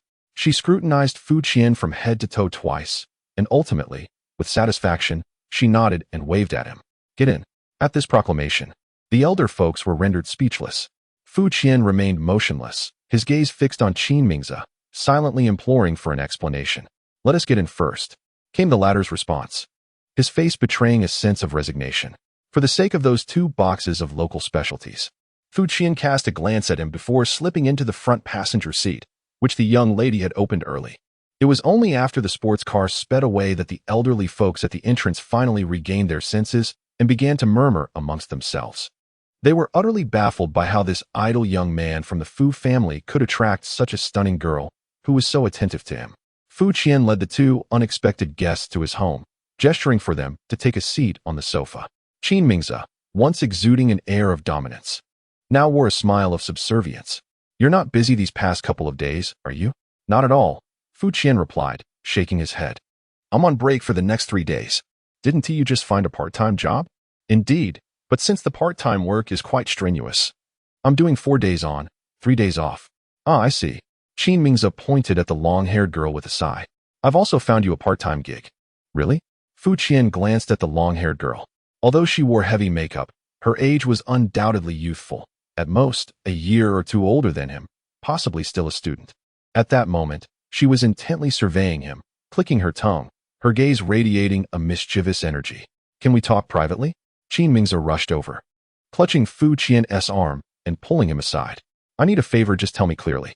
Oh, it's nothing too serious. I just need you to help me as a human model. A human model? Yes, Qin Mingzi replied, his expression one of embarrassment. Do you remember the last time I took a photo of you and edited my head onto it? Oh, Fu Qian instantly understood. Has the secret been revealed? With a resigned nod, Qin Mingzi gestured towards the young lady behind him. The revelation posed no threat to his composure. His fortitude remained unshaken. To his surprise, it was none other than his companion's roommate who had recognized him while he was boasting. This girl, named Tan Ing, had grown up in the same circle, sharing many memories. She blackmailed him into helping her find the true owner of a muscular physique to serve as her model, threatening to turn him into a laughingstock within their social milieu. Qin Mingzi finally elucidated the situation. What you need to do is quite simple. Just model for her while she sketches you. I verified that it will require no more than exposing your upper body, with the lower half available for additional remuneration. To his astonishment, Tan Ing, with her keen ears, interjected immediately. Is the Art Academy truly struggling to find life models? Fu Qian gazed at her in disbelief. There are models, but they are all elderly women. Tan Ing sighed. Not that I have anything against the elderly, but as an artist, when one stumbles upon such a flawless form, one cannot let the opportunity slip away. Is that so? Very well. Fu Qian furrowed his brow but acquiesced without hesitation. His prompt agreement not only left Qin, the young master, overjoyed, but also surprised Tan Ing, who stifled her laughter behind her hand. Thank you for your cooperation. You're welcome, he replied courteously, while simultaneously revealing the dream ring, activating it with a flick of his fingers. In the next instant, the stars upon the ring began to whirl, and an invisible curtain expanded around them. Is this the dreamscape conjured by the ring? Fu Qian pondered, surveying his surroundings. Had he not been acutely aware of his presence within a dream, one could scarcely discern any difference. His disinterest in modeling compelled him to resort to unconventional methods.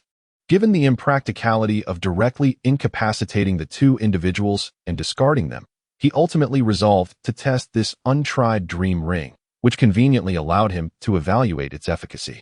At present, it appeared that this dream was entirely rooted in reality, with the 3 of them still seated in the living room. Moreover, Both Tan Ing and Qin Mingze seemed blissfully unaware of their dreamlike state. Consequently, upon awakening, it was highly probable that they would perceive the events occurring here as authentic. Fu Qian scrutinized his own condition, experiencing a liberating sensation, as though he possessed the ability to alter the very logic governing this dream. How astonishing! Let us experiment in this direction. After all, I too am a practitioner of the arts. He approached Tan Ing, initiating his cerebral intrusion. In his perspective, mere depiction did not constitute the essence of artistry. Fu Qian articulated his premeditated lines. True artistry should delve into deeper realms. Deeper realms? Tan Ing instinctively inquired, her thoughts evidently slowed by the dream's influence. Indeed, for instance, the collision and tearing of body and spirit. Fu Qian gazed into her eyes, his tone measured and deliberate. Within this dream, he discovered that his words possessed an extraordinary persuasive power. Meanwhile, the others appeared somewhat disoriented, having entirely lost their vigilance and defenses. What does that mean? Just a moment, I shall return shortly. Very well. Tan Ing responded almost instinctively. Fu Qian sought out Qin Mingze once more. An ancient saying goes, one must bear the consequences of one's own actions. You are indeed the one who stirred this trouble, are you not? Yes. Then should you not take the initiative to rectify the mess you created? It should be done, but how am I to proceed? Simply put, don this. With a swift motion, Fu Qian produced a black pleated skirt. This dreamscape proves to be quite useful. Women's clothing. Why do you possess women's attire? Qin Mingze instinctively questioned. It belongs to a client. Fu Qian casually fabricated a response, unwilling to dwell on the matter. Very well.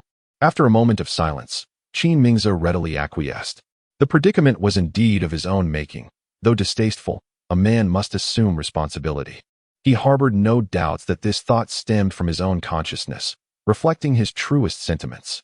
5 minutes later, in the dreamscape. What is this? Qin Mingze gazed at the black skirt before him, while Tan Ing stood by, dumbfounded, having awaited this moment. True art must touch the soul. Fu Qian spoke softly. I believe, as an artist, you can perceive the omnipresent conflict between the spirit and the flesh of this model. Tan Ing was soon persuaded. She forced herself to face Qin Mingze, scrutinizing him through an artistic lens, yet her hand, clutching the paintbrush, trembled and could not descend. After a prolonged moment, she sighed deeply and cast aside the brush. I realize my artistic cultivation is insufficient.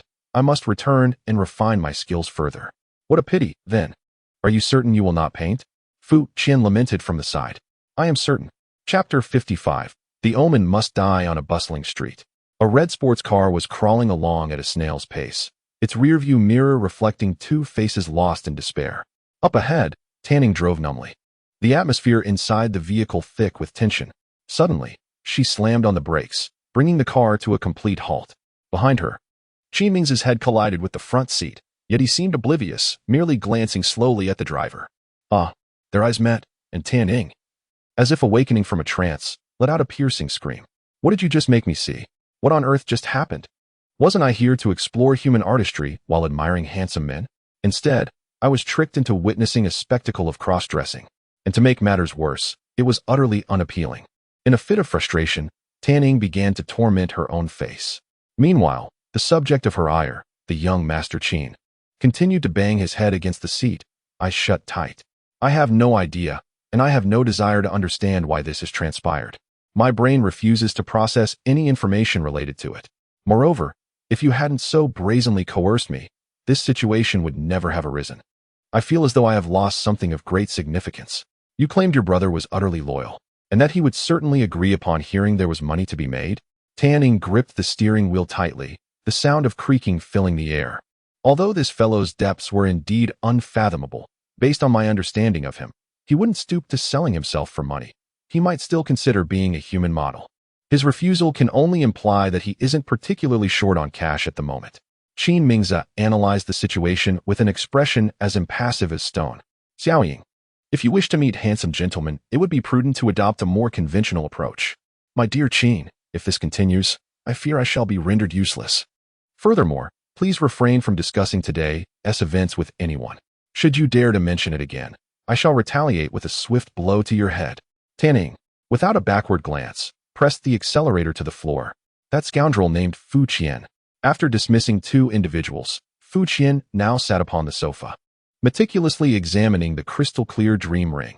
This was its inaugural use, and its effects surpassed his expectations. It appeared that once activated, the ring would immerse everyone's consciousness into a shared dreamscape, leaving them utterly convinced of the events that transpired within it upon awakening. When Qin Mingze and Tan Ying regained consciousness, they exhibited no awareness of the previous anomalies and quickly took their leave. Observing their dejected expressions, it was evident they retained vivid memories of the occurrences within the dream. As the initiator of this dream realm, Fu Qian possessed considerable authority, granting him the ability to enter and exit at will, as well as establish certain rules. In a sense, he was the director of this dream. Provided the narrative did not veer too far from reason, they would remain oblivious to the reality outside. However, considering that Qin and his companions were ordinary individuals, the efficacy of this ring might not be as pronounced during containment tasks. For instance, with someone like Li Weixian, such hypnotic measures would likely prove ineffective and might even result in a swift demise. Yet, there is no need to dwell on such thoughts. It is best to seize any opportunity to test it. At present, Fu Qian glanced outside, noting that the hour was still early. He could indulge in a bit more sunshine. Identity verification completed. Today's work commences. The holiday always passes swiftly. After a 3-day experience card, Fu Qian promptly donned his work ID, and a familiar voice emerged.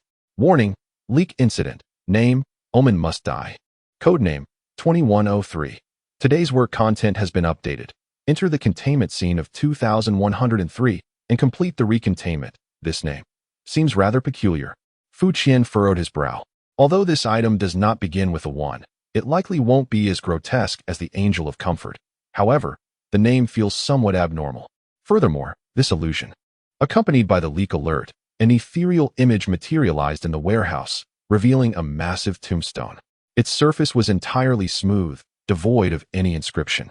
Since one must adapt to circumstances, it is prudent to maintain an optimistic outlook. At least this is a kill mission. Where to go? Whom to slay? This is undoubtedly the type of task he excels at in every game. Entering containment scene 2103, Shiyuan City. 4, 6, 10, 18, 34, 66, 100. Containment scene loading complete. A dangerous omen lurks. Calamity gathers in its wake. Find him, eliminate him, before the horrifying disaster unfolds. By any means necessary, regardless of feasibility. Skills: air bullets, viscera critical hit, cat school, feast, locked, weapon, tyrant's fist, containment achievement conditions, locate and slay the omen. Current sanity value, 54, current inspiration, 21. A flurry of notifications flashed rapidly. Sir, please enjoy your meal. As the voice echoed in his ears, Fu Qian regained his senses and surveyed his surroundings. The lighting was dim, creating a cozy atmosphere, while waitstaff moved gracefully between tables, accompanied by the melodious strains of a piano. All around him, well-dressed diners indulged in their meals, making it clear that he found himself in a high-end restaurant. Fu Qian glanced down at the dish just served by the waiter. Although he could not discern its original form, the presentation was exquisite, the colors tantalizing, and the aroma beckoned him, igniting his appetite. Aside from its diminutive portion that might have left Lin Daiyu in stitches, it had no other flaws. Without hesitation, he took a bite, closing his eyes in delight. This was the essence of life. In contrast, the places he had visited previously seemed trivial. Just as he yearned for another taste, the piano's music abruptly ceased. In the next moment, a chilling wave swept through the room, prompting startled screams from the diners. Amidst the chaos, two individuals clad in black uniforms positioned themselves at the center of the restaurant, surveying the patrons. An unexpected incident had occurred, lunch was over, and everyone was instructed to remain still. Who are you? The patrons, clearly of some standing, were poised to protest when one was restrained by those seated nearby. It was no wonder that Tang Mingxue and her companions had developed such tempers. These enforcers indeed exuded an imposing presence. Fu Qian observed the two in front of him. If memory served, these two who had disrupted the diners were unmistakably dressed in the uniform of the enforcers. Most of the guests, aside from a few oblivious souls, recognized them. However, compared to Tang Mingxue and Qi Xue, these two seemed considerably less formidable. To Fu Qian, they now appeared to belong to a lower echelon. The soldier, wearing an impassive expression, appeared quite satisfied with the reactions of those present. Please remain calm. I merely require your cooperation for a brief moment. and we shall resolve this matter swiftly.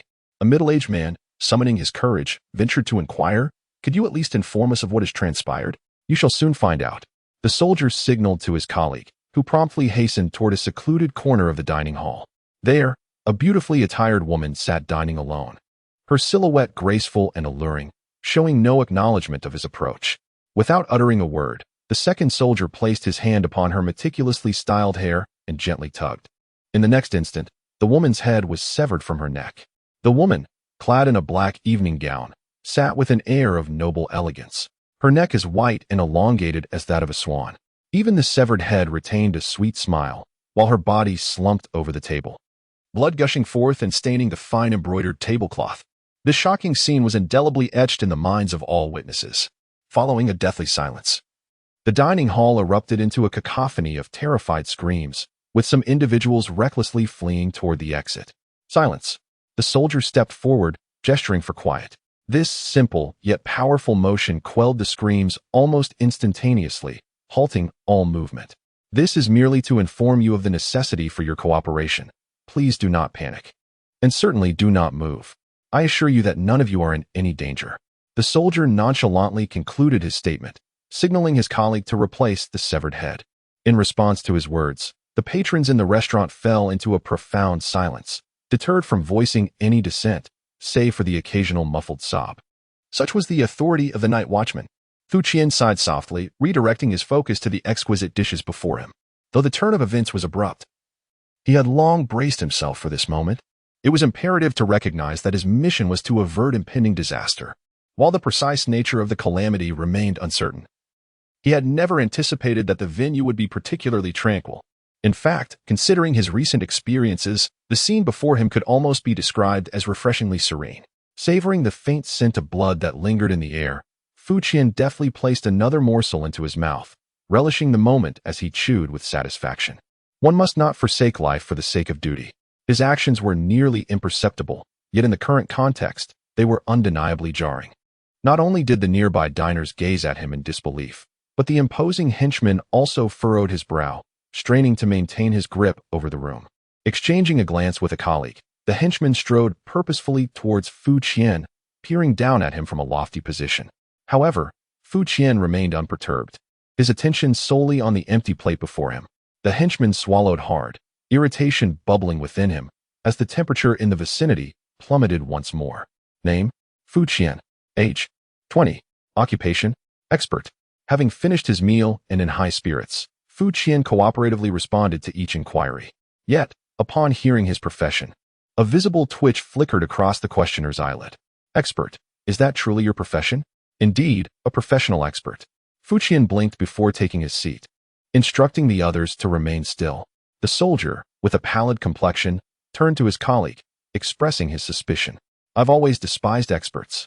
The latter hurried over, scrutinizing Fu Qian with a mix of astonishment and skepticism. The disparity was palpable. Fu Qian mused, recognizing that this individual was clearly assessing his capabilities. However, the gap between them was so vast that it rendered any evaluation futile. In gaming terms, it was as if a mere identification spell had yielded nothing but question marks. From this perspective, it seemed that Zai Yuanxing was not particularly formidable, at least compared to the extraordinary beings he encountered at the Night Watcher's base. These two appeared to be rather mediocre. If this was the caliber of those on the field, the overall strength of their team was undoubtedly concerning. As the situation remained stagnant, Soldier B received a communication. After a brief exchange, he beckoned his colleague aside for a whispered conversation, occasionally casting furtive glances in Fu Qian's direction. Fu Qian had little interest in eavesdropping. However, the two spoke with such volume that he could hardly avoid overhearing. "The captain has instructed us to maintain control of the situation, keeping everything as is and refraining from any actions until Su Jian arrives." "Do nothing? Are we to simply stand by?" Soldier A replied, visibly displeased. "That's what the captain said. It's a request from Su Jian herself. You'd best not act recklessly. I have no desire to offend that lady."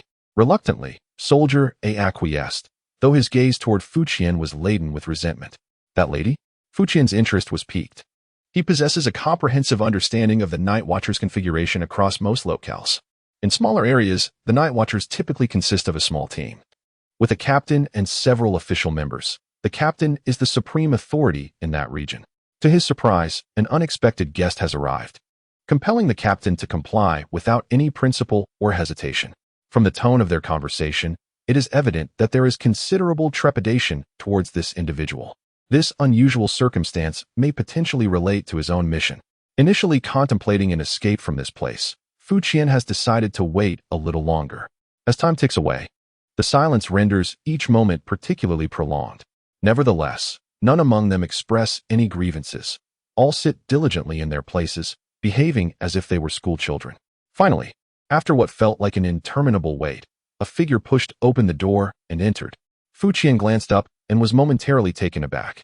Clad in a narrow black hat and wielding a slender, curved sword, the figure's skin was as pale as snow, delicate as fine porcelain. Oh, it is indeed porcelain. Upon seeing that familiar half-face, Fu Qian recalled a certain ruthless individual who had struck him 3 times. Was it Su Gao? Logically speaking, he had last encountered this person merely a few days prior. However, it felt as though it were ages ago. Compared to their previous meeting, this individual's attire remained unchanged, their expression still as impassive as a puppet. Yet, the areas of their face covered in porcelain seemed to have increased significantly, entirely obscured by the high collar. However, this is not the crux of the matter. The significance lies in the fact that this is the first encounter with someone previously met during containment. If memory serves correctly, during the final stages of the 2133 containment mission, neither Su Gao nor the captain sustained any life-threatening injuries. The slender figure of Su Gao stood there, and although no chilling winds were summoned, an inexplicable aura of menace descended upon the restaurant, rendering it increasingly silent. The duo of lackeys approached cautiously, their previous complaints entirely forgotten. Without needing any prompting, Su Gao made her way to the side of the victimized woman, meticulously scrutinizing her. After a prolonged moment of contemplation, she finally raised her head, seemingly lost in thought.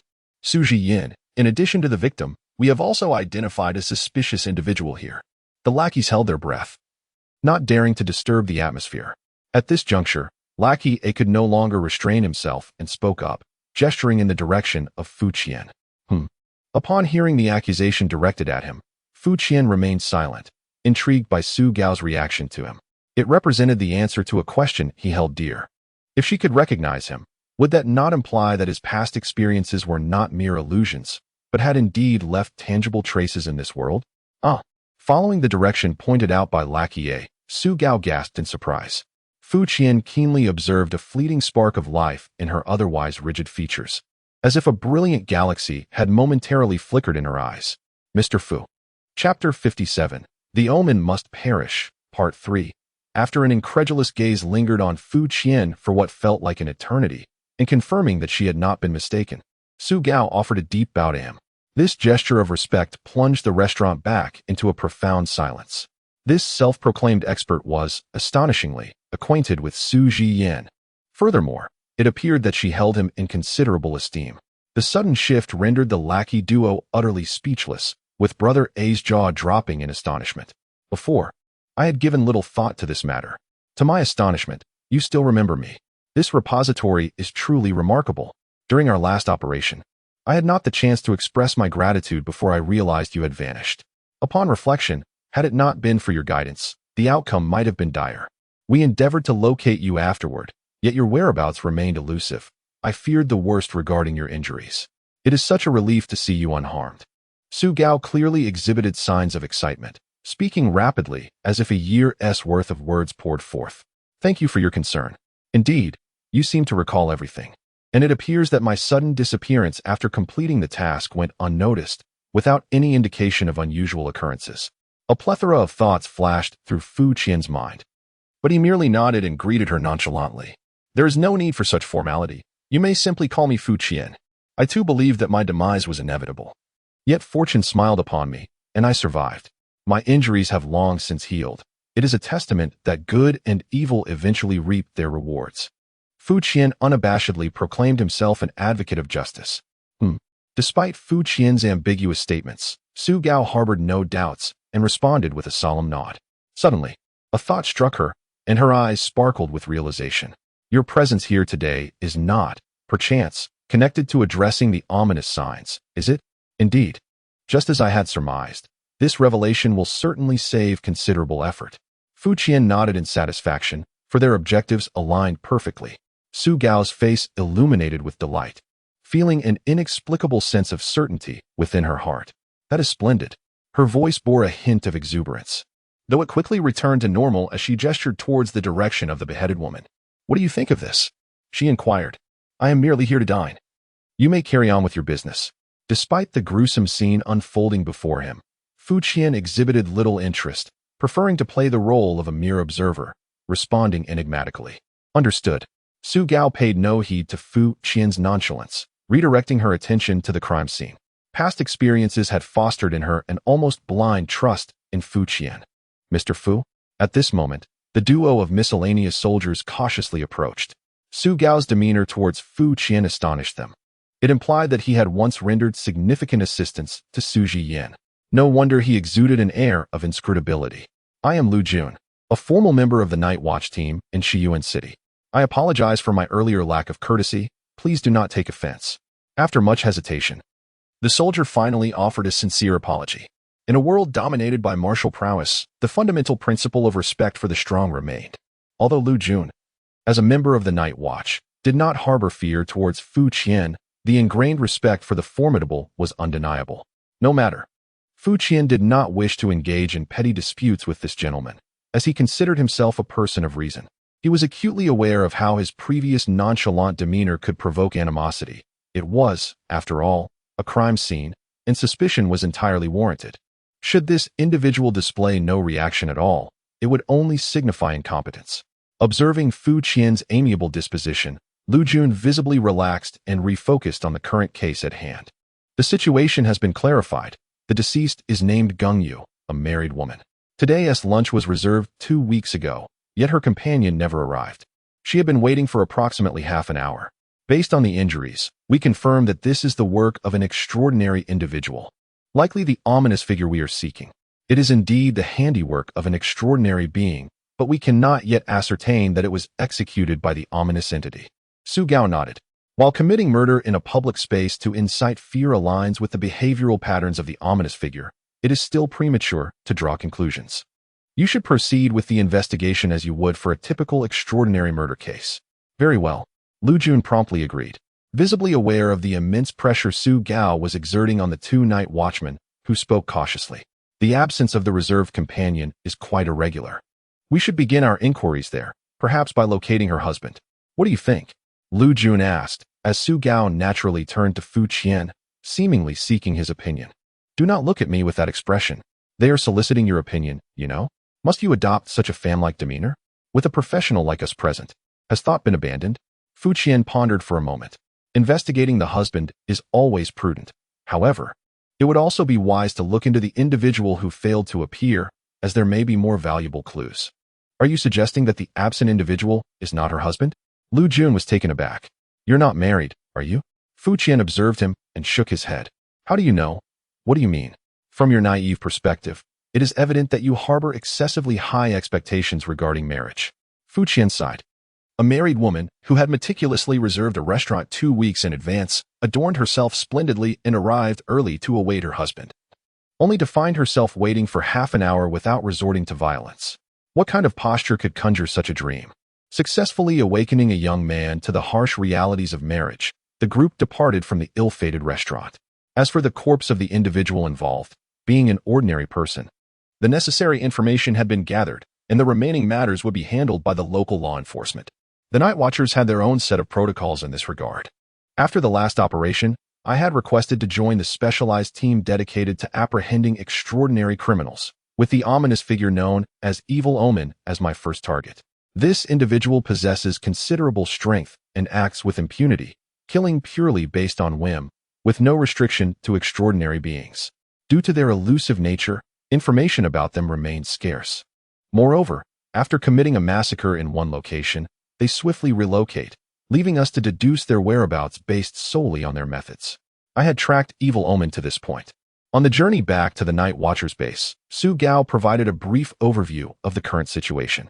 From the information she disclosed, it appeared that Evil Omen was indeed quite formidable. Even the omnipotent Night Watchers were oblivious to his name, making the search quite challenging. Additionally, Fu Qian expressed concern regarding the clarity of his mission to eliminate evil omen before disaster struck. This disaster undoubtedly did not refer to the acts of murder committed by evil omen. What, then, could it signify? What is the connection to the ominous omen? Chapter 58. The Omen Must Perish, Part 4. Su Gao's words were as sparse as ever. Noticing Fu Qian lost in thought, she opted for silence. The two night watchers had already departed midway to investigate the beheaded widow's residence, leaving only the two of them in the vehicle. Fu Qian observed the scenery outside. One could not help but remark on the area's striking beauty, with its ancient architecture, bustling crowds, and leisurely strolls under the gentle sunlight. It was difficult to fathom that any calamity could befall them. They were en route to the Night Watchers base in Shiyuan City. Su Gao had earlier mentioned that there were some materials regarding the ominous omen at the base, suggesting that Fu Qian might wish to peruse them. Naturally, Fu Qian was eager to do so. As the unrivaled foremost organization in this world, acquiring information about their targets from the Night Watchers would be immensely beneficial.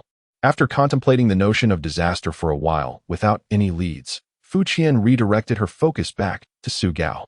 With the curved sword resting on her lap, Su Gao sat quietly, almost devoid of the presence of a living being. Less than a third of her face was genuine flesh. The rest revealed bone akin to fine porcelain, evoking the image of a dilapidated life-sized puppet. Yet, Fu Qian understood that, compared to their last encounter, this individual had significantly enhanced her strength. It was difficult to imagine what transpired in the interim. The title Ji Yin sounded inherently menacing, suggesting a position of considerable authority within the Night Watchers. It seemed to denote a role akin to that of a hunter, unbound by geography, relentlessly pursuing wrongdoers. According to Su Gao, she only applied to join this special department after the last incident. It seems that the previous event has affected her far more profoundly than she pretends. However, as she does not voluntarily disclose her feelings, Fu Qian refrains from inquiring further. So, you now assume the role of a hunter? Specifically targeting individuals listed among the Night Watchers? Indeed. Su Gao lowered her gaze and nodded gently. It appears that I am better suited for such work. Such work? Hunting? In that case, you are undoubtedly one of the finest. Fu Qian placed a hand on his chest. Not to mention, this young woman's skill with blades is nothing short of ferocious. This is certainly advantageous for him. Having at least a mid-tier powerful teammate, especially one affiliated with the Special Operations Department, is indeed perfect for the task at hand. As they spoke, they arrived at the Night Watchers base in Shiyuan City. In stark contrast to the ostentatious buildings of Qi Shui and his companions, this place appeared rather modest. A small three-story building with dark red exterior walls, it looked quite aged from the outside. Su Jian, what is the situation? As soon as they entered, someone approached them from within. This individual appeared to be in his 40s, with slightly graying hair, dressed rather casually. Upon seeing Fu Qian, he seemed somewhat taken aback, unable to fathom how a new person had emerged from their outing. His gaze shifted to Su Gao, hoping she could provide an explanation. It is indeed the work of an extraordinary individual, but it cannot yet be confirmed as an omen of ill fate. Su Gao nodded. Captain Xiao, could you please assist me in obtaining the information on the omen? Captain, is this person actually the head of Shiyuan City? Fu Qian scrutinized Captain Xiao before him. Indeed. His aura seemed to surpass that of Lu Jun and his companion, suggesting a level of approximately 7 tiers. Although Shiyuan City was modest in scale, the staffing of the Night Watchers here appeared rather meager. Upon hearing that Su Gao wished to examine the data on ominous portents, Captain Xiao exhibited a clear sense of perplexity. After a moment's hesitation, he summoned the courage to address Fu Qian. This is Mr. Fu. Su Gao interjected without allowing Fu Qian a chance to respond. And then, Captain Xiao gazed at Su Gao for a few seconds, hoping she would elaborate, but regrettably, she remained succinct, her eyes fixed upon him. Eventually, unable to withstand the mounting pressure, Captain Xiao retreated to fetch a document from the back. Thank you. Su Gao extended her hand to receive it, unhesitatingly passing it to Fu Qian. Captain Xiao's eyes widened in astonishment. This was classified information. However, recalling the rumors about this individual's propensity for violence, he refrained from voicing his concerns. Indeed, it contained only a scant amount of information. Fu Qian thumbed through the few thin pages in his hand, most of which detailed the criminal records associated with ominous portents. Regarding the individual himself, there was little more than the fact that he was male. Yet, from these records, one could discern a clear indication of sadistic tendencies. The bodies were predominantly mutilated and deformed, some even missing internal organs, with annotations suggesting possible consumption. By the way, why is this individual referred to as an omen? Fu Qian quickly concluded his review of the documents and pondered aloud. It is a title he has claimed for himself, Su Gao softly explained from the side. After a certain incident, the target left behind a message similar to this, which subsequently became the standard reference for him. It appears his primary focus remains on the extraordinary individuals. I just noticed that the majority of the victims are still extraordinary beings, with only a few involving ordinary people. Indeed, however, there seems to be almost no commonality among the deceased. It currently appears to be a case of killing for the sake of killing. In fact, when considering the recent event, this marks the second instance of ominous activity in Shiyuan City. The first victim was also an extraordinary individual, which suggests that his frequency of attacks is escalating. Turning to Captain Xiao, Fu Qian inquired, "Captain Xiao, may I see the list of extraordinary individuals?" The request caught Captain Xiao off guard. "The list of all extraordinary beings in Shiyuan City? I believe you must have it." "Indeed, we do, but..." Captain Xiao hesitated, yet the look from Su Gao that accompanied him compelled him to remain silent. As Fu Qian perused the list before him, his frown deepened. "Why is it all surnamed Huang? Are you not aware?" Captain Xiao responded in surprise. The Huang family is currently one of the top extraordinary families. Although the Huang clan in Shiyuan is merely a branch, its lineage has persisted for over a century, which is quite normal. Given that Shiyuan itself is relatively small, it is indeed unsurprising that the majority of extraordinary beings hail from their lineage. I understand now. In such regions, the powerful can easily monopolize the resources for cultivation, coupled with their bloodline heritage, making their dominance on the list quite unsurprising.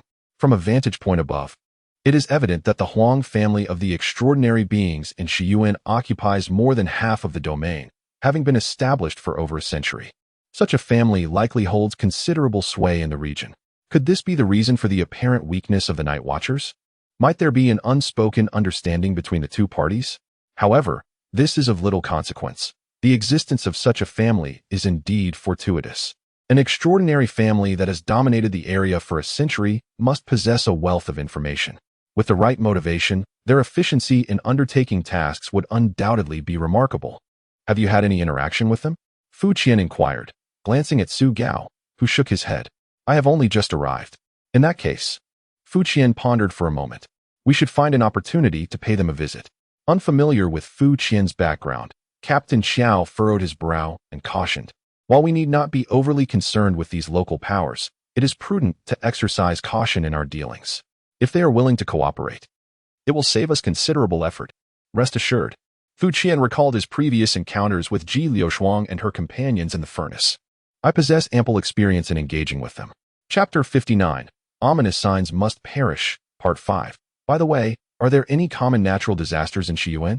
As he returned the directory to Captain Xiao, Fu Qian casually posed the question. How could there be? Captain Xiao appeared quite perplexed by Fu Qian's inquiry.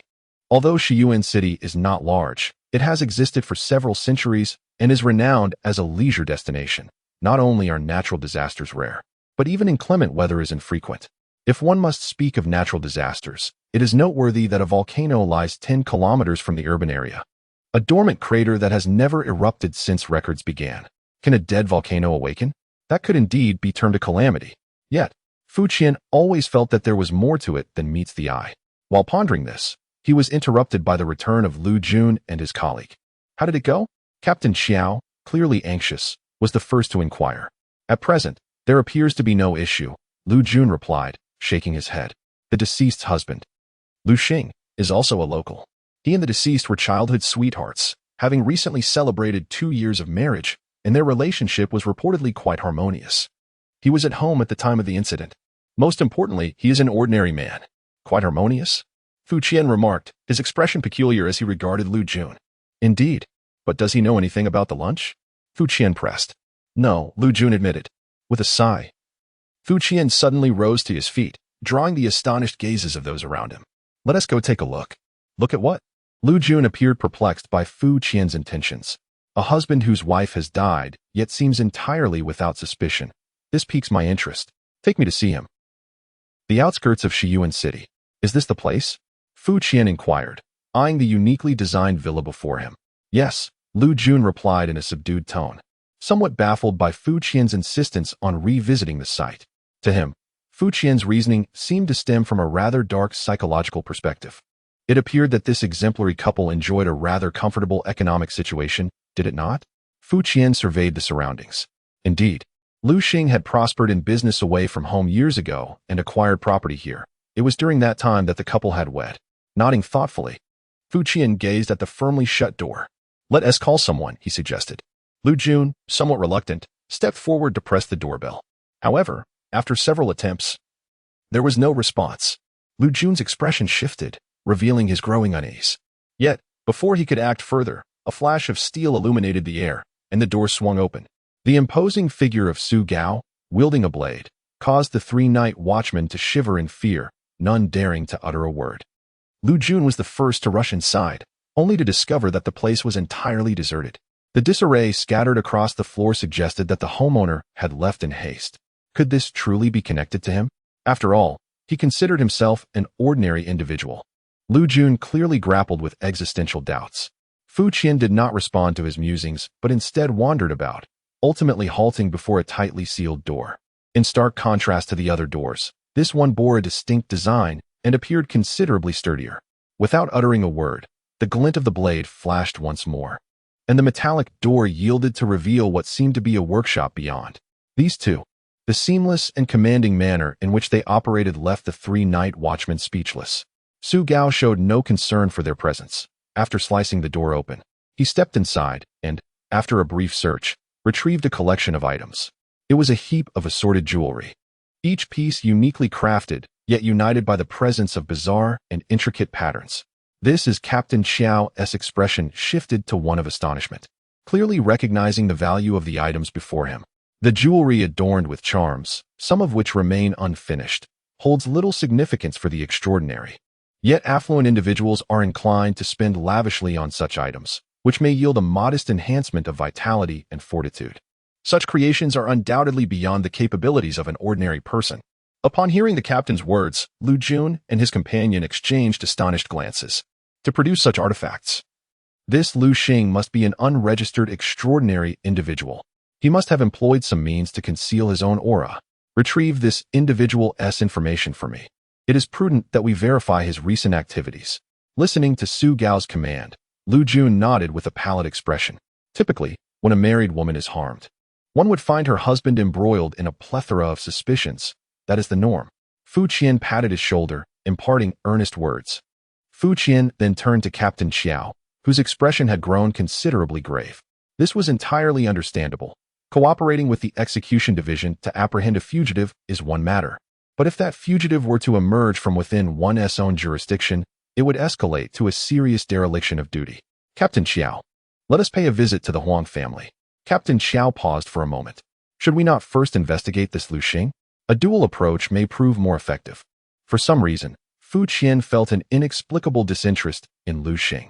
According to the reports from Lu Jun and his companion, they had uncovered no information regarding the individual who had sent the message to Gengyu. Time was of the essence. While a meticulous investigation has its merits, it was imperative to act swiftly to avoid alarming the quarry. As the local tyrant of Shiyuan City, the Huang family serves as an excellent tool for exploration. Naturally, it would be even better if they had connections with the serpents. Observing Fu Qian's unwavering stance, Captain Xiao turned his gaze towards Su Gao, whose eyes reflected an even greater resolve. Very well, Captain Xiao, ever astute to the prevailing circumstances, readily acquiesced. Before long, the estate of the Huang family in Shiyuan was distinctly visible. As a prominent clan, their taste was indeed extraordinary. Is this the dormant volcano you mentioned earlier? Fu Qian turned back to glance at Captain Xiao, noting their belief in the auspiciousness of this location, having expended considerable effort to establish their residence here. The implication was clear. It would be prudent for you to refrain from hasty judgments. Is there anything else you wish to remind me of? In order to ensure the purity of their bloodline and maximize the proportion of extraordinary individuals among their descendants, the Huang family of Shiyuan City, much like their ancestral lineage, has maintained intra-family marriages over the years, resulting in distinctive appearances. Understood, they possess a high degree of recognition but a lower resolution. Indeed, one could discern this from the attention given to Wen Li. as long as there exists a possibility for extraordinary powers to be inherited through blood. These inconsequential matters will inevitably resurface. However, owing to this practice, the proportion of extraordinary individuals within the Huang family is remarkably high, with at least half of the younger generation possessing the aptitude for cultivation and a quarter able to practice the ancestral art of the human emperor Qi. Huang Ji-sun, known as the Blood Lion, hails from the Huang family of Shiyuan City, having reached the pinnacle of the 4th tier at the tender age of 40, and is anticipated to be the youngest high-tier extraordinary being in decades. He is not up to the task. Upon hearing this, Su Gao, who had been quietly resting with her eyes closed, interjected with a casual remark. Chapter 60, The Omen Must Perish, Part 6. Her nonchalant statement rendered Captain Xiao speechless. A display of formidable presence. Fu Qian regarded the female hero with admiration. Her tone exuded such unwavering confidence that it was evident she had encountered the legendary Blood Lion. This bold assessment also indicated that her instincts were indeed correct. This individual, whose strength had surged dramatically, likely rivaled the formerly Wei Xin. In contemplative silence, the vehicle approached the forecourt of the mountainside villa, where a welcoming party awaited. This strangely familiar scene evoked memories for Fu Qian of the stone pillars he had shattered in the Wen family mansion. However, as a well-established family of extraordinary beings, the Huang family far surpassed the newly affluent Wen clan. The forecourt, unlike the pristine appearance of the Wen estate, was adorned with ancient pines and cypress trees, their verdant canopies casting shadows that whispered of history, deliberately showcasing their heritage as anything but nouveau riche. The welcoming party was arranged with precision, led by a rather youthful man. Yet, he appeared unwell, his gaunt visage and sallow complexion betraying a sense of fragility, and although he wore formal attire, it could not conceal the emptiness beneath. Fu Qian recalled Captain Xiao's earlier description. This evidently was a legitimate member of the Huang family. His lanky figure resembled that of Huang Zhaoyan, whom they had encountered in the furnace, confirming their kinship. Huang Jianyuan, the son of the current family head. Captain Xiao turned back and softly spoke, being the first to exit the vehicle. Over there, Huang Jianyuan had already come forward with his entourage, and the two parties exchanged a series of insipid pleasantries. It was evident that their previous interactions had been relatively cordial. Fu Qian was not surprised by this and followed closely behind Su Gao. As Huang Jianyuan engaged in courteous banter with Captain Xiao, he instinctively froze upon seeing Su Gao alight from the vehicle, glancing back at Captain Xiao. Captain Xiao, who are these individuals? This is Su Jiyin, Captain Xiao began. Smiling as he introduced Su Gao, Huang Jianyuan's face lit up with delight, eagerly approaching and expressing his admiration for the esteemed figure. Unfortunately, Su Gao showed no inclination to reciprocate, and by the end, his demeanor had grown somewhat stiff. This is, Captain Xiao hesitated, momentarily at a loss. How should he introduce Fu Qian? Beyond knowing his surname, he had no further information. Expert Fu? He pondered, uncertain of the field of expertise. Fu Qian, Special Operations Consultant. Expert level. Fu Qian interjected before Captain Xiao could respond, prompting Huang Jianyuan to appear even more rigid. Special Operations Consultant? Since when did the Night Watchman have such a position? A flurry of questions swirled in Huang Jianyuan's mind, yet he refrained from probing further, offering yet another round of admiration instead.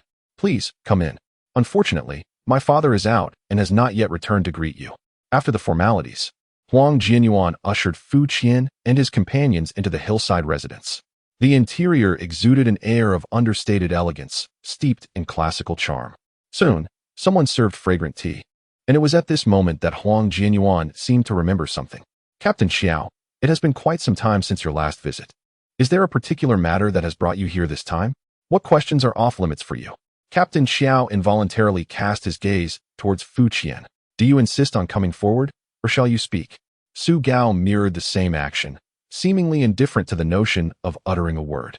The reactions of these two individuals startled Huang Jianyuan, whose eyes roamed over Fu Qian's countenance, pondering the true identity of this expert. Suddenly, Fu Qian became the focal point of the gathering. There was indeed a pressing matter at hand. With unanimous agreement, Fu Qian graciously accepted the mantle, his visage adorned with a smile as he spoke. Earlier today, an innocent woman was brutally murdered during her meal. The scene was gruesome. Eyewitnesses claim the perpetrator fled into the Huang residence, hence our request for your assistance in the investigation. Captain Xiao's smile faded instantaneously. What is this? You haven't even located the victim, yet you've already identified the murderer and assert that he sought refuge in the Huang household? Is your method of seeking assistance rather peculiar? Bang. What nonsense is this? Who dares to speak such baseless accusations? Huang Jinyuan was momentarily taken aback, only to erupt in fury, smashing the exquisite table with his palm, splinters scattering. The Huang family will not tolerate such wanton slander. To allege that we harbor a murderer. Where's your evidence? Emperor's fury? As Huang Jinyuan seethed, Fu Qian's attention was half absorbed by the faint yellow aura emanating from him. A sense of inexplicable dread creeping into his heart. Jinyuan. Just as Huang Jinyuan was on the brink of explosive rage, a figure emerged from the back, calling out to him.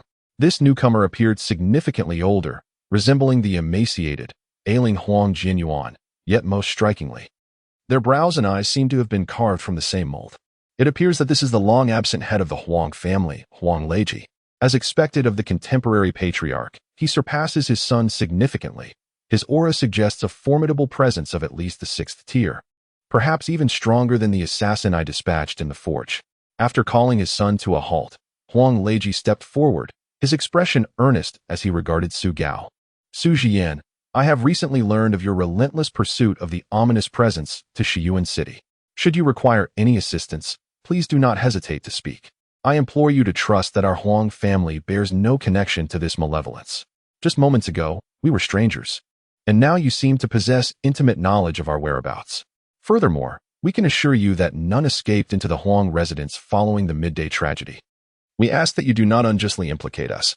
Throughout this exchange, Old Master Huang scarcely acknowledged Fu Qian, evidently convinced that this individual was beyond reason. Fixating solely on Su Gao, awaiting her response. Evidence, she stated, maintaining her composure under the weight of Old Master Huang's scrutiny. If you deem us innocent, I require your proof. Are we to provide evidence of our own innocence amidst these accusations? Old Master Huang nearly lost his composure, a vibrant golden aura flickering around him in agitation. Su Gao stood her ground, slowly placing a hand on her waist. In that instant, an overwhelming chill of murderous intent enveloped the room, as if countless blades were swirling through the air, pricking the skin with a painful sting. With a thud, several individuals collapsed in the reception room. Both Huang Jinyuan and Huang Leiji felt their imperial aura dim considerably, the former nearly losing his balance. What do you wish us to prove? Huang Leiji pressed his hand against the table, struggling to withstand the overwhelming aura of impending doom. By noon tomorrow, Su Gao offered no response. Instead, she turned and departed, leaving the room filled with a sense of loss. As the murderous intent dissipated, Huang Jinyuan collapsed to the ground with a thud. Splendid. As the chief tactical advisor, Fu Qian was exceedingly pleased with Su Gao's performance. Although there had been no explicit communication prior, it was evident that Su Gao had grasped his intent, effectively achieving the desired outcome of startling the adversary. Captain Xiao, who had been left in astonishment, opened his mouth, but ultimately said nothing, silently trailing behind the two. Chapter 61. The Omen Must Perish. 7. What shall we do? Even the night watchers must not overstep their bounds, to recklessly cast dirt upon us. Watching the trio depart, Huang Jinyuan, having caught his breath, could not restrain himself from growling in a hushed tone. Father, do say something. He had never endured such humiliation, especially at the hands of that insufferable Fu Qian.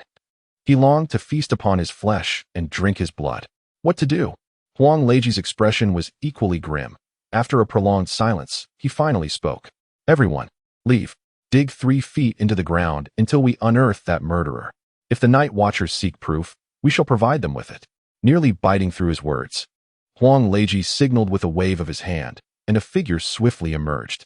Keep a close watch on him. He pointed at Fu Qian's retreating silhouette.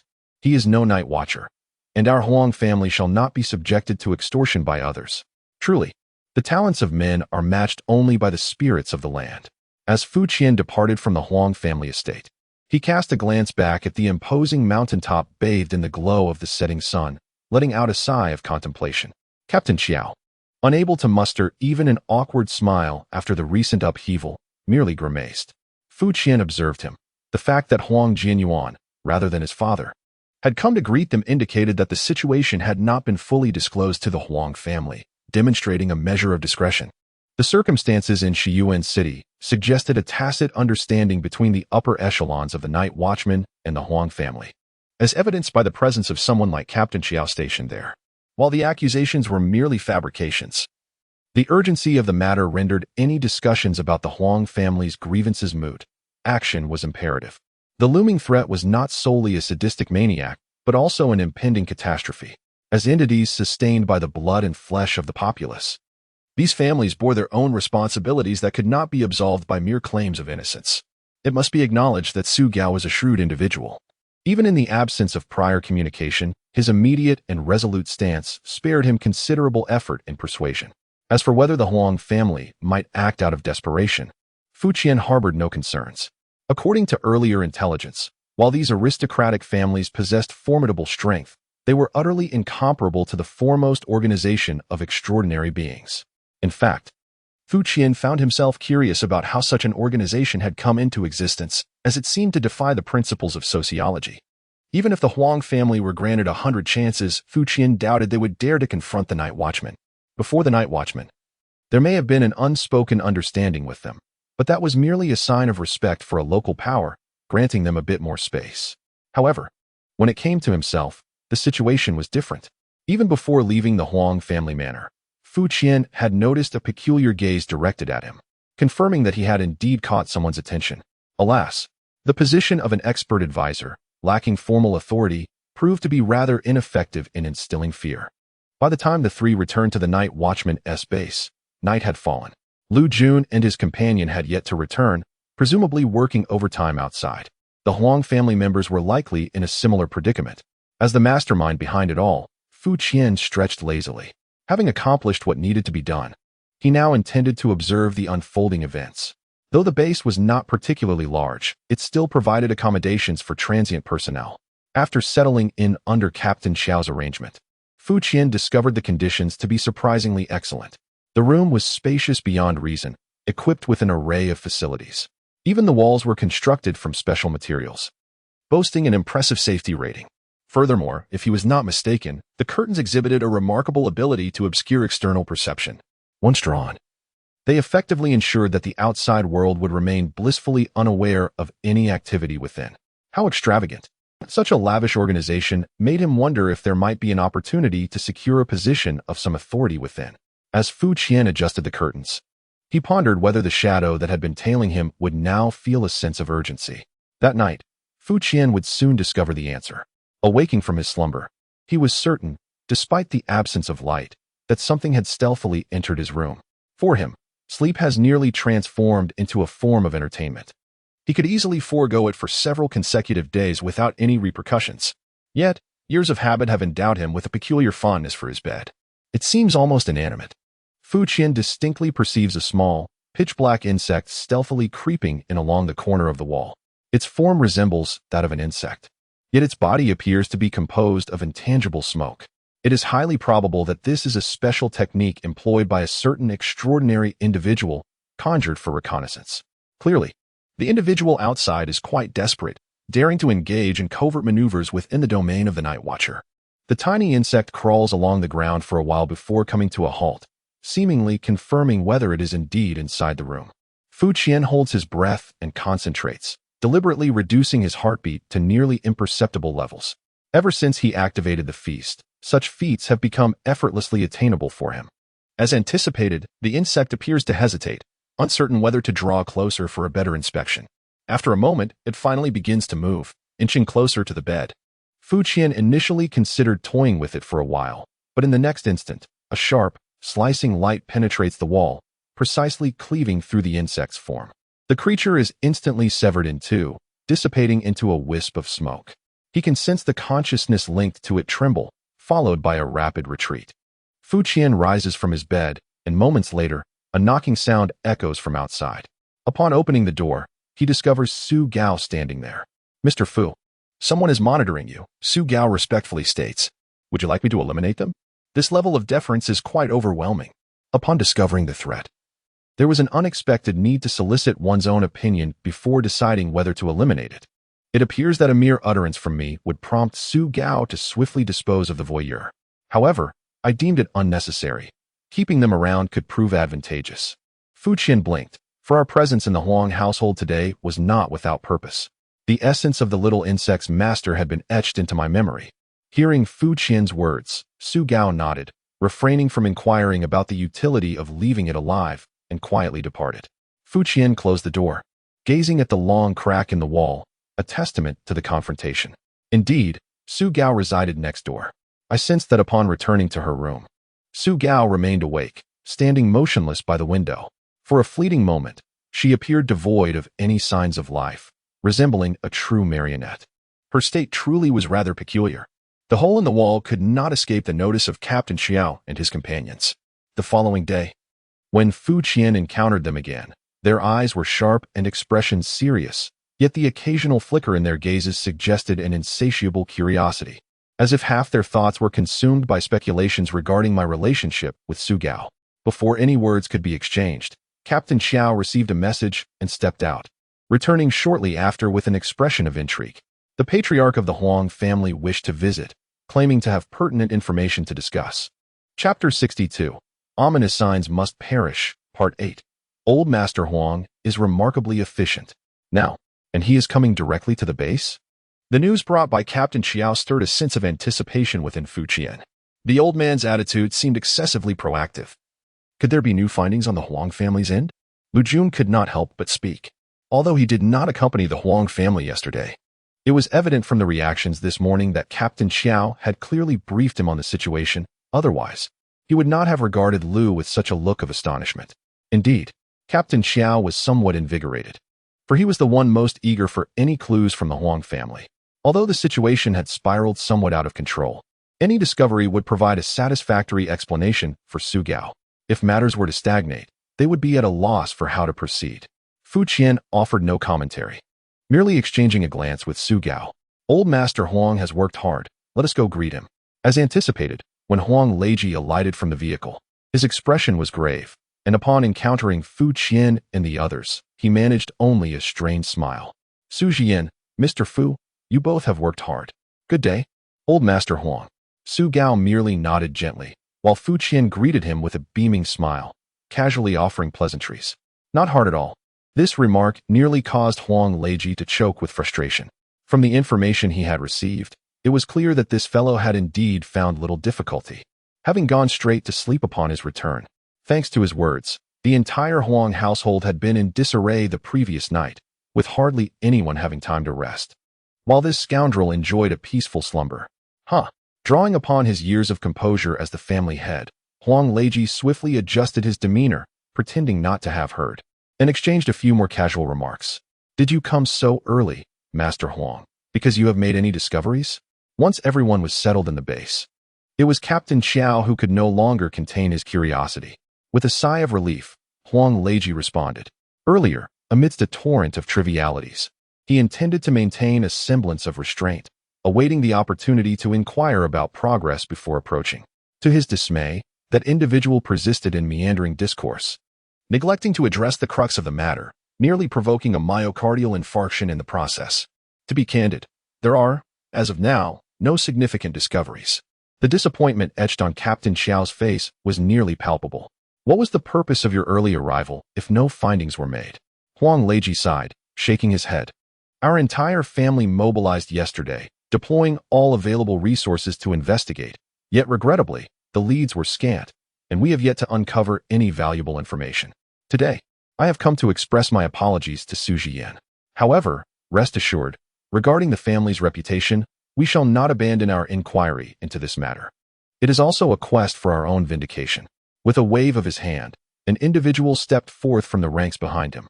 Henceforth, it would be Lu Zhan who would lead the esteemed members of the family in the continued investigation.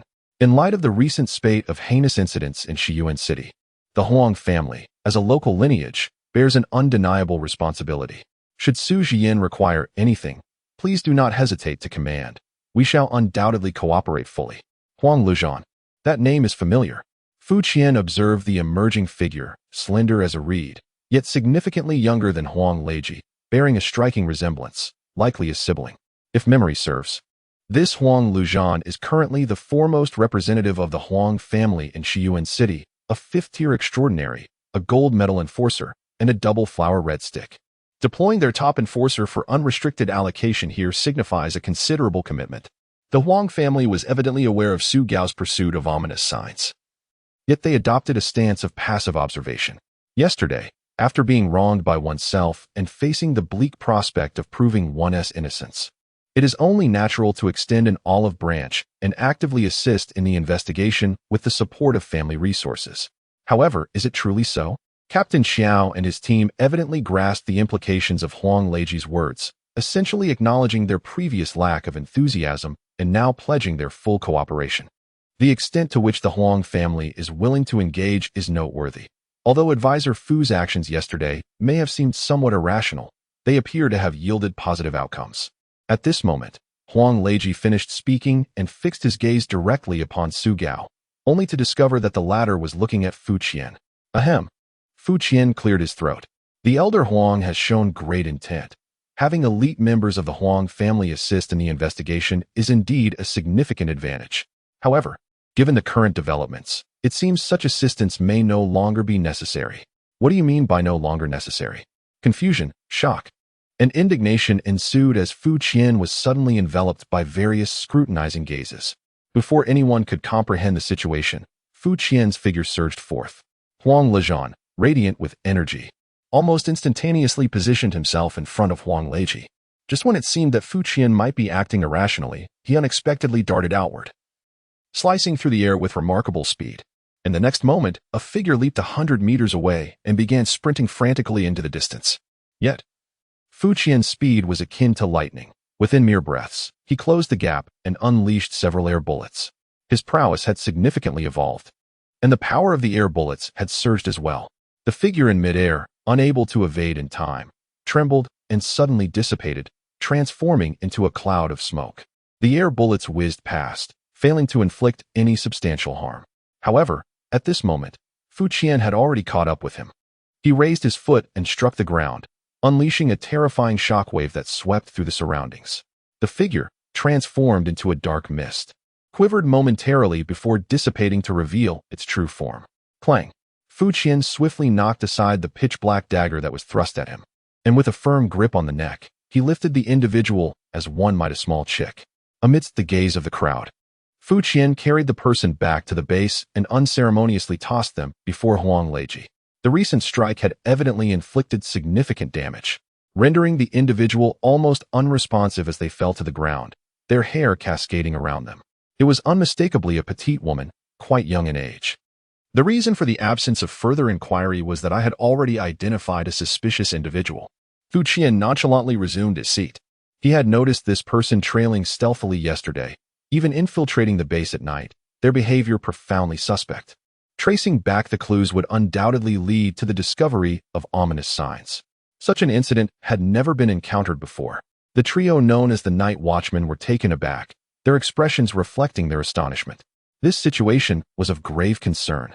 Huang Leiji's countenance shifted multiple times as he stared at Fu Qian in silence, his emotions complex.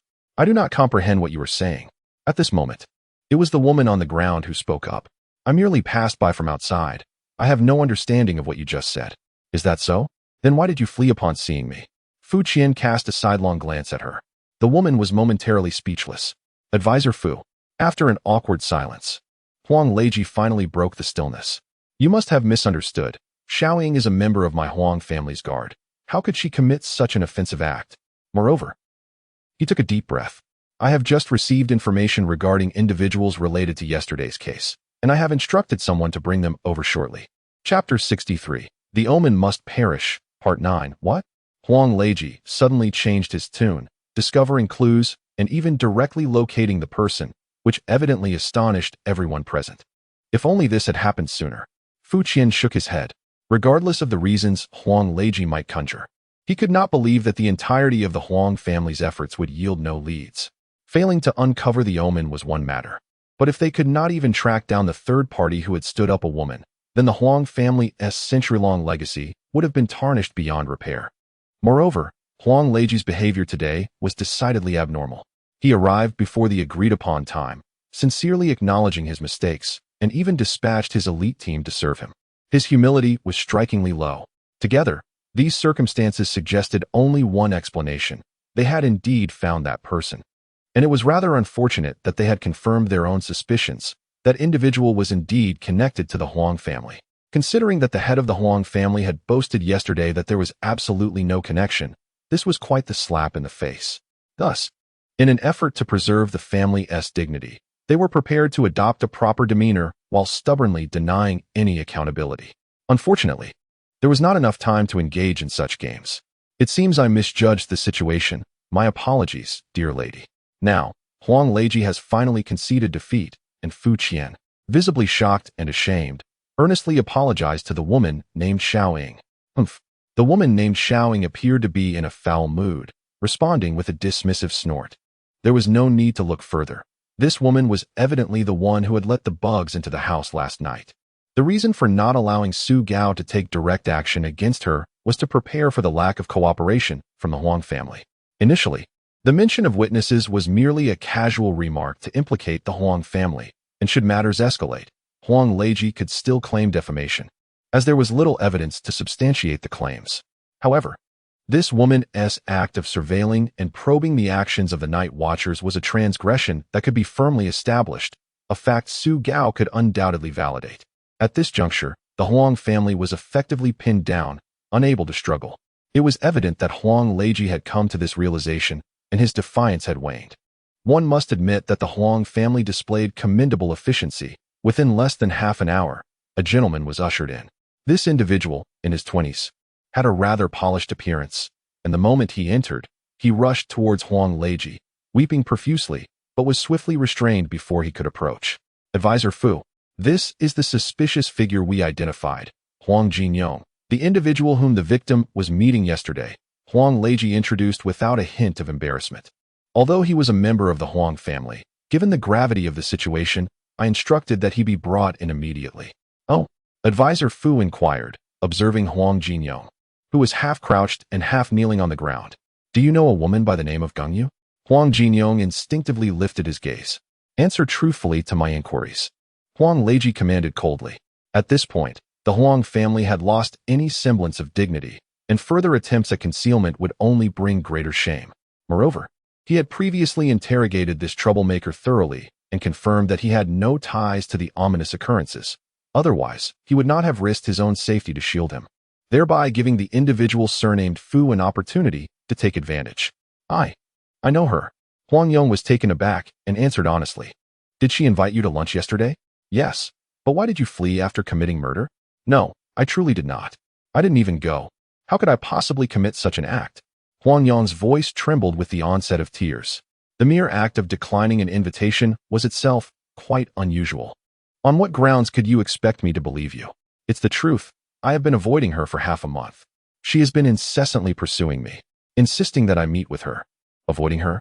Perhaps you ought to clarify the situation. Fu Qian raised his gaze and noticed more than one pair of inquisitive eyes upon them, so he decided to indulge the crowd. Well, the truth is, Huang Yong, now thoroughly frightened, dared not conceal anything further and swiftly elucidated his relationship with Gengyu. According to him, Gengyu was a woman he had entangled with over a year ago. They had been secretly communicating for more than a year. Their relationship had been sweet and harmonious. But recently Gengyu had become increasingly brazen, intent on discarding her husband to create a world for just the two of them, prompting him to evade her altogether. Oh, what a poignant tale of romance. I could never truly be with her. I have been deceiving her all along, Huang Yong lamented. The only reason I managed to connect with her was that I told her I was extraordinary, but I am not. And she believed you? I am from the Huang family. Understood, Fu Qian nodded. Has she mentioned anything regarding her husband's situation? Not much to say, merely a small businessman. Rather dull and frequently on business trips, while she yearns for the extraordinary realm. Fu Qian lifted his gaze to observe that Captain Qiao and the others wore expressions of rigid discomfort. This individual clearly appeared to be a coward, and the likelihood of his words bearing truth was considerable. However, if what he claimed were indeed factual, then that unfortunate husband of Geng Yu would be truly wretched. As a legitimate, extraordinary being, he relinquished his elevated status to wed his childhood sweetheart, only to lead a mundane existence, and subsequently, his wife was seduced away by a false extraordinary. What a tragic narrative this is. The Huang family has suffered misfortune, giving rise to such a disgraceful descendant. which indeed tarnishes their reputation and provides amusement to you and Su Jian. At this moment, Huang Leiji spoke up, adopting a stance of righteous indignation. This person shall remain here to assist in the investigation, for it remains uncertain whether his statements hold any veracity. Upon hearing this, Huang Yong once again lamented. Elder Huang had considered the matter thoroughly. Fu Qian offered a polite remark, entirely omitting any reference to the words spoken by the other party the previous day. We are not ones to quibble. Achieving our goal suffices. The significance of Huang Yong himself is negligible. Their romantic escapades hold no interest for Fu Qian, as he has always felt that the probability of Geng Yu's death being related to the ominous omen is quite low. The flurry of activity was not merely to indulge in gossip. Fu Qian's objective has always been the ominous sign. From the current outcome, it seems no valuable information has been obtained. Yet, often, a lack of results can also be considered a form of result. As a family with a century-long legacy, the Huang family, when pressed to this extent, has only managed to uncover such a character, suggesting, to some degree, that this ominous sign may lie hidden within the Huang family itself. Consider the striking presence of an extraordinary being from beyond, particularly when it is engaged in merciless acts of violence. How could it possibly leave no trace under such scrutiny, unless it operates under the veil of darkness, concealed within the blind spots of a crowd, perhaps even sheltered by the protective cloak of its lineage? Henceforth, it is prudent to narrow the search in this direction, with the hope that time remains on our side. At that moment, someone approached Huang Leiji from behind and whispered something. The latter's expression shifted dramatically as he directed a grave gaze towards Fu Qian, word by word.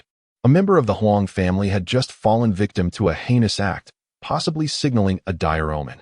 Chapter 64. The Omen Must Perish, Part 10. It has come. I anticipated that there would not be ample time for a leisurely search, and indeed, my earlier decisive actions proved to be sagacious. Such is the instinct of one tasked with a mission. Fu Qian silently acknowledged this truth. At this juncture, Huang Leiji's words, laden with sorrow and indignation, enveloped the room in shock, the atmosphere becoming palpably tense. Particularly for the Huang family, as a prominent clan of extraordinary beings, they had likely never faced such an affront. They had assumed that even the most deranged among them would observe certain limits, targeting only the scattered forces outside. Who could have imagined that such audacity would extend to their very domain? In an instant, emotions ignited, and a fervent desire for retribution surged among them. Fu Qian deeply empathized with their sentiments, exchanging a knowing glance with Su Gao. There was no time to waste. We must proceed at once. Agreed. Huang Leiji was clearly restless, and a throng of individuals swiftly set forth. In contrast to their arrival the previous day, the atmosphere at the Huang estate was now fraught with tension. Ascending along the estate, nearly reaching the pinnacle of the entire structure, the group finally arrived at the scene of the heinous crime. It was a relatively secluded courtyard, where a crowd had already gathered outside. Their visible sorrow intermingled with an undercurrent of fear. Not far ahead, the door stood wide open, revealing an extraordinarily brutal tableau within. On the white sheets lay two corpses, resembling flattened tomatoes crushed by a hydraulic press, splayed out grotesquely, with blood splattered across the surroundings, staining everything within sight. Moreover, between the lifeless bodies, hundreds of entangled sinews twisted and coiled around each other, rendering them inseparable. These twisted sinews not only clung to the bed below, but also reached upwards in a verdant tangle, resembling a dark crimson thicket. What a nightmare witnessing this jarring spectacle. Huang Leiji was momentarily stunned, then felt his vision narrowing in disbelief. Uncle Liu, who had long since withdrawn from worldly affairs, had resorted to such a brutal act. No wonder it was so secluded. It was evidently a retirement haven for former officials. The scene was meticulously cordoned off, and Su Gao entered the room in silence. After a thorough examination of the hellish sight, she nodded at the onlookers. This was the work of an ominous omen.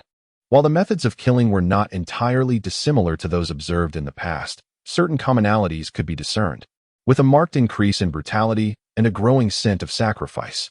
As one who had tracked the trail with determination, Su Gao's words carried a significant weight of credibility. Ominous signs. Huang Leiji's eyes glowed a deep crimson. The sound of his grinding teeth resonated painfully in the ears, leaving one to ponder whether he regretted his previous stance of inaction. Consultant Fu Qian was surveying the surroundings when Captain Qiao approached, discreetly handing over a piece of paper. Upon investigation, it revealed the recent movements of the suspect, Lu Xing, which were indeed rather suspicious.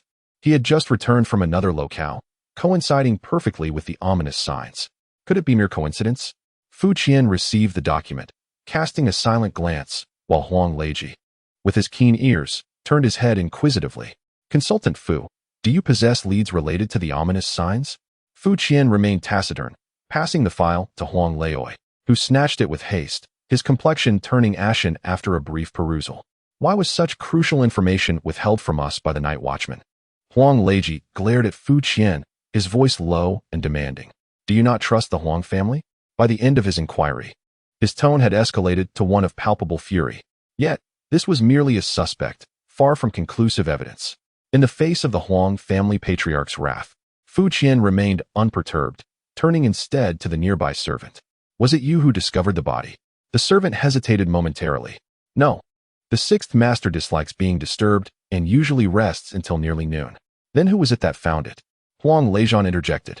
It was a young member of the clan who noticed something amiss while passing by and directly alerted Jin Yuan. The expression on Huang Leijian's face was equally grim. Where is he? Fu Qian suddenly appeared intrigued.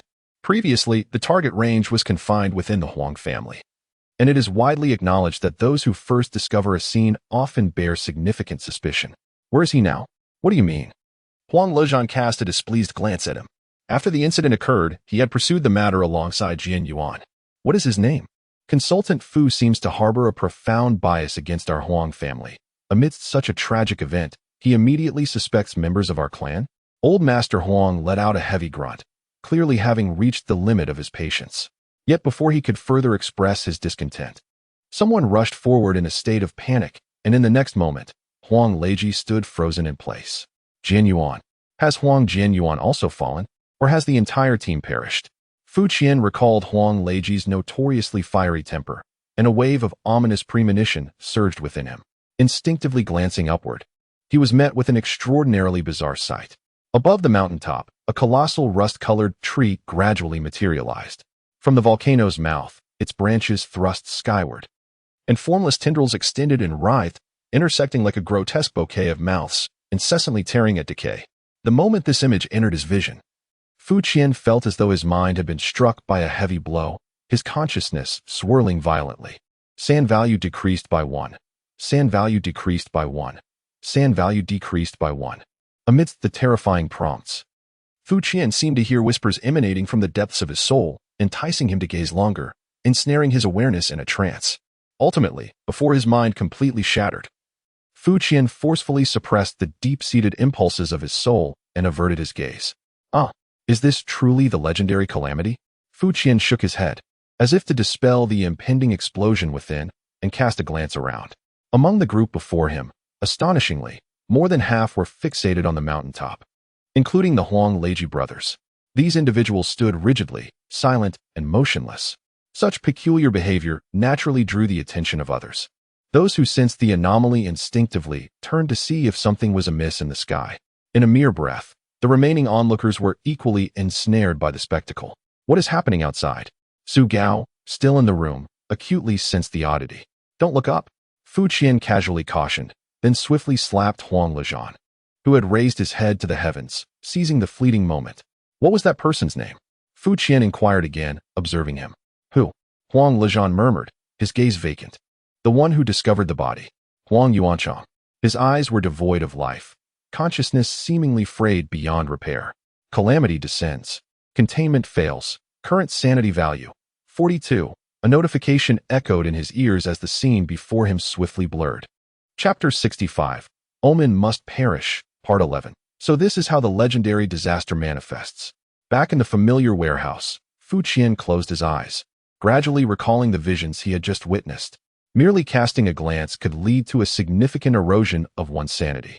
The grotesque tree atop the mountain surely occupies a position of considerable power. In that fleeting moment, my sanity diminished by a substantial margin. The last time I encountered a similar phenomenon, it was during an encounter with that progeny of the malevolent deity. Were it not for my ascension to the rank of a Berserker 2-3, which greatly bolstered my mental resilience, I might have found my sanity reduced to a mere whisper. Was that tree the recipient of the sinister offerings behind the ominous portents? Recalling the eerie sight of the Huang family members, each rigidly staring skyward, is profoundly unsettling. It stands to reason that the entirety of Shiyuan City would not be markedly different. Perhaps some did not perceive the initial signs, yet akin to what just transpired. Those ensnared were unable to issue a warning, while the unaffected were drawn to investigate. Ultimately, they can only line up to become mindless shells, leaving behind a city of wandering corpses. Is this the true visage of catastrophe? It is indeed far more imaginative than a volcanic eruption, and infinitely more terrifying. If this is the case, does the continuous cycle of murder and sacrifice serve to summon this entity? No, it may not necessarily be a summoning. As seen with the progeny of the malevolent deity, the magnitude of influence necessitated the aid of its progenitor to even have a chance at manifestation. How could such a seemingly more terrifying existence be summoned merely by the deaths of a few extraordinary beings? It is possible that it has always existed, merely beyond the realms of perception, touch, and communication. What the ominous portents achieve is not the summoning of this entity, but rather its revelation. Through relentless acts of brutal sacrifice, the ominous portents amassed enough power after extinguishing Huang Jianyuan and his companions, dismantling a certain boundary, allowing that tree to manifest before all. A sinister omen lurks in the shadows, heralding impending calamity. Is this not the true essence of lurking? Regardless, the sudden loss of a significant number of sanity points is undeniably a grave setback. Yet, it is not devoid of merit, for I have acquired a name, Huang Yuanchang. As I reflect upon the directory I previously perused, I recall this name.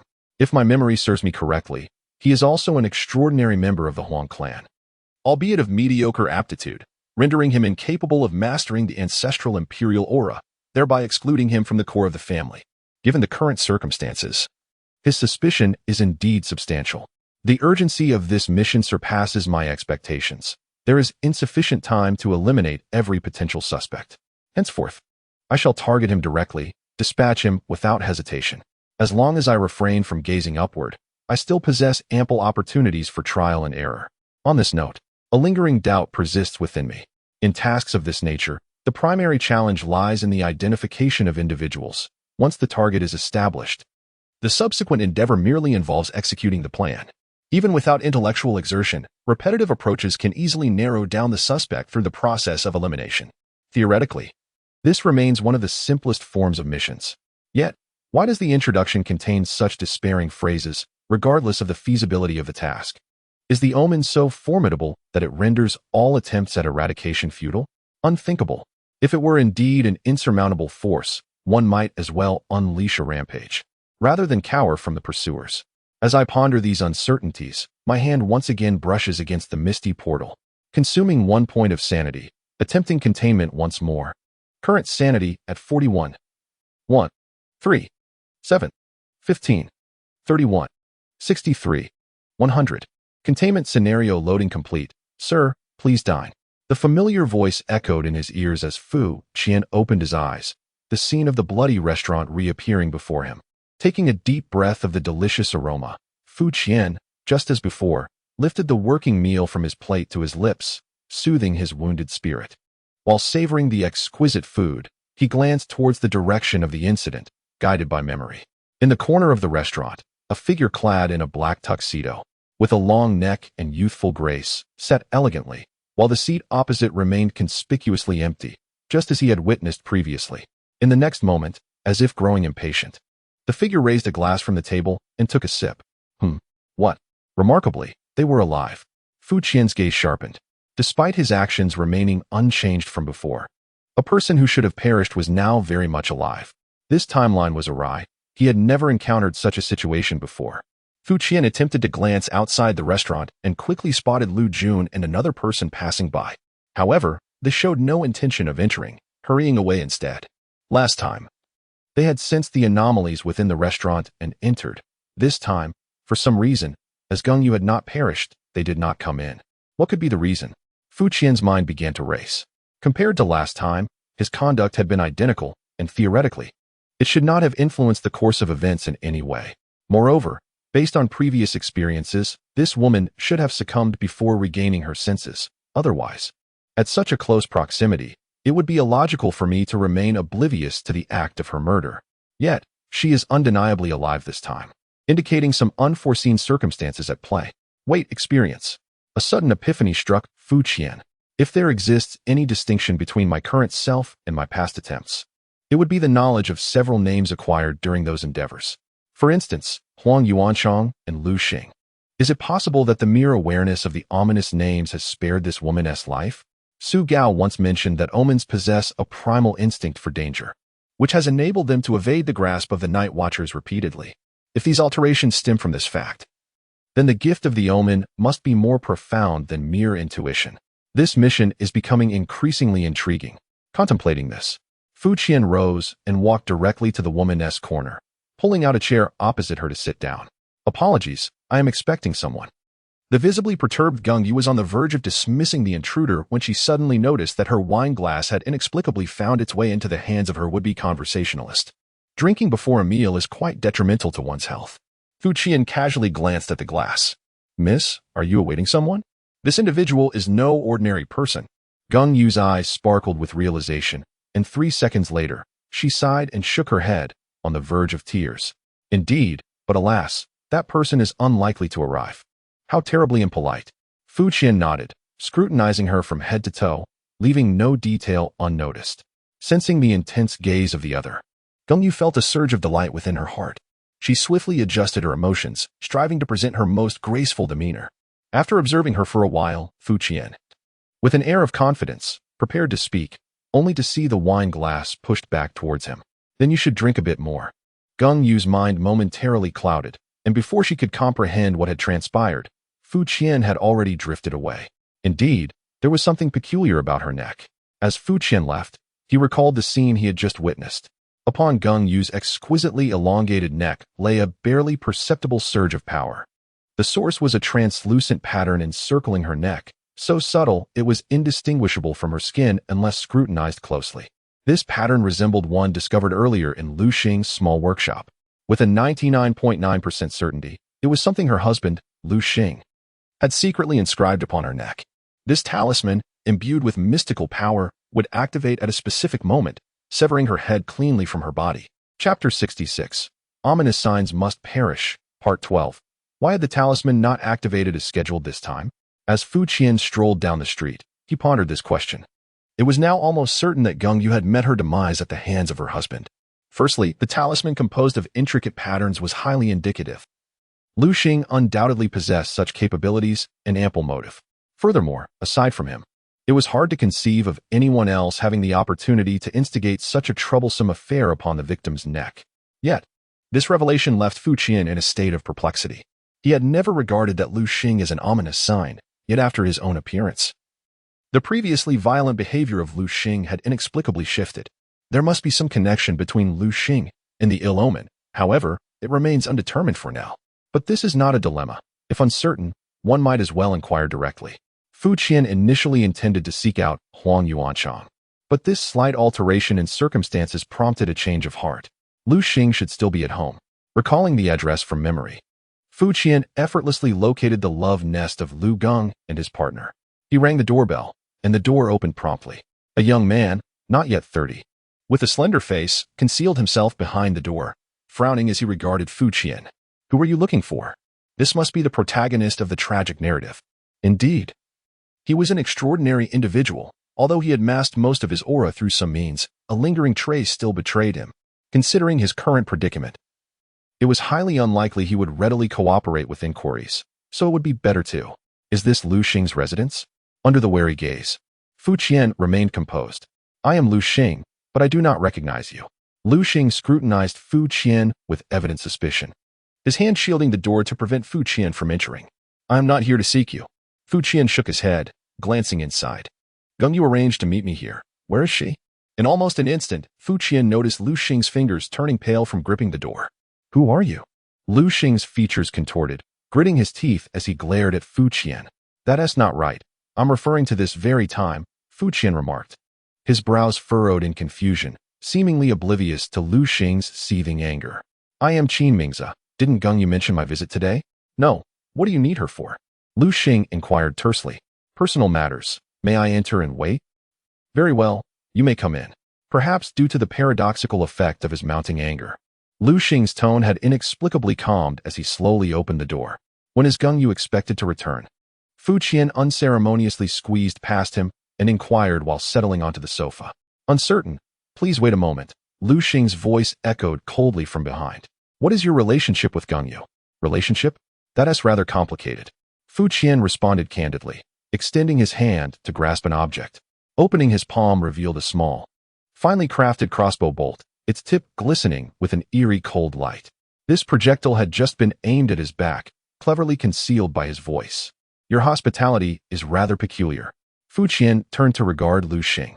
Indeed, you are no ordinary person. Lu Xing's earlier composure had vanished, his eyes now a fierce crimson. His expression twisted in rage.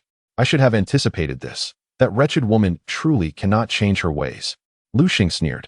Do you think that missing the mark means you are safe? Look at your hand. Fu Qian glanced down to find the bolt's shimmering tip adorned with intricate, layered patterns. The black patterns seemed to come alive, having crept onto the skin without notice, spreading outward at an exponential rate. In a mere moment, they had enveloped the entirety of the right hand. Wherever the patterns spread, the skin visibly lost its luster, transforming into a cold, lifeless entity. How intriguing. Where did you learn such things? At this moment, you actually care about that? El Xing paused momentarily, then erupted into a sharp, mocking laughter. You lot. Is your soul thought how to become stronger? Beyond that, has human thought ceased to exist for you? How unfortunate, for I am not like you. These things are treasures to you, yet they are a curse to me. From childhood to adulthood, they have haunted my dreams, appearing each time I close my eyes. One day, in a fit of inspiration, I decided to depict these visions and connect them intuitively, discovering some bizarre effects along the way, which further illuminated my difference. Yet, this is not what I desire. I long for a normal life, and I do not wish for my beloved to perceive me as a monster. Oh, but who would have thought that a beloved might be drawn to monsters? Fu Qian's words nearly left El Xing breathless. Even when death looms, you remain defiant. Let me foretell your fate. Your body will become rigid inch by inch, your breath will be paralyzed, your flesh will rot from the outside in, and ultimately, you will dissolve into ashes amidst agony. Do you understand? The entire process will not take long, merely 10 minutes. However, believe me, this will be the most elongated 10 minutes of your life. Savor it, Qinmingzi. Understood. Fu Qian exhaled. Can you now inform me approximately when Gang Yu will return? The black patterns on Fu Qian's body had nearly enveloped half of him, yet he seemed oblivious, instead inquiring with a slightly slurred voice. Ha. Fu Qian's question left Lu Xing momentarily stunned, followed by a hearty laugh. You certainly want to be able to wait for her, but rest assured, in half an hour, you will encounter that woman. If luck is on your side, perhaps there will be others as well. Half an hour. Fu Qian's brows furrowed. Lu Xing was undoubtedly referring to the moment when the object around Gang Yu's neck would activate. Does this not imply that Gang Yu was never meant to perish upon my arrival? It is not that the talisman failed to activate at the designated time, but rather that it was triggered prematurely last time. Fu Qian glanced at the clock on the wall.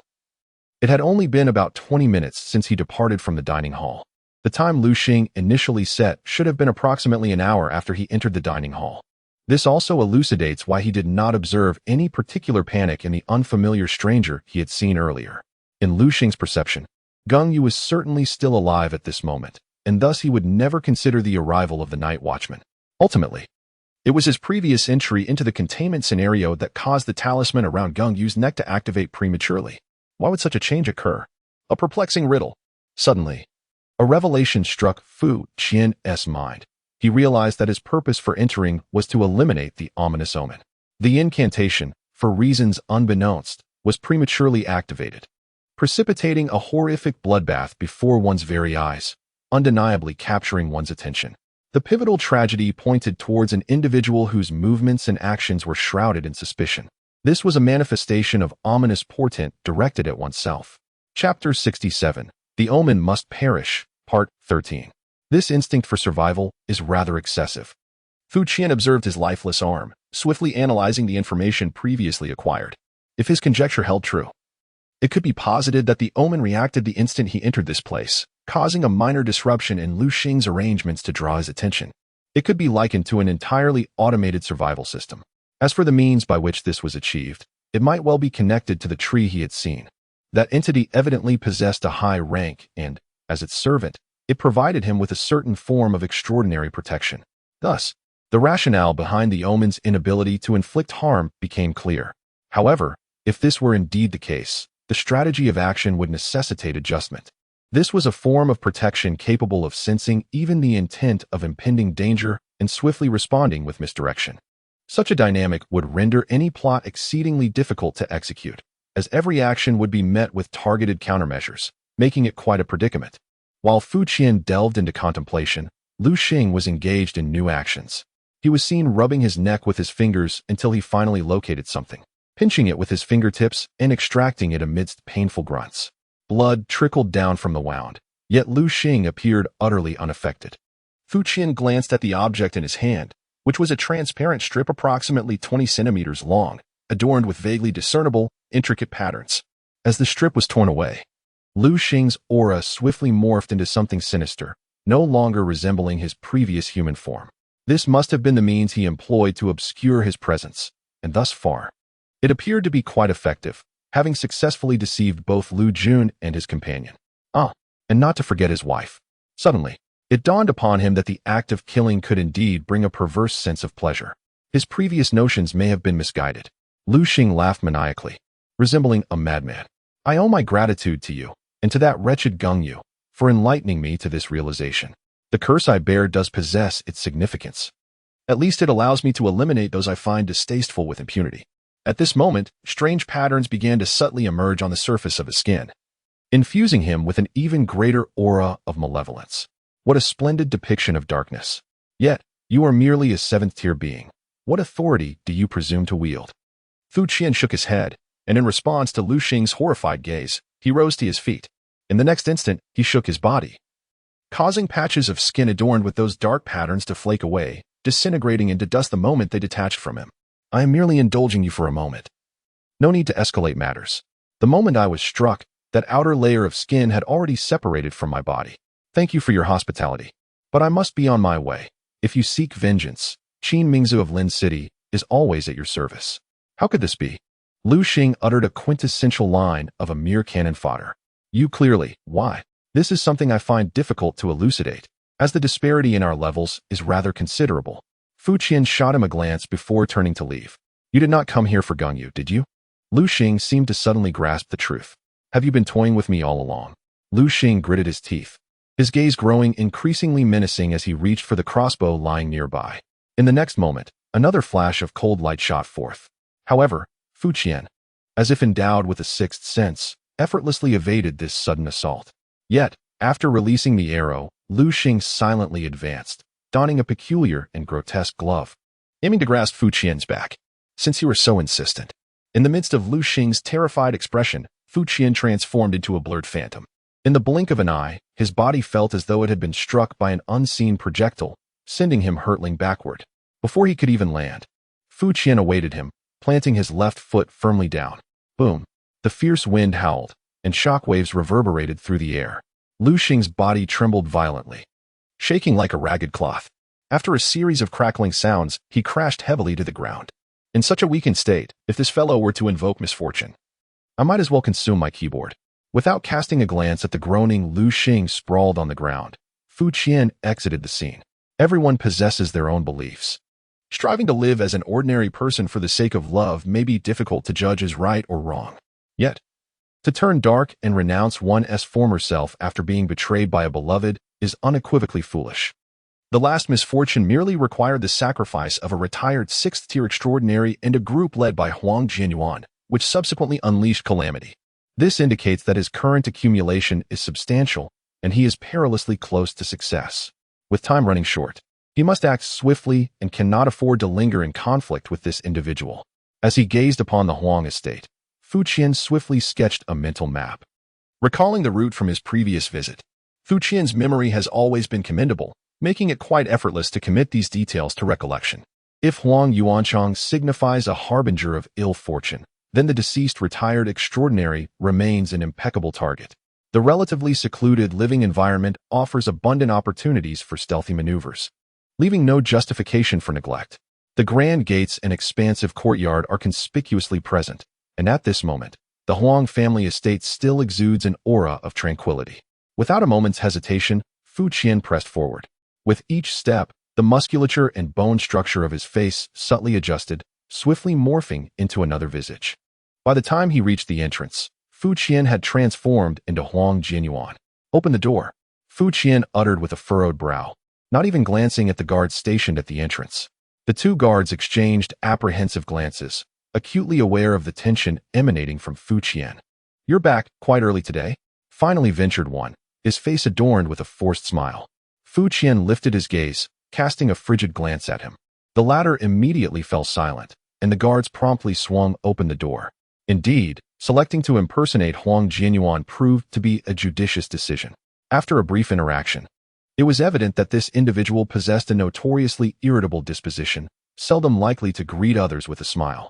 By merely maintaining a stern countenance, any irregularities would go unchallenged, eliminating the need for explanations.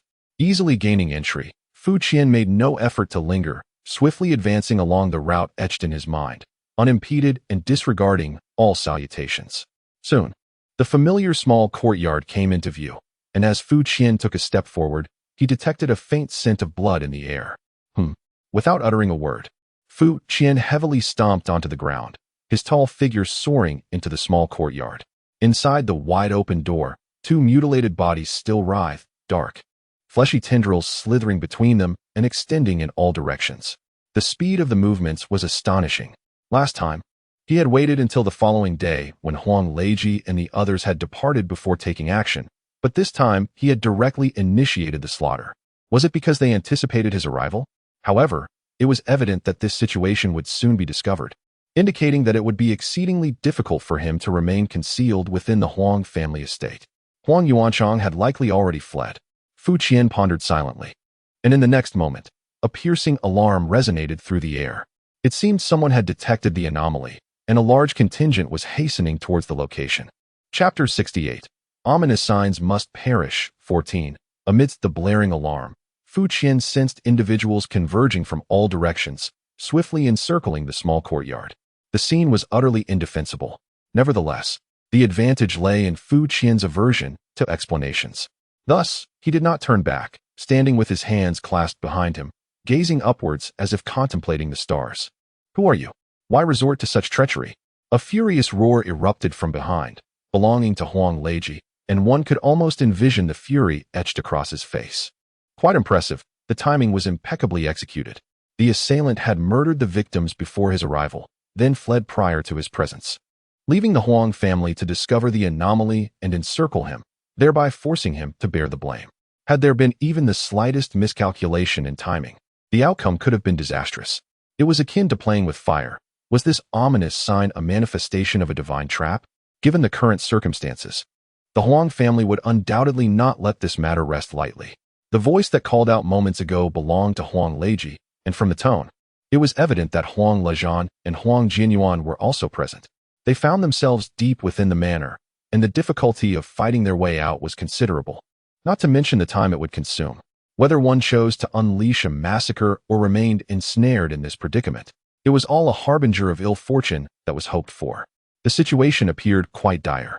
"Fortunately, we had prepared in advance. You inquire about my identity?" Fu Qian snorted softly, gradually turning around. In that brief moment, his features had swiftly adjusted, reverting to his true visage. Fu Qian, Special Operations Advisor of the Night Watchers. The Night Watchers? Upon hearing this, a wave of astonishment and suspicion washed over the crowd as they scrutinized his unfamiliar face. I was unaware that the Night Watchers had a Special Operations Advisor. Huang Leiji was not easily deceived. He immediately furrowed his brow and raised a query. "Moreover, how did you gain entry into the Huang residence? On what grounds do you presume to know about the Night Watchers?" Fu Qian offered no response to his inquiries, not even casting him a glance, as his gaze shifted back into the room. "The harbinger of ill fortune. You assert that this was orchestrated by the harbinger?" Huang Leiji was taken aback, surveying the gruesome scene within the room. "What other possibility exists? Was it I who did this?" Fu Qian scoffed. "It appears the Huang family is also aware of the harbinger. I had thought that the foremost clan of the Western Plains had become oblivious to matters beyond their walls." Huang Leiji's face flushed with embarrassment. "We have only just learned of the harbinger's involvement and have yet to contact the Night Watchers." We did not wish to trouble you, which is why we sought you out ourselves. Fu Qian surveyed the horrific scene within the room. I, along with Su Jiyin, have been pursuing the ominous signs separately. Upon receiving information that your esteemed uncle might be the next target, I hastened to arrive, only to find that I was still a step too late. Su Jiyin, Huang Leiji pondered briefly, casting a meaningful glance at his companion before stepping forward. Mr. Fu, I did not expect the malevolence to be so ruthless as to infiltrate the Huang family and strike with such venom. I have already dispatched someone to summon Su Jiyin. Shall we wait for her arrival here? As Huang Leiji spoke, he meticulously observed Fu Qian's reaction. Very well. Let us await Su Gao's arrival. Fu Qian nodded slightly, gesturing towards the courtyard. Secure this area. No one is to touch anything inside. Additionally, compile a record of all extraordinary individuals from the Huang family and their movements over the past month. What do you mean by this? Huang Leiji's gaze sharpened, and before he could speak, Huang Jianyuan behind him could no longer restrain himself. Mr. Fu, why must you investigate this? Do you suspect the members of the Huang family? It is not suspicion, it is certainty. Fu Qian shot him a cold glance, but remained silent. Huang Jianyuan, stung by Fu Qian's gaze, instinctively took a step back, his face instantly flushing with anger, a flicker of resentment in his eyes. Jianyuan, prepare what Mr. Fu requires. Huang Leiji placed a hand on his son's shoulder, his expression stern as he halted him. This fellow cannot escape. Let him have whatever he desires. If the Night Watcher proves that he is merely posturing, there will be ample opportunity to reduce him to ashes. Indeed, he has just returned from Shiyuan. Fu Qian perused the documents handed to him by Huang Jianyuan, which detailed the recent travel records of every member of the Huang family. Unsurprisingly, upon reaching the entry for Huang Yuanchang, Fu Qian discovered that he had only returned to Shiyuan within the past week. The suspicion grew ever stronger. Why did he seem so familiar? The itinerary was accompanied by photographs of each individual, as per his request. As Fu Qian gazed at Huang Yuanchang's visage, a vague sense of recognition washed over him, an odd blend of familiarity and strangeness, as if teetering on the edge of a cognitive blind spot. Given the limited number of extraordinary individuals in Shiyuan, such familiarity should not have been the case. His mind raced, replaying each scene encountered since entering Shiyuan in rapid succession. Wait a moment, it was right here. Suddenly, his memory crystallized on a particular moment, when he had disguised himself as Huang Jianyuan to infiltrate the Huang estate. To avoid drawing attention, he had advanced with an air of indifference, refraining from engaging with anyone. During this process, he had brushed past several individuals, one of whom now appeared particularly hazy in recollection. This was unusual. Could it be the result of survival instincts? Indeed, Huang Yuanchang had already made his escape. Quite impressive. He left no stone unturned in his attempts to lure and mislead. Nevertheless, Fu Qian pressed his memory, striving to clarify that indistinct moment bit by bit. Excellent. He had retained the essence. Su Gao arrived even sooner than anticipated, clad in black with a narrow-brimmed hat, sword ever at her side. Her expressionless face bore the scars of past injuries, resembling a shattered marionette. Yet, upon her arrival, nearly everyone's breath caught slightly, a true harbinger of ill omen. Upon entering the blood-soaked room, Su Gao made her judgment in a mere 10 seconds, addressing Huang Leiji. In the next moment, she felt a stirring within her and glanced towards Fu Qian, who was seated nearby. Her body froze. At that instant, dozens of gazes flitted between the two. Fu Qian winked at her. There was no need for inquiry. Su Gao's reaction clearly indicated that Huang Leiji had not informed her about this colleague. Unfortunately, what the elder Huang failed to comprehend was that it was of little consequence. Mr. Fu was also present, locking eyes with Fu Qian for several seconds. Su Gao gently bowed, her eyes sparkling for a fleeting moment. It has been quite a while. I'm so relieved to see you well. Thank you for your concern. You may call me Fu Qian. Indeed, Su Gao nodded. Is your visit to Shiyuan also related to the ominous signs? Yes, that is wonderful. A faint smile graced Su Gao's lips, suggesting that a problem was indeed afoot. Given the context, it seemed that the two had not crossed paths in a long time. The gentleman with the surname Fu had been speaking nonsense moments ago. Su Jiyin, this Mr. Fu claims to be a special operations consultant for the Night's Watch. Huang Leiji's face turned ashen, interrupting the two's seemingly oblivious conversation. Did Mr. Fu say that? Indeed, and when we arrived just now, only Mr. Fu was present, which is rather suspicious. Exactly, Mr. Fu is a special operations consultant for the Night's Watch, Su Gao replied, her gaze still fixed on Fu Qian, her tone nonchalant. Chapter 69. The Ominous Must Perish, 15. This Su Gao's words left the group exchanging glances, rendered speechless. Huang Leiji found himself at a loss for words. Feeling a profound sense of frustration, he had been informed that they had agreed to act separately. Indeed, they were currently pursuing the ominous threat independently. Are you trying to deceive me? Even a fool could see that you two have not met in a long time and are hardly familiar with one another. How could there possibly be a shared plan to track down this menace? The individual named Fu was evidently suspicious, yet Su Gao insisted on affirming his identity without hesitation. Mr. Fu even speculated that the threat was hidden within the Huang family. Huang Leiji replied with a cold demeanor. Is that so? Su Gao's gaze sharpened, surveying the surroundings. Mr. Fu has his reasons for such beliefs. Huang Leiji was rendered utterly speechless. Although the reasons remained unclear, it was evident that Su Gao was unconditionally protecting this individual. It seemed that even if Fu claimed to be the very harbinger of doom, Su Jiyan would not hesitate to strike him down. However, simply acquiescing to this situation felt unsatisfactory to Huang Leiji, who redirected his focus toward Fu. Mr. Fu, may I inquire how you determined that the target of the threat was a member of the Huang family? How could you be so precise as to identify my sixth uncle? It is a matter of professional skill. Otherwise, why would I be an operations consultant? In response to Huang Leiji's inquiry, Fu chuckled, then uttered a chilling statement that sent shivers down the spines of those present. Moreover, I can confirm that the next target of the ominous threat remains a member of the Huang clan. The revelation that the threat continued to target the Huang family left those around him in a state of alarm. As a family accustomed to peace and stability, they had never once considered that such a threat could loom over them. Regrettably, the scene before them shattered this illusory sense of security, while Mr. Fu's words evoked a palpable fear. Mr. Fu, Huang Leiji was similarly taken aback, inhaling deeply as he prepared to speak. Time was running short. Unexpectedly, at that moment, Fu Qian stood up, nodded at Su Gao, and strode towards the exit, seemingly indifferent to the encirclement ahead. The latter followed silently behind. The individuals blocking their path instinctively took a step back. After all, this was the Night Watcher, and they could not dare to obstruct him. Everyone understood the implications of confronting a Night Watcher. History bore witness to the numerous families that had perished for such folly. Thus, a pathway was almost automatically cleared. With a multitude of eyes watching the two depart. Father, what should we do next? After a moment of disorientation, Huang Jianyuan approached. His face pale as he gazed at his father. Huang Leiji's expression was equally grim. It was evident that they could not take action against this enigmatic individual today. Simultaneously, he instinctively hesitated to believe Fu Qian's words.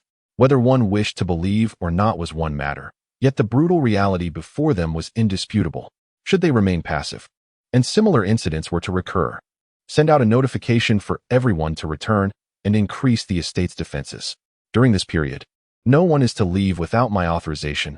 Huang Leiji gritted his teeth and declared, I have yet to find the opportunity to express my gratitude regarding the last incident.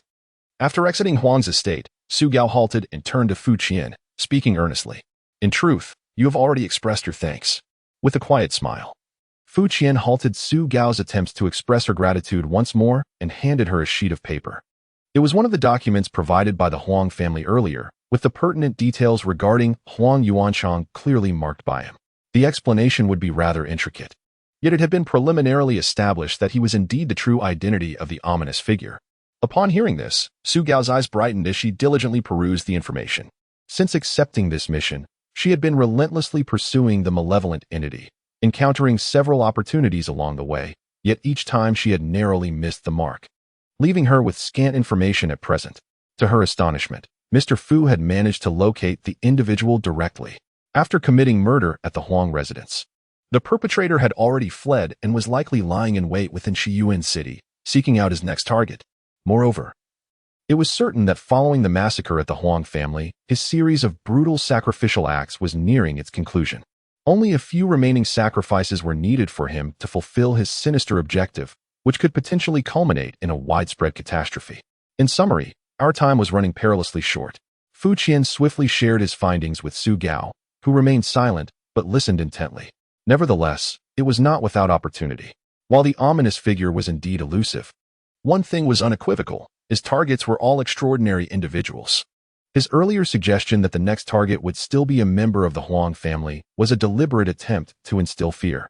With the number of extraordinary beings in Shiyuan already limited, the Huang family's heightened vigilance would further constrain the choices available to the malevolent entity. Thus, we would divide our efforts into two paths. Recalling the details in his mind, Fu Qian sketched a rough diagram with ease. In two distinct regions, we each took responsibility for a line of search. According to my estimation, an extraordinary individual below the mid-tier threshold would need to sacrifice at least 5 more lives to ultimately complete the ritual. If we could pinpoint his location before that, the opportunity would be ours. Understood. Su Gao readily acquiesced, expressing no dissent regarding the arrangement and refraining from inquiring how I possessed such knowledge. Though not one to trust others lightly, her prior experiences had fostered a near-blind faith in me. This enigmatic figure, who emerged unexpectedly and proclaimed to be an expert, guided our group through an almost insurmountable challenge with remarkable intuition, imbuing our slaughter with a sense of purpose. Otherwise, she would have found it exceedingly difficult to confront that haunting memory. Mr. Fu, please take care. Grasping the route map I had sketched, Su Gao bowed deeply, then resolutely turned and departed. Thus, the pursuit commenced. Watching Su Gao disappear into the distance, I wasted no time and embarked on my own mission. Now, within the modest confines of Shiyuan City, an ominous portent was set to contend with 2 hunters. In truth, I was nearly certain that Su Gao would not locate her target. If my earlier suspicions regarding the malevolent entity being under protection were accurate, then Su Gao undoubtedly posed a greater threat than I. The protection afforded to the malevolent figure would surely prioritize her, compelling him to evade her search as much as possible. The rationale behind assigning Su Gao to the search was to enhance the likelihood of my own, slightly lesser threat. Discovering the malevolent entity. Perhaps some may wonder why the Huang family is not informed of the truth and invited to partake in the pursuit, as this could potentially curtail the malevolent activities. The reason is rather straightforward. Fu Qian does not perceive them as a credible threat to the malevolence. Rather, their involvement could complicate matters further. It is more effective to instill fear in them, compelling them to retreat defensively within their abode. A scenario in which individuals are merely sacrificed cannot lead to victory. Chapter 70. The Malevolence Must Perish. 16. Within a luxurious mansion on the outskirts of Shiyuan City. With a thunderous crash, Fu Qian abruptly halted, narrowly evading the oncoming shockwave. In the next moment, a deep chasm appeared beneath his feet, nearly half a person's height. The opulent wooden flooring of the mansion's parlor had been utterly transformed in an instant. Malevolence, I have awaited your arrival for quite some time. A bellowing roar echoed from ahead. It will not be so easy to take my life. This individual certainly possesses remarkable spirit. Fu Qian felt a wave of satisfaction. This marked his 7th target along his journey, a certain 8th-tier extraordinary being. As he had anticipated, the malevolence had wasted no time. After departing from the Huang residence, it had utilized this brief window of opportunity to rampage through Shiyuan City with astonishing efficiency, leaving a trail of lifeless bodies in its wake. Remarkably, these extraordinary beings, much like the creatures of the forest, exhibited a tacit understanding when selecting their dwellings, maintaining a considerable distance from one another. Consequently, they were scattered across the entirety of Shiyuan City. Following the planned route had indeed consumed a substantial amount of time. Speed is of the essence in warfare. Confirming that this individual posed no immediate threat, Fu Qian said nothing and turned to depart. Yet, in the next moment, a resounding crash echoed through the air as the heavy steel plates descended, sealing every door and window of the room.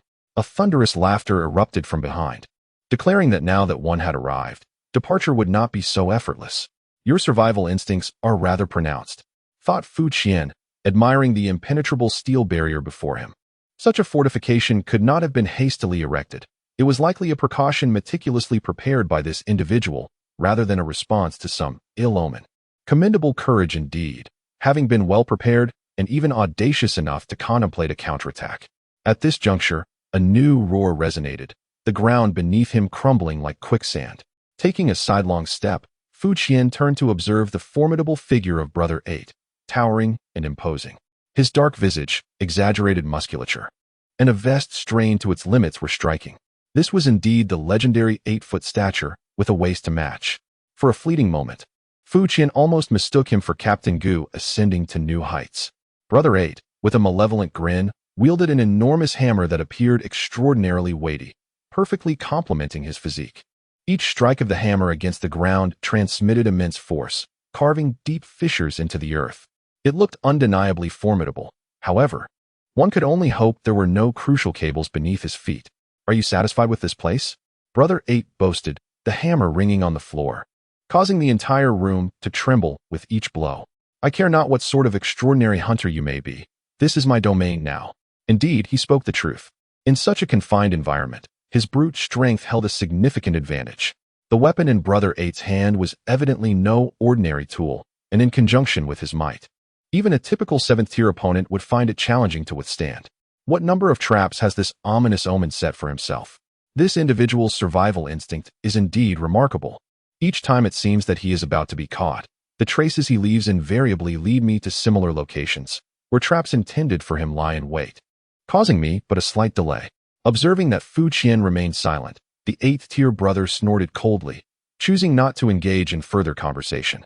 With his heavy hammer raised high, he brought it crashing down, producing a thunderous sound that split the ground even wider. Simultaneously, he charged forward, hammer in hand, following the newly formed chasm. In the face of this ferocious assault, Fu Qian exhibited no inclination to evade. As the 8th-tier brother reached the midpoint of his charge, swinging the hammer towards himself, Fu Qian's right hand surged forth, delivering a powerful punch. Mid-swing, his arm expanded dramatically, seizing the robust neck of his opponent and, with a fluid motion, slamming him against the wall. The combined momentum of the 8th-tier brother along with the force of the swing sent tremors throughout the room, resulting in a rather severe impact. Clang! The hammer crashed to the ground, creating a deep indentation. Understood? 3 seconds later, Fu Qian gazed into the 8th-tier brother's big, bell-like eyes.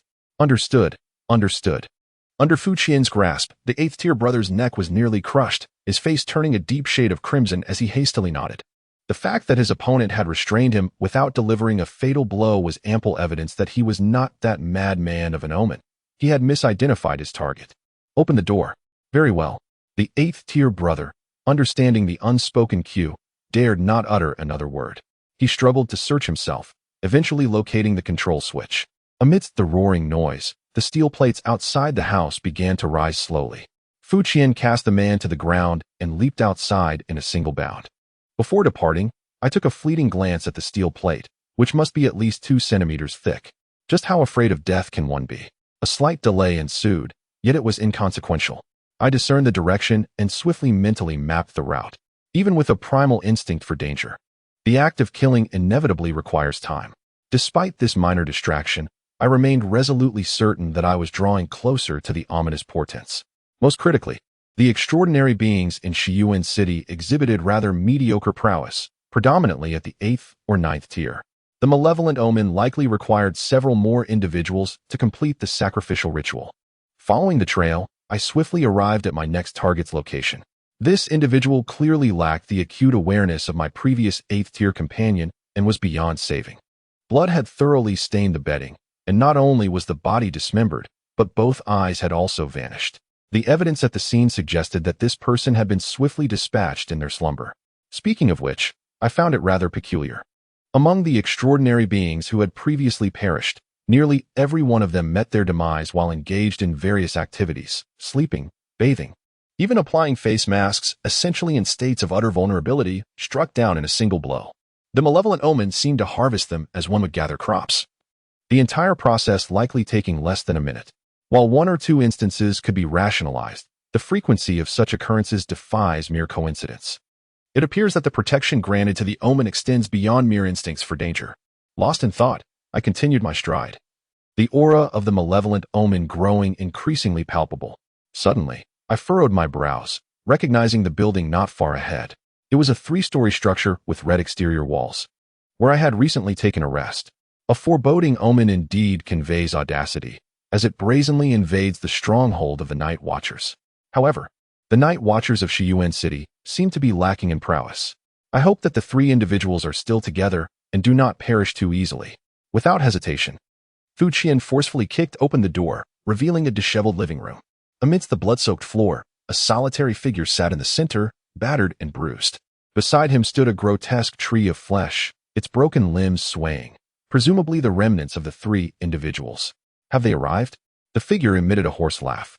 They have, Fu Qian acknowledged, stepping forward. Chapter 71. The Omen Must Perish 17.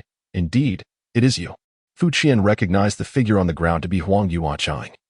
Unmistakable with the Huang family's characteristic slender frame. Yet, the situation before him suggested he had arrived a moment too late. Who could have anticipated that the three Night Watchers could meet such a swift demise within their own base? Before him, Huang Yuanchang was covered in wounds, but his aura betrayed a lack of strength, barely reaching the pinnacle of the 7th tier. Yet, this individual had managed to slaughter his way from the Huang estate to the Night Watchers' base, dispatching 3 of them with ruthless efficiency, even arranging their remains in a macabre display. One wonders if Huang Jinyuan's group had suffered a similar fate, with Captain Xiao and his companions. It seemed Huang Yuanchang's sacrificial act had reached its conclusion. Fu Qian could distinctly sense that something had shifted. His instincts warned him that the notification of containment failure would soon emerge. He swiftly resolved to gather more intelligence. Unfortunately, you have arrived too late. At this moment, Huang Yuanchang sat slumped amidst a pool of blood, his gaze fixated on his creation, a wild expression of madness etched upon his face. The final sacrifice had been completed. You shall witness my rebirth. After a moment of profound reflection, Huang turned to Fu Qian. You must be curious about how I accomplished all this, right? Would you like to know why I was able to eliminate those individuals? It is quite simple. I am merely able to perceive their demise. A fervent smile spread across Huang's face. I am a chosen one of the divine. You cannot see him, nor can you fathom his immense power. My apologies, but I have seen him, and quite clearly at that. Fu Qian mused inwardly. He guides me from everywhere, and I simply need to act upon his orders, leading these souls to their destined demise. This is why they cannot resist me. They are unable to escape the foreboding of death. Such fervent declarations border on fanaticism. Fu Qian frowned. However, the term predestined death piqued his interest, reminding him of the countless extraordinary beings whose ends were tragically abrupt. What was that saying? When one is murdered, death is inevitable. One cannot remain perpetually vigilant, and according to this reasoning, as long as there exists the possibility of being slain, Huang Yuanchang could, under the guidance of his magnificent presence, perceive them and strike at their most vulnerable and relaxed moments, harvesting their lives in the most probable manner. This logic bore a striking resemblance to a series of films he had previously watched. Even they are not exempt. It merely requires me to pay a certain price to manifest their fated demise. Huang Yuanchang caressed the wounds upon his body. His visage contorted in agony while he laughed maniacally. Do you understand? This is precisely why you have perpetually failed to capture me, because I possess the ability not only to perceive the fates of others, but also my own. You may be formidable. I can scarcely discern your realm, yet all I need do is evade those threads that would lead me to death, and no one shall ever succeed in slaying me, regardless of the methods you employ or the plans you devise. Do you comprehend? Huang Yuanchang's expression grew increasingly deranged. Now that the final sacrifice has been consummated, you shall be privileged to witness the magnificent blessings bestowed upon the favored by him. I can already feel it. Oh, I sense it too. Fu Qian nodded. This is no idle boast. From earlier, he had sensed something extraordinary forming within Huang Yuanchang. However, he was not as optimistic as the latter. He believed that this entity bore little resemblance to a blessing. Continue speaking. I am listening. Fu Qian had never been particularly fond of verbose villains, yet if they stood opposed to him, he welcomed their presence.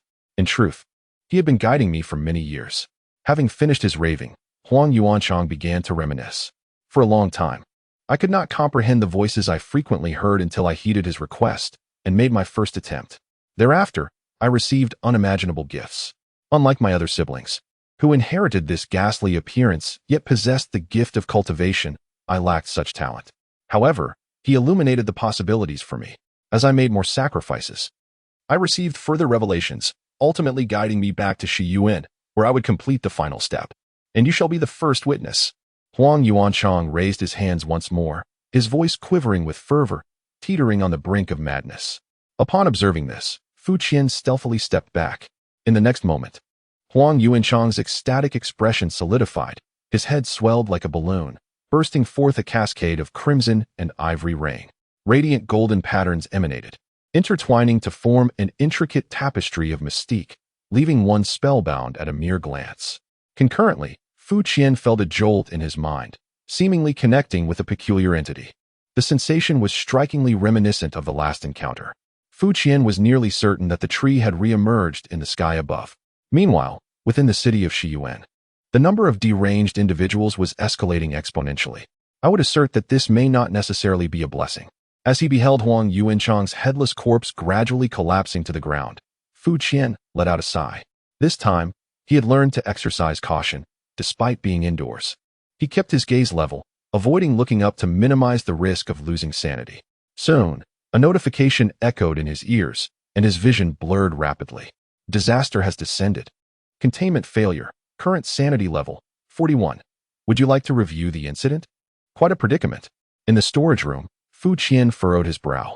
The individual had been located, yet the situation appeared exceedingly difficult to manage. Firstly, this destined demise is indeed somewhat insidious. With its presence, everything is subject to constant fluctuation, rendering each experience inapplicable to the next. The simplest illustration is that the hunting route prior to the ominous sign holds no relevance whatsoever. As long as one makes targeted adjustments that pose a threat to its existence, it will consequently alter its trajectory in response. Based on one's actions, this entity will perpetually compute and generate an optimal solution, not to mention its ability to foresee death, which allows it to target virtually anyone.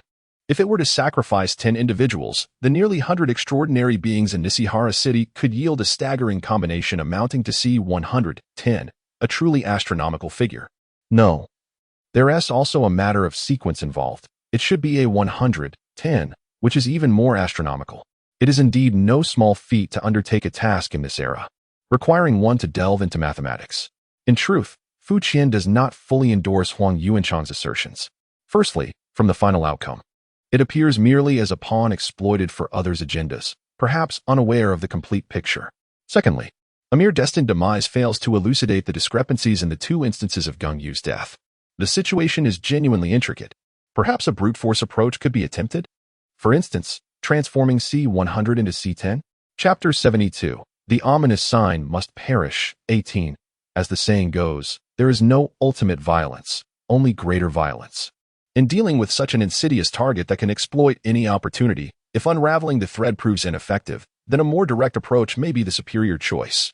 Without hesitation, Fu Qian placed his hand on the foggy portal before him, consuming 1 point of sanity, attempting containment again, current sanity 40, skills, air bullet, internal crit, cat school, feast, locked, weapon, tyrant's fist, 1, 16, 21, 29, 41, 61, 98, 100. Containment scene loading complete. Sir, please dine. The familiar restaurant reappeared before him. In his perception, the motionless figure of Gung Yu lingered in the corner, while outside, Lu Jun and his companion halted, perplexed as they gazed inside, taking in the fragrant aroma of the food. Fu promptly stuffed a piece into his mouth and rose to exit, brushing past the two who had just entered to investigate. Who goes there? At the entrance of the Huang Manor, 2 guards stood vigilant, watching the shadow that darted by. Yet, the target remained oblivious, sweeping past without a word. The guards, taken aback, exchanged alarmed glances and hurriedly pressed a button, triggering an uproar of alarms. Without a moment's hesitation, Fu pressed forward, making a beeline for the small courtyard of the 6th Master, Huang. Meanwhile, in his perception, the alarm summoned reinforcements rapidly gathering behind him. With a thud, Fu kicked the courtyard gate open, unperturbed to witness the gruesome scene within. Indeed, the ominous signs indicated that the timing of this operation had been advanced. Nevertheless, it mattered little, for his purpose here was not to capture him. Standing still with his back to the gate, Fu awaited the arrival of Huang's kin, who swiftly surrounded the courtyard. The horrific sight inside was too shocking. A crowd stood aghast, paralyzed with fear, none daring to step forward. Who are you? Why have you unleashed this brutality? Finally arriving, Huang Leiji let out a mournful cry, his anger surging like a tempest. Fu Qian slowly turned around, wearing a smile that seemed to have been borrowed from the restaurant, leaving the elder Huang momentarily stunned. How audacious of this scoundrel to commit such an act while concealing his true identity. His true face? Fu Qian let out a cold laugh, gradually removing the mask to reveal the visage of Huang Yuanchang. Yuanchang, it is you. Everyone gasped in shock, and Huang Leiji was filled with fury. The Huang family has treated you well. Why have you chosen to betray us? You see, When one dons a mask, few suspect the authenticity of the face beneath. Treated well, ha ha ha. Fu Qian threw his head back, releasing a series of desolate laughs. Are you referring to this distorted visage? Or perhaps to the fact that, despite this appearance, I still lack the talent for cultivation? Should I be grateful for that? It is precisely the Huang family that has wronged me. Huang Leiji. Fu Qian shouted, addressing the family head by his name. But all of that is in the past. I have now received a gift that you cannot begin to comprehend. Today is merely the beginning. Within 3 days, I will turn the entire Huang clan of Shiyuan City into my offerings. Each and every one of you. Fu Qian surveyed the room, his voice icy. Will meet the same fate as him. To slaughter my Huang family members, you have quite the audacity. Do you truly believe you can escape from here today? Huang Leiji laughed bitterly in his fury. Yet, Fu Qian paid him no heed. Having delivered his ominous proclamation, he vanished in a flash, fleeing with haste. The encircling group remained in shock, and by the time they regained their senses, it was too late to impede his escape. Stop right there. At that moment, a figure surged past the crowd, hot on the heels of the confrontation, cloaked in a brilliant shade of yellow. It was none other than Huang Lejian, the foremost figure of the Huang clan. A fifth-tier extraordinary, Huang Lejian was no trifling matter. Enraged, he struck with a speed akin to lightning, launching a thunderous punch aimed at Fu Qian's back. In an astonishing display, Fu Qian seemed to sense the impending blow, executing an incredible maneuver to pivot and meet Huang Lejian's fist with his right foot. Simultaneously, he unleashed a barrage of 5 air bullets with a rapid flick of his fingers. The force of the clash sent shockwaves through the air, and utilizing the momentum from the impact, Fu Qian leapt again. Huang Lejian, intent on pursuit, found himself suddenly alarmed as he twisted to evade several air bullets. Yet, the proximity was too great. His left arm was grazed, sending a tremor through his body as he fell at an angle. I'm fine, he insisted, pushing away those who rushed to assist him, clutching his shoulder while casting a glance at his brother. What now? His brother's expression was grim, furrowing his brow in concern. This madman, how could a member of the Huang clan turn into such a rebellious wretch? Though the source of his newfound strength was a mystery, the threat he posed was undeniable, claiming he would annihilate the Huang clan within 3 days. For a century, the Huang family had stood firm. No one had the right to utter such brazen words. Huang Leiji snorted, his gaze dark and vengeful. Inform the night watchers. Tell them a calamity has befallen the Huang family, one that threatens to spill blood and eradicate everyone within 3 days.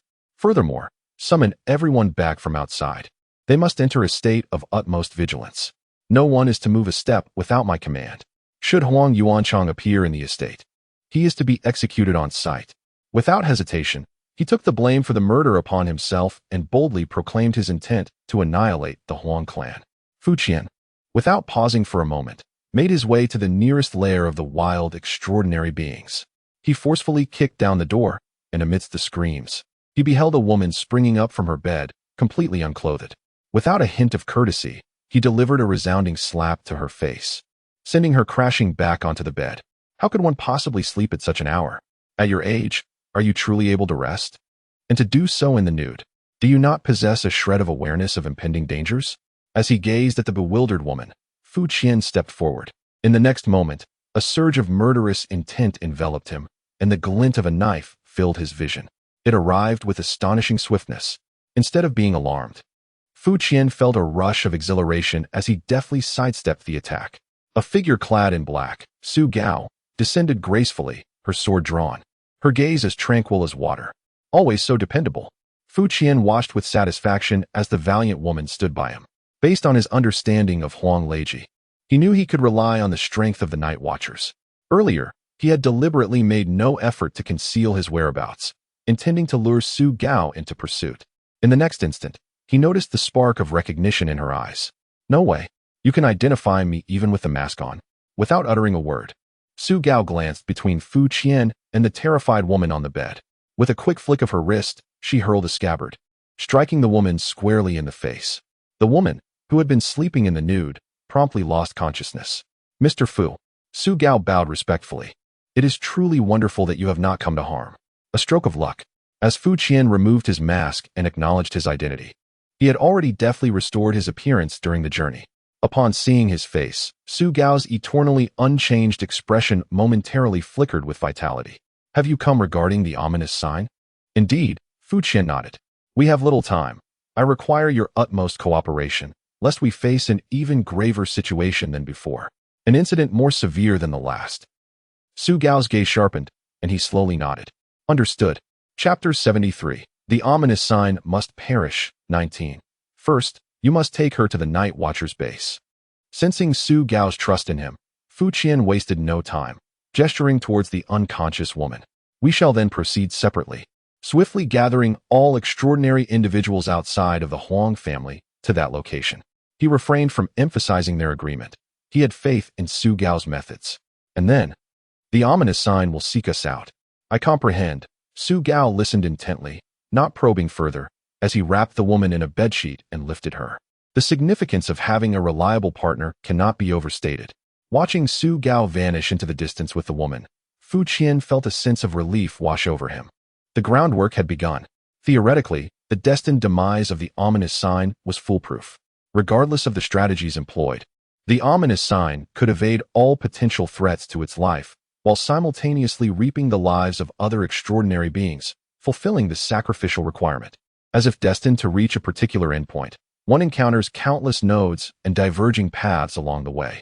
The ominous signs, however, seem to be cloaked in a protective shroud, allowing one to select a flawless route. Where to go, whom to eliminate, and where to venture next.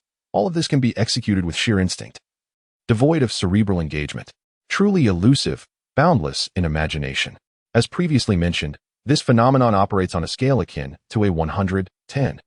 Thus arises the question, what if all these diverging paths were obstructed, leaving only a singular thoroughfare, consolidating all potential sacrificial targets into one?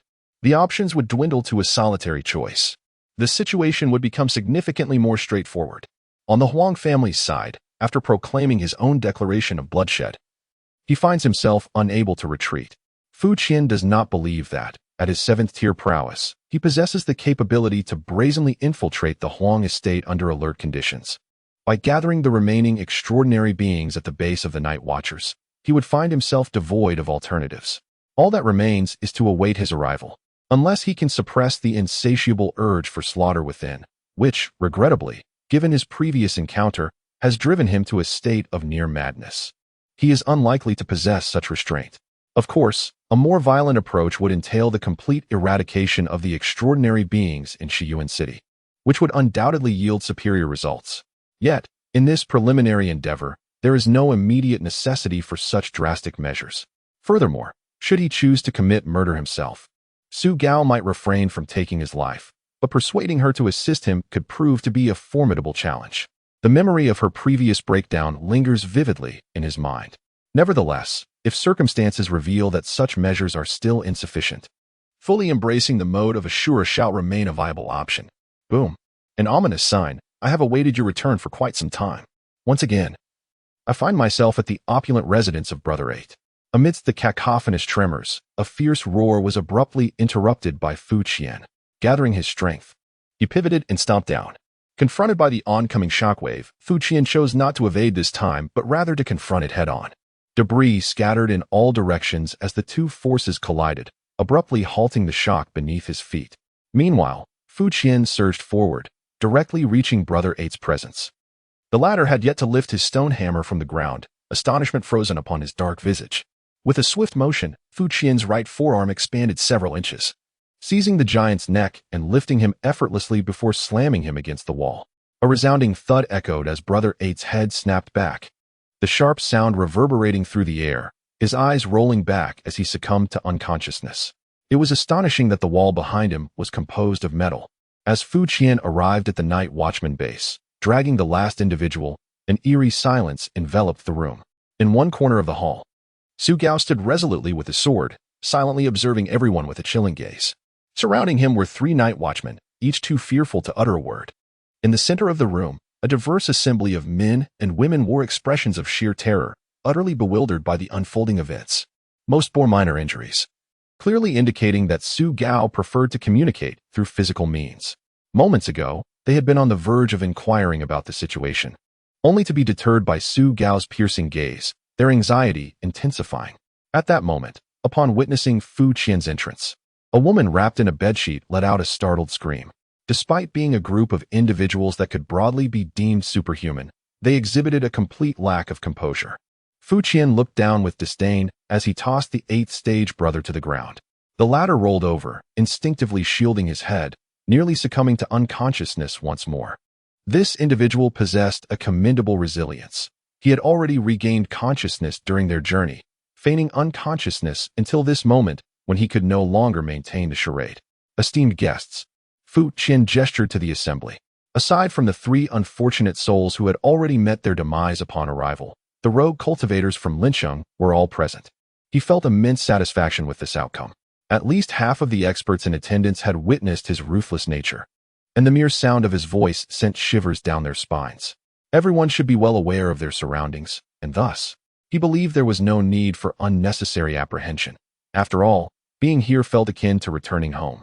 What was required of each of you is quite straightforward.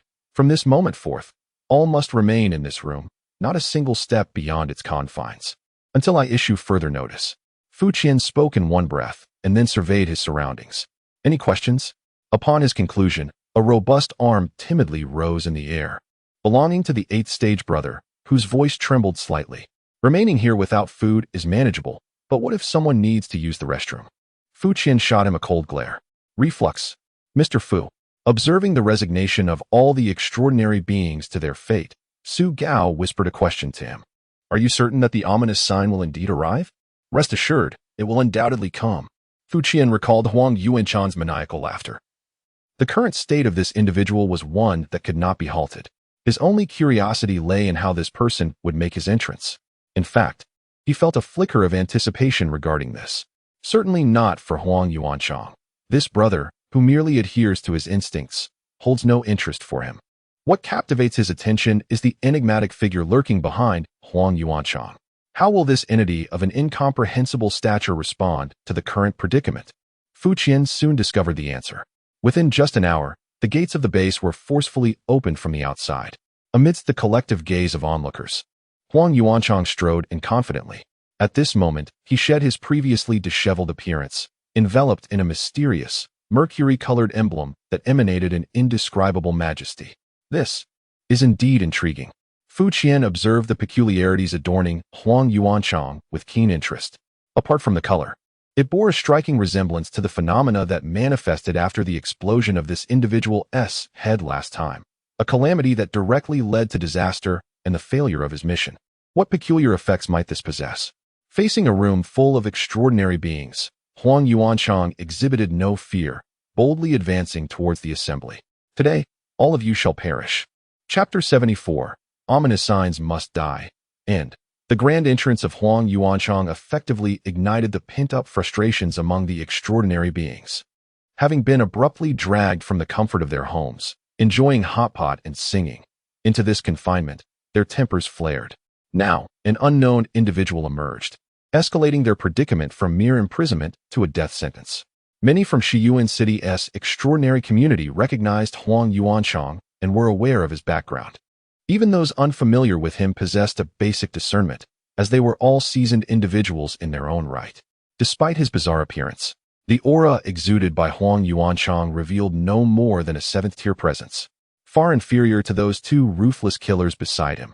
How could I possibly be unable to contend with the Night Executor while being bested by you? In an instant, the hall was filled with praises. What do you think you are? How dare you speak so boldly here? Has the Huang family gone mad? Even Huang Leiji would not dare to utter such grandiloquent words. Do you even understand where this is? You are utterly ignorant of the consequences of your reckless behavior here. The ominous omen turns out to be him? The expressions of the three Night Executors were exceedingly complex, especially that of Captain Chiao. He, of course, recognized Huang Yuanchan and found it utterly unacceptable that the legendary ominous omen could be him. It truly has arrived. However, in Su Gao's eyes, there sparkled a glimmer of determination. Having pursued relentlessly, she was still familiar with the aura of the ominous omen and almost instantly confirmed that Huang Yuanchan was indeed the one. A surge of murderous intent arose, and Su Gao instinctively reached for the hilt of her sword, only to be restrained by Fu Qian. Wait, Fu Qian said, while still keeping his gaze fixed on Huang Yuanchan. Su Gao was bewildered but instinctively accepted his counsel. She quelled her desire to strike and withdrew her arm. Haha. At this moment, the target of everyone's ire, Huang Yuanchang, appeared utterly unperturbed, even emitting a series of mocking laughter. This laughter became the final straw that ignited the fury of the crowd, prompting several figures to leap into action. Leading the charge was a strikingly beautiful woman, likely in her 30s, dressed impeccably and devoid of any makeup. Fu Qian had a faint recollection of her, if he recalled correctly, the last time he saw her. A facial mask adorned her corpse. At this moment, the masked lady moved with the swiftness of lightning, her slender sword darting like a viper, aimed directly at Huang Yuanchang's lower body. The ferocity of the technique was imbued with the wrath of being compelled to venture forth without adornment. I am a chosen one of the divine, safeguarded by sacred law. In the face of this formidable strike, Huang Yuanchang remained unflinching, raising his hands and uttering a sound akin to a dreamlike murmur. As the slender sword in hand poised to sever him, he proclaimed with increasing fervor that all transgressors would meet with the fate of decapitation. At that moment, the figure of the masked lady surged forward, her body imperceptibly shuddering, only to be met with a dramatic transformation of her visage. A line of crimson appeared upon her neck, and in the next instant, her exquisitely crafted head effortlessly detached from her body, rolling aside, the expression of terror still etched upon her features. The headless corpse continued its momentum, narrowly missing Huang Yuanchang as it careened forward, the slender sword embedding itself deep into the floor. Thud! Thud! The two extraordinary beings, slightly behind her, were aghast at the sight, yet too late to retract their movements. They too met with the same grim fate, leaving the hall suddenly adorned with three headless corpses. An eerie silence enveloped the room, as all the extraordinary beings stood frozen, transfixed by the astonishing spectacle. How intriguing it was that the method remained utterly elusive. Fu Qian, a silent observer, meticulously analyzed the events. He was certain that Huang Yuanchang had made no discernible movements apart from his frenzied outburst, nor did he wield any weapon. The wounds upon the necks of the fallen appeared as though they had manifested organically. Perhaps it was not he who had wrought this havoc? The image of the peculiar giant tree flickered in Fu Qian's mind. Was this your response? The fate of all transgressors, to be met with decapitation? Does it mean that anyone who approaches Huang Yuanchang will have their heads severed by the so-called sacred law? How is it that you, so formidable, did not perceive this earlier? Observing the increasingly radiant mercury-like patterns on Huang Yuanchang, Fu Qian speculated that the cost of achieving this might be considerable. It seems that a higher existence has deemed it impossible to complete the sacrifice given Huang Yuanchang's current strength, thus bestowing upon him this enhancement. You all shall perish. At this moment, Huang Yuanchang's expression grew increasingly ferocious as he stepped over the corpse beneath him, effortlessly evading several incoming ranged attacks. Huang Yuanchang let out a low growl. The nearest extraordinary being suddenly froze, then crumpled to the ground, its head rolling aside. It appears that the beheading judgment is indeed related to proximity, as each victim has been within a certain range of him. One must admit, this beheading technique, combined with the predetermined death's divine evasion, proves to be exceedingly formidable. Fu Qian's mind raced, formulating a plan. At this moment, Su Gao finally comprehended why Fu Qian had instructed her to wait. The bizarre scene before her surpassed her understanding. Yet, witnessing the ominous threat drawing near, a resolute determination gleamed in her eyes. However, before she could make a move, she noticed Fu Qian charging forward. A fierce gust of wind howled as several air bullets cleared the path. Fu Qian's form transformed into a fleeting shadow, aimed directly at Huang Yuanchang's head.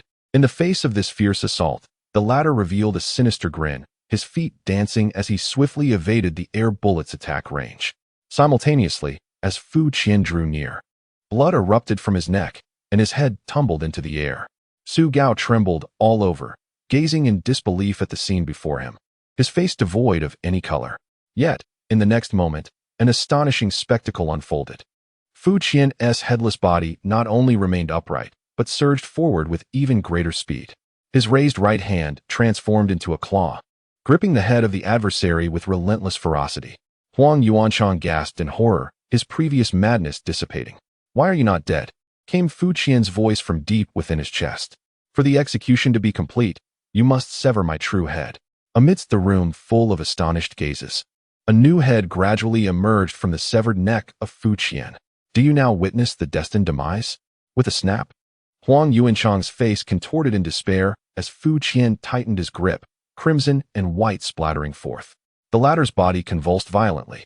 As the mercury-like patterns upon him twisted and flickered, a multitude of bizarre designs manifesting and vanishing, ultimately succumbing to silence. Mission accomplished. Fu Qian observed his handiwork with satisfaction. The head that had just fallen was certainly not his own.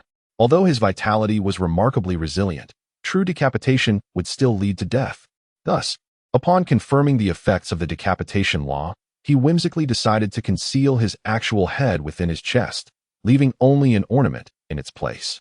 It became evident that the law was rather rigid, incapable of making such intricate distinctions. The feast proved to be exceedingly effective. At that moment, Fu Qian sensed a surge of oceanic power welling up within him. Congratulations on flawlessly digesting the form of a marauder. In the face of violence, there exists neither fate nor law. Accompanied by a series of prompts, Fu Qian felt an extraordinary cleansing and enhancement coursing through every part of his being. A ferocious power and murderous intent infused each cell, transforming him into an embodiment of destruction. As his breath gradually steadied, Fu Qian took a deep breath, confirming the qualitative change in his body. Not to mention, from the perspective of vitality alone, he had undoubtedly reached at least the 4th tier. This endeavor was certainly not in vain. Mission accomplished, containment successful. Simultaneously, the long-awaited notification chimed in his ears. Chapter 75. Incident. Task completed. Fu Qian nodded in satisfaction and cast a glance at Su Gao, the only person in the room brave enough to meet his gaze. When he had grasped her arm moments ago, she felt almost devoid of human form beneath her clothing. The latter seemed to realize something. A slight smirk curling at the corner of her mouth as she offered Fu Qian an awkward smile. Mission accomplished. Number 2103, containment successful. The surroundings rapidly faded away, and Fu Qian returned to the warehouse, leisurely listening to the mission summary. Evaluation, blasphemer. Ominous signs dissipate, hidden crises emerge. Mysterious entities require the power of law to manifest in the world. Those who respond to the seeds of law are deemed ominous. As an extraordinary power, the law thrives on the nourishment of sacrifice.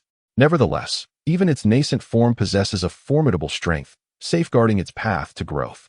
Regrettably, when all paths are severed, the seeds of law can no longer afford to wait. Ultimately, it was compelled to take a desperate gamble, intertwining its form with ominous portents. Yet even so, it succumbed beneath the weight of deceit. Congratulations on transforming the impossible into the possible, thereby rescuing an ancient town.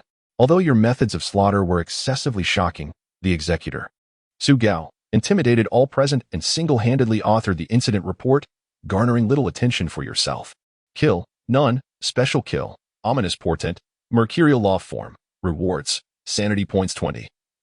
Inspiration 5, special kill reward, residue of law, current sanity points, 60, current inspiration, 26. Would you like to play the event recap? At last. A slight recovery in sanity points. Residue of law, what is that? Fu Qian pondered over the spoils of this excursion, swiftly turning to the rewards section. Residue of law, skill, remnants forged from the intricate patterns of law, imbued with a unique form of residual power, upon activation. It can allow the radiance of law to manifest upon you. Chaotic residue, its power so feeble that it is nearly reduced to mere visual effects. Law? Upon seeing the previous description, Fu Qian felt a surge of spirit, instinctively recalling the severed head strewn about. But the latter part, are you jesting? Does this imply that the skill now exists solely as a visual effect? Is it merely a means to appear grandiose? Fu Qian furrowed his brow and attempted to activate the skill. A barely perceptible golden pattern flickered and vanished. This hardly compares to the dazzling radiance of Huang Yuanchang. Although a glimmer of gold just flashed, it paled in comparison to the blinding brilliance. Truly, it is but a remnant. Could it be that the final strike was delivered with excessive force, rendering it utterly fragmented? Indeed, there exists wisdom in the notion of compassion. Nonetheless, let us regard the ineffectual skills as mere ineffectualities. Today's gains have proven satisfactory. Fu Qian has always been a person of remarkable equanimity. After all, with a name that carries the notion of dregs, what more can one demand?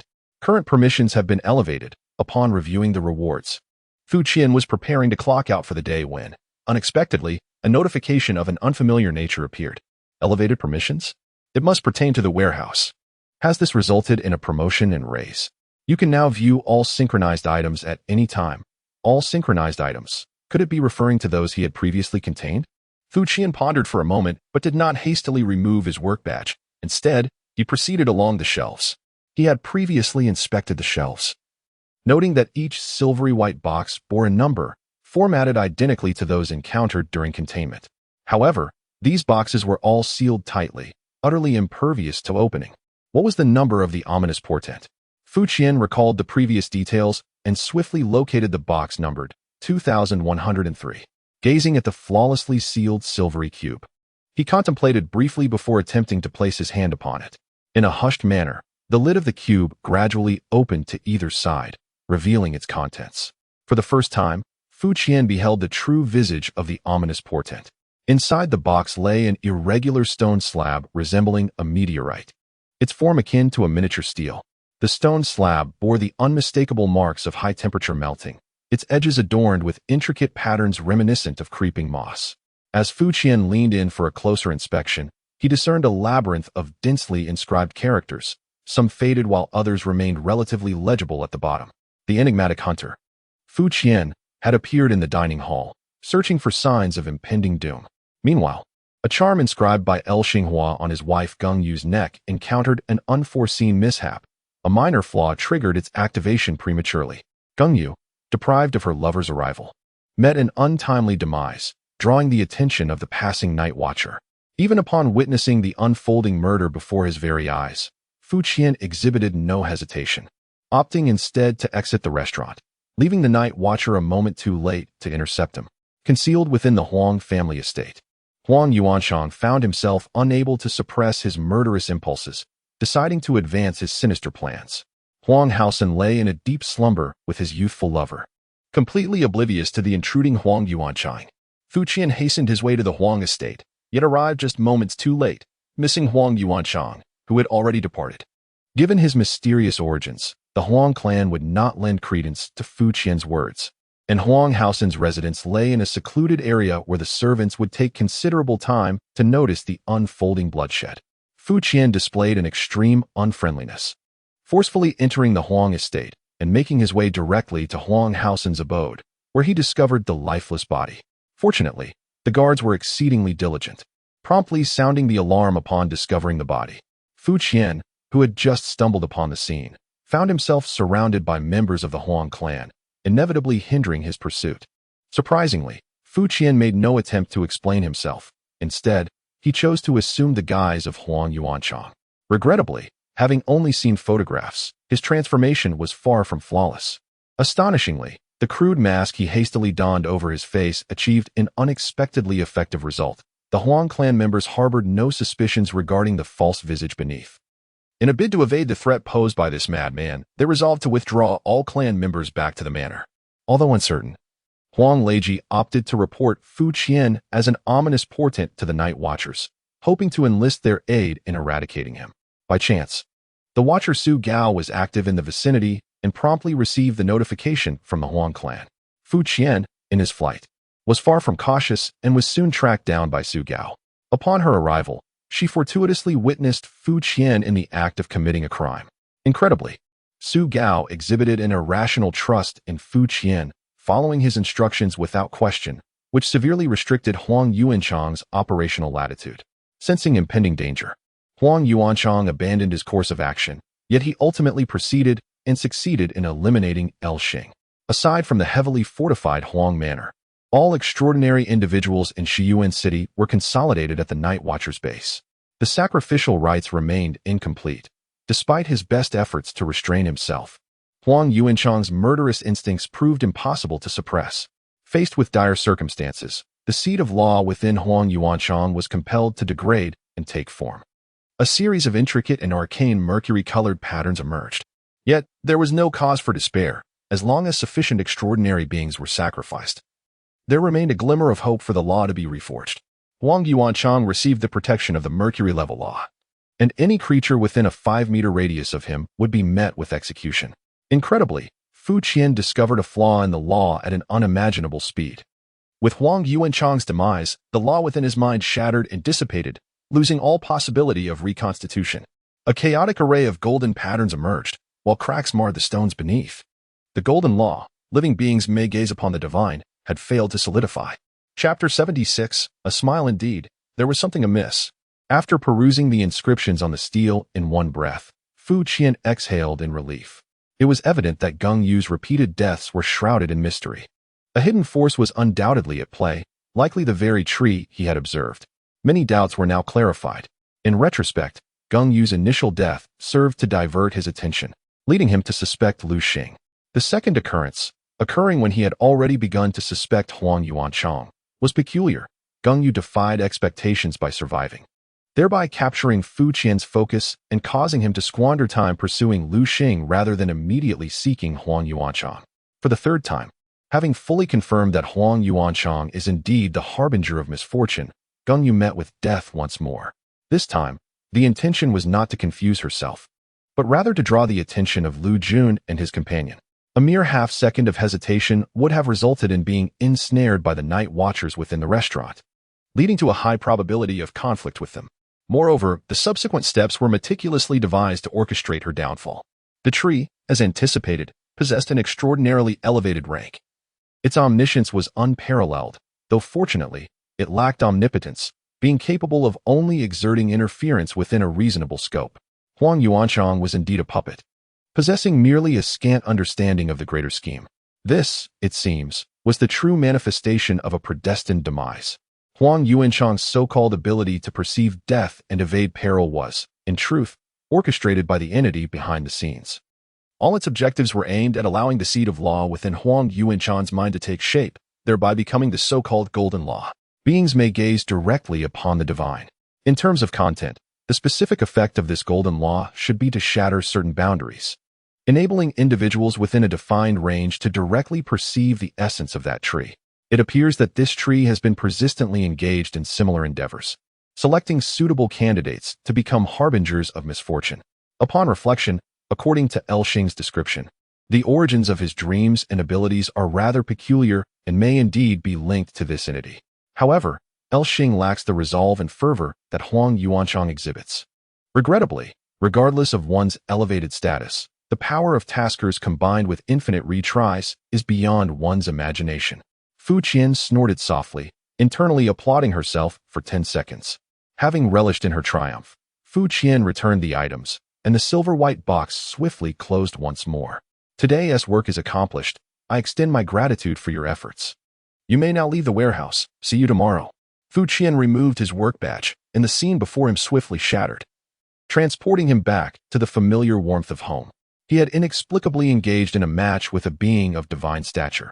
Today's workload was indeed substantial. However, the rewards were equally plentiful. With the perfect assimilation of the ruffians, he had formally ascended to the 4th tier, truly standing at the pinnacle of mid-tier extraordinary beings. Fu Qian felt confident that even in a direct confrontation with Li Weixian, he would not falter. Although the final reward might be a tad meager, it was of little consequence. Stretching his legs, he felt an unprecedented surge of explosive power coursing through him. After a moment's contemplation, he chose not to rest, but instead ventured out to hail a taxi. There was something he was eager to accomplish. Upon arrival, the fare was 18 yuan. A mere few minutes later, the vehicle halted on a bustling street. It had been some time since he last visited. Fu Qian alighted from the car. Observing the throngs of young men and women around him, a wave of nostalgia washing over him. This was a well-known street in Lincheng, situated between several universities, perpetually vibrant. Yet, as a local, he had frequented it more during his university days, rarely returning after graduation. Of course, Fu Qian was not here to reminisce about his youth. Scanning the area, he quickly spotted a sign for Wangjiang Pavilion and stepped inside.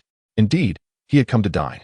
During the recent task, the succession of delectable dishes had successfully whetted his appetite, especially as the last 2 opportunities had afforded him but a single bite, leaving him yearning for more. Wangjiang Pavilion is the most renowned establishment on this street, celebrated for its exquisite cuisine at reasonable prices, also affectionately known as Wangchuang Pavilion. This esteemed reputation stems from tales suggesting that anyone, regardless of gender, who shares a photograph of their meal here on social media is likely to spend the night away from home. However, such occurrences have never befallen Fu Qian, a person of rather disagreeable temperament and several years younger than his classmates, who seldom engages in the popular activities favored by university students. Today is a weekday, and the hour is still early, resulting in a relatively sparse crowd within the restaurant. Upon entering, Fu Qian is greeted by a charming server. "Are you dining alone, sir?" she inquires. 2. Fu Qian replies nonchalantly. This is not a deliberate falsehood. On his way here, he assessed his appetite and resolved to order enough for two. By stating it this way, he could avoid unnecessary explanations later. Under the server's guidance, Fu Qian settles into a window-side seat, enjoying the view outside. Behind this street lies the Mi River, which flows through the city of Linqing. Though not particularly large, it is graced with lush greenery and gentle waters, rendering a pleasing landscape. In such establishments, the service is not particularly swift, and Fu Qian, unreserved, immediately reaches for a piece of the first dish that arrives. Is he really starting to eat right away? Has he been stood up by a girl? The server, who has been observing him, cannot help but feel astonished. Despite Fu Qian's ordinary attire, it is not uncommon in this university town to see students scrimping and saving to treat their girlfriends to a lavish meal. The server has encountered numerous such scenarios before, yet it is rather perplexing to witness someone ordering a meal meant for two and diving in solo. The server's peculiar gaze was unmistakable to Fu Qian, yet he remained entirely indifferent. In truth, had he been concerned with appearances, he would not have spoken so freely. As long as he was not disturbed, one's imagination was a personal liberty. Over the course of an hour, Fu Qian, with a demeanor both composed and efficient, swiftly indulged in a myriad of delectable dishes. Ultimately, with a sense of satisfaction, he pushed his empty plate aside, stretched languidly, and summoned the server to settle the bill. "Hello." Upon noticing his gesture, the server approached with a smile, standing before him. "How much?" Fu Qian furrowed his brow, though the server's smile was undeniably sweet. It struck him as somewhat unsettling. "Hello." In response to his inquiry, the server stepped closer, her smile growing ever more pristine and unblemished. Yet she still refrained from disclosing the price. Something felt amiss. Furrowing his brow deeper, Fu Qian swiftly surveyed the room. To his astonishment, he discovered that every individual in the restaurant, be they server or patron, even the chefs in the transparent kitchen, were all fixated upon him, wearing identical smiles, pure and radiant, reminiscent of saints. Suddenly, Fu Qian realized something and quickly checked his newly acquired skill. The remnants of the decree seemed to be perpetually active. Chapter 77, No Charge. This was indeed an unexpected turn of events. Fu Qian regarded the server before him, a classic oval face, pearly teeth, a delicate nose, her long hair elegantly pinned up, and a silk scarf adorning her long, fair neck. Even in the uniform of deep crimson, her figure remained curvaceous, unable to conceal her captivating beauty. Just moments ago, her enchanting and lively gaze was captivating, yet now it appears clouded and dazed, as if in a trance. Could this be the result of the residual effects of that skill? Earlier, upon activating it in the storage room, I had forgotten to deactivate it due to its apparent lack of effect. However, the extent of this alteration seems rather exaggerated. Could it be a collective dumbing down aura? The state of this waitress resembles that of those who gazed intently at the tree. The sensation of being scrutinized by a room full of smiling faces is indeed peculiar. Yet, when I arrived in the taxi, the driver seemed unresponsive. Time. I quickly realized that I had only spent a little over 10 minutes in the cab, while dining has now extended beyond an hour. It appears that for this phenomenon to manifest, a considerable duration is required. Brief exposure yields no consequence. "What is your name?" I fixed my gaze upon the waitress's face and posed a different question. "Pei Yanqing," she instinctively replied. "Excellent. Pei Yanqing, how much do I owe for the meal?" I called her name, slowly inquiring once more. "How much?" Pei Yanqing repeated in a monotone voice, then murmured to herself, "You don't need to pay." Indeed, her consciousness has been affected. Is it possible to dine without payment? It seems the residual effects of that skill could aptly be renamed the free meal aura. A barely perceptible golden pattern flickered upon me, and I decisively deactivated the skill. Upon raising my gaze again to observe the waitress's reaction, I was taken aback to find that Pei Yanqing first appeared stunned. Not only did she fail to regain her clarity, but her gaze was now imbued with an additional layer of bewilderment. After exchanging glances with Fu Qian for several seconds, a flush of excitement appeared on the latter's cheeks. "Hello." Pei Yanqing stepped forward, nearly pressing against Fu Qian, her body trembling slightly as she bent down, seemingly intent on kissing the hand resting on the table. "Wait a moment." Fu Qian seized Pei Yanqing's arm, preventing her from getting any closer, and then surveyed the surroundings. Remarkably, her words and actions elicited no response from anyone else. The other patrons in the restaurant continued to smile in their direction, though thankfully, no one approached further, and their expressions had somewhat subdued. The farthest individual mechanically stuffed food into their mouth, struggling to succeed.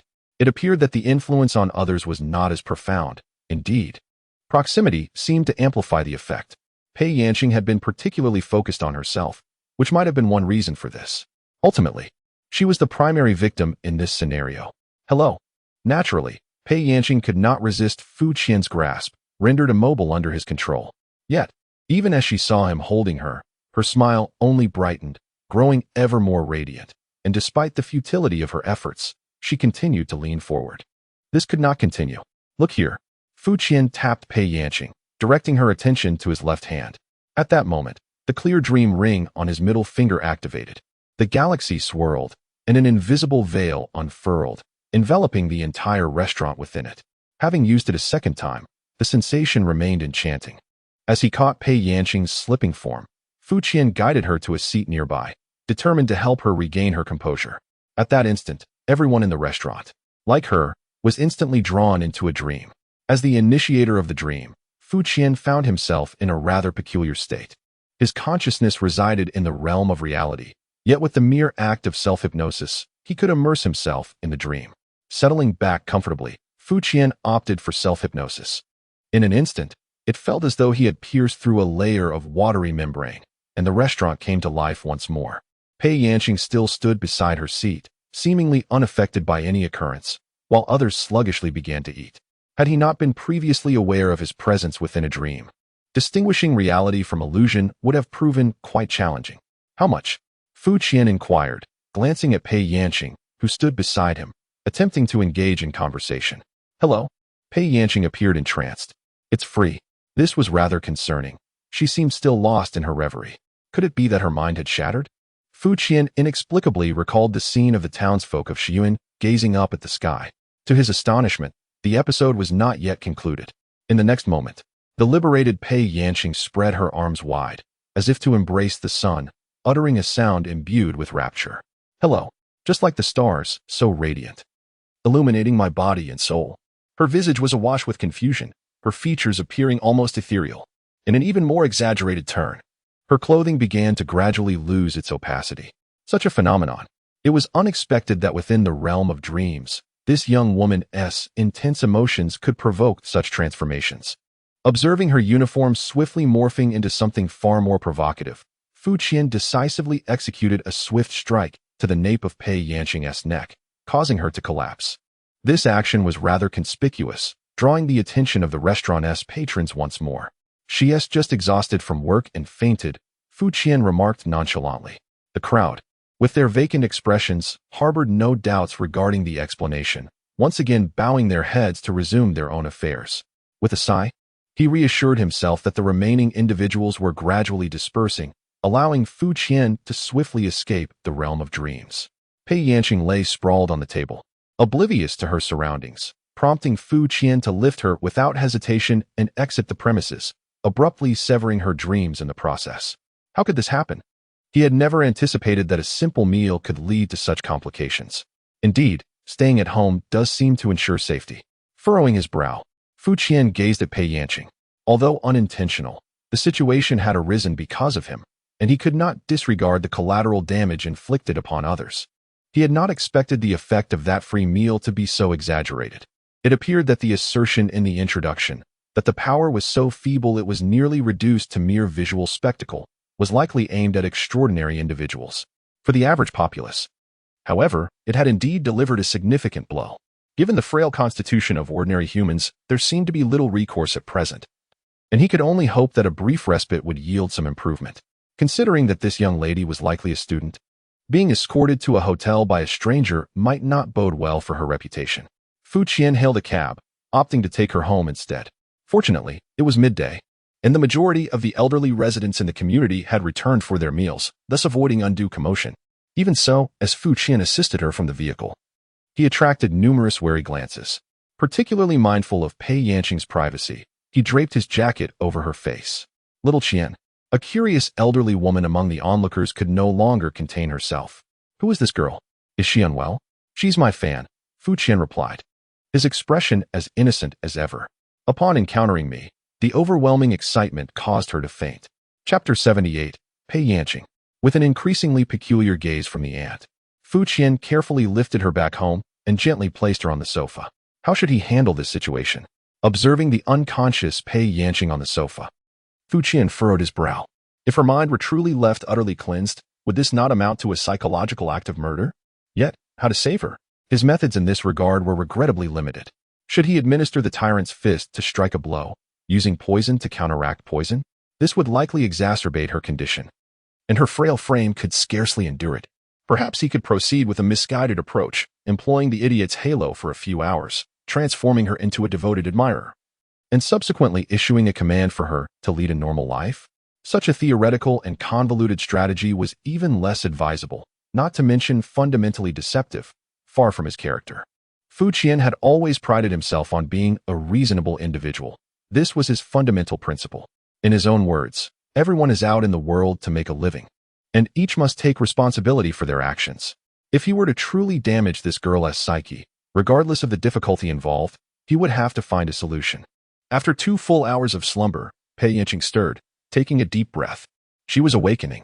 Fu Qian remained silent, observing her reactions intently. He watched as Pei Yanqing's eyelashes fluttered, her eyes slowly opening in a dazed manner.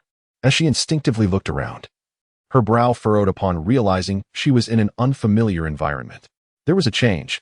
Noticing a glimmer of awareness in her eyes, Fu Qian breathed a sigh of relief. There was hope. In the next moment, he subtly adjusted the ring on his finger. The lucid dream once again unfolds, enveloping the 2 individuals within its embrace. Name? Pei Yanqing. Age? 21 years. Where do you reside? Room 207, student dormitory number 9, Lin University. Wait, who are you? Indeed, a student. Fu Qian gazes at the inquiring Pei Yanqing with palpable relief, believing this child has been salvaged. You may call me Xingqian. Recalling the previous line, Fu Qian casually remarked. Xingqian, Pei Yanqing instinctively echoed, as if something flickered to life within her memory. Staring blankly at Fu Qian for a few seconds, her gaze began to drift once more. She is still not completely recovered. Fu Qian was taken aback, surprised that a mere jest could almost ensnare her again. It appears that certain psychological imprints have yet to be entirely eradicated. Some words should not be carelessly uttered. Nevertheless, judging by the current circumstances, it is believed that over time, this influence will gradually dissipate. Fu Qian snapped his fingers to regain Pei Yanqing's attention, preventing her from becoming ensnared once more. Where's this? Why am I here? As Pei Yanqing slowly regained her composure, she reiterated her earlier question. Well asked. The events that transpired within such a short span are indeed challenging to elucidate. Fortunately, I have resolved to attribute everything to a dream. How could there be a flying saucer in the sky? Fu Qian suddenly exclaimed, pointing towards the window. A flying saucer. Pei Yanqing instinctively turned to look. Fu Qian cautiously controlled his strength and delivered another swift strike to her neck. Still not fully awake, Pei Yanqing promptly succumbed to unconsciousness once more. Fu Qian had learned his lesson this time. He directly summoned a vehicle to take them downstairs, assisting the unconscious Pei Yanqing into the car. Brother, is your girlfriend unwell? The driver inquired, eyeing the disoriented Pei Yanqing with concern. She is merely a fan, Fu Qian replied indifferently. A fan? The driver, upon hearing this, unexpectedly broke into a more meaningful smile. I see. Your fan is feeling unwell, and you are here to provide assistance, correct? How the world has changed, and the hearts of men have grown callous. Observing that the driver seemed to drift into his own thoughts, Fu Qian let out a cold huff. In an instant, a chilling aura filled the vehicle. The driver shuddered, sensing an inexplicable tightness in his chest, and refrained from further jesting, remaining silent as they sped towards their destination. Indeed, Pei Yanqing's current state was hardly suitable for public scrutiny. After intimidating the driver, Fu Qian recognized this as a genuine concern. While it was manageable outside, arriving at school in work attire escorted by a stranger would inevitably invite speculation, even if one were to explain it as a fainting spell due to work. They soon reached their destination. After carefully assisting Pei Yanqing out of the vehicle, Fu Qian pondered for a moment before retrieving his phone to call Qin, the young master. What do you need?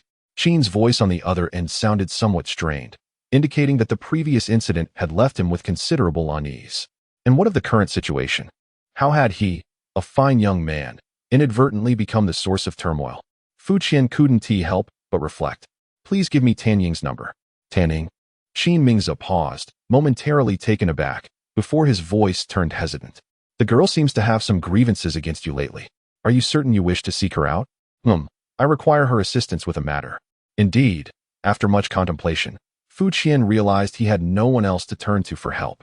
If memory serves, the Fine Arts Academy of Lingda is also located on this campus, and the only person he had met was Tan Ying, making her the most suitable candidate.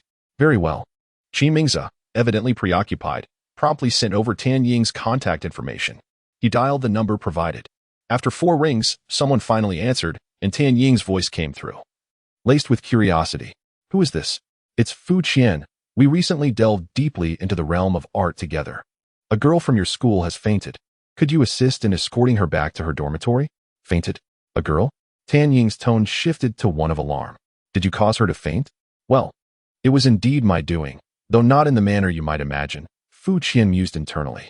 However, he knew better than to voice such a thought. While he might lack decorum, the young lady certainly did not. What do you take me for? She simply collapsed from overexertion while working part-time. And I happened to be there. Very well, wait for me. Shortly after hanging up, Fu Qian spotted Tan Ying's red sports car gliding through the campus gates, coming to a halt right before him. Upon noticing Pei Yanqing beside Fu Qian, Tan Ying's eyes widened in surprise. Do you know who she is? I believe her name is Pei Yanqing. Is she particularly renowned? It would be rare for someone at Lingda not to know of her. Tan Ying scoffed, scrutinizing Pei Yanqing with a mixture of disbelief and intrigue. Did you do anything to her? Fu Qian inquired, perplexed. Did I do something to a girl that brought her to you? He rubbed his head in confusion. Tan Ying pondered for a moment, realizing the absurdity of the logic, and decided not to dwell on it. She immediately assisted in helping the person up. As Tan Ying's vehicle departed, this predicament came to a close. When Pei Yanqing eventually awoke in her dormitory, her recollection would consist of fainting at work, being aided by kind-hearted individuals and classmates, interspersed with a series of chaotic dreams. Finally resolved, staying home felt remarkably simple, Fu Qian mused.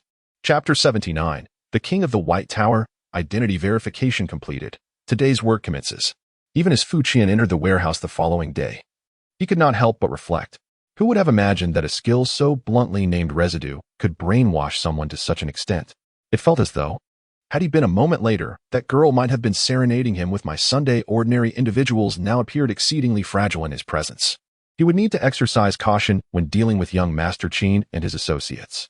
In contrast, the world within the tasks seemed to offer greater freedom. Was it possible that from now on, his only option would be to travel there?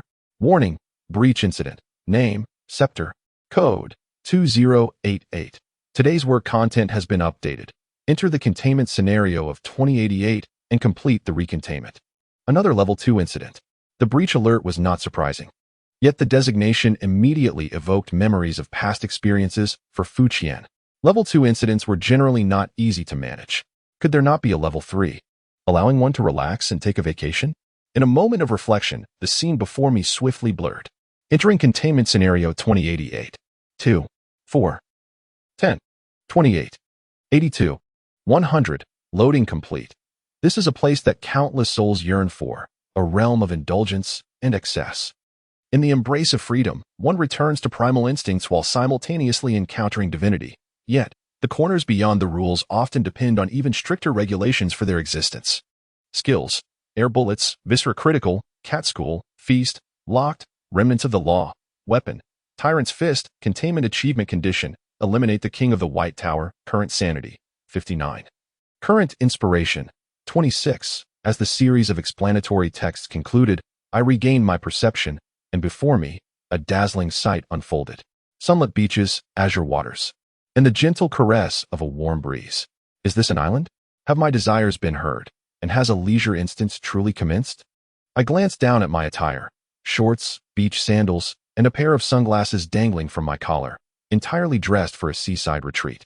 Sir, your beverage has arrived. The soft, enticing voice echoed, and I turned to find a stunning waitress, adorned as a succubus, approaching with a tray. With blue-purple hair, exquisite matching eyeshadow, and an outfit that accentuated her curves to an almost exaggerated degree, she sported 2 elegantly curved horns atop her head. Impressive, I remarked. taking the glass from the hands of the succubus waitress, filled with a blood-red liquid. At that moment, a shadow loomed overhead.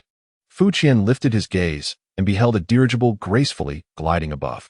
"Welcome to the Ring Islands," proclaimed a line of crimson letters emblazoned on the vessel's prominent hull. Behind this inscription lay a three-tiered tower emblem. Is this place truly called the Ring Islands? That symbol seems rather familiar. Fu Qian pondered for a moment before turning back to gaze at the sea. Indeed, within less than a nautical mile from his position, a towering white spire rose majestically into the clouds, resembling the emblem quite closely. If memory served him correctly, the task at hand was to vanquish the White Tower King. If all went as anticipated, his target surely lay within reach. This was considerably simpler than the last endeavor of tracking down that ominous omen. Was this, indeed, a leisurely quest? Nonetheless, verification was in order. "Hello, beautiful." Fu Qian waved at the alluring demon waitress. "Do you know who the White Tower King is?" Upon hearing Fu Qian's call, the demoness turned, her movements an enchanting sway. Initially taken aback by his inquiry, she soon covered her mouth and erupted into a fit of giggles. "The White Tower King? Why, it is none other than you, sir." Now it was Fu Qian's turn to be astonished. Could it be that this task was even simpler than he had anticipated? Perhaps basking in the sun followed by a self-inflicted severance of meridians would suffice to complete the mission? Although the beach was bustling with spectators, all gathered for the evening's competition, she leaned in closer, her voice lowered conspiratorially. "Among all these people, I have the utmost faith in you, because—" She licked her lips. "You appear the most delectable. Best of luck tonight. You are destined to become the king of the White Tower." Upon hearing this, Fu Qian appeared somewhat taken aback, yet the succubus seemed to grasp the implication, gesturing towards the sea. "Surely, you must be inquiring about the master of that tower?" The name of Bai Jinting, the CEO of the White Tower Corporation, is scarcely unknown to anyone, although he typically remains reclusive and seldom makes public appearances. "You are certain to encounter him this evening." After her statement, the succubus lingered on Fu Qian's figure for an extended moment, casting a flirtatious glance before departing. Moreover, she deliberately turned aside, allowing Fu Qian to fully appreciate her exaggerated curves, as well as the strikingly conspicuous small, dark red wings nestled at the scapular region of her back. Those appendages certainly did not appear to be mere embellishments. Fu Qian inhaled sharply. The roots of those wings appeared deeply embedded beneath her skin, and upon closer inspection, faint scars were visible on her back. If this were merely a cosplay, it could only be deemed excessively committed. Lost in thought, Fu Qian watched as the succubus gracefully leapt forward, her petite wings unfurling into bat-like appendages nearly a meter in span, effortlessly gliding several meters through the air. Remarkably, it was indeed real. These wings must have been surgically attached. The origin was uncertain, but they were undoubtedly not of human design. How utterly insane. Such indulgence was to be expected in this place. Fu Qian's understanding of the earlier introduction deepened, and reflecting upon what the succubus had mentioned, he recalled that he had unwittingly signed up for a competition scheduled for this very evening. Was it true that the victor would be bestowed with the title of King of the White Tower? And now, were these individuals on the beach his opponents for tonight? Fu Qian looked around and noticed a considerable number of people present. There were both men and women, young and old, all sharing a common trait: the visible signs of rigorous training on their bodies, suggesting a formidable capacity for combat compared to the average individual. Indeed, some appeared to be nothing more than robust, ordinary folk, lacking the extraordinary prowess one might expect. Should this competition lack categorization, it would undoubtedly devolve into a genuine free-for-all brawl. Moreover, these individuals bore a striking normality. None exhibited surgical scars akin to those of succubi. "What are you staring at?" Just as Fu Qian pondered, his scrutiny elicited a reaction. A towering man, exceeding 2 meters in height, abruptly stood up, glaring menacingly in his direction. His visage twisted in rage.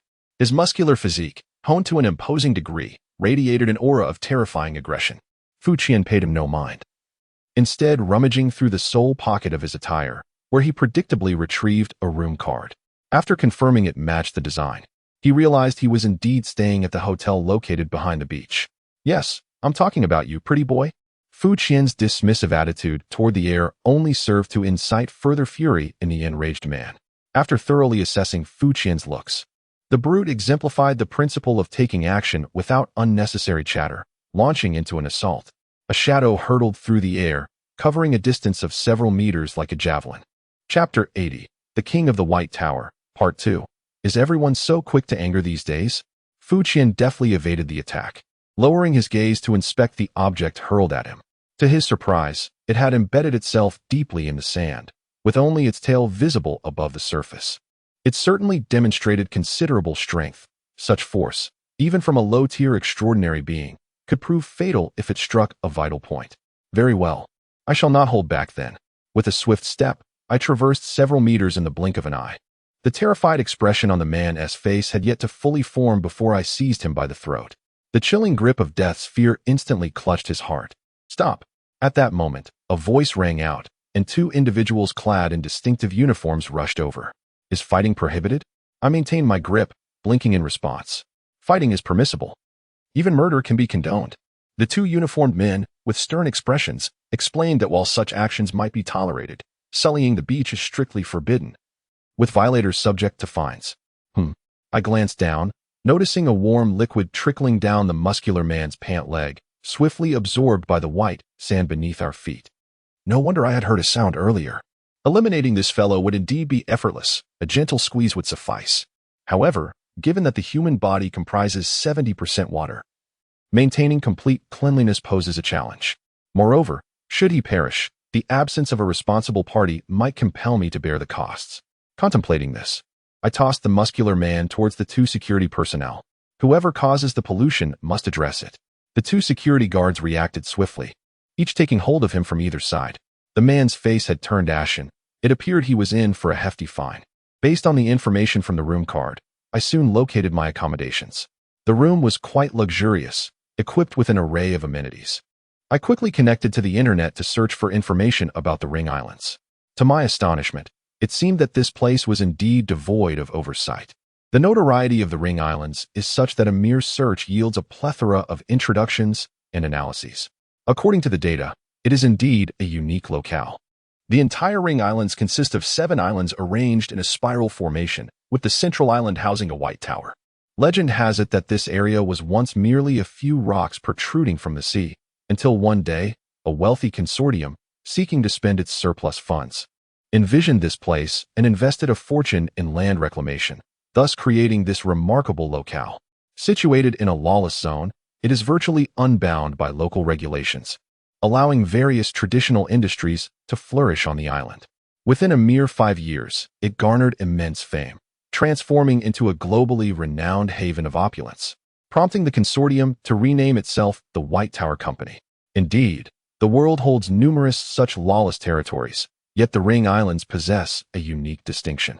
After the White Tower Company artificially constructed this island, it somehow forged a special agreement with the Night Watchers.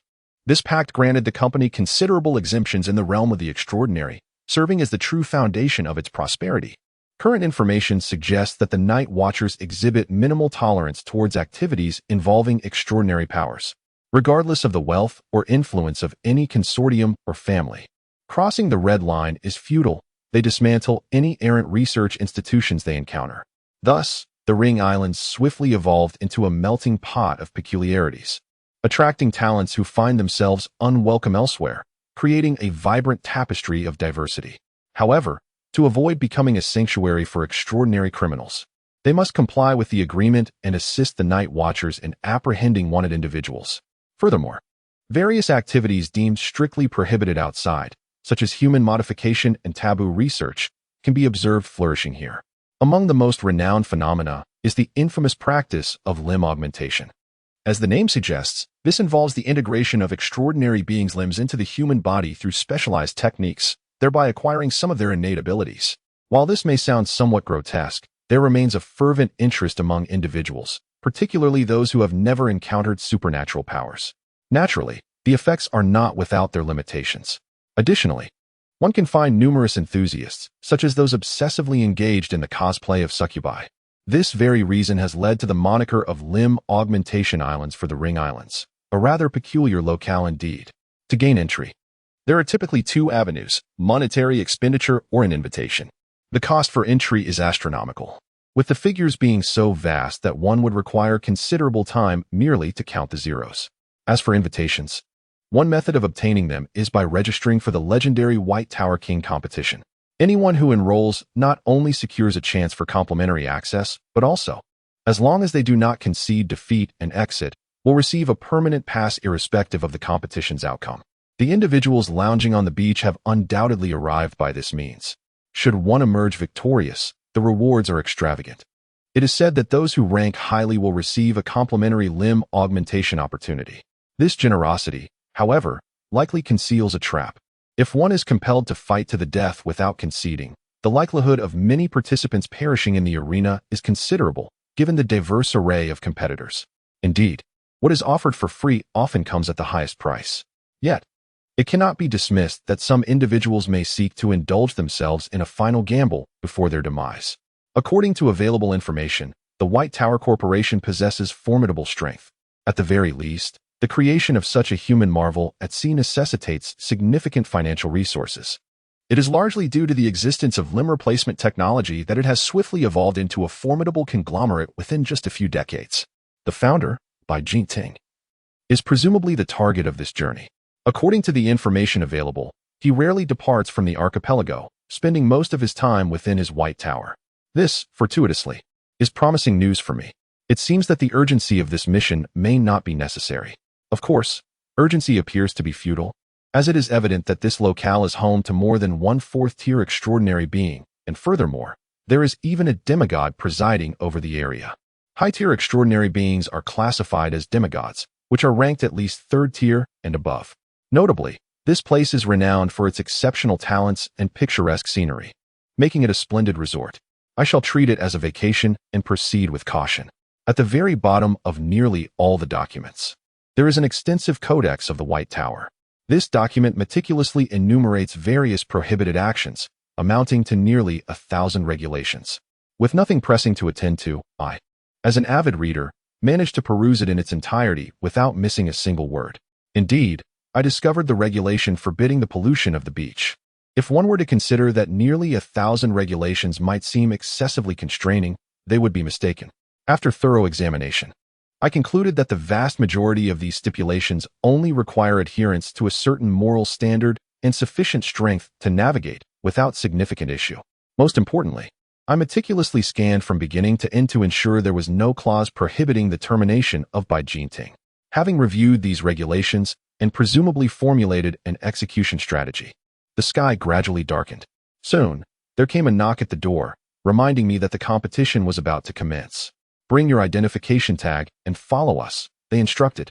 Soon, the magnificent White Tower came into view. The grand entrance slowly swung open, releasing a cacophony of sound akin to the roar of a tempest. Chapter 81, The King of the White Tower, Part 3. Were these individuals under the influence of some madness? As Fu Qian beheld the scene within the White Tower, he was struck by a wave of emotion. In the expansive space, the tumultuous sounds surged and receded in a rhythmic fashion. There were men and women, old and young, their jubilant cheers intermingling in a chaotic symphony. Some voices were simply meaningless shouts, reminiscent of a maddening bray. All of this reverberated together, invoking an inexplicable memory of a piece entitled The Dance of the Swarm, causing an undeniable itch in one's ears. From the interior, the structure appeared even more grandiose than from the outside, though its architectural style left much to be desired. The vastness of the space, adorned with spiraling white columns, transported one momentarily to an awe-inspiring cathedral. Yet, at the base of this space lay an arena reminiscent of the ancient Roman Colosseum, surrounded by spectator stands resembling a honeycomb. Simultaneously, an array of bizarre display screens hovered above the platform, with chaotic beams of light illuminating the surroundings, clearly signaling one's presence in the information age. Was this truly the fabled cosmic invincible White Tower Arena? It could only be said to reflect both the builders' vast wealth and their lamentable taste. The jarring sense of incongruity was palpable, akin to a grim figure adorned with Bluetooth headphones, casually toying with a boomerang. "Please, this way." A young woman with chestnut hair, clad in a white robe reminiscent of an ancient Greek priestess, approached with impeccable timing, interrupting Fu Qian's reverie. With a flawless smile, she gestured for him to enter through the adjacent passageway. Fu Qian glanced around, and indeed, each contestant was accompanied by a guide. Based on previous year's data, the number of participants was quite staggering, making it a challenge to find so many guides from the underworld.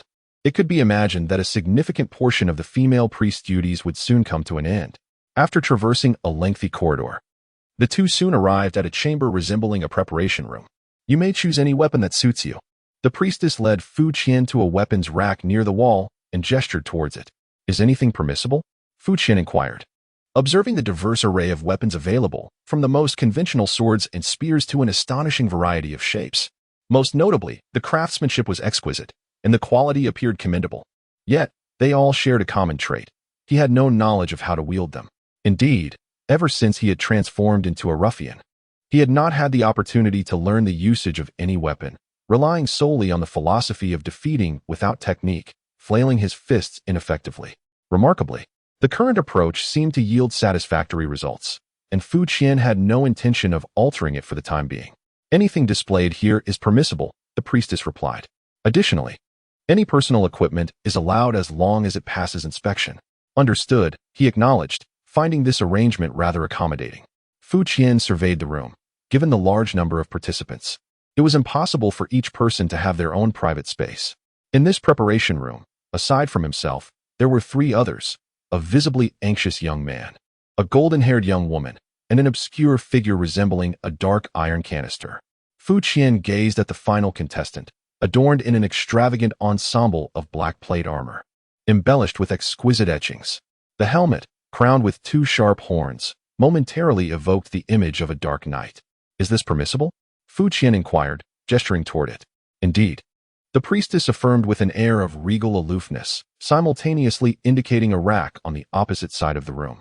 In truth, there were various armors available for selection. Fu Qian surveyed the array of protective gear and shields stretching to the far end.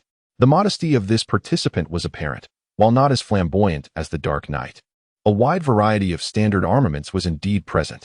Regrettably, none of it would serve him well, for any self-inflicted harm could not be mitigated by mere sheets of metal.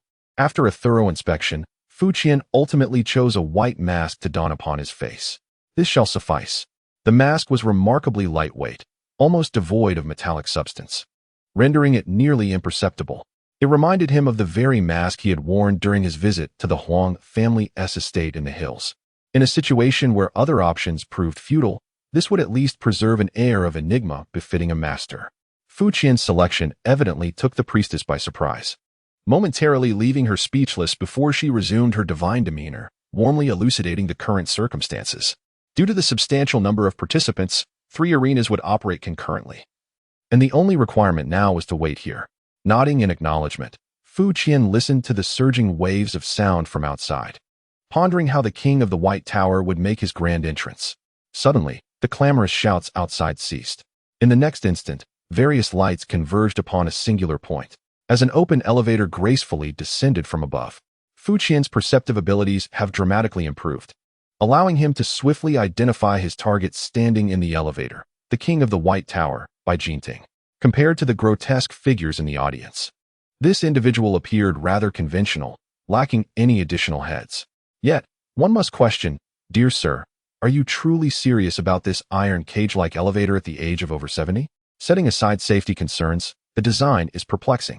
As the lights tracked, Bai Jinting's elevator gracefully arrived, ultimately halting in a secluded position, distinct from the other viewing platforms.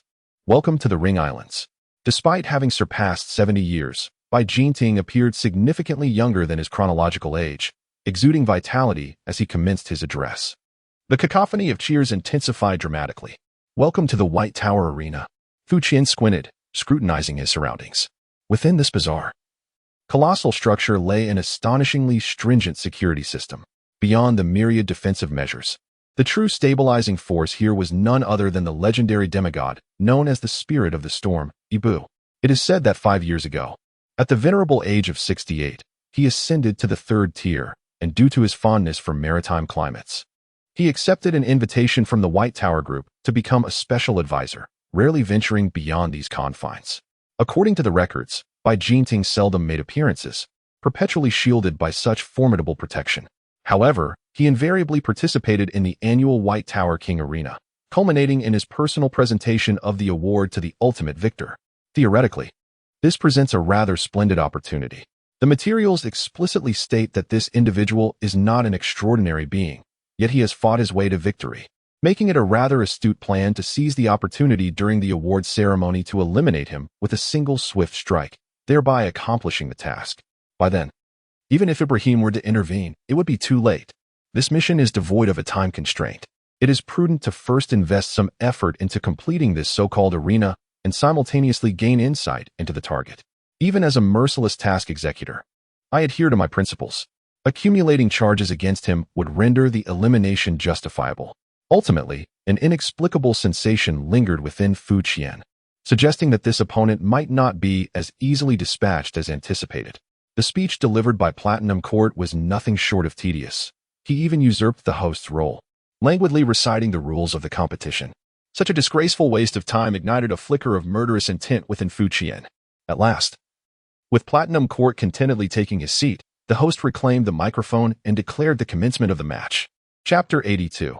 The King of the White Tower, Part 4. Upon encountering his first opponent, Fu Qian, for a fleeting moment, mistook him for the Black Knight in a new guise.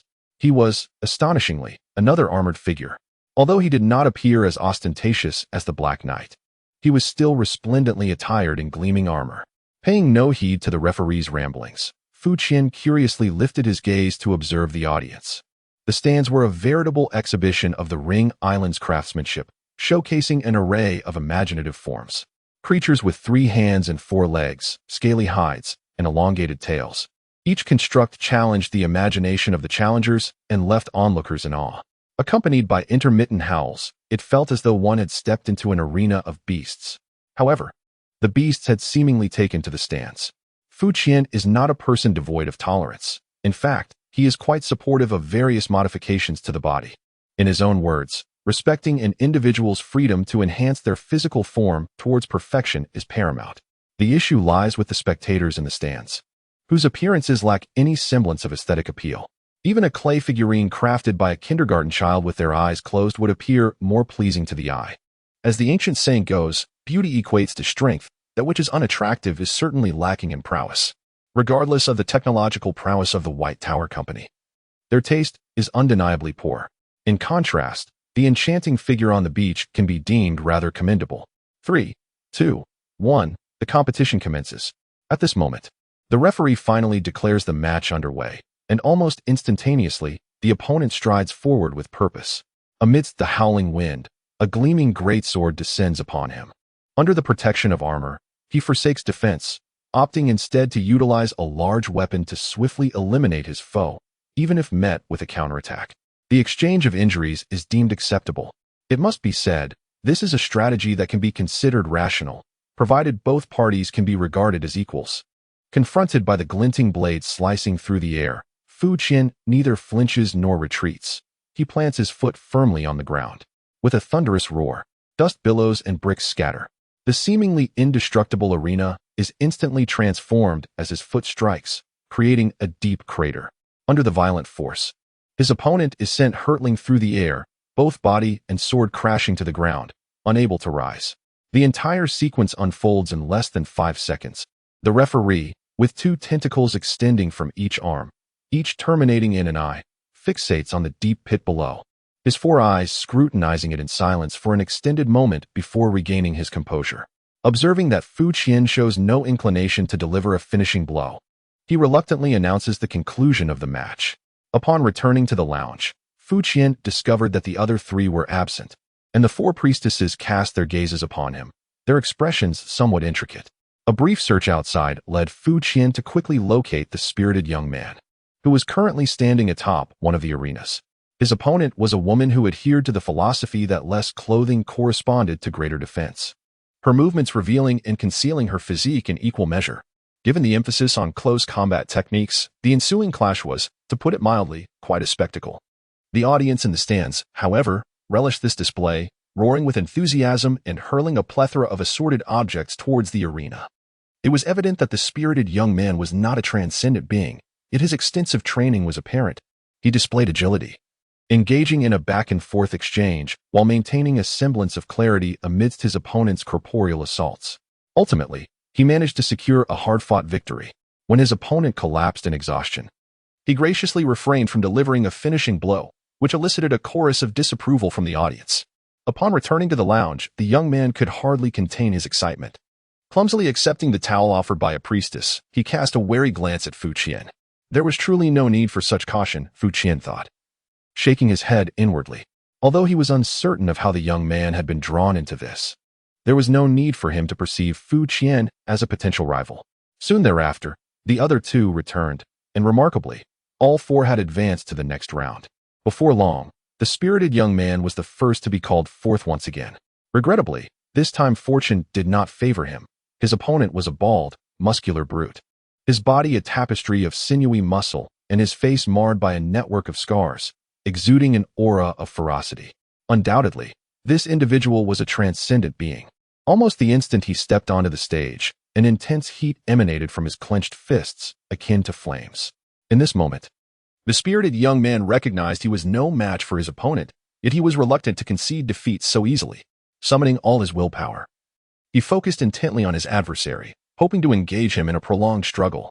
However, his opponent offered no such opportunity.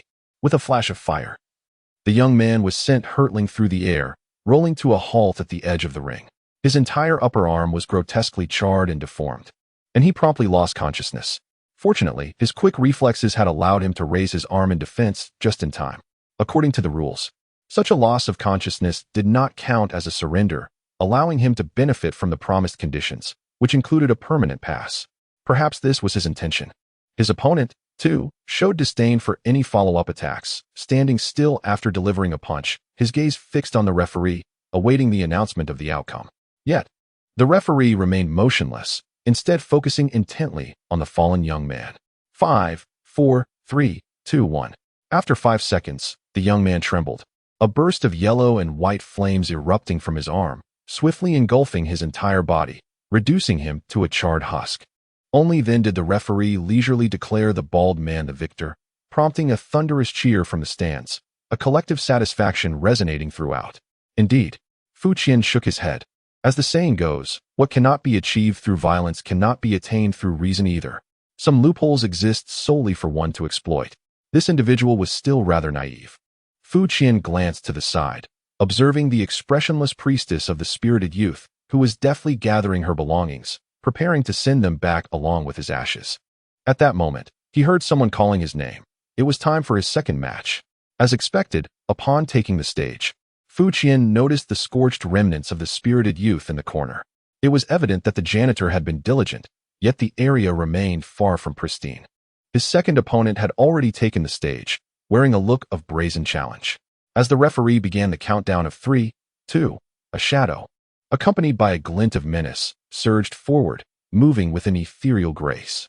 Fu Qian cast a glance at the referee, who remained utterly indifferent. Suddenly, realization dawned upon him.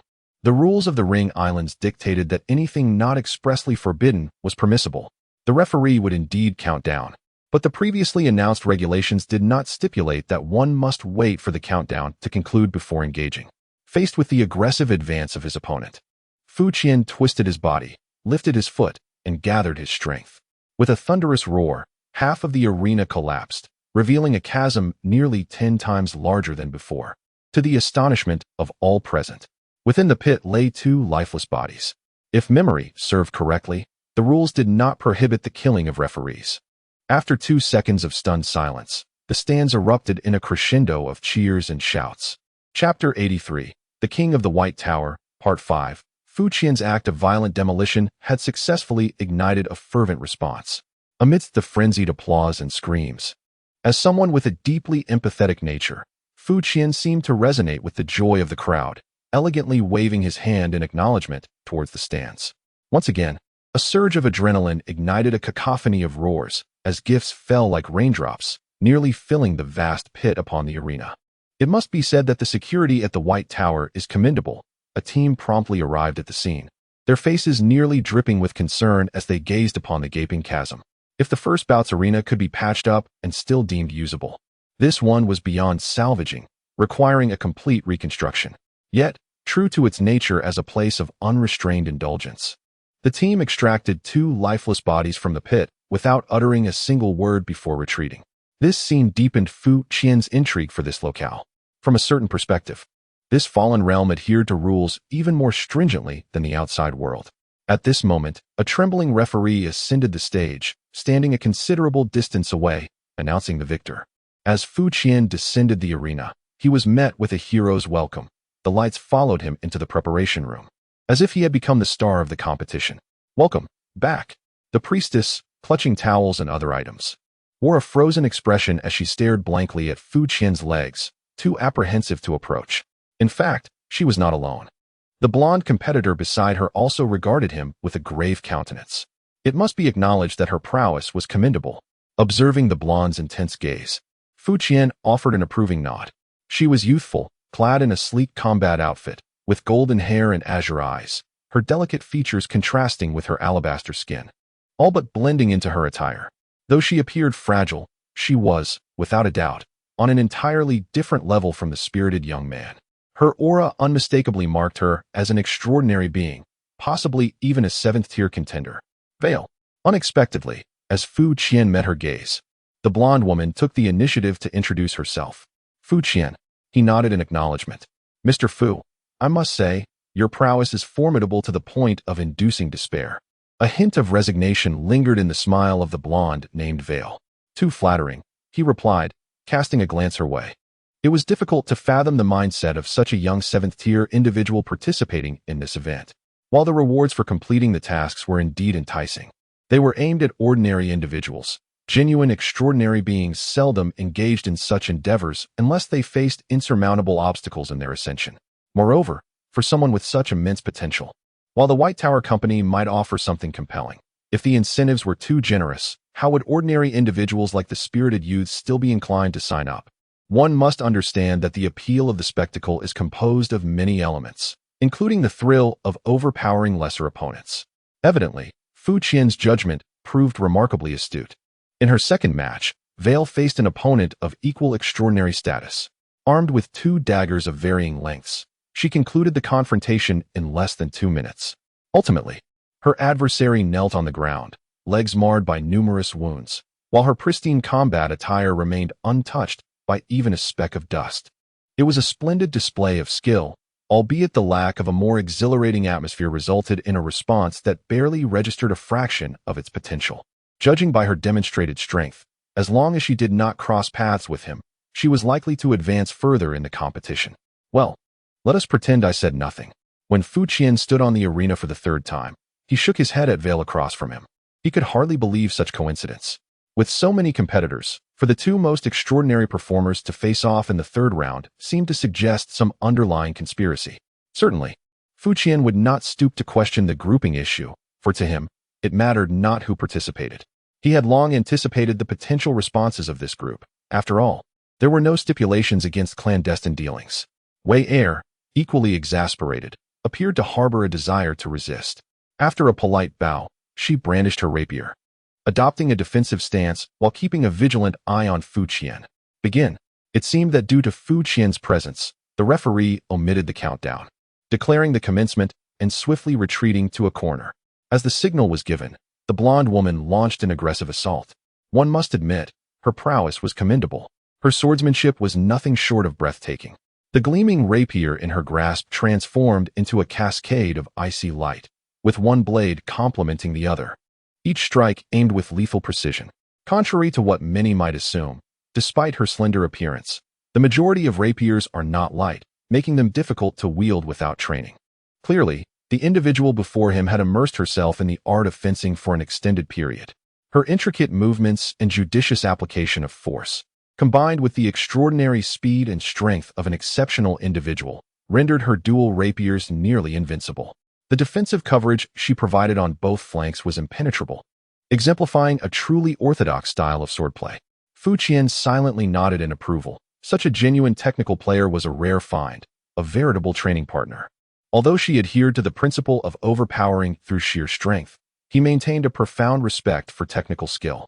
Thus, Fu Qian opted not to rely on brute force, but instead, he chose to slow his pace, matching her speed to confront her. Only by closing the distance could he truly grasp the terrifying essence of her technical prowess. At the outset, the situation was fraught with peril, with several near misses of being pierced by sharp blades. After narrowly evading danger, Fu Qian swiftly adjusted his stance, striving to evade not merely through speed, but by employing the most judicious techniques. Soon, the assailant's exceptional control over his body began to manifest its effects. As the piercing swords, accompanied by a whisper of displaced air, could no longer approach him. After a minute, Fu Qian decided to close his eyes, relying solely on his auditory senses for discernment. Since his transformation into an extraordinary being, his senses had been significantly enhanced, though he had yet to fully harness this potential. Today's trial brought a refreshing revelation. At this juncture, Veer, who had initially launched a fierce assault, finally began to show signs of exhaustion, her speed diminishing. After narrowly avoiding another thrust from her short sword, a chilling blue ray erupted from the blade's tip, enveloping the surroundings in an icy aura. Indeed, she still possessed hidden cards. In the face of such a vast disparity in strength, she understood the strategy of feigning weakness, concealing her true capabilities, and then striking when least expected, hoping for a miraculous outcome. One must acknowledge that she was a master both technically and psychologically. However, this was where it would end. Having achieved his goal for the day, Fu Qian executed an extraordinarily contorted maneuver, evading this meticulously planned lethal strike. The icy blue ray concentrated in one corner of the arena, exuding a chilling aura and forming a vast expanse of frost. I concede. Witnessing this scene, Veer finally halted in utter despair, breathless as she surrendered. Was she afraid of inflicting harm? Perhaps, especially after leaving a profound impact in the previous match. Before Fu Qian could make a move, the relieved referee promptly declared him the victor and quickly exited the scene. The audience, eagerly anticipating the destruction of the second arena, found themselves profoundly disappointed, resulting in a cacophony of discontent. Amidst this tumult, Fu Qian let out a soft huff. Raising his gaze to fixate on the section of spectators who were the most vociferous, his eyes icy with disdain. If memory served him correctly, slaying an audience member here was not against the rules. Of course, he was not a person of such brutality, but the spectators were oblivious to that fact. Sure enough, in a mere breath, that section of the stands fell into a hushed silence. Chapter 84, King of the White Tower, Part 6. Having successfully intimidated the audience, Fu Qian descended from the arena, feeling a sense of fulfillment. "Do you wish to return and rest now?" inquired the approaching priestess with utmost caution. "Is it possible to leave now? Indeed, your 3 rounds of competition for the evening have concluded. You merely need to await the arrangements for tomorrow.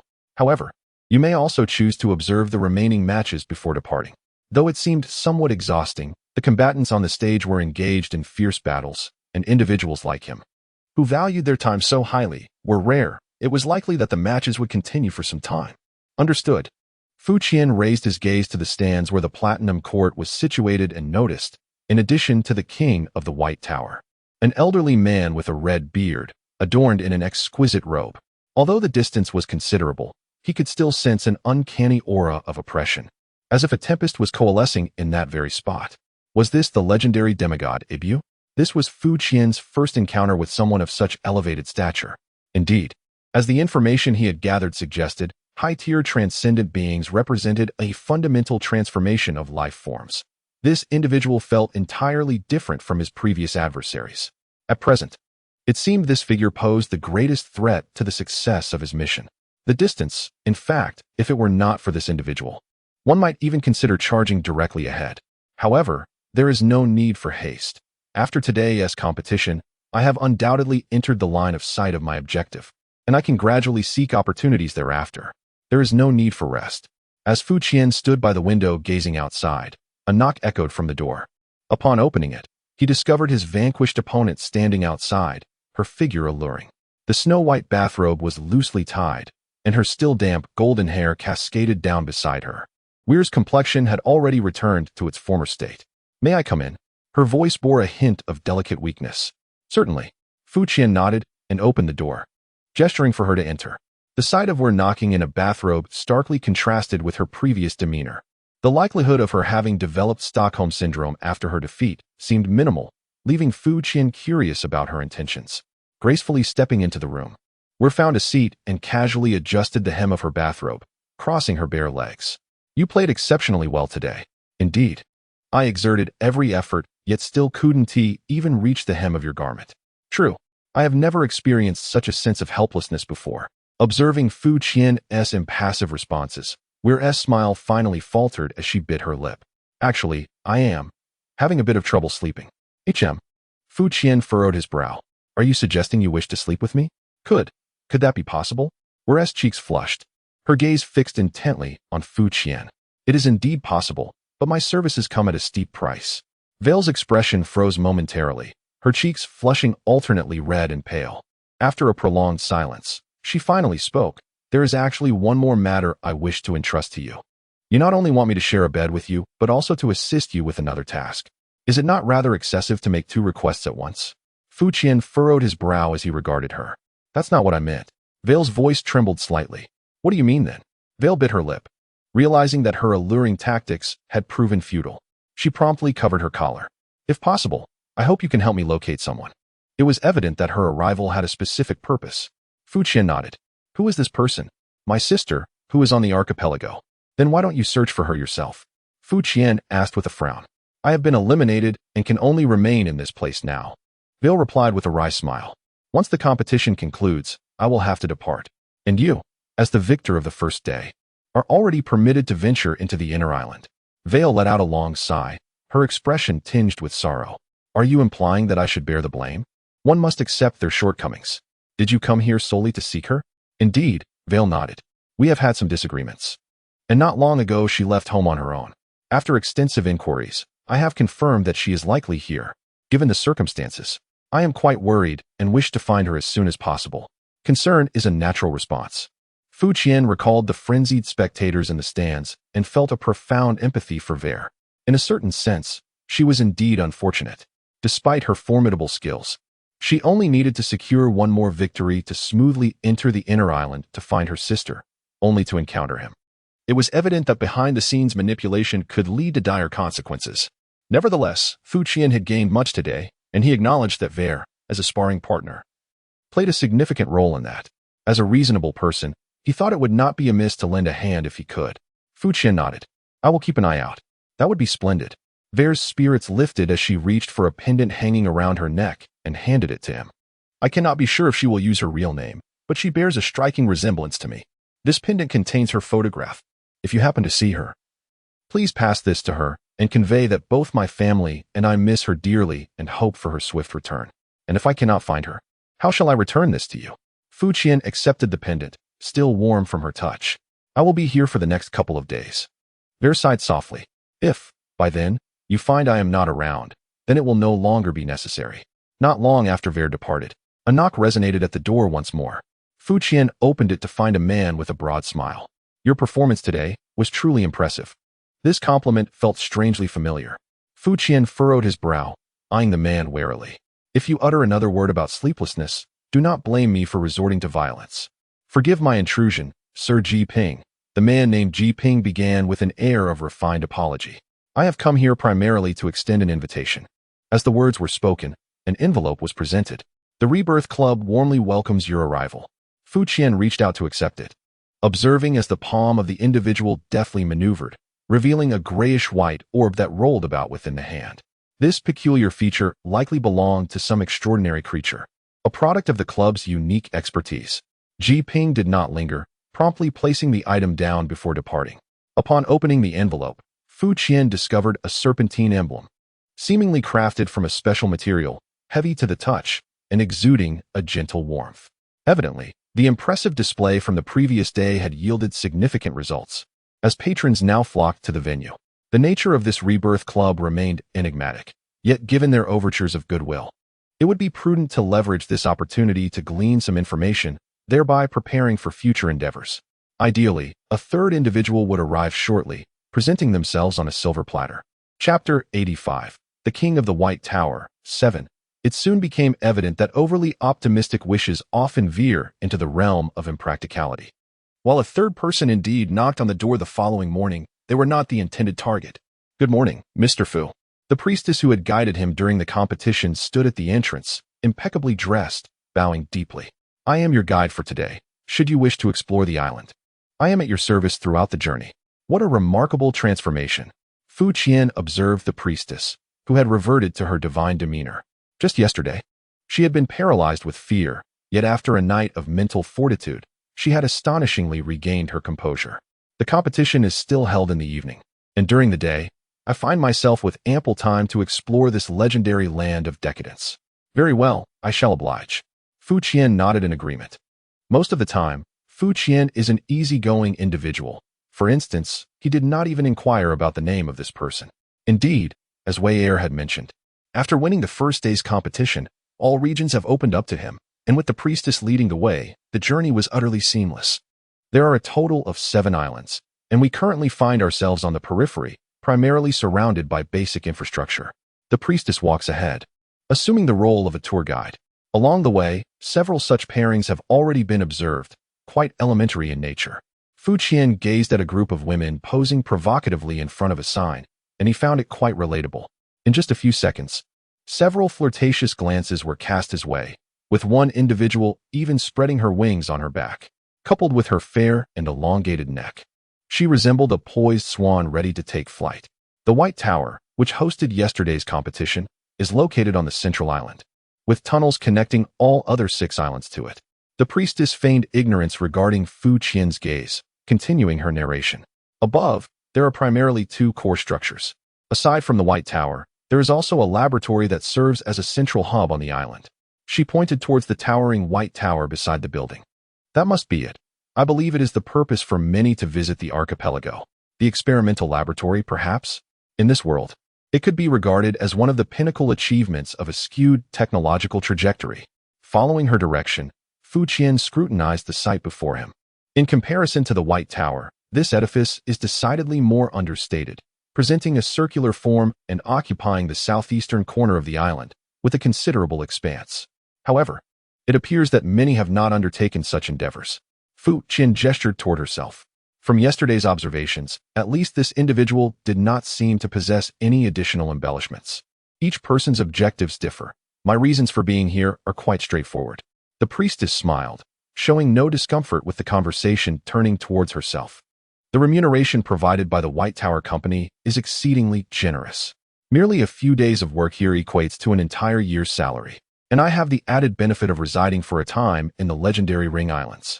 In truth, many share a similar situation with me, though not everyone can claim their earnings. As she spoke, she pointed toward the direction of the laboratory. Understood. Fu Qian nodded in comprehension. The Limb Enhancement Laboratory is just adjacent, and one could acquire various extraordinary abilities through it, which indeed presents a significant temptation for ordinary individuals. The islands generate wealth, yet they also expend it. Few are able to carry their gains home. Aside from the central island, we are free to traverse anywhere.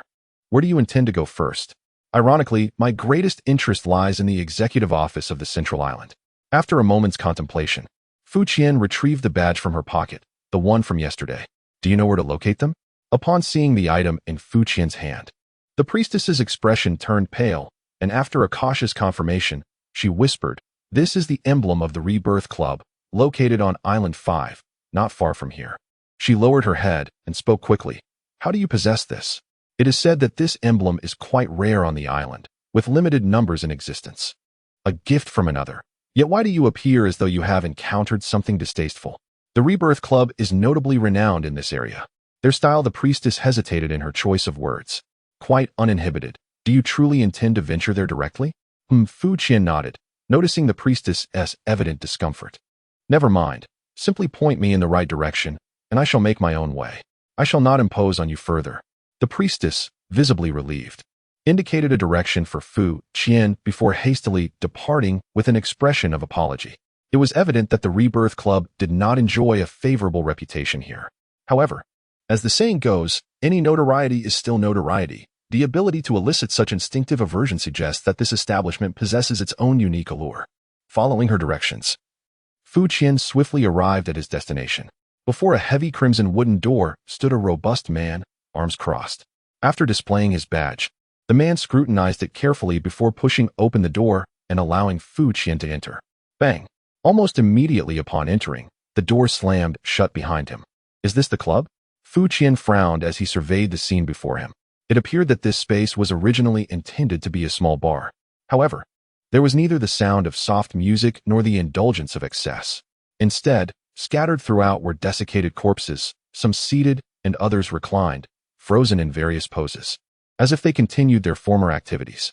Among them, the most striking sight was a centaur positioned at the bar. Indeed, the legendary creature with the torso of a human and the body of a horse.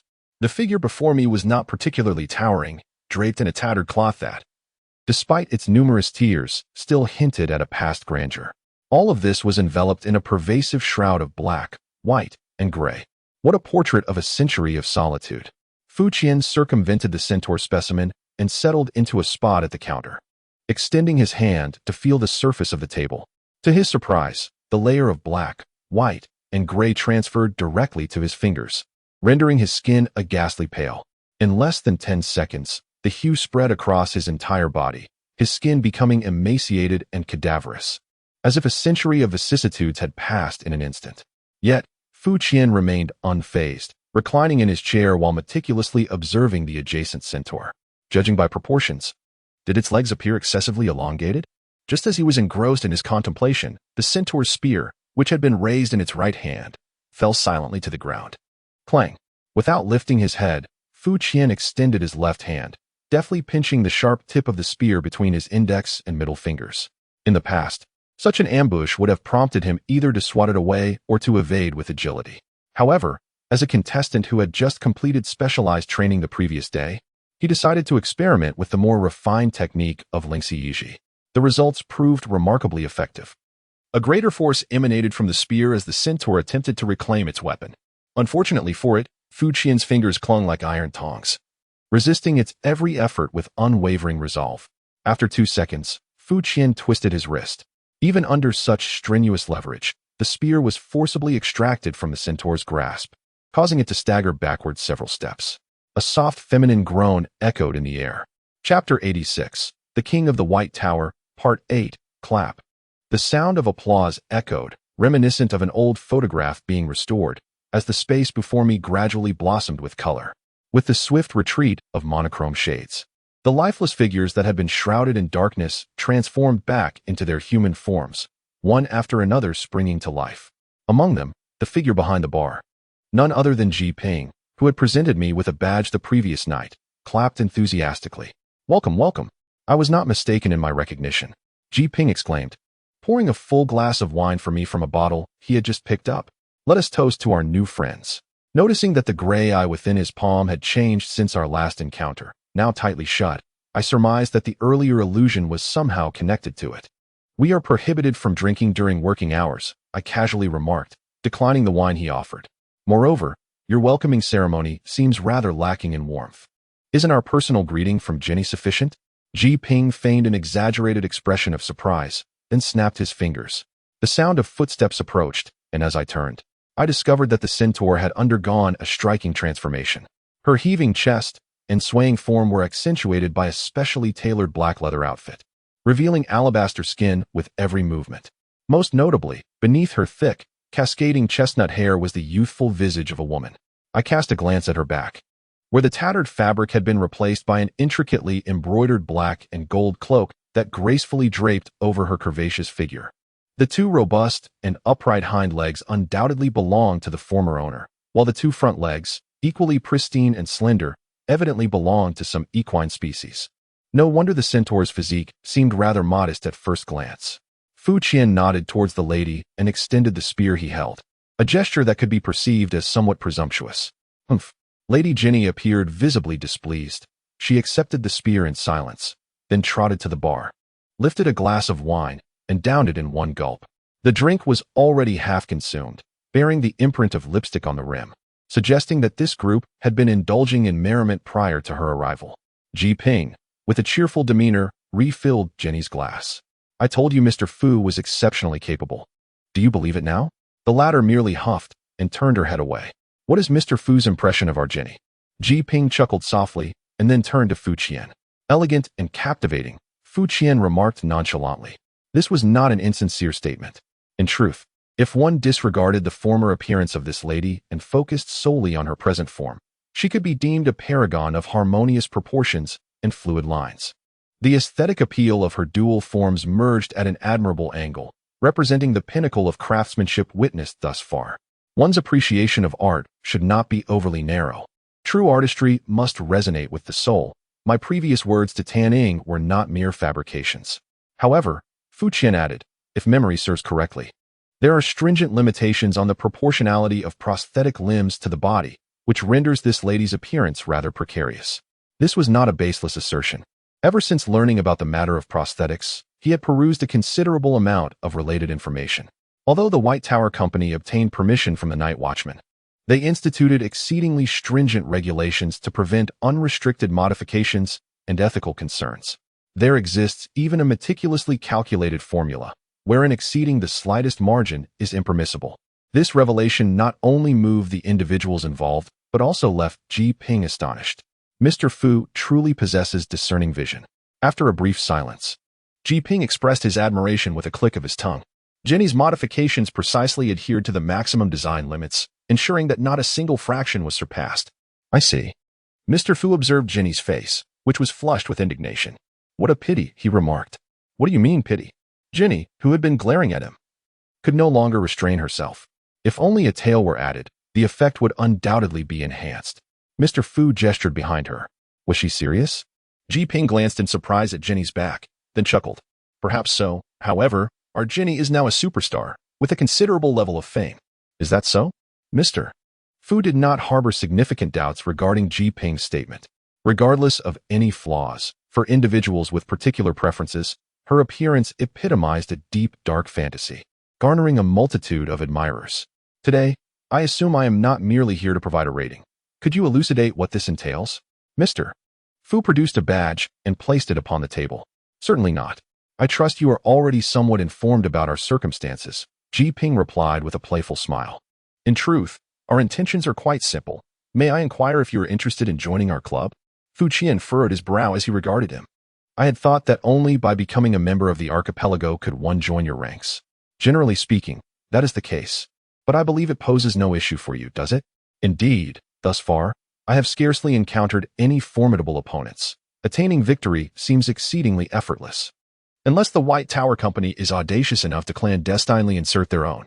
Suddenly, Fu Qian sensed that this possibility was quite plausible. I am genuinely intrigued. Noticing Fu Qian's silence, Ji Ping spoke again. With your prowess, what brings you to the archipelago? The rewards that others eagerly pursue, I trust, hold no allure for you. You may continue to be curious. Perhaps you could enlighten me about the advantages of joining your ranks? Fu Qian emitted a sound of disdain, opting to counter with a question of his own. Joining you, undoubtedly, offers exceptional benefits. Ji Ping maintained his smile. Do you know why this place is called the Rebirth Club? He revealed his poem. I trust you have already experienced its effects. To be candid, I was once merely an ordinary person, but now, with its assistance, I am capable of devising dilemmas that many extraordinary individuals cannot unravel. Our club is composed of a group of simple enthusiasts, united by the belief that connection is not merely a matter of arrangement, but rather a transcendence of existence. Each individual can find the part that resonates with them, completing their rebirth as a new form of life, whether they be ordinary or extraordinary. By merely joining us, you not only gain access to an extraordinarily expansive range of options, but also the opportunity to engage in this process an infinite number of times until achieving a flawless state of integration. The overwhelming sense of amateur science is palpable. Observing the fervent and impassioned Ji Ping, Fu Qian could not help but reflect. He harbored no interest in the sublimation that Ji Ping spoke of. However, the information subtly conveyed through Ji Ping's words affirmed Fu Qian's suspicions. The organization behind this reincarnation club is undoubtedly intricate, with the freedom to choose and unlimited attempts. If they are not exaggerating, it implies a considerable degree of control over the laboratory.